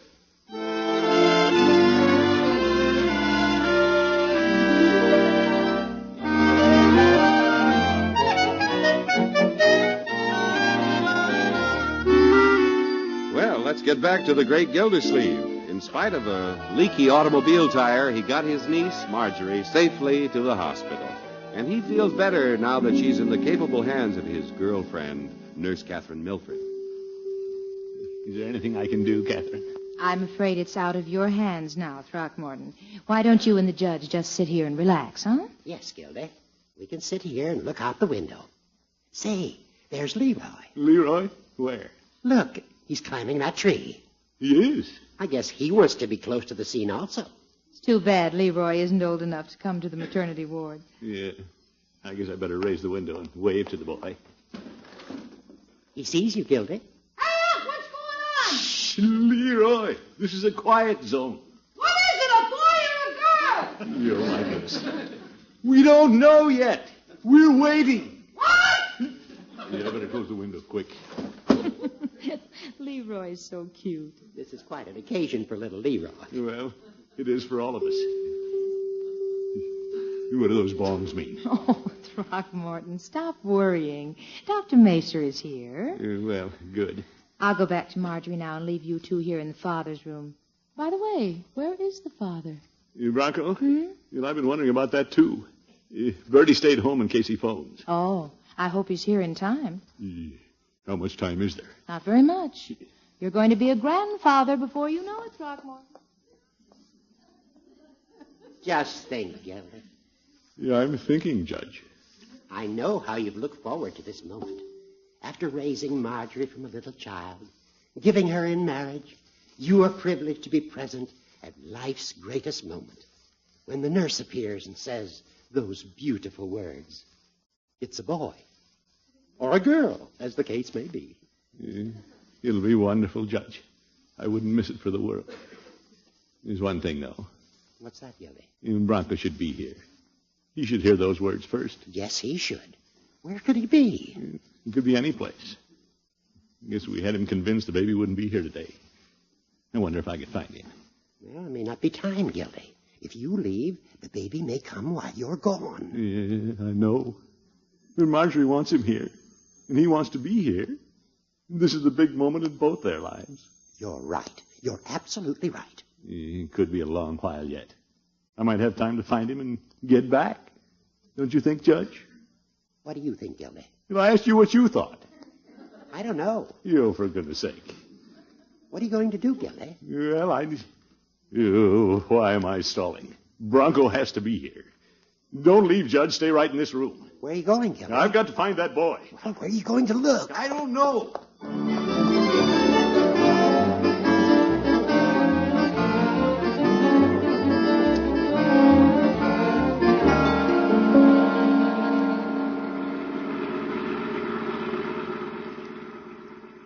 Gosh, I wish I'd stayed up in the tree.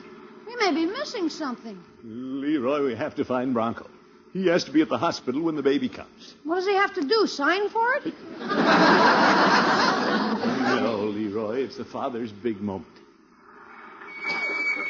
Why are we stopping out here in this field? Leroy, this isn't a field, it's a subdivision. Yeah? Bronco was bringing a prospect out here today, and I don't see him. Let's go back to the hospital, Unc. No, we have to find Bronco. Say, isn't the car leaning to the left again? It always leans when you're in it. That's not what I mean. I think the tire's going flat again. Leroy, watch for a free air sign.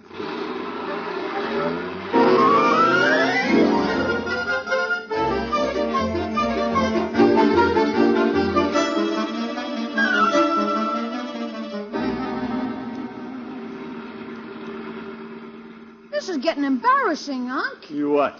That makes 3 times you stopped at that filling station for nothing but air. Well, Leroy, we don't have time to let them change the tire. You stopping at home? Yeah, for just a minute. Uh-oh, tire's going down again. Filling stations aren't close enough together. Leroy, man the pump while I go talk to Bertie. Okay. Bertie! Yo, Bertie! You call me, Miss Gildersleeve? Yes, Bertie. Has Bronco phoned? No, sir, not yet. Oh, my goodness, I better phone the hospital. I just talked to him. He isn't there? No, sir. No. How is everything? They say the start's circling for a landing. Oop. Leroy, detach the pump. We have to find Bronco.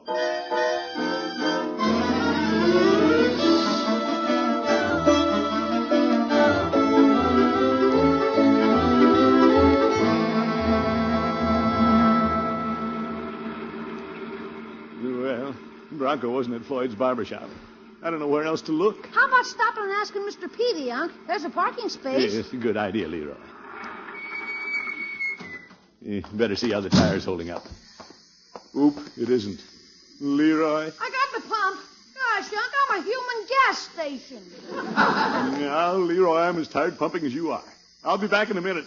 Just don't lose any ground. Okay. Peavy? Hello, Mr. Gildersleeve. What can I do for you? Peavy, have you seen Bronco? Yes. You have? I saw him just the other day. He was on his way to the post office. Peavy, he ought to be at the hospital. Why, is he sick? No, Peavy. We just took Marjorie there. Oh, it's the baby. Yeah, and Bronco's out selling real estate somewhere, and I can't find him. You don't say. The father should be there. I don't want Bronco to miss the biggest moment of his life. Oh, my, no. I don't want to miss it myself.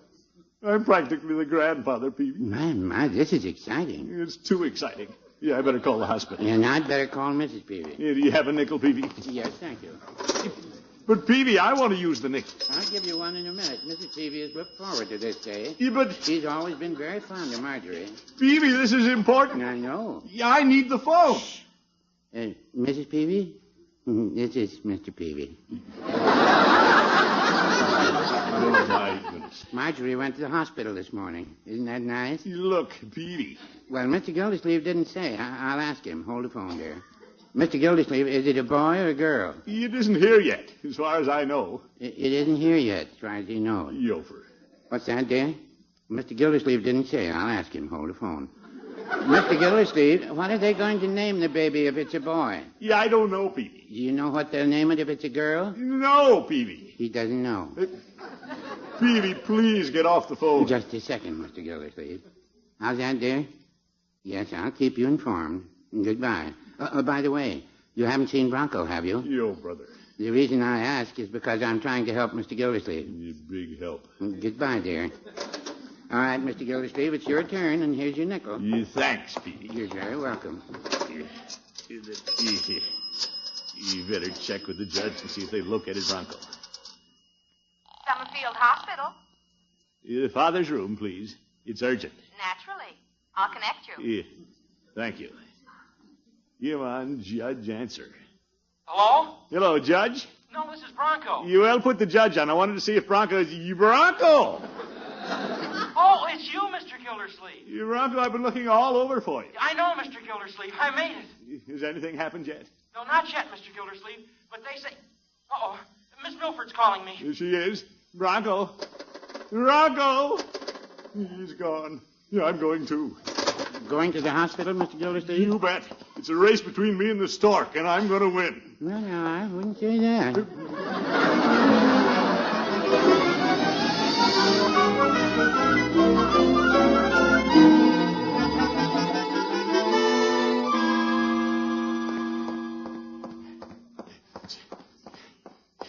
Yeah, I've got to make it.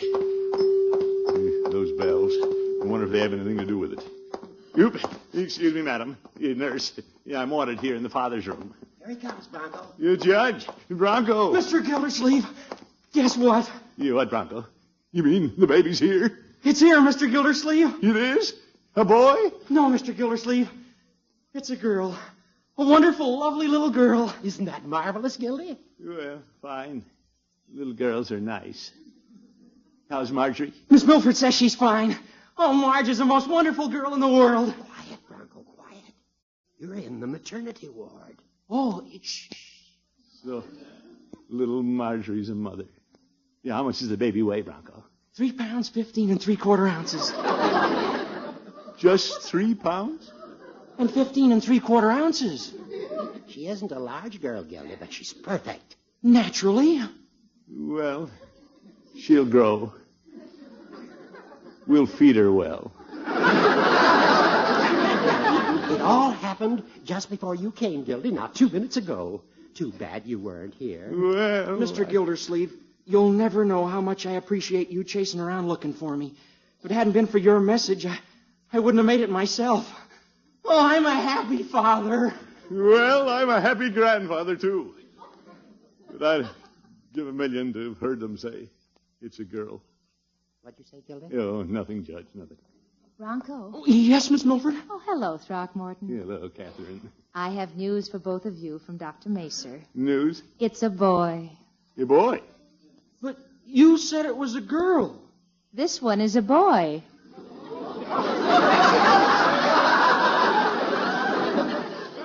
This one?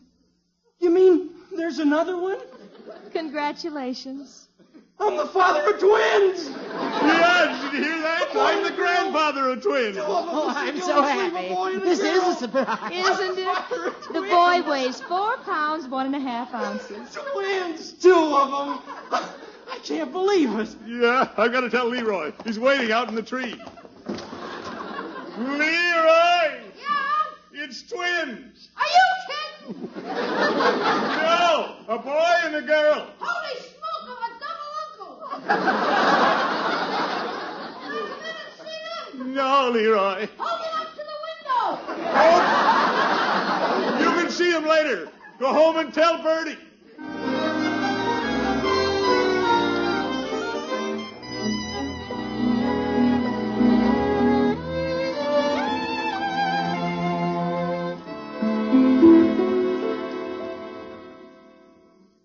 Look at them.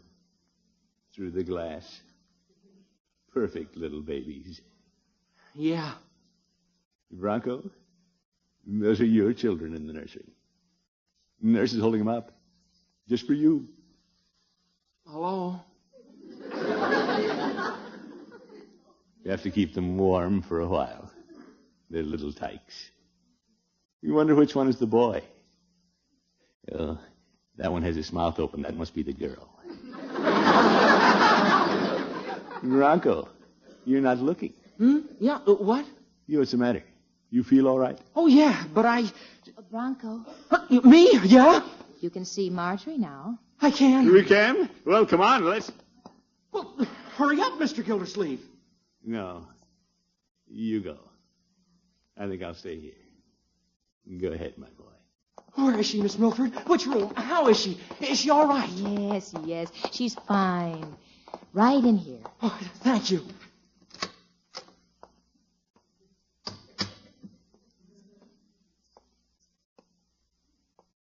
Marge? Bronco? Hello, Mother. Hello, Father. How are you? Oh, I'm so glad to see you. They made me stay outside. I couldn't do anything. You were here? Sure. I knew you would be. We have twins, Bronco. I know. 2 of them. Have you seen them? Sure. Oh, they're cute. The girl looks just like you. And the boy like you? I didn't notice. We didn't think of twins. What'll we name them? Name them? We'll talk about that later. You better sleep now. Did I do all right, Bronco? I'll say you did.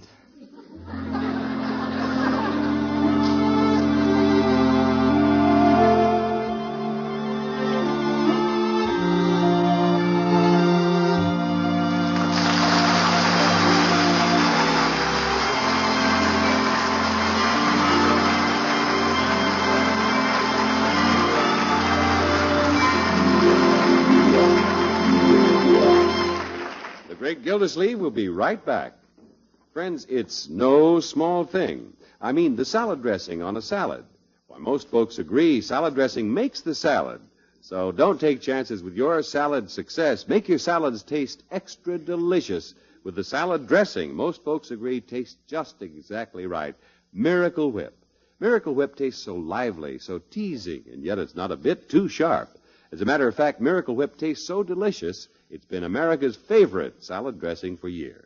Try it, won't you? For sure salad success, use the salad dressing millions prefer, the one and only Miracle Whip.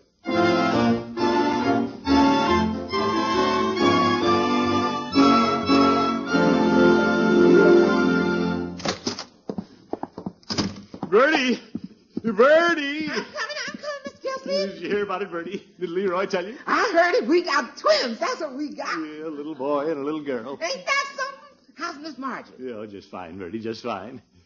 But I'm a wreck. Raced around town all afternoon, pumping up that darn tire. Last we can all relax. Speaking of the car, Mr. Gildersleeve, Mr. Bronco just called from the hospital. Yeah, what's this? Miss Margie needs her slippers and bed jacket, and I told him you'd bring them over just as soon as you got home. You, Leroy? Yeah? Man the pump. Good night, folks.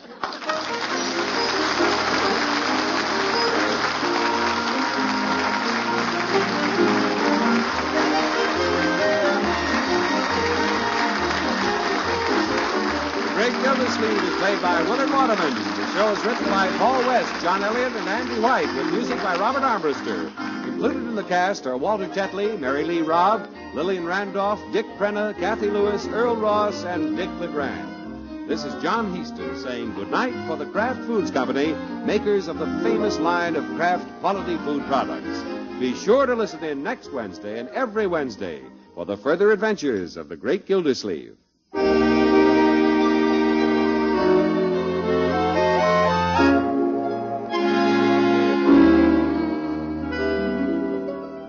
What's your favorite sandwich? Hot beef or pork, cold cuts, bologna, liver sausage, cheese? Well, whatever it is, remember this. If you add a little mustard, you'll add a lot of tang. Yes, a little mustard makes every bite taste better, particularly if it's Kraft's prepared mustard. There are 2 kinds of Kraft mustard, you know. Kraft salad mustard, mild and delicately spiced, and Kraft mustard with snappy horseradish added. Have both on hand for different tastes, different uses. And remember, when you add a little mustard, you add a lot of tang. Get Kraft's prepared mustard. Don't miss The Falcon on this station each Sunday. Check your newspaper for time of broadcast and listen next Sunday as The Falcon solves the case of the practical choker. You bet your life it's Groucho Marx. Hear him on NBC. Well, Silver, wait those daring days of yesteryear. Well, the Lone Ranger up next.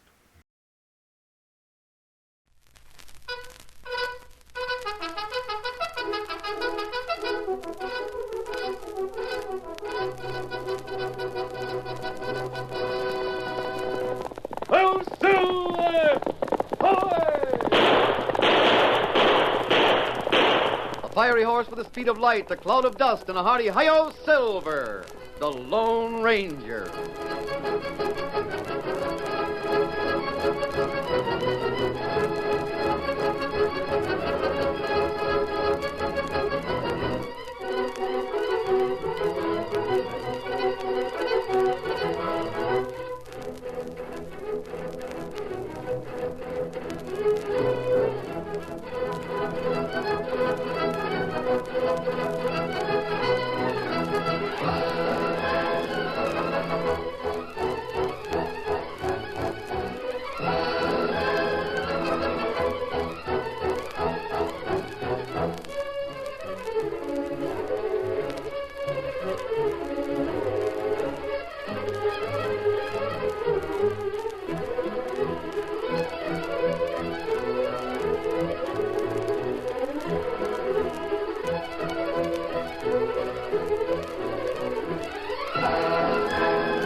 During the years of unrest that followed the Civil War, a powerful secret organization called the Legion of the Black Arrow sprang up in the western United States. Its members were to be found everywhere, defying the law or using the law for their own purposes, working toward the ultimate goal of revolt and the foundation of a despotic empire.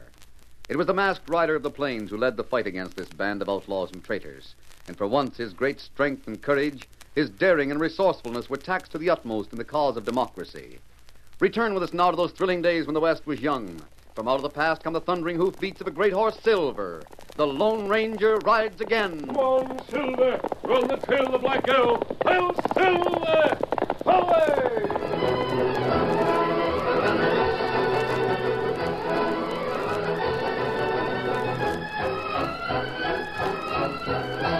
The sun was setting beyond the distant hills. The wagon train, under the leadership of Jeff Penrose, was getting ready to make camp for the night. But before the great circle could be formed, a band of Indians swept over the rise. They seemed to be Apache from their war paint. Instantly, the alarm was shouted from wagon to wagon. Instead of following their usual tactics, the Indians headed straight for the largest wagon in the train. Part of the band held off the settlers. A few of them overpowered the driver and threw him to the ground. Two jumped at the box, whipped up the horses, and drove off. When the wagon was out of range, the rest of the Indians followed it. The whole engagement had lasted less than 5 minutes.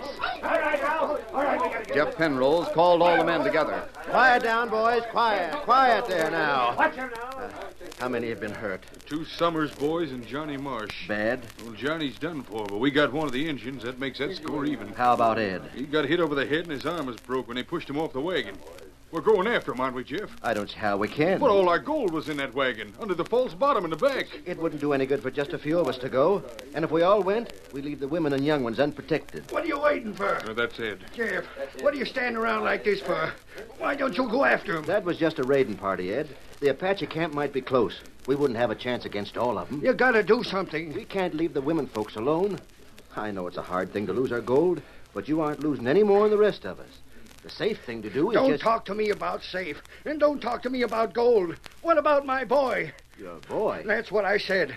Buddy was in the back of that wagon. In the back of the wagon? Those savages got him prisoner, and if you ain't going after him, I am. You can't, Ed. You got a broken arm. Hey, look, Jeff, along our back trail. There's 2 hombres riding toward us. I see him. Ready with your guns, men. All right. A white horse and a paint. An Indian and a masked man. Hold your fire. They're outlaws. They must be. I said hold your fire. Most of you folks are new to the West. If you weren't, you'd know who that masked man is. Well, if he's honest, what's he wearing a mask for? That's his business. Oh, I'm telling you, we're mighty lucky to have him show up now. That's the Lone Ranger. Now just stand by and let me do the talking. Steady, Silver. Hello, Jeff. Howdy. Fellow and I saw the attack from the ridge. Was anyone killed? They got one of our men, and we got one of theirs. I never saw an Indian attack like it. They went straight for one wagon and drove it off. That's right. As luck would have it, that was the wagon we had all our gold stored in. Then luck had nothing to do with it, Jeff. You say one of the Indians was killed? Yeah. Where is he? Over yonder, under that blanket. Take a look at him. Tell him about my boy, Jeff. Sure, Ed. Buddy Chalmers was in the back of the wagon they took, Masked Man. We can't let those savages keep him prisoner. Now, they may have been savages, but they weren't Indians. Huh? Well, sure they were.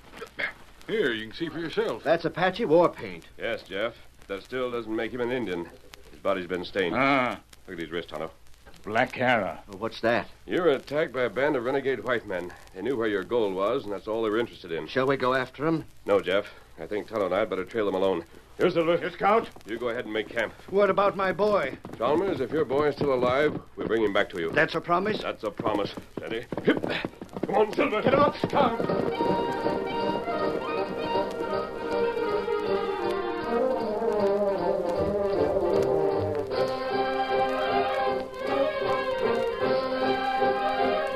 The outlaws' trail crossed the rise to the west and then headed into the foothills. With the tracks of the wagon and all the horses, it was easy for Tonto to follow, even in the gathering darkness.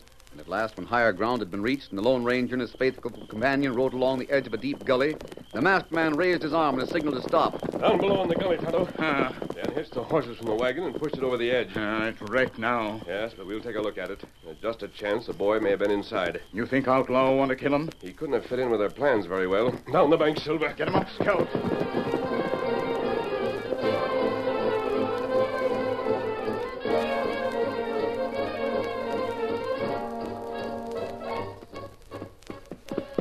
No sign of boy, Kimasabi. No, there was a false bottom to the wagon, and they ripped it up to get the gold. Where did they get all their information? Maybe they're crook and wagon train. We'll have to check on that later. There's a moon, Tonto. Can you still follow the trail? You go up into mountain. The closest spring is in Crystal Canyon. Maybe that's where gang make camp. If that's true, if their tracks lead into the canyon, we'll take the upper trail to the ridge above. That way we see camp, and them not see us. That's the idea. Steady. Hip. Come on. Get them up, Scout.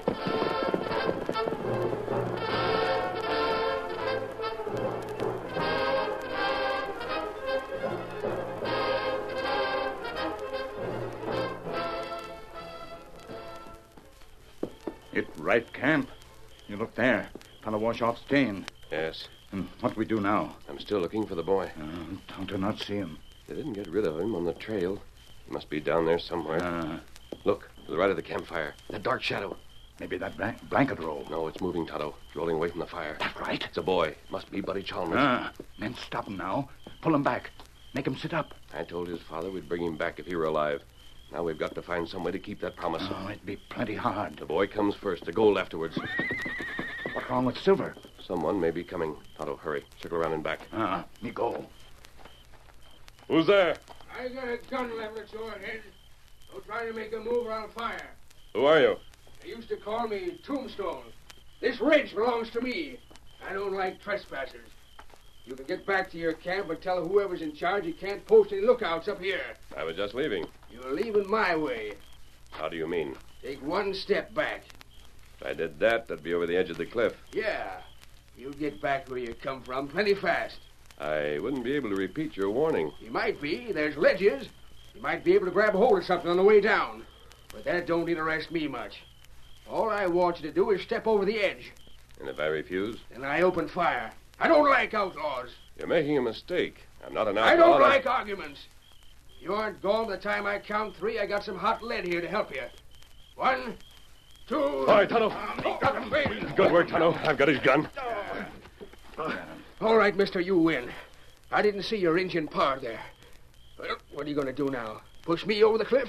You said you didn't like outlaws. I don't. And whatever you do, you can't make me change my mind about that. Go ahead and kill me. I won't knuckle under to any of your breed. We don't belong to that gang down there. I don't care what gang you belong to. We aren't outlaws. You're wearing a mask. This Lone Ranger. Huh? Say that again, Indian. This Lone Ranger. Well, what do you know? I might have guessed it. That white horse, your mask. Oh, if there was more men like you in the West, men who got a sense of fair play and justice, I wouldn't be living like a hermit up here in this ridge. You're out to capture the gang. That it? They just held up a wagon train, took all the settlers' gold, and took one of the men's sons a prisoner. A young'un? Oh, about 10, I'd say. The yellow polecats. We want to rescue him first, and you may be able to give us some information that will help. I'll be glad to. The canyon's blind. Now it ends just beyond their campfire. That's right. And if we ride into the canyon from the north, we'd have to cover a lot of open ground. It'd be hard to get close to the camp without being seen or heard. Next to impossible. On the other hand, if we You knew... don't have to go any farther, Masked Man. I see what you're driving at. That cliff beyond the camp has got plenty of cover. Many trees grow there. You'd like to find a trail down that to the bottom. Is there one? Yep. Wide enough for the horses? We'd need them down below. They're pretty sure-footed, ain't they? And they can make it easy. You just follow me and I'll show you.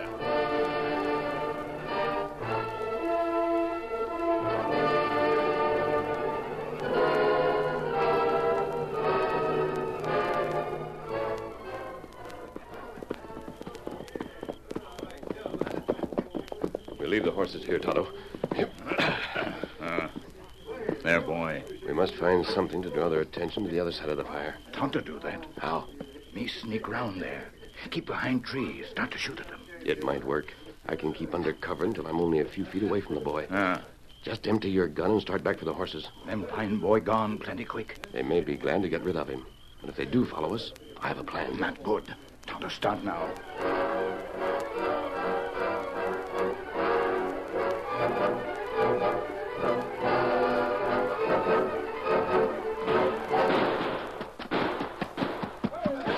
Don't cry out, buddy. Your father sent me. Take that bag, too. It's part of the gold. Right. Look, the masked man. He's got the boy. That's part of the gold, too. Get after him. Come on.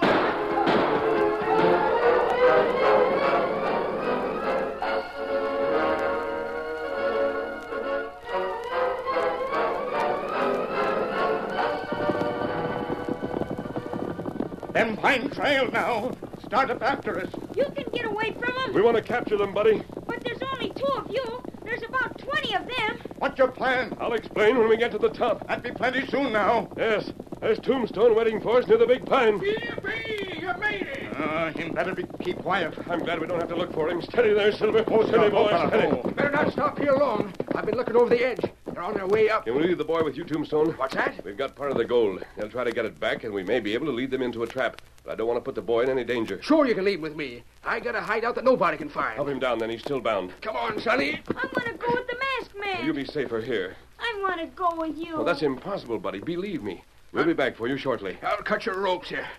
What's your idea, Masked Man? Well, it's fairly open country all the way down the mountain. We can let them keep us in sight and still keep out of range. Where'd you lead them? You'll leave me at Rocky Ford, Tonto, and head for the wagon train. Then by the time I've led the gang to Laurel Pass, you'll have the men there waiting for us. Me do it. Hurry up, Tombstone. Get the boy under cover. This way, Sonny. I don't want to go with you. I want to go with the masked man.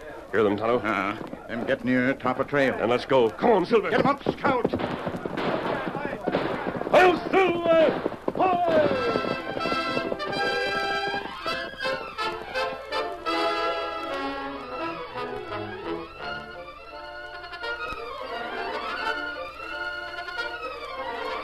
The curtain falls on the first act of our Lone Ranger story. Before the next exciting scenes, please permit us to pause for just a few moments.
Now to continue our story. As the Lone Ranger and Tonto neared Rocky Ford, the masked man urged Silver to greater speed. Faster, Silver. Faster. Get him up, Scout. You go this fast, outlaw not keep up. I don't want them to see which way you're heading when you leave me. Me turn off trail up there. By those big rocks, yes. I'm waiting here. Steady, Silver, steady. Get him up, Scout. Good. Can't be seen from the other side of the rocks. Steady, boy. We've got to wait. Here, I'll just lift this bag up so they can see it. There they are, rounding the bend up above. Wait, Silver, wait. They aren't trying to get away, old fella.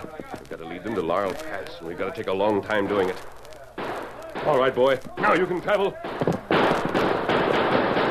Come on, Silver!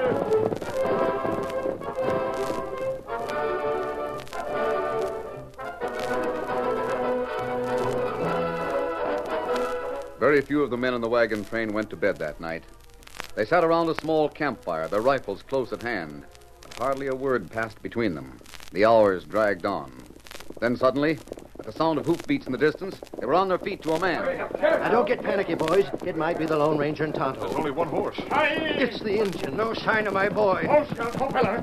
Oh. You don't have to tell me. They killed Buddy and they got the Lone Ranger. Oh, that's not right. Him lead gang to Laurel Pass.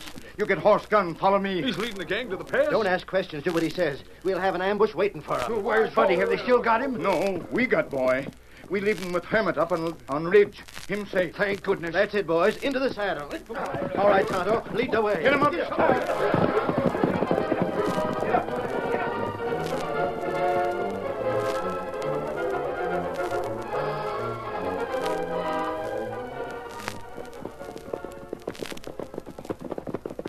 You look up ahead. Past McTurn. Yeah? Them come round there.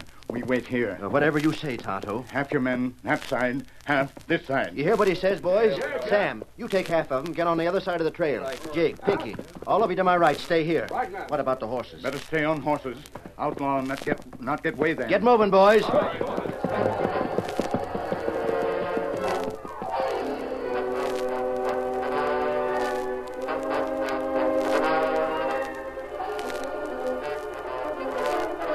Been here most half an hour, Tonto.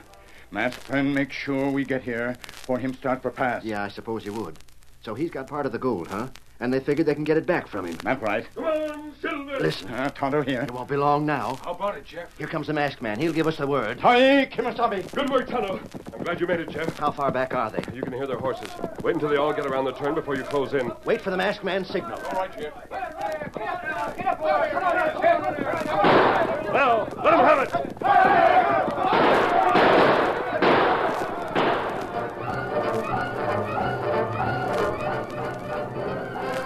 As the men from the wagon train closed in on every side, the outlaws realized there was no chance for escape.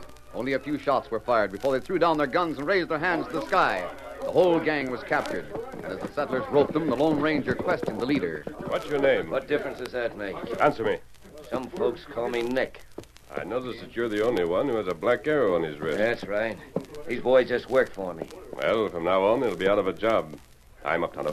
We'll get you yet, masked man. Jeff. Yeah? You'll be making camp near Pleasantville tomorrow night, and you can turn most of these men over to the sheriff there. But Nick will have to travel with you as far as Clarksville. Well, what's the idea of that? That's the first place you'll find a United States Marshal. Oh, he's a sort of special crook, huh? Yes, he is.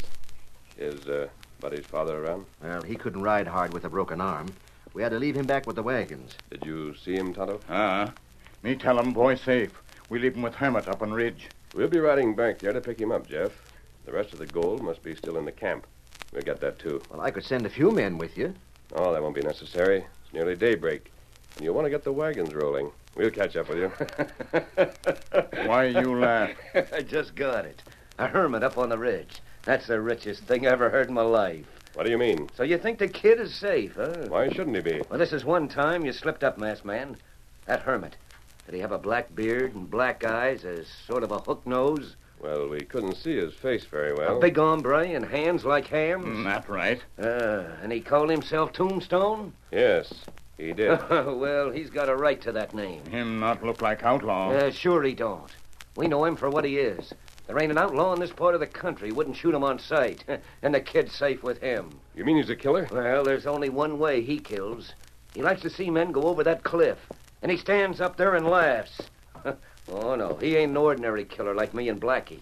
We gotta have a reason, but Tombstone likes it. He starts staring mad. Steady, Silver. We're riding up the mountains, Tonto. Come on, Silver. Get him up, Scout.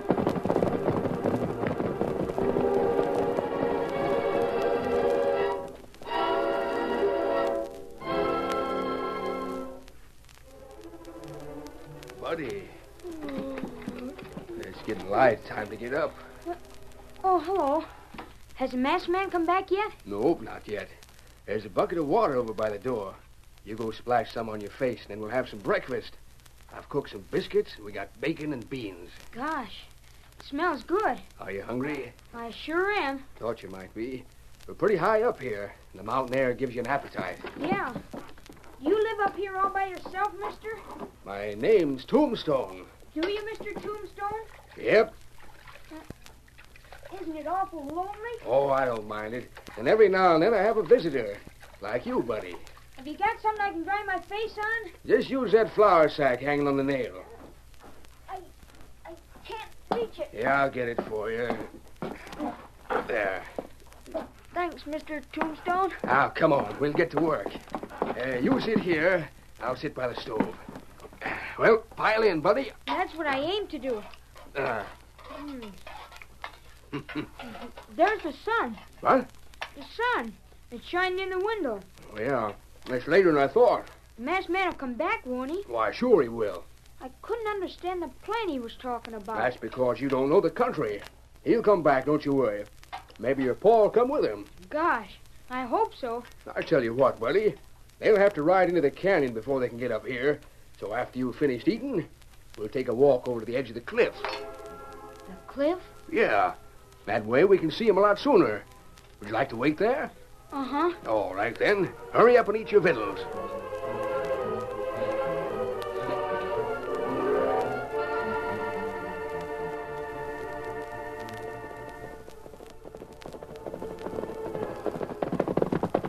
Steady, Silver. Oh, Scout. Oh, fella. This is where we left them last night.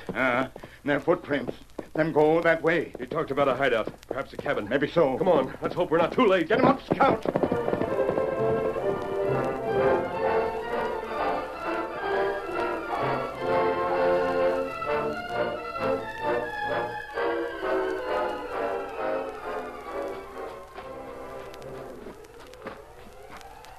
It's pretty up here, Mr. Tombstone. Yep. You feel like you're on top of the world. I guess you do. I guess that's why I've always liked it so much. Is that the cliff up ahead? Uh-huh.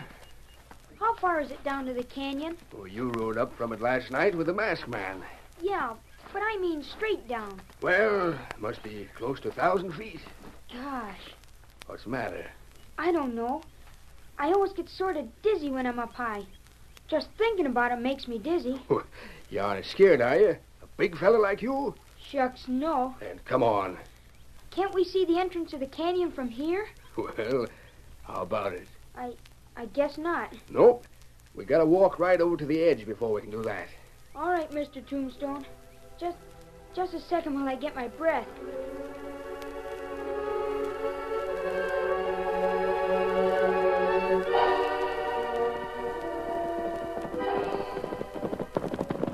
Easy, fella.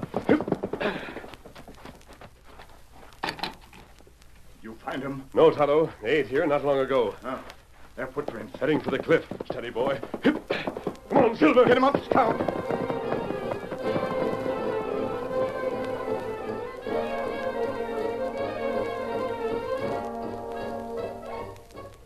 How do you feel now, buddy? Fine. Got your breath back? Sure. I wasn't scared, you know. Oh, of course you weren't. You just take my hand and we'll sort of balance each other. Yeah, that's a good idea.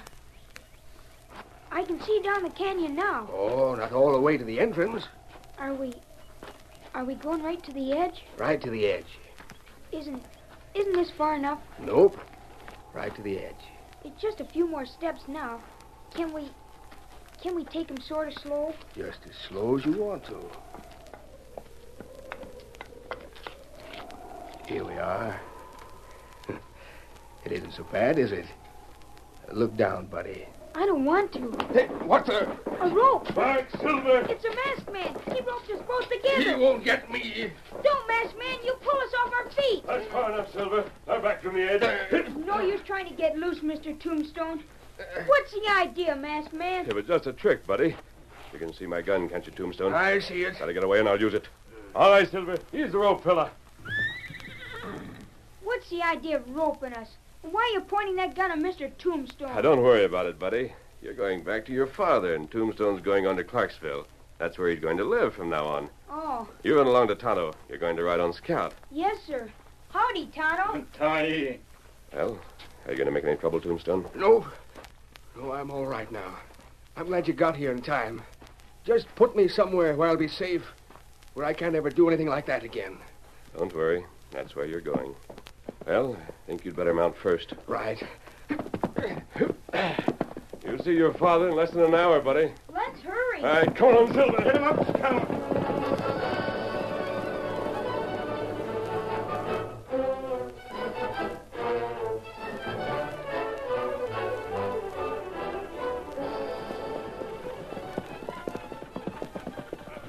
Get along there, boys. Pa, there goes a Masked Man and Tonto. They're riding ahead of the train. They got the hermit with him? Nope, they're just two of them. There he comes Jeff. We'll ask him about it. Rein up, Jeff. Oh, boy, oh, steady. Oh, boy. How come the masked man's leaving without the hermit, Jeff? Well, we're taking charge of Tombstone. There was a girl rode up to the camp this morning and left a message with Mrs. Summers. It was for the Lone Ranger.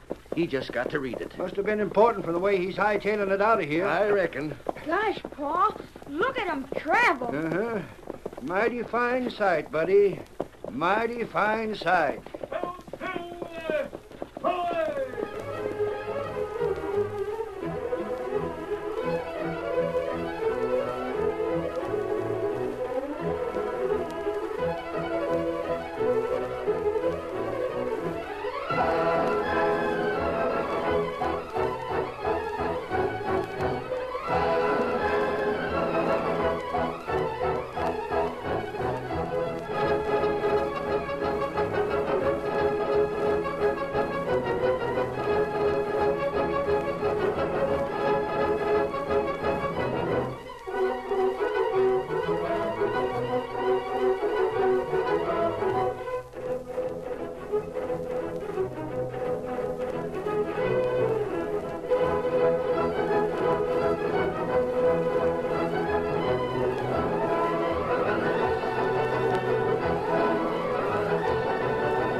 The story you have just heard is a copyrighted feature of the Lone Ranger Incorporated.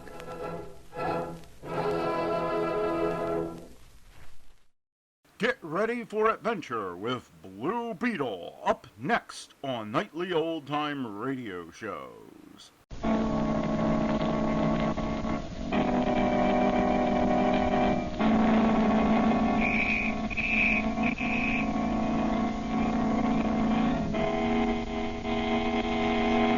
The Blue Beetle.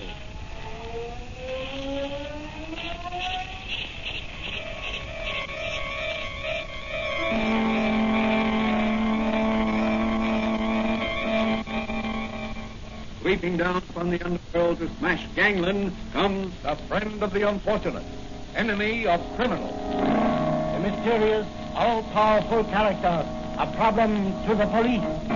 But a crusader for law. In reality, Dan Garrett, a rookie patrolman, loved by everyone but suspected by none of being the Blue Beetle. As the Blue Beetle, he hides behind a strange mask and a suit of impenetrable blue chain armor, flexible as silk but stronger than steel.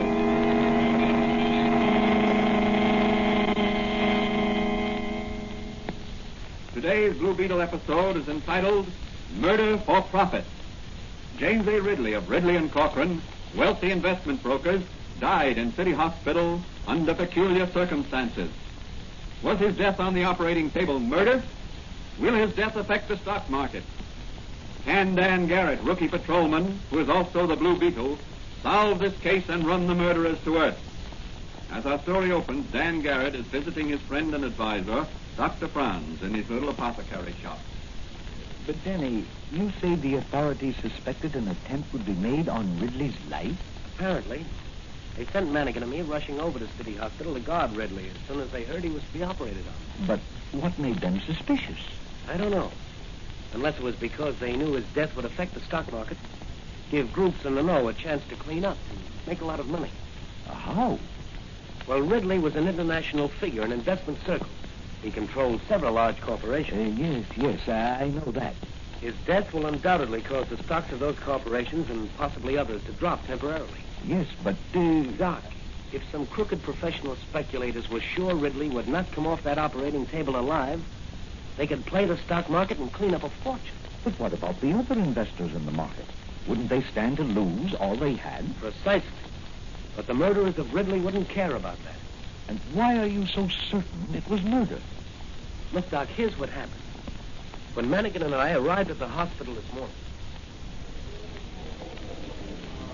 Hey, Danny, it looks like something's up.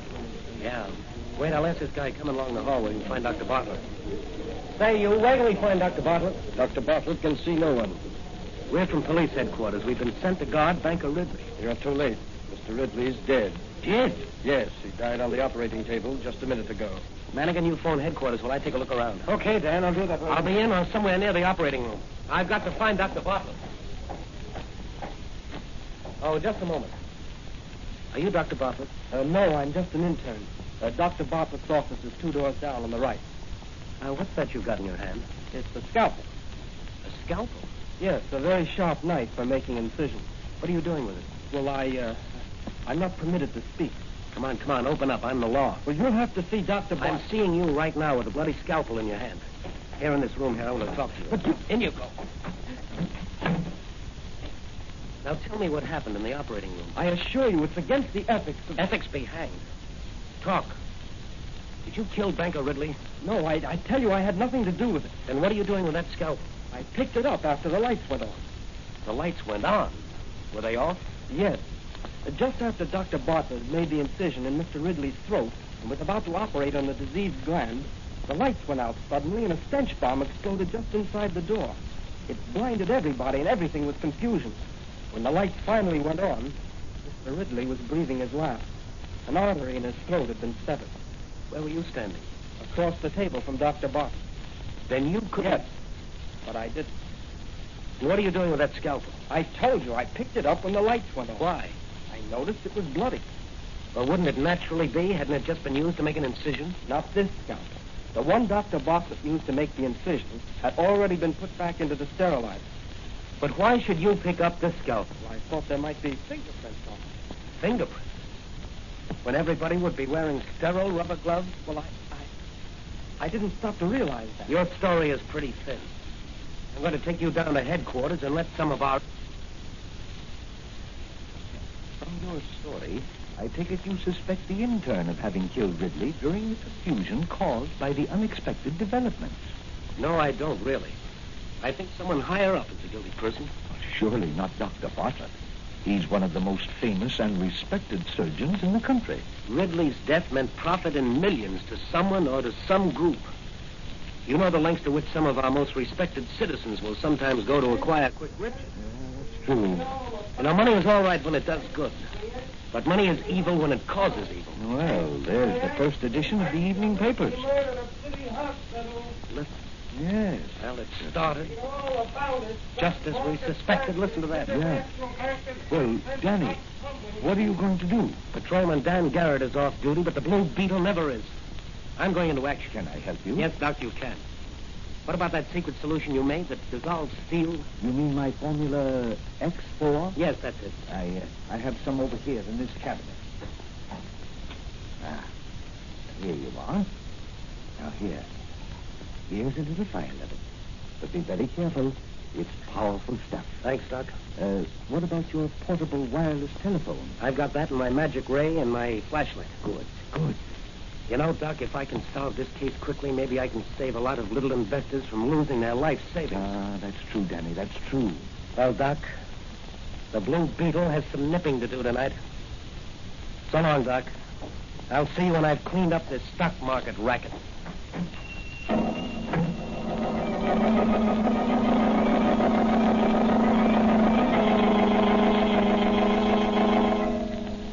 Again, the Blue Beetle rides the night wind. In his speedy motor car, he sets out in search of the murderers of Banker Ridley. Will he unmask them? Can he uncover their plot to make millions by murder? Where will the Blue Beetle strike first? In a dark street at the rear of the Ridley home, a long blue motor car comes to a stop.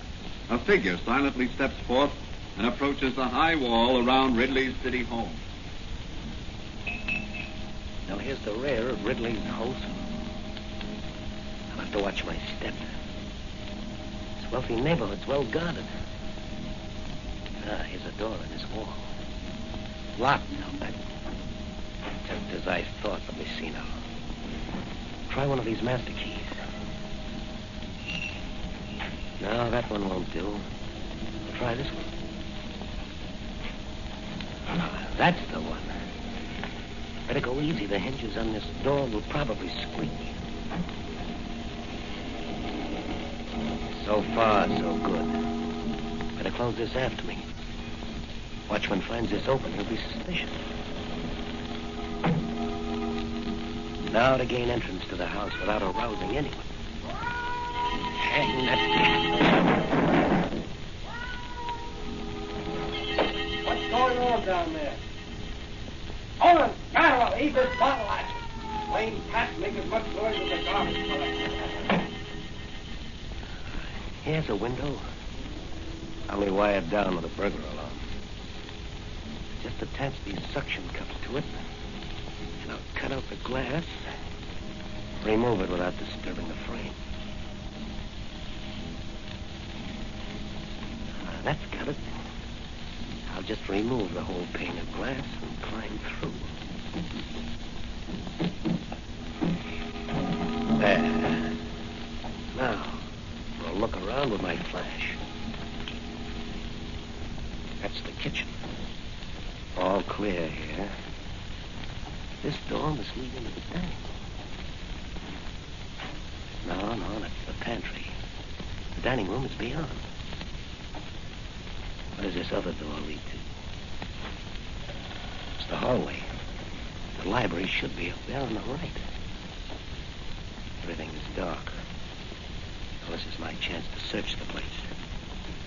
I'll take the library first.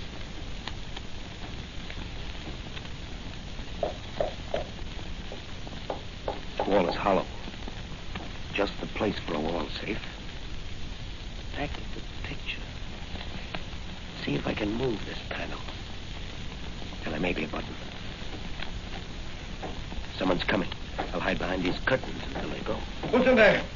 Come on or I'll shoot. Let's have a little light on the subject. Huh? Yeah.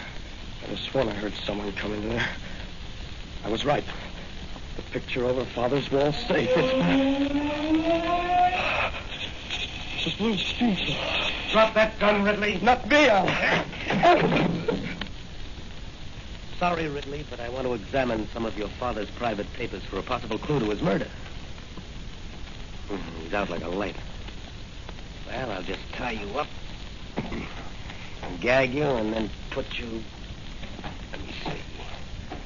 It's over there back of that couch. There. Now to open the panel.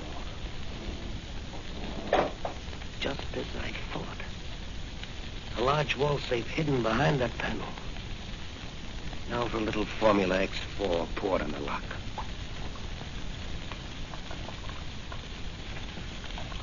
She's working all right. Eating right through that steel. There, that does it. Jewels, stocks, and bonds. What's this? A letter. To whom it may concern. This is to inform the authorities that should my death occur due to other than natural causes, would be advisable to investigate the affairs of my partner, Charles Cochran, and my adopted son, Samuel. Well, Mr. Ridley, the Blue Beetle will certainly investigate. I'd better take these papers and jewels along with me. They'll be safer with me than here with your adopted son, Samuel.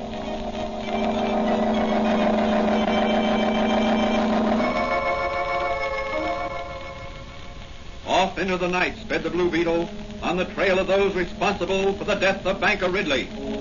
Meanwhile, at police headquarters, Officer Manigan, weighing a hunch, he has also decided to go to Cochran's office.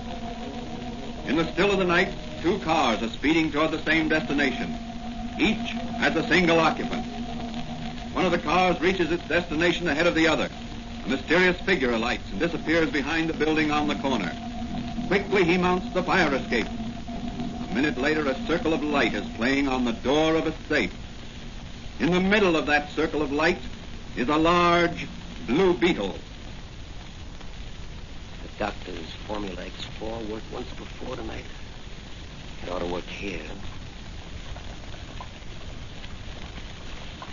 Sure is powerful stuff. Now let's see what this safe contains. Stocks, bonds, and certificates. Here's a list of something. To be sold short for Samuel Ridley, Charles Cochran, and Mr. John Smythe. If and when. I wonder who this Mr. Smythe is. You'll never know, Mr. Blue Beetle. Officer Manigan. Isn't it late for you to be out alone? No, none of that. I've got you covered, and I'll shoot you if you make a move. You're going to the station house with me. Maybe you can explain to the DA what you're doing in this office at that safe there. I was looking for the lost cord. Cut out the wisecracks and slip these bracelets on. I'm sorry, Manigan. We both seem to be cornered. That door in back of you is blocked. What? You? What? You? Never take your eyes off your man until you've got him securely handcuffed, Manigan.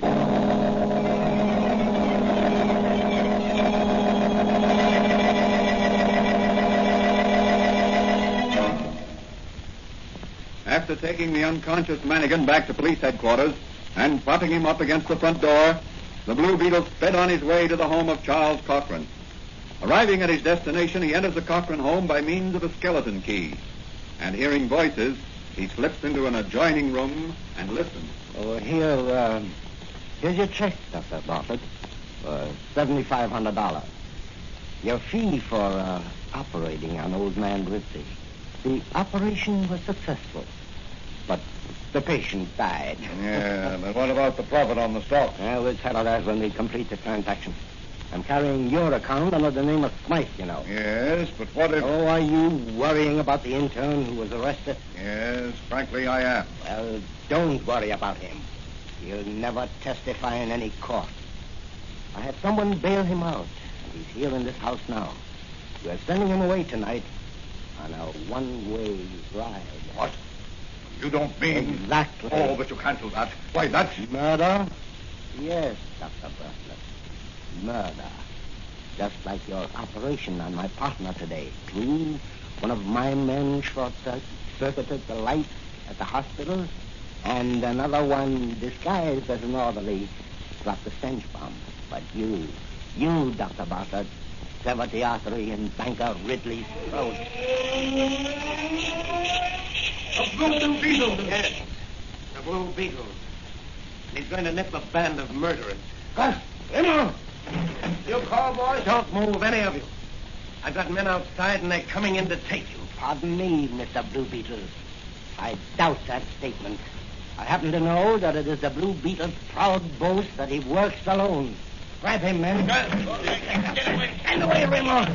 I'm going to shoot the Blue Beetle. That's what you think, Cochran. Come here, Raymond. I'm going to give you a little ride through the air. No, senor, it's a mistake. You know, Dr. Amor. Your knife, Raymond. Into his house. Rip up the Blue Beetle. Right, boys. Oh. I'm the toe of my boot guts. And now you, Raymond, up you go. Oh, no, senor. And across the room and you'll bust it black. Oh. Blue Beetle, get those hands up. Young Samuel Ridley. You must be Houdini to have gotten out of those bonds, or else I've forgotten my sailor knots. You've forgotten something else, Blue Beetle. I'll take whatever you took from my father's safe. Certainly, Ridley. Here you are. Good. I thought this gun would make you see reason. Foxed you, Ridley. Now, all of you, stand over there. I'm going to release the intern you're holding prisoner, and then... Good. Blue Beetle is out like a light. I'll tie him up and throw some water on Waymore there. Right, boy. I'm getting out of here. Oh, no, you're not, Dr. Bartlett. I need the famous surgeon for one more little operation. No. Don't worry, Dr. Bartlett. It won't be murder this time. But I've got a better idea. Just a little operation on the Blue Beetle's vocal cords and the muscles of his arms. What good will that do? He won't be able to speak or write when you get through with him. And he doesn't dare turn himself over to the police. No, it's But necessary. Gus. Yeah, boss. Take the Blue Beetle into the other room and put him with the intern. Then come back here. Okay, boss. Gee, he's heavy. Maybe he's dead, boss. He'll wish he were before I get through with him. The Blue Beetle's nipping days are over.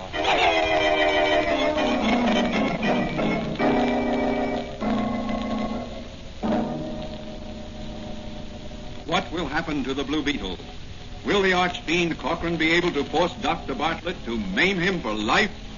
How can the Blue Beetle get out of this spot? Not a soul knows where he is. Let's look in on Dr. Franz in his little apothecary shop. I wonder how Danny's making out. I think I'll close up shop and work a while in my laboratory. There. The shades are down. Now I'll just bolt this door. That's it. And now put out the light. There we are. Now perhaps I can locate Danny with my new radio locator. He took his portable wireless phone with him this time, but he hasn't called me. Maybe he's in trouble.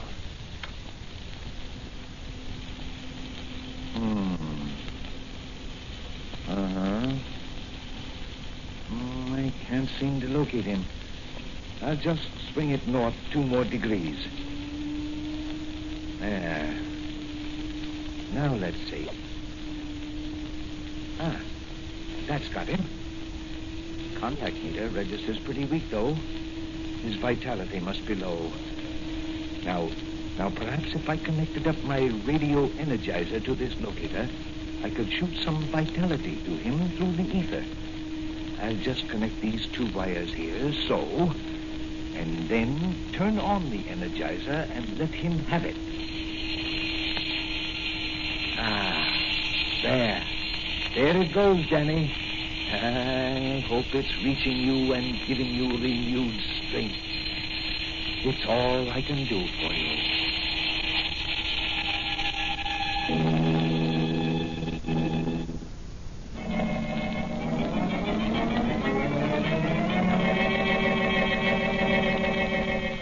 Are the energizing rays sent out by Dr. Franz reaching the Blue Beetle? Has he again managed to outwit a clever and ruthless gang of murderous racketeers? How can he escape their clutches? Let's look in on the little room in the Corcoran home where the Blue Beetle was imprisoned with the intern from the city hospital. Where am I? What's that noise? It's a midget antenna on my helmet. Dr. Franz must be trying out his new radio locator.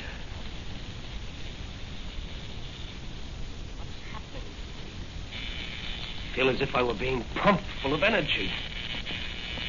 I can burst these burns easily. Well, who's that over there on that cot? The hospital intern, of course. You. Can you hear me? Shake your head if you can. Oh, you can? Wait until I take that gag out of your mouth. There, that's better.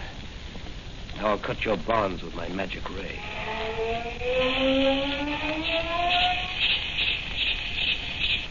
The Blue Beetle. That's right.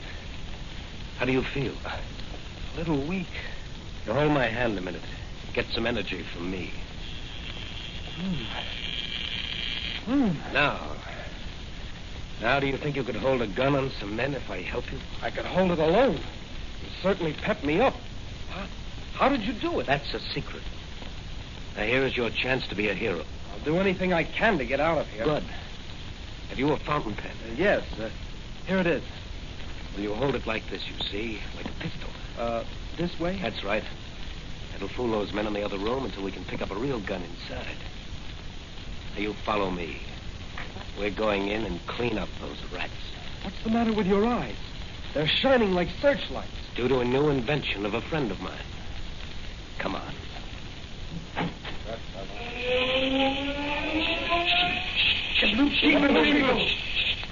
Gee, boss, look at his eyes. This man, he is dead. Not to me, he isn't. Don't you...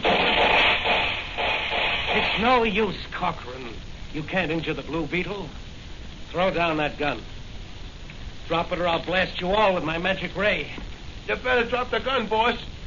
All right, Blue Beetle. You win up to this point. But how are you going to turn us over to the police? Why, you don't dare... Yeah, you intern. Here's your chance to get even with the doctor and this gang who are holding you prisoner. Pick up that gun and keep these men covered until I tie them up. Okay. Here comes the law. I called the police on my wireless telephone. You'll all be in safe hands soon, safe for the citizens of this great city. No more will your secret machinations bring distress to honest investors. Gentlemen, the Blue Beetle's job is done. You'll soon be paying the penalty of your dishonest schemes. I'll leave you to the tender mercies of the district attorney.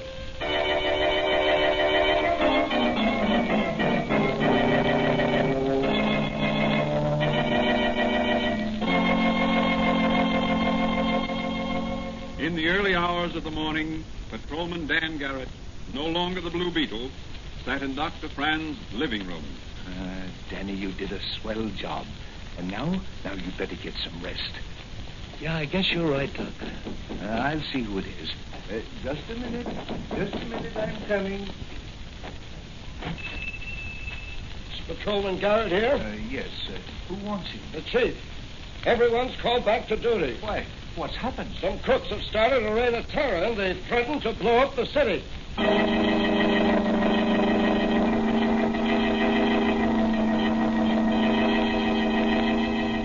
There's no rest for the Blue Beetle or for Patrolman Dan Garrett. What will develop in the next chapter of Dan Garrett's life? As the Blue Beetle, will he be able to run down and apprehend the members of this dynamite ring? Can he outsmart this deadly gang of underworld characters? These questions will be answered in the next episode of The Blue Beetle.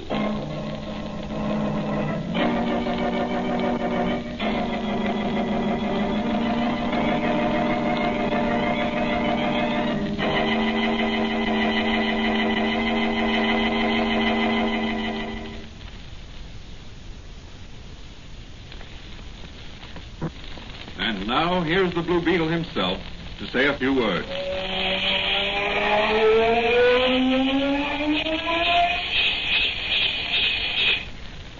Folks, the moral of this story is that the confidence of our friends often gives us new strength and new courage.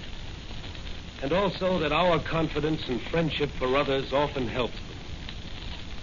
In other words, confidence and friendship among mankind is vital.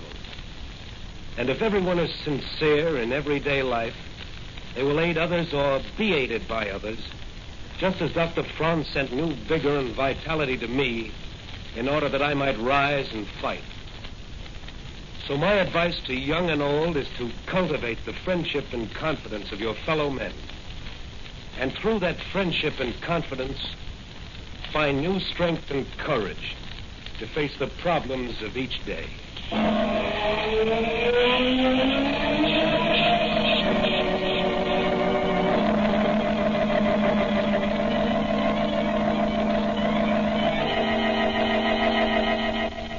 The Blue Beetle is a copyrighted Fox feature appearing in Mystery Men Comics magazine on sale at your newsstand. The Blue Beetle is on the air twice a week on this same station. Consult the broadcast schedule in your local newspapers. And don't forget to listen in.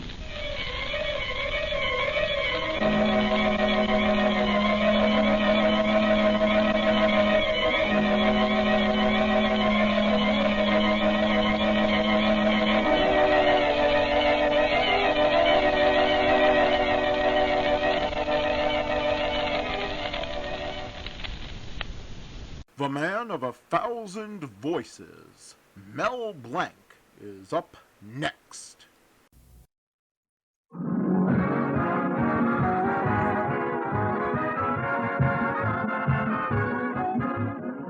From Hollywood, Colgate Tooth Powder presents the Mel Blanc Show with Mary Jane Croft, Joe Kearns, Hans Conried, Jill Walker, the sportsman Victor Miller and his orchestra, and starring the creator of the voice of Bugs Bunny.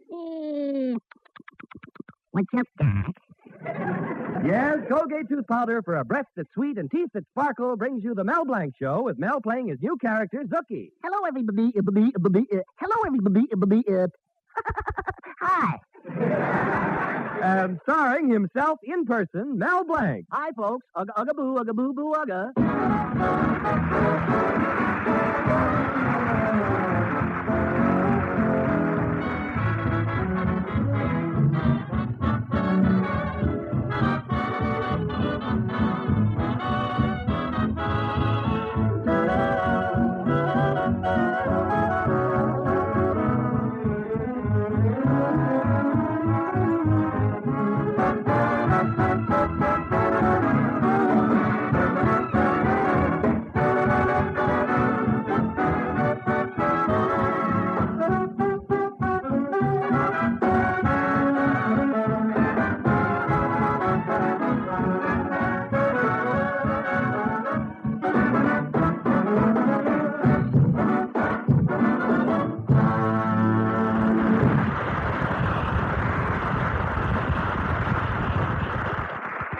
Winter's frosty mantle cloaks the countryside, and throughout Mel Blanc's little town, amorous young couples are sitting in front of warm fireplaces. In the Adams household, we hear Shirley Adams saying, "Why are you getting up, Henry?" "Put another log on the fire, Shirley." And in the Brown household, Ann Brown is saying, "Why are you getting up, George?" Well, I'm just going to stir up the ashes a little, Anne. And in the Colby home, where Betty has been sitting in front of the fireplace with her boyfriend, Mel Blanc, Betty is saying, "Why are you getting up, Mel?" Well, the fire's out and it's cold. I'm going home, Betty. Well, Betty persuaded Mel to stay. Time passed, the fire grew warmer, and Betty said, "Mel, let's hold hands." All right, but I think it's silly. No, Mel, not your hands, mine. All right, you hold your hands and I'll hold mine. Betty, this year I'm going to make your father have respect for me. This is going to be a blank year. I'm going to be a big man, and the fix-it shop is only the beginning. Already I'm working on an invention that'll do away with nylons. In fact, it'll wear 1,000 times longer than nylons. Mel, what is it? Empty salami casings. Mel, who would wear a salami casing? A salami. Now, the first night we were alone in the parlor and you spent it talking about a delicatessen. 2 hours wasted. You're right, Betty. Let's go to the movies. Oh, no. Let's stay here and dance. Hey, that's a swell idea, Betty. I'll put a record on phonograph. Yeah. Oh, Mel, be careful how you handle those records. Oh, don't worry. Say, here's an old cracked one. Enrico Caruso, Pagliacci. Oh, be very careful with that one. It's a very old record. Only 10 people in the country still have one. There's only 9 now. You'd better not joke. That rare record is one of Father's prized possessions. And when he finds out, do you know what he'll do? Well, don't worry, Betty. Your father won't play this record for a long time. So I'll rush right over to the fix-it shop, glue it together, and be back before your father can say, "Mel Blanc, I'll break every bone in your body."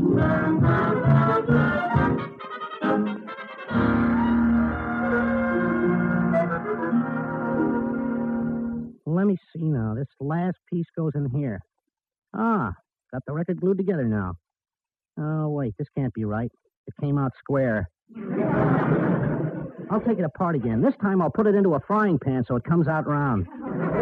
Ooh, holy cat, here comes Mr. Colby now. I better put the record in back of the counter.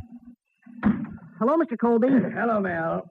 I see you're bringing the electric fan back. Didn't I make it run fast enough? You made it run too fast. When I turned it on at the supermarket, the fan took off. Yeah. Went right through the pickle barrel and landed in the bakery department. Well, was anybody hurt? No. Then what are you angry about? Well, how many people do you know that'll buy chocolate-covered dill pickle cake? I'm not really angry, Mel. In fact, I'm very happy. I'm finally getting a new refrigerator for my supermarket. Oh, that's wonderful. How'd you manage to get it? Well, it's a funny coincidence. It seems the distributor out here is a music lover. And I promised him that tonight I'd let him hear my very rare Caruso record. In fact, I might even give it to him if he... Imagine that. Getting a refrigerator just for a Caruso. A record? That's right. A record. A record. Oh, you mean record. I thought you meant record. Is something wrong, Mel? Why, Mr. Colby? What makes you say that? Well, for one thing, your face just turned green. That. That's the latest fad. You wear your skin to match your suit. Well, your suit's brown. How do you like that? I put on the wrong skin this morning. Well, Mel, I've got to pick up Mr. Grimes at the distributor. But meanwhile, you can fix this fan, and I may develop a soft spot in my heart for you. Well, goodbye. Uh-oh. If he ever finds out what I fixed, he'll develop a soft spot in my head. Gosh, I gotta fix this record fast and beat Mr. Colby over to his house. Well, if it isn't Mr. Pochnik, the piano teacher. Hello, Mr. Pochnik. Hello? Mel Nyatink.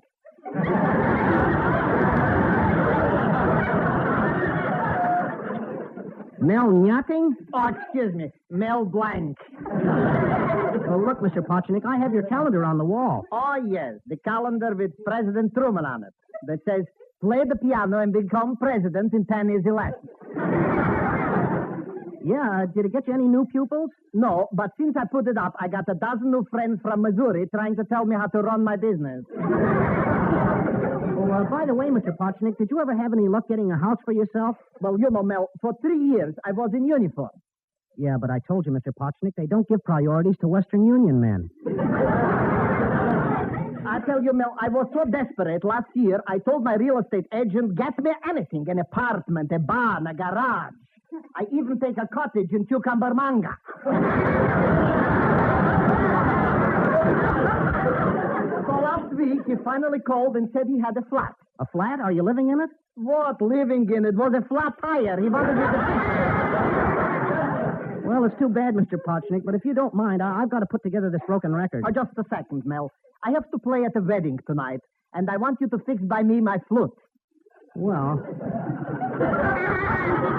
I don't have any time now, but, well, maybe I can fix it in a second. Well, what's wrong? Give a listen and audition.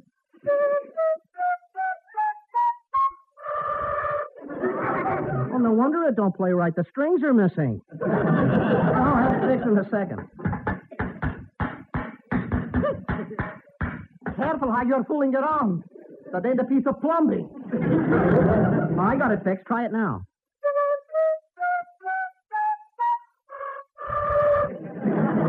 Maybe it is a piece of plumbing. Oh, I'm sorry, Mr. Pochnik. I gotta go now. I'm in trouble enough. No. Better you should stay here and fix for me my flute. This beautiful instrument can easily become a deadly weapon, you know. Oh, first, let me take care of something, Mr. Pochnik. Oh, Zuki! I got to get by that wedding. Oh, hello, Mr. Poch. Pochnik. Now, look, Zuki, I want you to catch up to Mr. Colby and keep him away from his home until I get there. Now fix by me my flute. Well, you can depend on me. You can depend on me. I shall be overjoyed to assist you out of your precarious predicament. Did I say that? Well, come on, Mel. Oh, Mr. Pochnik, give me that flute. Gosh, if I don't get there in time, Mr. Colby will kill me. And if I don't fix this flute, you'll be mad. That's right, Mel. You are in between the devil and the deep Black Sea.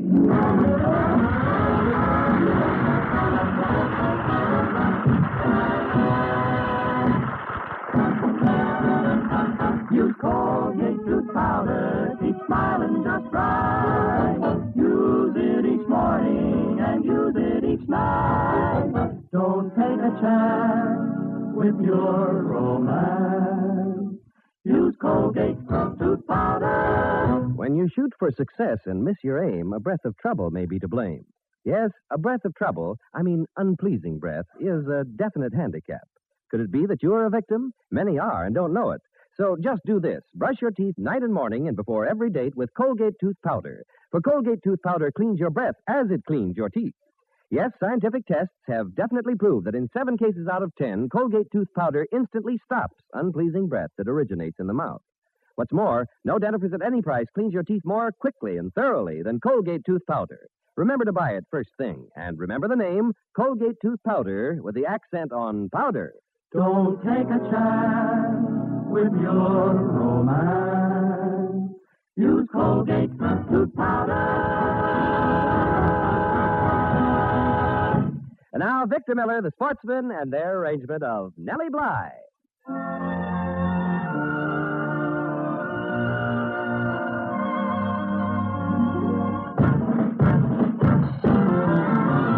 Hi, Nellie, ho, ho, Nellie. Listen, lady, love to me, to me. I will play and sing for you the sweetest melody. Oh, Nellie, won't you listen while I sing to thee? Nellie Bly, bring the broom along. To sweep the kitchen clean, my dear, and have a little song. Oh, Nellie has a voice Like a turtle dove, and when she sings so pretty like my heart just drips with love. drip, drip, drip. Hi, hi, Nellie, ho, ho, Nellie. Listen, lady, love to me, to me. I will play and sing for you the sweetest melody. Oh, Nellie, won't you listen while I play for thee?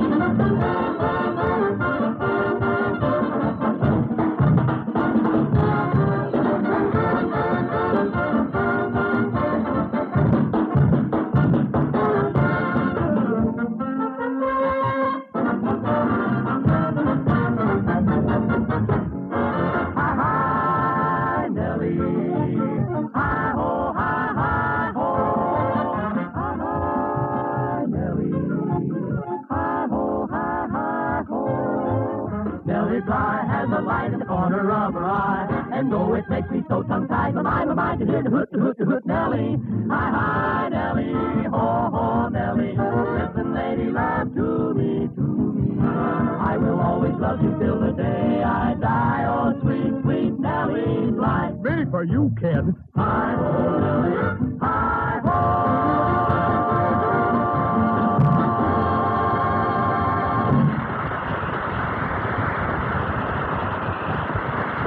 Now back to Mel Blanc.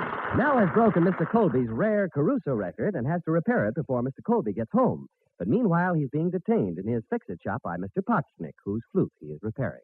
Please, Mr. Potchnick, if I don't get to Mr. Colby's house, he'll kill me. And if you don't fix by me my flute, that pleasure will be mine. Oh, but the flute is fixed. Oh, why didn't you told me? Give it me. I try it now. Just like new. How'd you like it? Well, it don't play, but it sure cools off to play. Give me that flute. I'll take it to back and fix it myself. Oh, now look who's here, my lodge president, Mr. Cushing. Hello, Mel. Greetings, mighty potentate. Ugga, ugga, boo, ugga, boo, boo, ugga. Well, Mr. Cushing, how's every old thing? Mel, if you mean my wife, she's fine. In fact, when I left home, she was calling up the newspaper to put in an ad for a new maid. Well, what happened to the old maid? I quit. Mighty potentate, don't tell me you were the maid in your house. Well, it might as well be known. When you hear a voice on the telephone saying, "Hello, monsieur, this is the Cushing residence," that's me.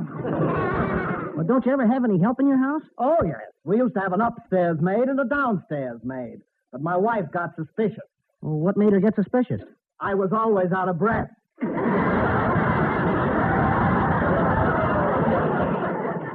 Your wife must have really told you off. She's still shouting, yadata, yadata, yadata. You know, Mel, last night I walked by the night table where her false teeth were resting, and from sheer force of habit, they snapped at me. Well, mighty potentate, didn't you have any idea what you were getting into when you got married? No, Mel, but I should have had an inkling when the preacher made an unintentional mistake. What happened? He said, "I now sentence you, man and wife." You know, Mel, that part where the preacher says, "If anyone knows why this couple should not be married, speak now." I sat around for 3 days listening to arguments. Well, mighty potentate, you may have been unlucky, but other married men are happy, aren't they? Ha! Well, when you're young, they tell you marriage is the union of two hearts, two minds, two souls. Well, isn't it? Wait till you have to pay those union dues. So long, Mel. Ugga, boo, ugga, boo, boo, ugga. Well, goodbye, mighty potentate. Ugga, ugga, boo, ugga, boo, boo. Ugga. Did you hear that? I got a few notes off. Please, Mr. Potchnick, I gotta leave now. I gotta take this Caruso record back to Mr. Colby's house. Just a second, Mel. Where you go, I go. I got to play that wedding, and without this flute, I'm a dead Shazlik. Well, come on. You know, Mel, I heard that pushing. It's terrible when you don't get along with your wife. Reminds me of my first wife, Sonia. We went on a diet together. I was very fat, and she was very thin. In 1 month, I lost 60 pounds. Well, what happened to your wife? She disappeared completely. And that's what's going to happen to me if I don't get there in time.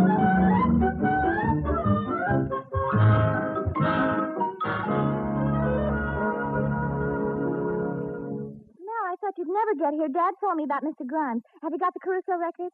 Yeah. Oh, Betty, meet Mr. Potchnick. Mr. Potchnick? Hello, girlie. Mel, you better hurry up and fix by me the flute. I'm late for that wedding. They must be up to the chicken by now. I already missed the borscht. Please, Mr. Potchnick. As soon as I put this record away. Oh, right next to the Galacurti record, Mel. That's the way Daddy always keeps them. Okay, Betty. Gosh, I'm so nervous I can hardly see what I'm doing. Oh, no. Somebody say something. I don't care about the chicken, even the borscht, but I do hate to miss that dessert. How about, maybe? Mel, you broke the Caruso record and the Galacurti record. Betty, I'm going to kill myself. First, you got to fix by me the flute. Well, here comes Father up the steps with Mr. Grimes. Oh, wait a second. I got an idea. Hide those records. I'll get behind the curtains and I'll sing Caruso and Galacurti myself. I can do it. Oh, no. I haven't got an orchestra. Now, what are you talking about? These are old records. They only had one accompanist. I'll play by me the flute. The flute. That's it. Betty, when you want me to sing, just say the word start. Right, come on, Mr. Potchnick, behind the curtain. Come here, Mr. Grimes. Oh, Betty, I want you to meet Mr. Grimes. Hello, Mr. Grimes. Oh, hello, Miss Colby. I can hardly wait to hear Caruso and Galacurti in all their glory. All right. Well, first I'll put on the Caruso record. Oh, let me do it for you, Father. Oh, well, thank you, Betty. Let's sit here, Mr. Grimes. Oh, now, you mustn't forget the Caruso record has a slight crack in it. Crack or no crack, there's nothing like the master. All right, now. The record is ready to start. Di pagliaccio, sul tuo amore, franco, di pagliaccio.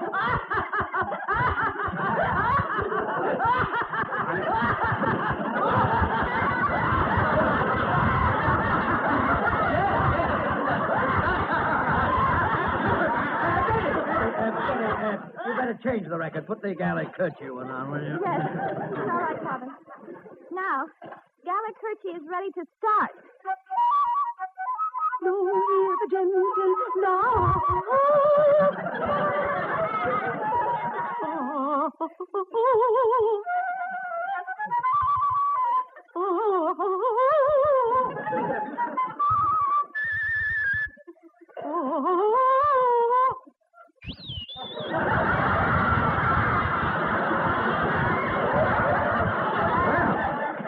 Galacurti never sounded like this before.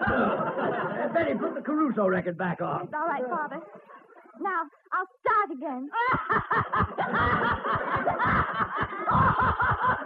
That's Caruso as Spike Jones. Mr. Grimes, these records are very old. Betty, put on the Galacurti record again. It's all right, Father. I hope you know what you want me to start. No, hear the gentle. Well, something's happened to these records. Mr. Grimes, wouldn't you rather hear a new recording of mine? Wouldn't you? Yes. Father, no. Betty, please put on Arturo Toscanini and the Philharmonic playing the Tchaikovsky Concerto. Toscanini and the Go on, Philharmonic. Betty, do as I say now. Well, I'll start it.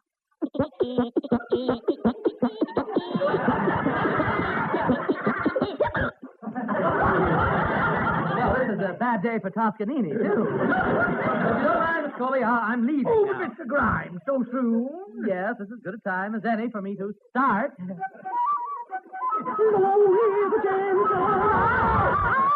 that thing! Something's wrong here. Wait a minute. Who's behind that curtain? Why, Mel Blanc! Now, Mr. Colby, I can explain Mel everything. Blanc, what have you got to say? Mr. Colby, meet Mr. Potchnick. Hello. Hello. Mr. Potchnick, meet Mr. Colby. Hello. Hello. Mr. Grimes? Now, wait a minute. Mel Blanc, for the last time, I'm going to break every bone in your body.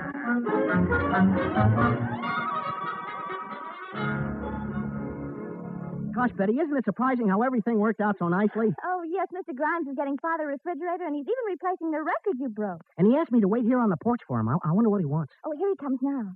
Mel, my boy, I've really enjoyed this evening. By the way, you know that I'm a music lover, and in my travels, I meet a lot of other music lovers. Yes, and now there's something I would like very much to know. Will you excuse me, Miss Colby? Tell me, Mel, is that the way you do it? Oh, is that all, Mr. Grimes? Well, it's simple. You put your hands together, you pucker up your lips, and you go...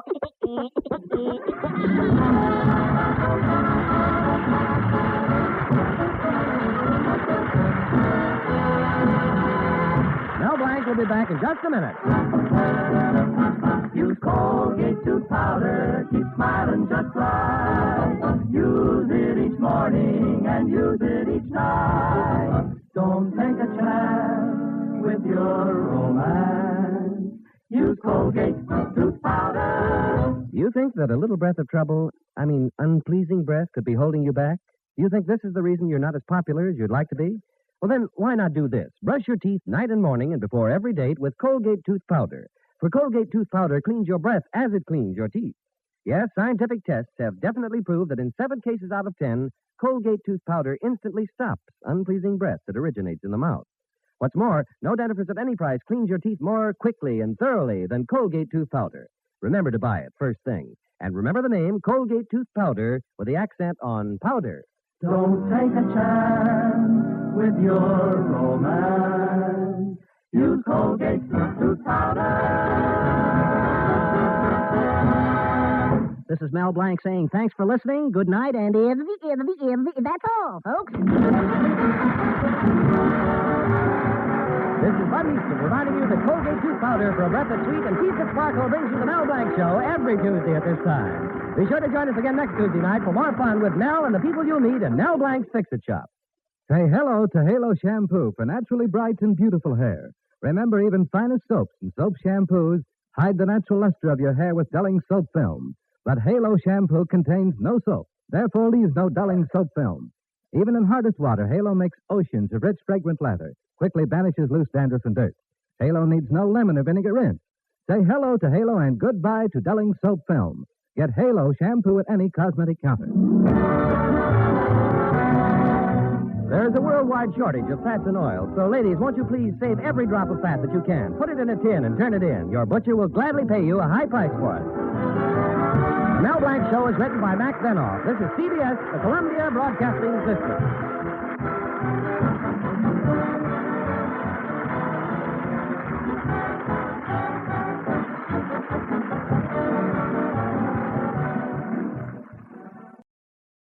Mystery and adventure up next with the new adventures of Nero Wolfe.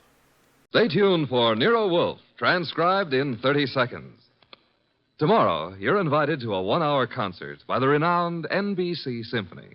The orchestra will be under the direction of Bruno Walter for tomorrow's performance, and celebrated violinist Joseph Szigeti will be featured soloist.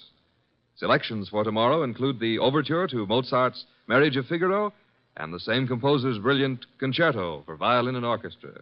You're invited every Saturday to a concert by the NBC Symphony. Ladies and gentlemen, the ringing of that phone bell brings you mystery, adventure. Nero Wolfe's office, Archie Goodwin speaking. Who?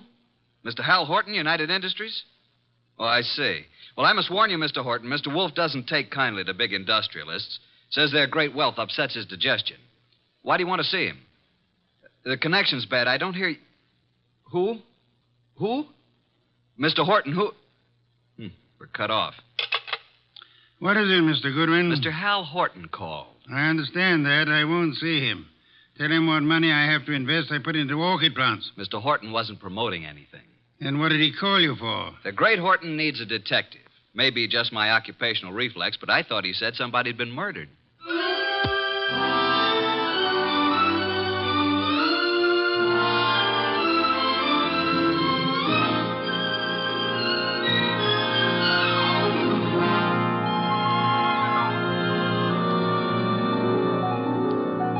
Ladies and gentlemen, it's that genius who is the bulkiest, balkiest, most ponderous, and most brilliant detective in the world. Yes, none other than that chair-borne mass of unpredictable intellect, Nero Wolfe, created by Rex Stout and brought to you in a new series of adventures over this NBC network in the person of Mr. Sidney Greenstreet.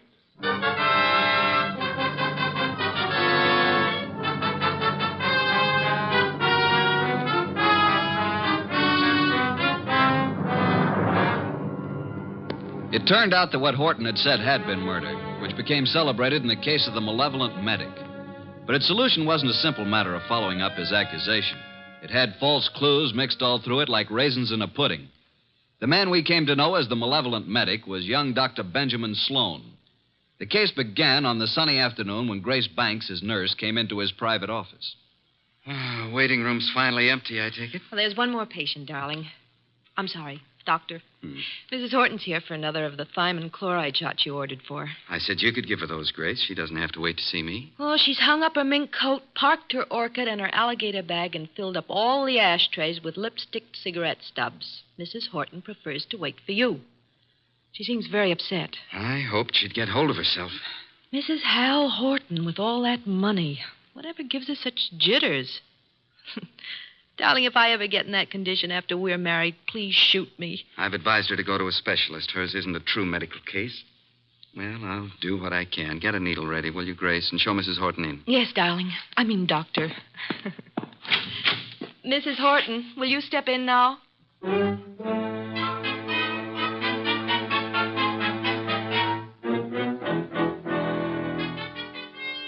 Been in that waiting room for hours. Ben, I wrote you every day this week. Why didn't you answer me? You say your health hasn't improved, Leslie. I'm worse. Much worse. Still chain smoking, drinking, and the sleeping pills? I have to take something. I can't walk the floor all night, can I? Thinking. Why are you so unhappy, Leslie? You have what you always said you wanted: money, clothes, excitement. You have the right to say that. But don't. Please don't. I'm only pointing out facts you should face. I told you from the beginning you need a nerve specialist. I need you. Nobody else can help me at all. Leslie, you went over this the last time you were here, and in all those letters you've been sending. Now, let's cross it off for good, shall we? Don't talk like that. You don't mean I'm no longer a lovesick dope, and you're the wife of one of the biggest industrialists in the country. Yes, Hal Horton. I despise him. He thinks his money makes him God. He thinks he can buy anything that he bought me. He made me think I was getting the world with a fence around it. Everything I want is on the other side of that fence. You don't know what you do want. I want us the way we used to be, happy in love together. Leslie, please be quiet. Why? Miss Banks is in the laboratory. She can hear you. What of it? I'm not ashamed. I'll tell her. I'll tell everybody. Imagine Hal's face when he finds out I'm leaving him, that I'm coming back to you. He already knows about you. I told him you were in love with me, that you're jealous. He doesn't like it. Leslie, you're raving. Now stop it. You always said I was the most attractive woman in the world. You made your choice. Now get this into your head. I'm really in love now. In a few weeks, I'm going to be married. Now I'll get your medicine. So it's really true. You are going to be married. Yes. I'd heard it, but I didn't believe it. Going to marry a nurse. All my friends have known and been laughing at me. Please, now that's enough. I made a plan, a wonderful, beautiful plan about us. Ben, you love me. Ben, say you love me. Mrs. Horton, that is all over. Don't love me. No longer. You're here as my patient, and that's all. After this treatment, I must ask you to get another doctor. A wonderful, beautiful plan for us. And now she threatens to step in and spoil it.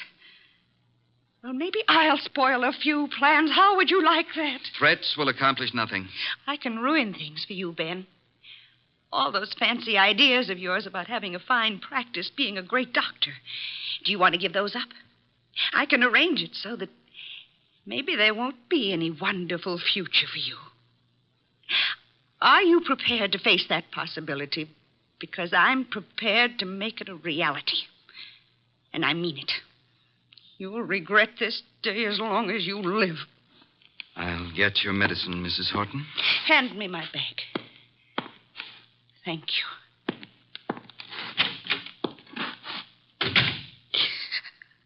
Oh, I hate you, Ben. I hate you both.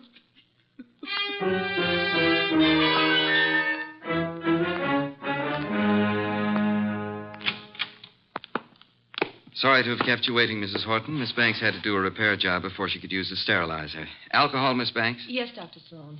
Now, Mrs. Horton, may I help? Thanks. So nice of you. There. Right side for the hypo this time, isn't it? Just touch with this cotton. Ready now, Doctor. Oh, what's the matter, Mrs. Horton? I'm just cold. Alcohol. After this, I advise you to go home and rest. These massive doses are a little painful, but they give results. There. That's all. Just relax here, and you can leave in 10 minutes. Come, Miss Banks. I want to talk to you.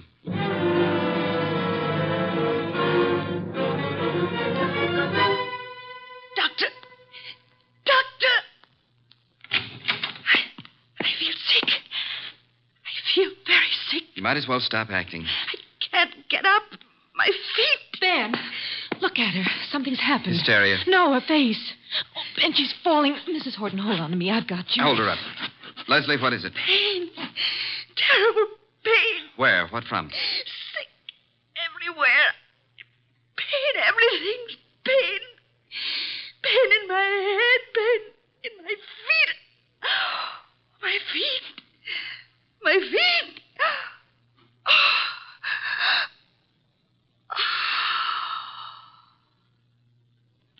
Doctor, she's dead. Yes, Grace. Get a card from the files. I want to study it. From the first day Mrs. Horton came here. What was it, Ben?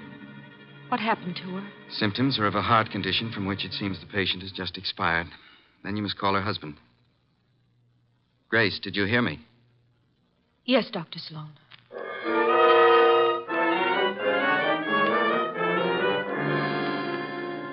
Well, I discourage your visit here, Mr. Horton. I do have a sort of curiosity about the operation of so-called big business. Maybe offer you a glass of beer and hear an explanation of the rise and fall of this morning's stock market. You don't think I've come here socially? I wish to engage your services for... Not available. You're a detective, aren't you? Specializing in cases that interest me. Sherry, Mr. Horton? I don't need it, thank you. But Mr. Wolfe says he specializes in cases that I've just got here. I haven't told my story. I don't believe you even know who I am. Oh, yes, we do. We do indeed. A millionaire. Did I offend you by speaking of a fee? No, on the contrary. It is that portion of your conversation which interested me most. Frankly, I planned to spend the evening examining the first edition of Henry James I'd like to purchase, and the word fee suggested a possible way. Now, what have you done, sir? What have I done? One doesn't have to be a detective to recognize you're in trouble, Mr. Horton. Look, Mr. Wolfe, I have done nothing. But I've got a question I've got to have answered. I need facts. They tell me you're the man who can give them to me. If Nero Wolfe can't get them for you, they're not facts, they're fancies, Mr. Horton. Well, my story's involved. But the gist of it is your beautiful wife, a former model, died last week. The death certificate indicated a heart attack. You suggest she was murdered. How did you know? Never mind how I came to my conclusions. How did you come to yours? Leslie had been going to a Dr. Benjamin Sloan. She said he was a specialist. Some friend had recommended. She'd been upset. He was giving her vitamin B shots, she told me. You doubt that was true? Dr. Sloan informed me, after she died in his office, there'd been a heart condition from the beginning. Well, I don't believe it. Leslie was a very emotional girl. She'd have been quite frightened of a heart ailment. She'd have told me about it. Maybe she didn't comprehend its seriousness. Dr. Sloan did. Why didn't he get in touch with me at once about it? Then, when I went to clear up Leslie's room, I discovered something. Leslie didn't go to Sloan through a friend. She'd known him when she was a model and he was a hospital intern. She'd kept letters he'd written to her then. Love letters. Indeed. Well, doesn't that give you an idea, Mr. Wolfe? Sloan lost Leslie to me. No man who'd been in love with Leslie would ever get over it. Would a man be jealous enough, kill a woman he loved, rather than have her belong to another man? An interesting theory, Mr. Horton, one frequently advanced in fiction. Shall we investigate and see how it works out in fact? You'll take the case, then. The intricacies of the feminine nature are challenging if you do not have to come in contact with the creatures. The practical research in such matters I leave to Mr. Goodwin here. It is a field in which he specializes. But it's you I want. Our method of operation is not under your control, Mr. Horton. If you'll be so kind, Archie, get a first-hand report of Dr. Benjamin Sloan and the women in his life.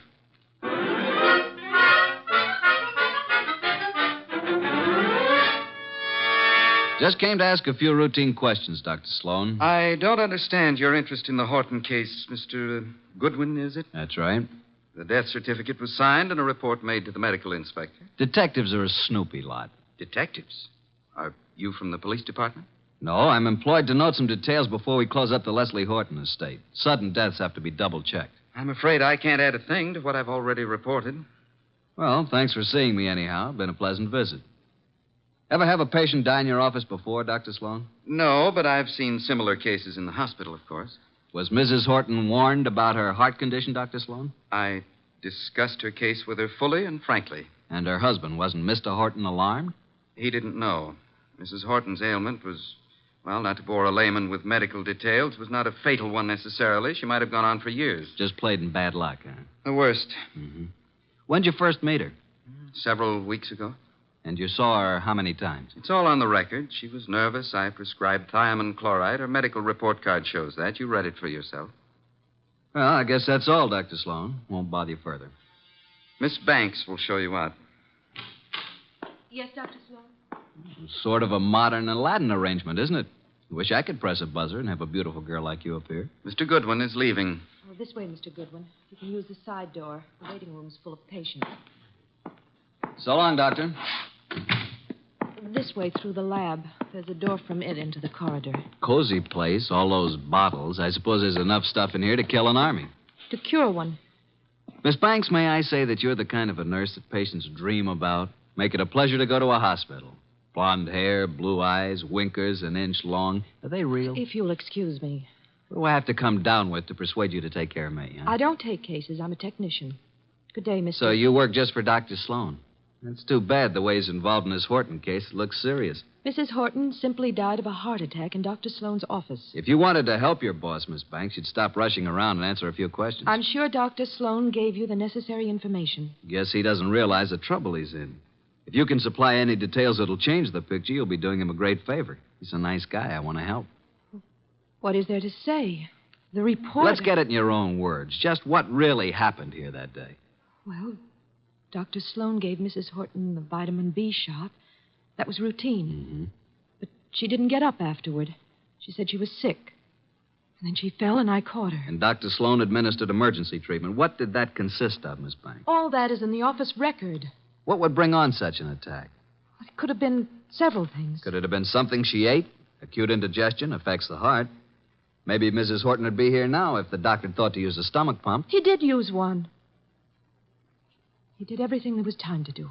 She certainly went in a hurry. Suffer a lot? She said she was in pain. Where? Her stomach? No, not her stomach. Where then? She seemed to be in pain all over. Reflex, maybe? When it was over, what did you do, Miss Banks? Called Mr. Horton. Must have been a blow to the great man. I understand she was younger than he is and quite a sultry gal. I've talked to you professionally because you said it was necessary to help Dr. Sloan. Is that all, Mr. Goodwin? I guess it is for now. Unless you'll have dinner with me. Thank you, no. I'm handsome, hardworking, and harmless. I'll bring you references from my employer. What do you say? The express elevator's the one on the right. Must be there's another man. Wouldn't be the doctor, would it? Well, you'll fit better in a Pullman kitchen than here among the test tubes at that.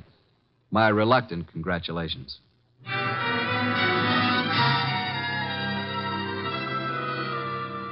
Verdict, Archie? Innocent as lambs, both Sloan and the nurse. Evidence to prove it? My unfailing sensibilities, not the murderer type. Nice couple, doctor and the nurse. I suspect they're engaged. She's so much in love with him, I could have been you, and she wouldn't have known the difference. Very flattering. Records? The usual medical record, Mrs. Horton's first visits, symptoms, subsequent visits. Here are the notes on it. Vitamin B shots. No chance they brought this on, huh? Dr. Sloan says absolutely not. I checked that with other doctors. But Mrs. Horton did go into this right after the hypo. Nurse's story jives with Sloan's? A little more detailed. She says he did everything, he even used a stomach pump. The woman was in pain? What's this?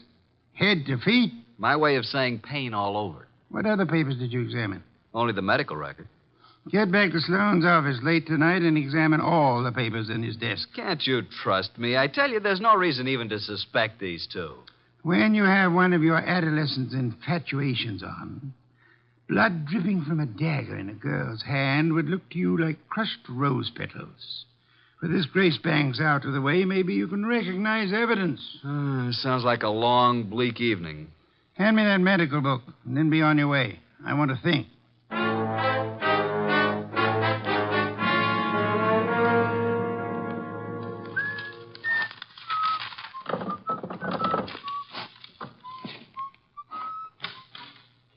Well, good evening, Mr. Goodwin. Oh, good evening, Dr. Sloan. This is a surprise to us both. I didn't anticipate that you'd be keeping office hours after midnight. What are you doing in my office at 2 o'clock in the morning, Mr. Goodwin? Reading your mail and having a ghoulish time surrounded by all these shiny instruments of yours. You've been rifling my desk. I wouldn't do that if I were you. I put things back very neatly, even the letters from this little secret compartment, which isn't secret at all to anybody who knows about desks. I've kept only Give one. me that Easy. It's the "My darling, mine first, shan't ever give you up one way or another" one. You remember it? I'll bet that nice little nurse you're engaged to never wrote that, did she? What do you intend to do with it? Mark it Exhibit A in the Horton murder case. Maybe you'd like to come with me and explain it to Nero Wolfe. Very moving, very flattering, very interesting if you like women, but also very incriminating, Dr. Sloan. What does it prove? A silly woman with a nervous breakdown imagined she was infatuated with me. A woman who is now dead, you must remember, under, shall we say, unusual circumstances. You signed a death certificate which stated Mrs. Horton died of a heart attack. As you signed it, Dr. Sloan, did you remember she had threatened you and heave a sigh of relief that fate had done you such a good turn? I didn't bear Leslie any ill will. I was sorry for her. You felt adequate to the situation. You called no other doctor, though there are several in your building. My first thought, of course, was that it was some extraordinary allergic reaction to the vitamin dose. It was not until an hour or two after she was dead you decided she expired from a heart attack. Yes. How did you explain the pain? I reported no pain. Miss Banks said Mrs. Horton had pain from her head to her feet. Grace said that? Well, not in those words, but that was the general Dr. Sloan, why did you use a stomach pump on a heart case? Why, I told you I tried everything. Sometimes an acute digestive disturbance. I suggest you did it because to you, as to any qualified physician, the pain in the feet suggested poisoning, a particular kind of poison, an inorganic poison. There wasn't any in her stomach. You maintain that? Archie, get the medical examiner on the phone. Tell him the body of Miss Hal Horton must be examined for any evidence of poisoning. I know you think Mrs. Horton was murdered, but it's impossible. There'd been no one near her. Miss Banks? Miss Banks couldn't have done it. She was working with me constantly. That's what I thought you'd say, Dr. Sloan.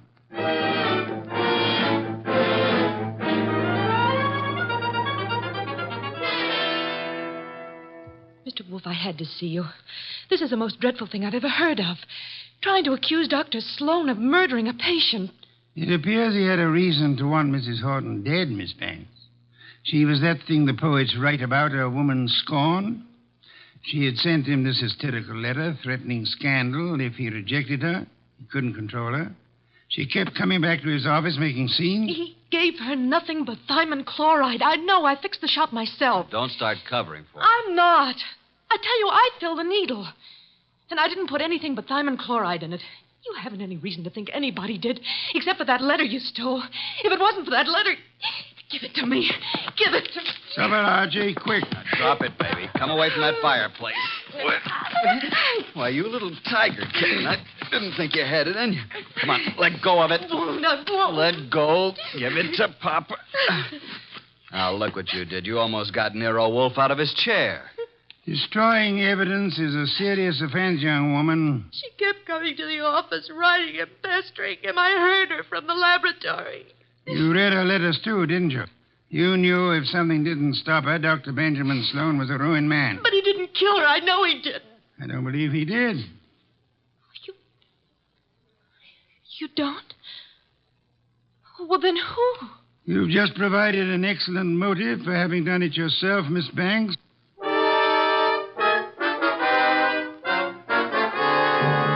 Pears and white wine. Cold, luscious, exotic. Excellent, Fritz, excellent. Best thing that's happened today. I don't like this Sloan case. If you ask me, I think that Horton dame got what was coming to her. Those are not the words of abstract justice, nor the phrases of a gentleman of culture. A good detective never plays favorites. Good night's rest, and you will find your attitude more normal by morning. You expect to have this case solved by morning? It's solved now. Thanks to the expedition I sent you on this afternoon.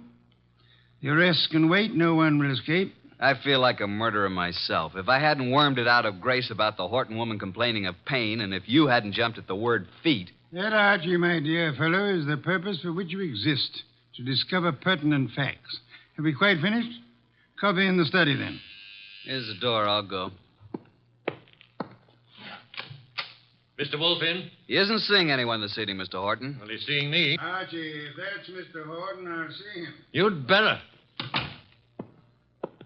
Sorry you found Mr. Goodwin so impossible, Mr. Horton. He came to pay you a call this afternoon. I sent him, but he didn't find you in, did you, Archie? No, but I made myself at home. I knew anything that would help to solve this case you'd want us to have. What do you mean? You were in my house? What did you take? Nothing of monetary value, I assure you, that will not be returned in due course. But before I announce the solution of a case, I like to have all my little props in place. I appreciate a well-rounded performance. Mr. Wolfe, I've had enough of this foolishness, this delay. I hired you to convict Sloan, not to play parlor games. You must be patient, Mr. Horton. Don't force me. I want action. Well, I had planned to wait until the morning, but if you insist. These papers here may interest you, Mr. Horton. Mr. Goodwin here collects them, your wife's letters. Leslie's? You recognize the script? These are addressed to Dr. Sloan. Do they prove anything against him? The lady's correspondence should be kept private. This other letter, however, was sent to you. To me? Leslie's? What? Give it to me. Easy, Horton, easy. Don't grab. Oh, but that letter's mine. You stole it from my desk. There is a point in a case, Mr. Horton, where letters cease to be personal property and become evidence. What evidence can that letter provide? It seems you had reason for wanting to kill your wife, Mr. Horton. A man can get annoyed by a note saying his wife never loved him, that all his money isn't enough, and that she's going to another man. You accusing me of murder? It could have been the perfect crime. Poison in one of those pills she was forever taking, or on the tip of the cigarette she chain-smoked, in a doctor's office to die in. If you hadn't been fool enough to try to pin it on Sloan, you might have gotten away with it. If I had known while she was alive what Leslie was, I might have done anything. But that letter you stole from me was one she left under my pillow. I didn't find it until after she was dead. I didn't kill her. Sloan did.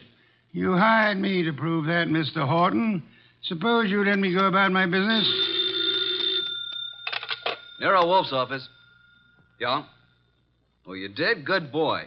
We'll expect you. I'll tell Mr. Wolfe at once. Medical examiner's officer. Just as you thought, they found poison in the body. Listen to me. Inspector Kramer's picking up Dr. Sloan and Grace. They'll be here any minute. Kramer's set to make an arrest. I told you. The police know it's Sloan. Put the letters in Mrs. Horton's bag on my desk, Archie. Leslie's alligator bag? You stole that from my house this afternoon, too. Those things are mine. Inspector Kramer will want to take them with him. What, do you think I wanted made public what Leslie did to me? Kramer can't have them. Maybe the inspector will want to take you, too, Mr. Horton. Let them in, Archie. Come in, Inspector Kramer. Oh. Dr. Sloan, Miss Banks. Wolfe asked me to bring them here first before I locked anybody up. Mrs. Horton was murdered, all right. I'm sending a man for Horton, too. You won't have to. Mr. Horton's waiting here to join the party. Come into Mr. Wolfe's office. Good evening, Inspector. Good evening, Wolfe. Will you all please range yourselves around the room as I indicate? Miss Banks here. Dr. Sloan, Mr. Horton. Archie, you stand between the two men, if you please. Mr. Wolfe, this is a dreadful mistake. I swear the doctor didn't... Stop thinking about the doctor. What about you? If you're accusing Miss Banks, I might as well tell Hold you it, now. Dr. Sloan. From here on, anything you say will be held against you. That's what I want. Let Grace go home and Oh, I'll... for heaven's sake, why don't you arrest the man? Isn't it obvious he's guilty? You and your trumped-up charges against me. I'll do the talking now, Mr. Horton. Mrs. Horton died from a certain inorganic poisoning. Poison administered in your office, Dr. Sloan, with a hypo syringe. Let's get it over with. I gave her the hypo. But I filled the needle. There you are. They're both guilty. Which would solve the case if they weren't lying. Miss Banks believes Dr. Sloan killed Leslie for her sake. Dr. Sloan thinks Miss Banks put poison in the hypo to save him from professional ruin. They're trying to protect each other. The fact is, the hypo they gave was perfectly harmless. It did not kill Mrs. Horton. Then what did? Mrs. Horton came to your office in desperation, Dr. Sloan. But she came prepared for the worst. You see this handbag? Can any of you identify it? Yes. It's hers. Is it Mr. Horton? It's Leslie's. The bag she carried to the office the day she died. Open it, Archie. You will see it contains her change purse, billfold, cigarette case, matches, her handkerchief, nothing more. That is, not unless you look closely. Then you will observe this lining has a double fold. A secret compartment. Exactly. We open it this way, and there we find it. A hypodermic needle with which the unhappy woman committed suicide. Miss Banks, Dr. Sloan, you can stop protecting one another. Mr. Horton, the world need never know you were a betrayed husband. Mrs. Horton killed herself while in a confused state following a mental breakdown. The case of the malevolent medic is closed.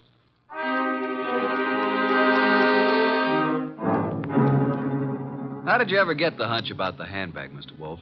I know nothing about women, but on my occasional trips abroad, I have been forced to observe their handbags. Monstrosities. They hold anything and everything. Now that our guests have gone, Fritz is bringing coffee to the study. Would you like some beer? I believe I would. Somehow I feel I've earned it. Here you are. Poor fellow, I'm very sorry for you. How so? This is one case in which there is no falsely accused, unattached young lady for you to squire about. Well, here's to your better luck next time.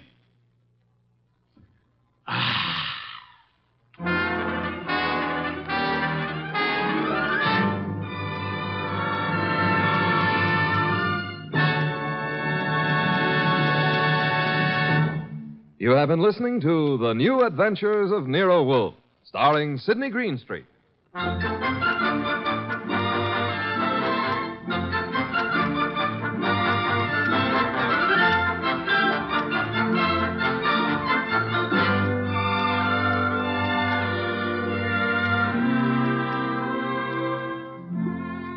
Tonight's transcribed story by Ruth Adams Knight was based on the characters created by Rex Stout. This is an Edwin Fadiman program, produced and directed by J. Donald Wilson. In the cast were Harry Bartell as Archie Goodwin, and Gene Bates, Vic Perrin, Bruce Payne, Bill Johnstone, and Mary Lansing. Next week at this same time, Nero Wolfe and Archie will bring you The Case of the Hasty Will. Don Stanley speaking.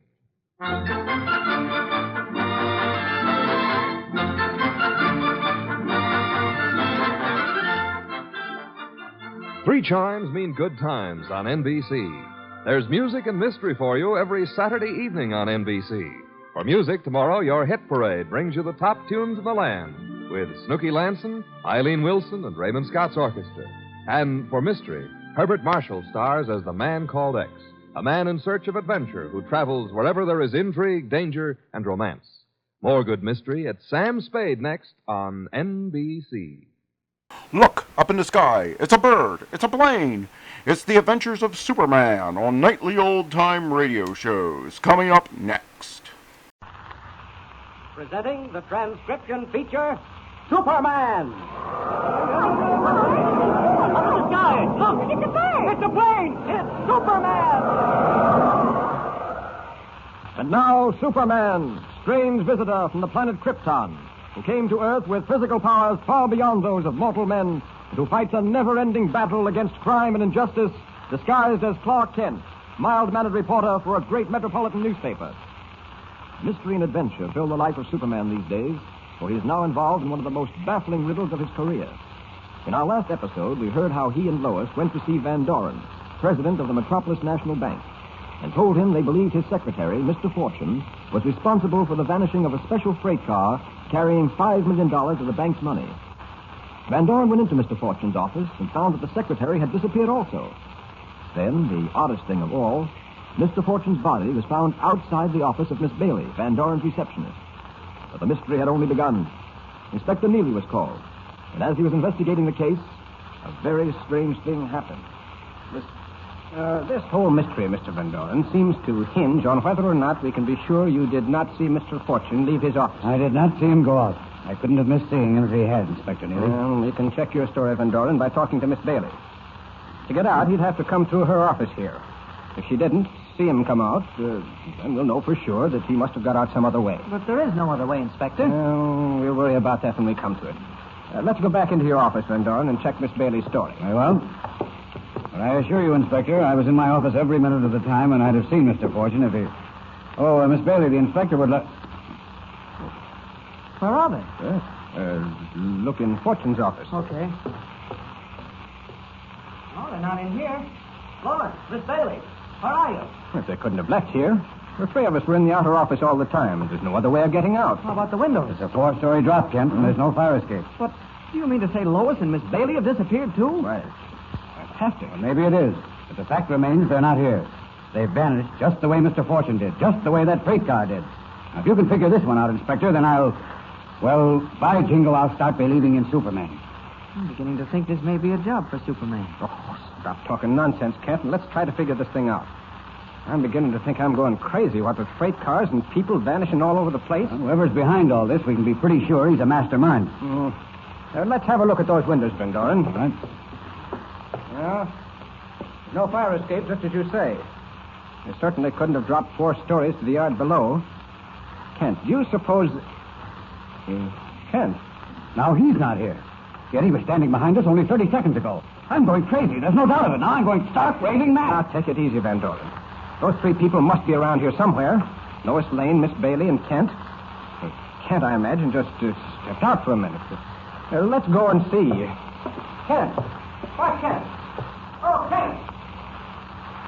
Inspector Neely said Lois and Miss Bailey couldn't have fallen 4 stories to the street below. Now, then, if they're not in the office, there's only one place they could have gone. And that's up 1 story to the roof above. I'll just go up these steps leading to the roof and have a look around. No, it doesn't seem... Wait. 3 men out there on the roof. And Miss Bailey. What? They're carrying Lois to the next roof. Lois is unconscious. This is a job for Superman. You! All of you! Stand where you are. Don't move. Who is that guy? It looks like he's going to a masquerade or something. Well, whoever he is, I'm getting out of here. Get out of that group, Billy. Victor, get away. I said stand where you are and don't move. Yeah? Well, roll this one off your chin, big boy. Oh, no. Oh, Best way to handle you so is to knock your heads together. There. Now to catch the Bailey woman before she gets off that other roof. After her, quick. Up, and away. Stay away from me. I've got a gun. I'll shoot. Put down that gun. They don't hurt you. Why don't you fall down? You're not human. You're not... Oh. Fainted again. This time I don't think she's faking it. Hello. There come Neely and Van Doren. Must have heard the commotion on the roof and the shots. I'd better get out of here. Up.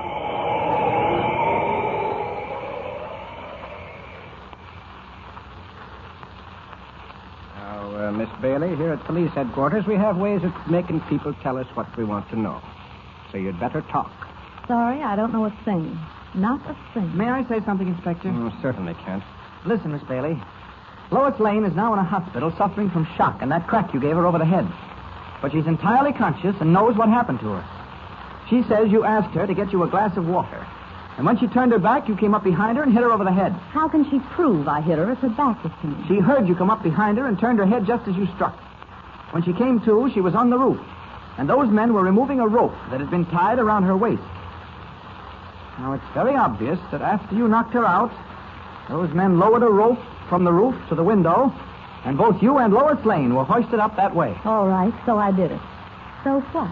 May I say a word here, gentlemen? Well, if you can make Miss Bailey talk, Mr. Van Doren, I wish you would. I've said all I'm going to say. Miss Bailey, you worked for me for many years. So does Mr. Fortune. He's dead now, and somehow you seem to be implicated in his death. So you'd better clear this mystery up for us. Tell us how Fortune was murdered and how his body was taken out of that room without my seeing. Now, wait a minute. Let's get one thing straight. I don't know anything about what happened to Fortune. That's as much of a mystery to me as it is to the rest of you, even though I knew it was going to... just a second, Miss Bailey. You were going to say you knew Fortune would be murdered. I wasn't going to say anything like that at all. Miss Bailey, who is the boss? Oh, you react to that, do you? What do you know about the boss? The 3 men you were with on that roof have done some talking, too. That so, Inspector? Yes, Mr. Van Doren. Didn't take long to break them down. They told us that a certain unknown person called the boss is behind all this. A squad of my men are on their way to his hideout now. That's splendid.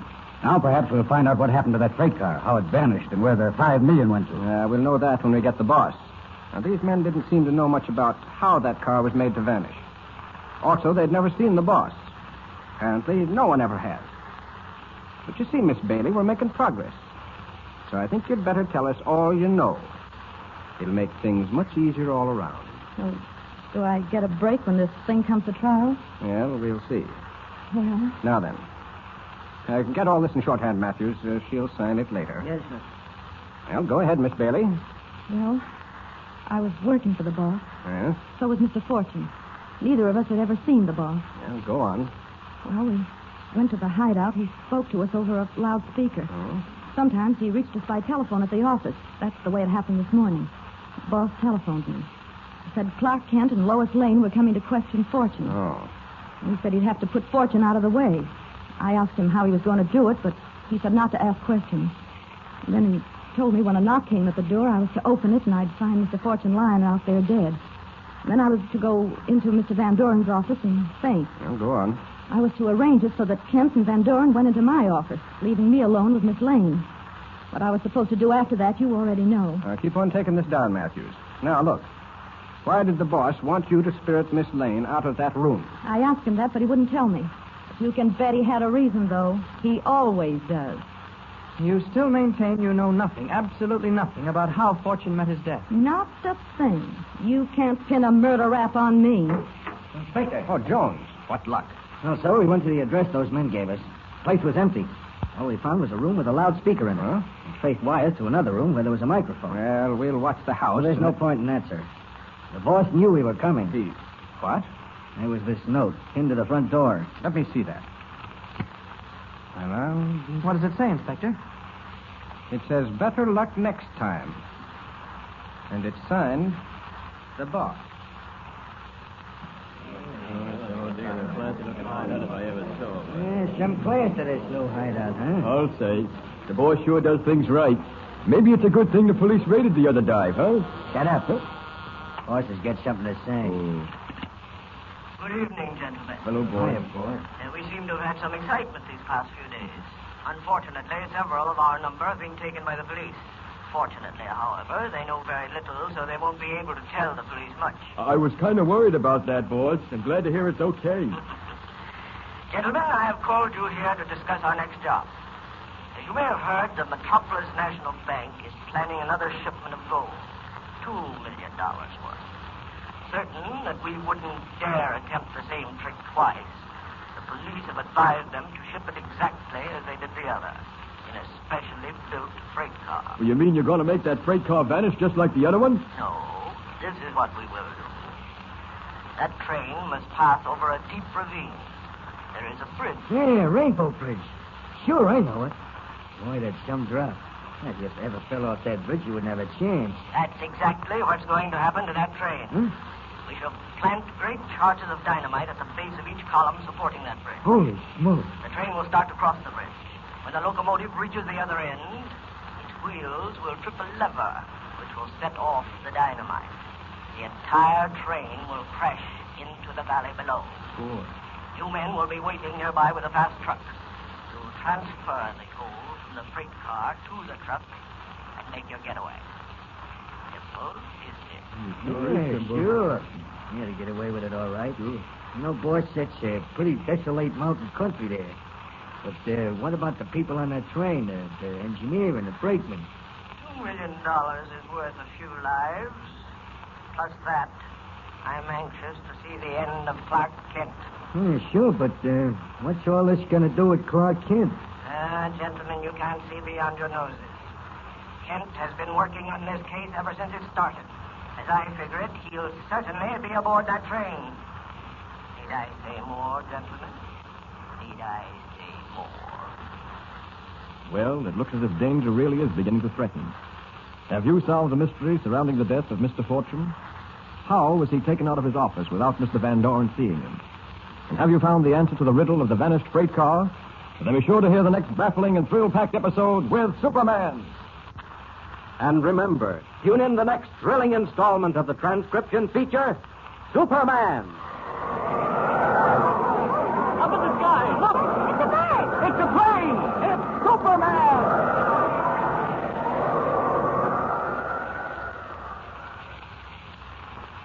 Superman is a copyrighted feature appearing in Action Comics magazine. Classic stories from the Screen Directors Playhouse are up next on nightly old-time radio shows.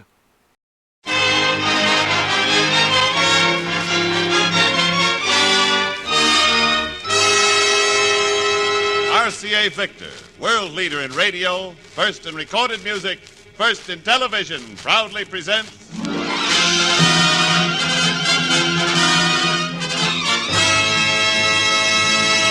Screen Directors Playhouse, star Lucille Ball, production Miss Grant Takes Richmond, director Lloyd Bacon.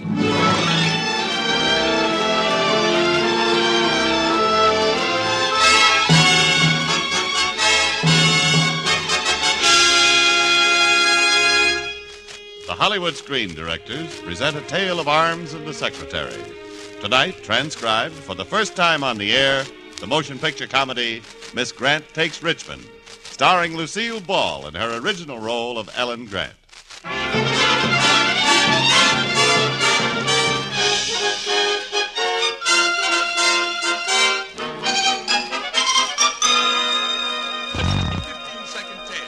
Now, ready, girls? Begin. This will only take a few seconds, Mr. Richmond. Oh, there's no hurry. I must apologize for Miss Grant. We usually try to hide her when we have visitors. All right, girls, time. Miss Grant. Miss Grant. Miss Grant! Miss Grant, please pick your typewriter up off the floor. And now, Mr. Richmond. It's all right, Mr. Woodruff. I'll take that girl. That girl? Very well. Mr. Richmond, that's Miss Grant. That's right. Richmond takes Miss Grant.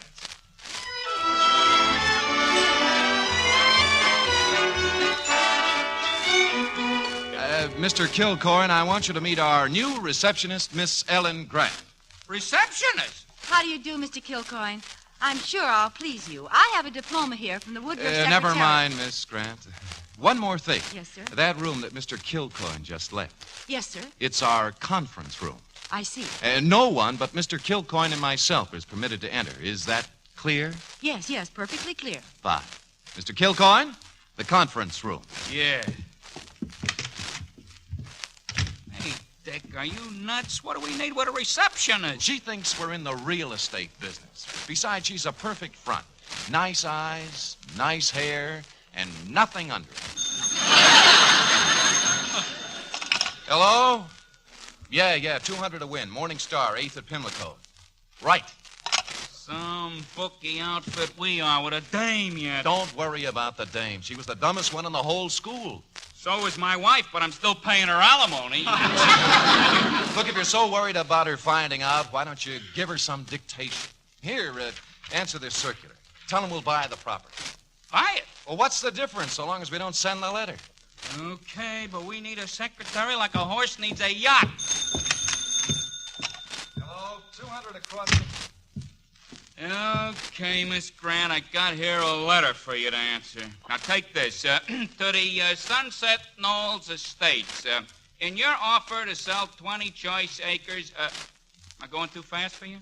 Oh, no, sir. Nobody can go too fast for me. Why not? Well, when I get stuck, I just put in a doofer. A what? A doofer. You see, when I can't remember the right sign, I just make something else do for it. Do for it? Uh-huh. Oh, you're a genius. Oh, no, I'm no genius. No kidding. Well, take the rest of the letter. Offer to sell 20 acres of choice land at $60,000. We'll take it. What are you going to do with it? Oh, well, we'll build some of them there dream houses. You mean a low-cost housing project? Yeah, one of them. Why, I think that's wonderful. People in this town need cheaper places to live. Especially after we get through with them. You type that up, Miss Grant. If you forget a word... I'll just put in a doofer. Yeah, doofer.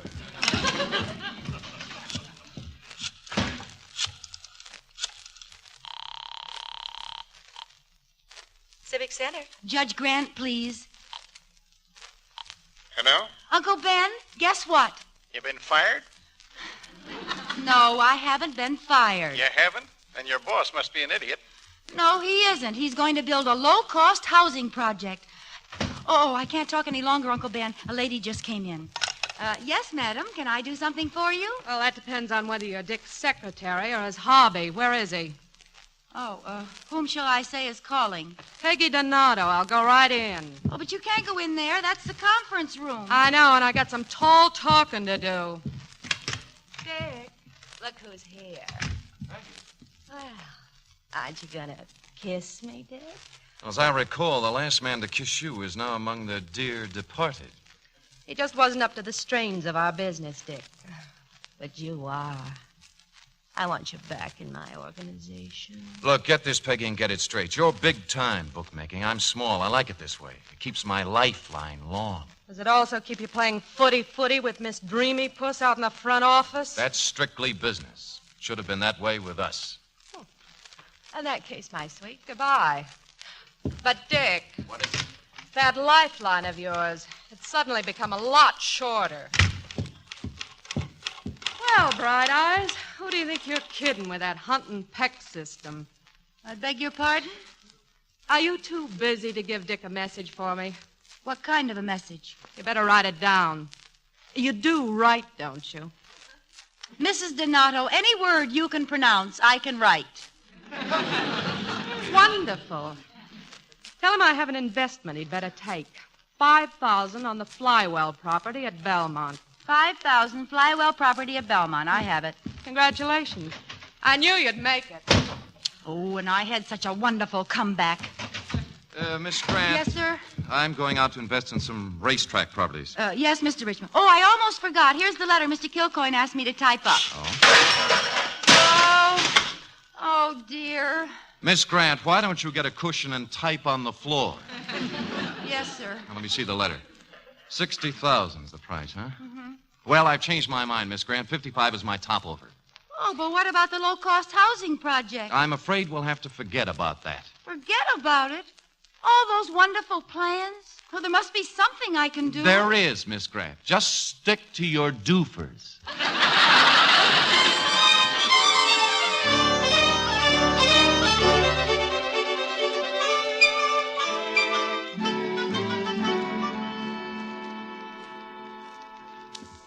Miss Grant, where have you been all afternoon? Smoothing the way for better housing, Mr. Richmond. Hello, Mr. Kilcoyne.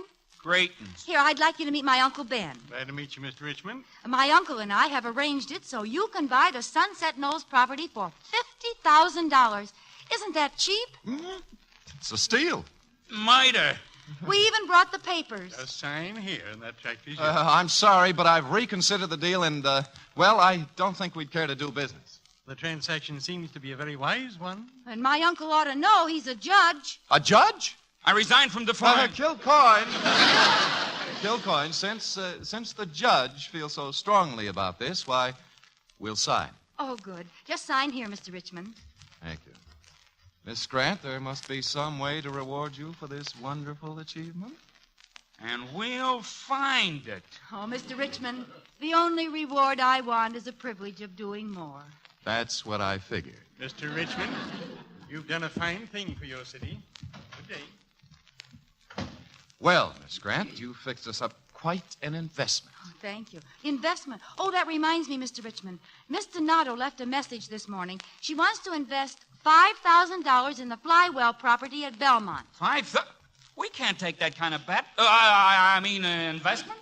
Kilcoyne, get her on the phone and cancel it. It's too late. Well, what about Flywell? Check the odds. The closing market. Yeah, I got the investment results right here. Let's see. Mr. Richmond, the Flywell property has hit oil at 10-1. That means we owe Peggy $50,000. 50 grand? I don't understand, Mr. Richmond. I'll kill her. I'll murder her. Easy, Mr. Kilcoyne. Unclench your fist and we'll adjourn to the conference room. Dick, I can't stand this. Will you fire that dame? For what? All she did was try to save us money. We can't make her suspicious. Why don't you just shove her off of a nice cliff? Better than that, I'll make her quit. You mean? I mean, allow me a minute with Miss Grant. She's all yours. Miss Grant. Yes, sir? You've been doing a swell job. Oh, thank you. I've done my best. Yes, and I have a special way to reward efficient secretaries. You have? Yes, like this. Mr. Richmond. Oh, Mr. Richmond. Oh. How many secretaries have you had? Dozens. Oh. Oh, doesn't this kind of thing give you a lot of trouble with your secretaries? Yes, but it gives me a lot of fun, too. Mr. Richmond, you are in the market for a new secretary, young, pretty, and delinquent. Hey, Kilcoyne, she's gone. She's gone, but Peggy isn't. She just phoned to say that she wants either you should come back to the organization or she wants her $50,000. Suppose she doesn't get it. She'll measure you for a suit of concrete pajamas. Dick, we're in trouble bad. Mr. Richmond, I'm back. Oh, I didn't know when we was well off.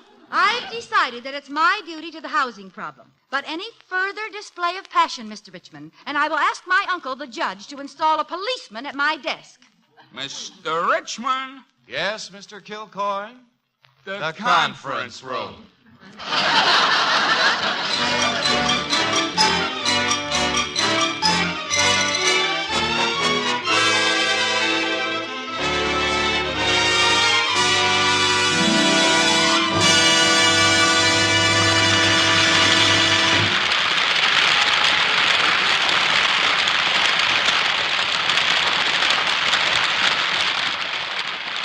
You are listening to the Screen Directors Playhouse production of Miss Grant Takes Richmond, starring Lucille Ball and presented by RCA Victor. Perhaps you remember that delightful literary character, the Vicar of Wakefield. He spent a whole year's income having a beautiful portrait of his family painted outdoors in their garden, only to find when it was finished that it was too big to get into the house. Well, it's that way with television sets. Beautiful or not, they don't do you much good unless they fit your house. That's why you'll be so delighted with the wide choice offered by RCA Victor's 14 different 1950 television models. Somewhere among them is the one perfectly suited to your particular living quarters. And you get further assurance of television tailored to you with the exclusive RCA Victor factory service contract, available for a very reasonable extra fee. This contract covers expert installation to suit your house and your location, not to mention your landlord. It also covers expert service for a year. Yes, from every angle, you'll always be glad you chose RCA Victor Television. America's first, America's finest, America's favorite.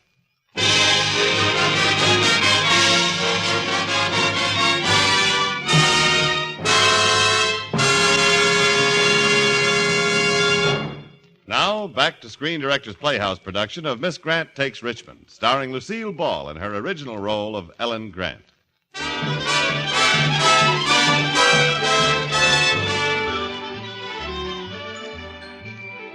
Among the cataclysms that have beset mankind are fire, famine, flood, and Ellen Grant. The bookie firm of Richmond and Kilcoyne has felt the sting of Ellen's good works to the tune of $100,000. And Ellen still hasn't discovered that her employers are not in the real estate business.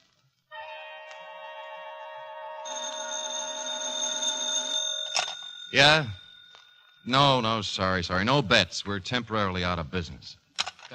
That Grant dame, all we have to do is pay for a $50,000 building tract and pay off another $50,000 to Peggy Donato's mob. And she was too sure of that 10-1. The race must have been fixed. Fixed? Why can't we do the same thing? We don't know any horses that well. I don't mean horses. I mean the real estate racket.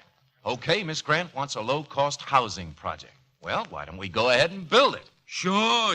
Where do we get the money? From the people who want the houses. Let them pay part of the cost in advance. It won't take long to cream $50,000 off the top to pay Peggy's gang. Yeah, but what do we do about Grant, the goon girl? We let her handle the whole thing. All we touch is the money. She's the front. Come on.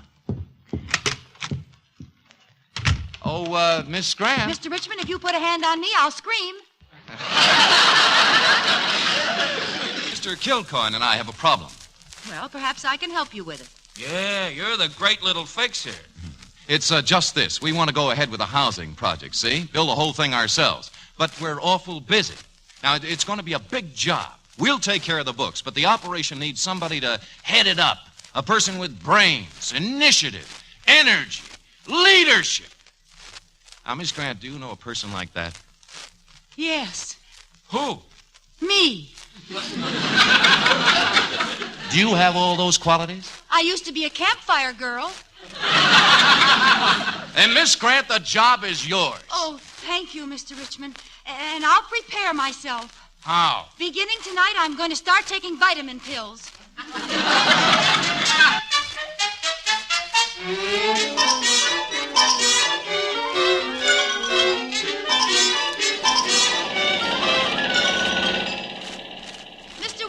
I know you're the architect in charge. I am, Miss Grant. But look at these plans. I'd like this moved over here. All right, Miss Grant. If you want to climb up on the roof every time you take a bath, that's your business.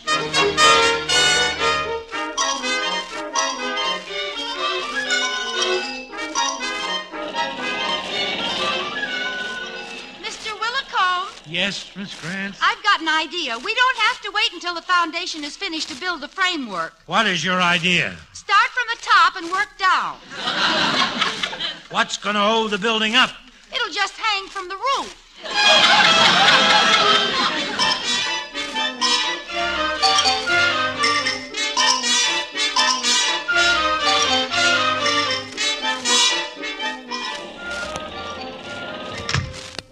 What about carpenters, Miss Grant? Let them go. But we won't be able to get them back when we want them. Then let them stay. We can't pay them if they're not working. Then let them go. Oh, Miss Grant. I admire your feminine attitude, but you've got to make up your mind. I don't have any. I know that. I mean, I don't have any feminine attitude. I have brains and an energy and initiative and leadership. Mr. Richmond said so. Hello? Yes, speaking. What? Oh, thank you. That was the bank, Mr. Willicombe. We're overdrawn. We'll have to stop work.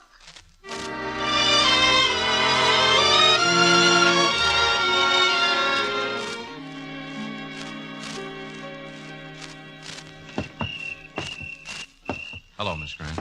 Oh, why, it's you, Mr. Richmond. Willicombe phoned and told me you were pretty upset. I thought I'd come over to your place and wait for you. Oh, I'm sorry, Mr. Richmond.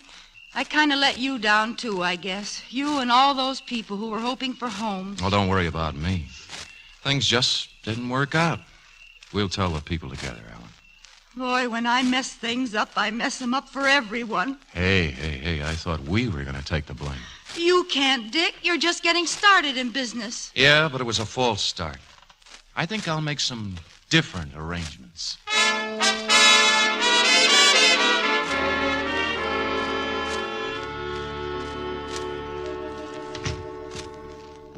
Relax, Dick. Sit down. Get the feel of luxury again. Sure, Peg, you're the luxury kid, but I'm here to pay a debt. $50,000, clean and crisp. You offered to forget this, though, if I came back into your organization. Does that offer still hold? Money's only money. But, Dick, I want you back, baby. With interest. Okay, you've got me. But I got some business to clean up. After that, I'm working for you again.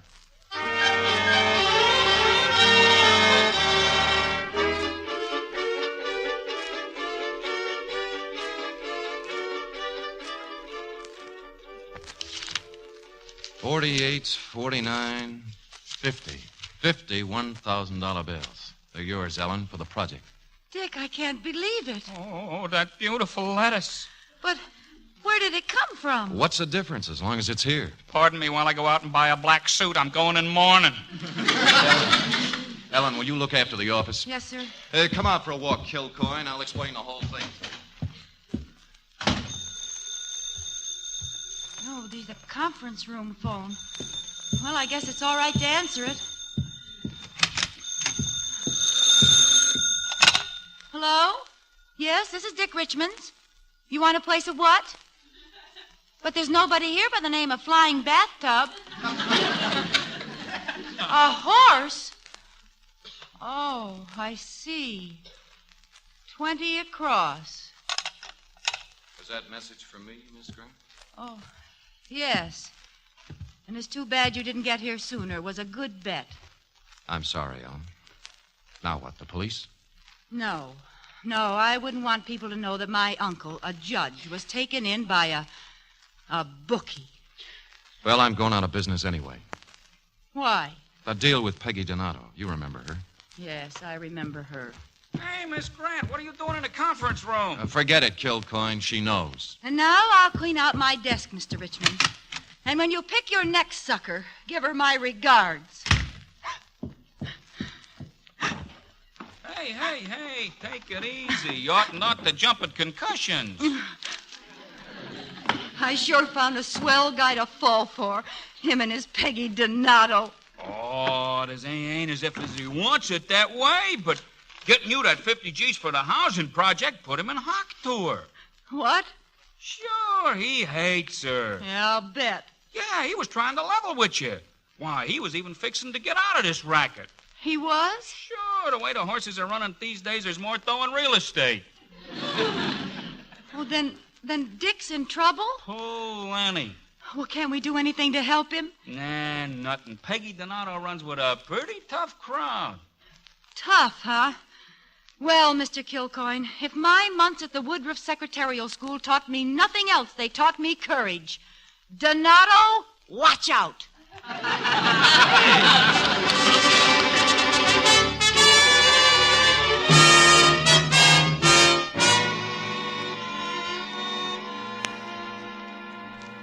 Well, Dick, is your business all straightened away? Sure, Peggy. I'm in fine shape now. Oh, have a drink and get familiar with my home. You'll be spending a lot of time here. Okay, sister, reach. Ellen! Come on. Put him up before I guzzle you with this rod. Oh, cut it out. That stuff went out with bathtub gin. Well, I'm bringing it back. Well, I'll be. Laugh again, turnip head, and I'll blast you. Hey, look, what do you want anyway? Muscle in on the syndicate, will ya? Steal my man, will ya? Your man? He ain't no good to me anymore, but the kids miss him.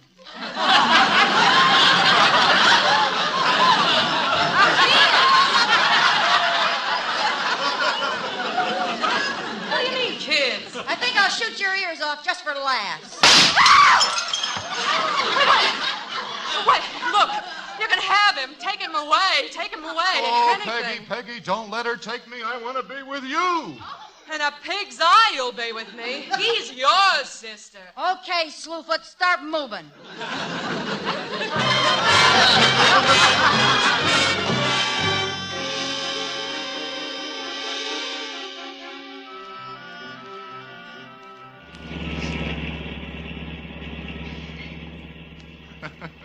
Okay, Miss Grant, we can park here and relax. We're out of range for a counterattack right now. Darling, you were terrific.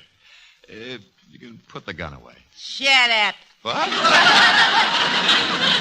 the act's over, huh? Not for you it isn't. I'm gonna be boss from here on in. Yeah? What references you got? The Woodruff Secretarial School and this. Hey,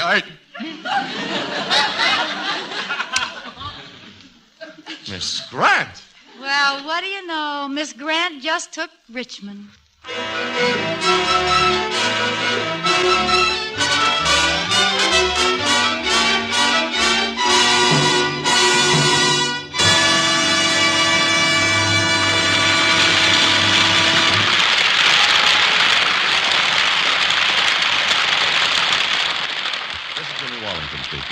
You have just heard the last act of Miss Grant Takes Richmond. And our star, Lucille Ball, with our guest screen director, Lloyd Bacon, will be with us in just a moment. Next Friday, another great star brings a magnificent performance to the Screen Director's Playhouse. Our story, for the first time on the air, is Flamingo Road. And recreating her original role will be Joan Crawford, with Screen Director Michael Curtiz. Now, here again is tonight's star, Lucille Ball.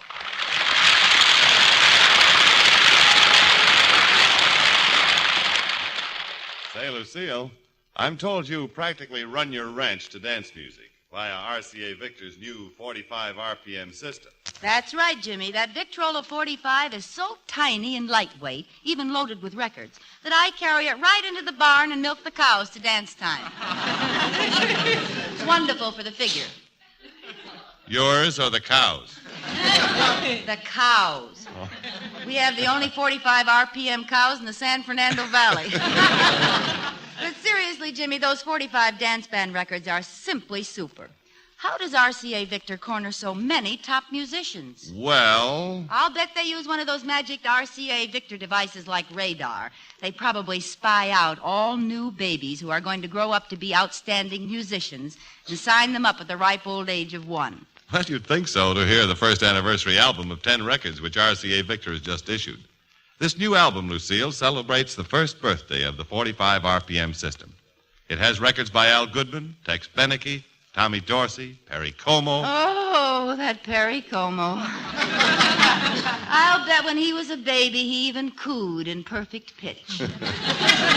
And speaking of a perfect pitch, Lucille, what do you think of this one? Right now, everybody who buys a Victrola 45 EY, the fastest automatic phonograph ever made, gets that first anniversary album right along with it for the usual price of the Victrola 45 EY alone. Only $29.95. Say, I'll go for that. Would make a swell present. Let's see, $29.95. Will you take a check, Jimmy? Wait a minute, I don't happen to have a Victrola 45 on me at the moment. Well, you could have. It's so small. You're not doing right by RCA Victor. Oh, boy, Miss Grant takes Richmond and Miss Ball takes Wellington. Well, honestly, Lucille, the man to see is that good friend of yours and everybody's, your very own RCA Victor dealer.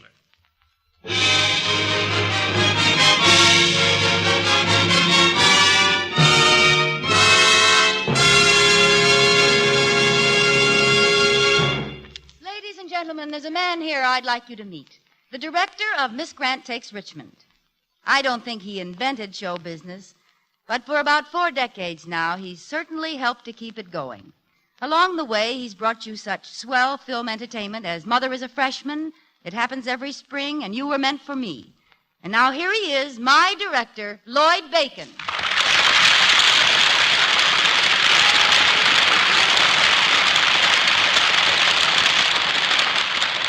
Thank you, Lucy.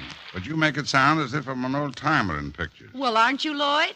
I'm just a beginner, after all. I started in 1915. Oh, I see. You're just learning. And you know one thing I'm learning right now? What's that? Stay on a movie set and stay away from radio microphones. Well, you're not going to get away yet, Lloyd.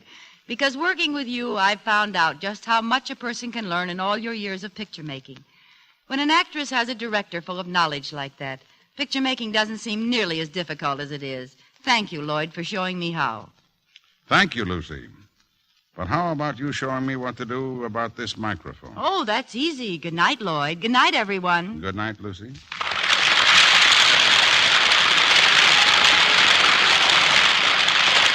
And good night to you, Lucille Ball and Lloyd Bacon. Remember next Friday, Joan Crawford in Flamingo Road with screen director Michael Curtiz. Another first brought to you by RCA Victor, world leader in radio, first in recorded music, first in television.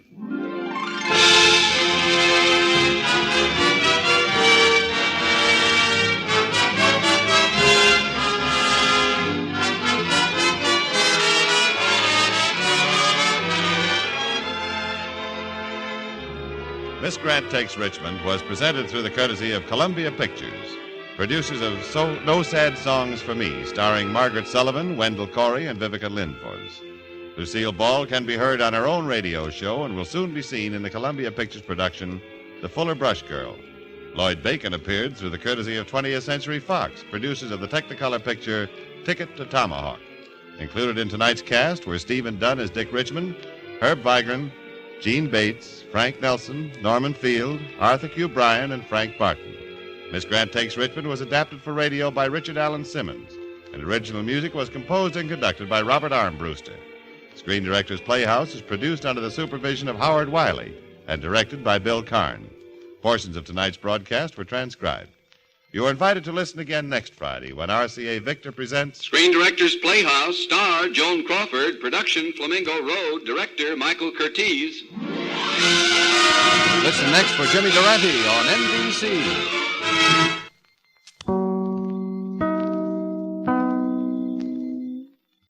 And now you will hear the rest of the story with Paul Harvey up next. Now, the rest of the story. Once upon a time, on East Long Street in Columbus, Ohio, there was a barber shop. The barber's name was Elijah Pierce. Now, in the old days, East Long was the main boulevard of the city's black section. Then urban renewal turned the street into a 4-lane highway. The neighborhood slowly disappeared, and eventually Elijah's barber shop and the beauty parlor across the way were the only small businesses left. Elijah Pierce cut hair in Columbus for more than 100 years.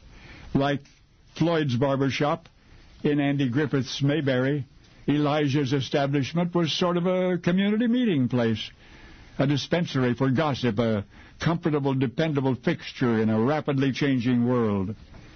Between haircuts, Elijah whittled, kept a small wood box under his barber chair.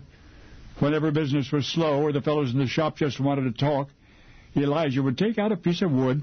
He would remove the penknife from its permanent home in the right-hand pants pocket, and he'd sit back in the barber chair and carve.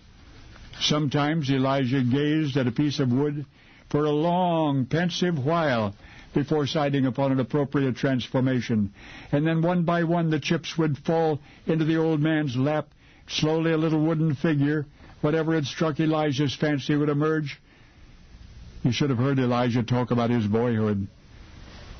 He grew up on a farm in Mississippi. In fact, his daddy was a former slave. Elijah had enjoyed carving with his pocket knife back in Mississippi, too. Mostly on tree trunks, you know, the outlines of birds and horses and hearts pierced with arrows. And he learned to cut hair back home, cut his daddy's hair and his brother's hair at first, then took care of the children who lived on the neighborhood farms. In the nearby town of Baldwin, there was a barber who was getting on in years. One day he took ill, began asking around if anyone would fill in for him at the shop. So folks told him about young Elijah, and the job was offered, eagerly accepted, and when his employer eventually retired, Elijah inherited the business. You know, one rarely saw a white barber in those parts in those days. It was the clientele of each shop which varied, and there was one upward path in the barber's world back then, from black shop to white shop, and Elijah made the transition easily. Although, when he came to Columbus in 1924, he settled comfortably on East Long Street. He stayed there to the end of his barbering career. He stayed there 100 years before retiring at 87. Kept whittling, though, and it was only after his death in 1984 that Elijah crossed East Long Street. You see, his wood carvings started selling for thousands of dollars apiece, and then came a succession of exhibitions and a permanent collection in the Columbus Museum of Art for Elijah Pierce. Today, art critics call his lifetime achievement, quote, the world's last great primitivist art by Elijah Pierce. And you've just met the man who whittled it all between haircuts. Only now you know the rest of the story.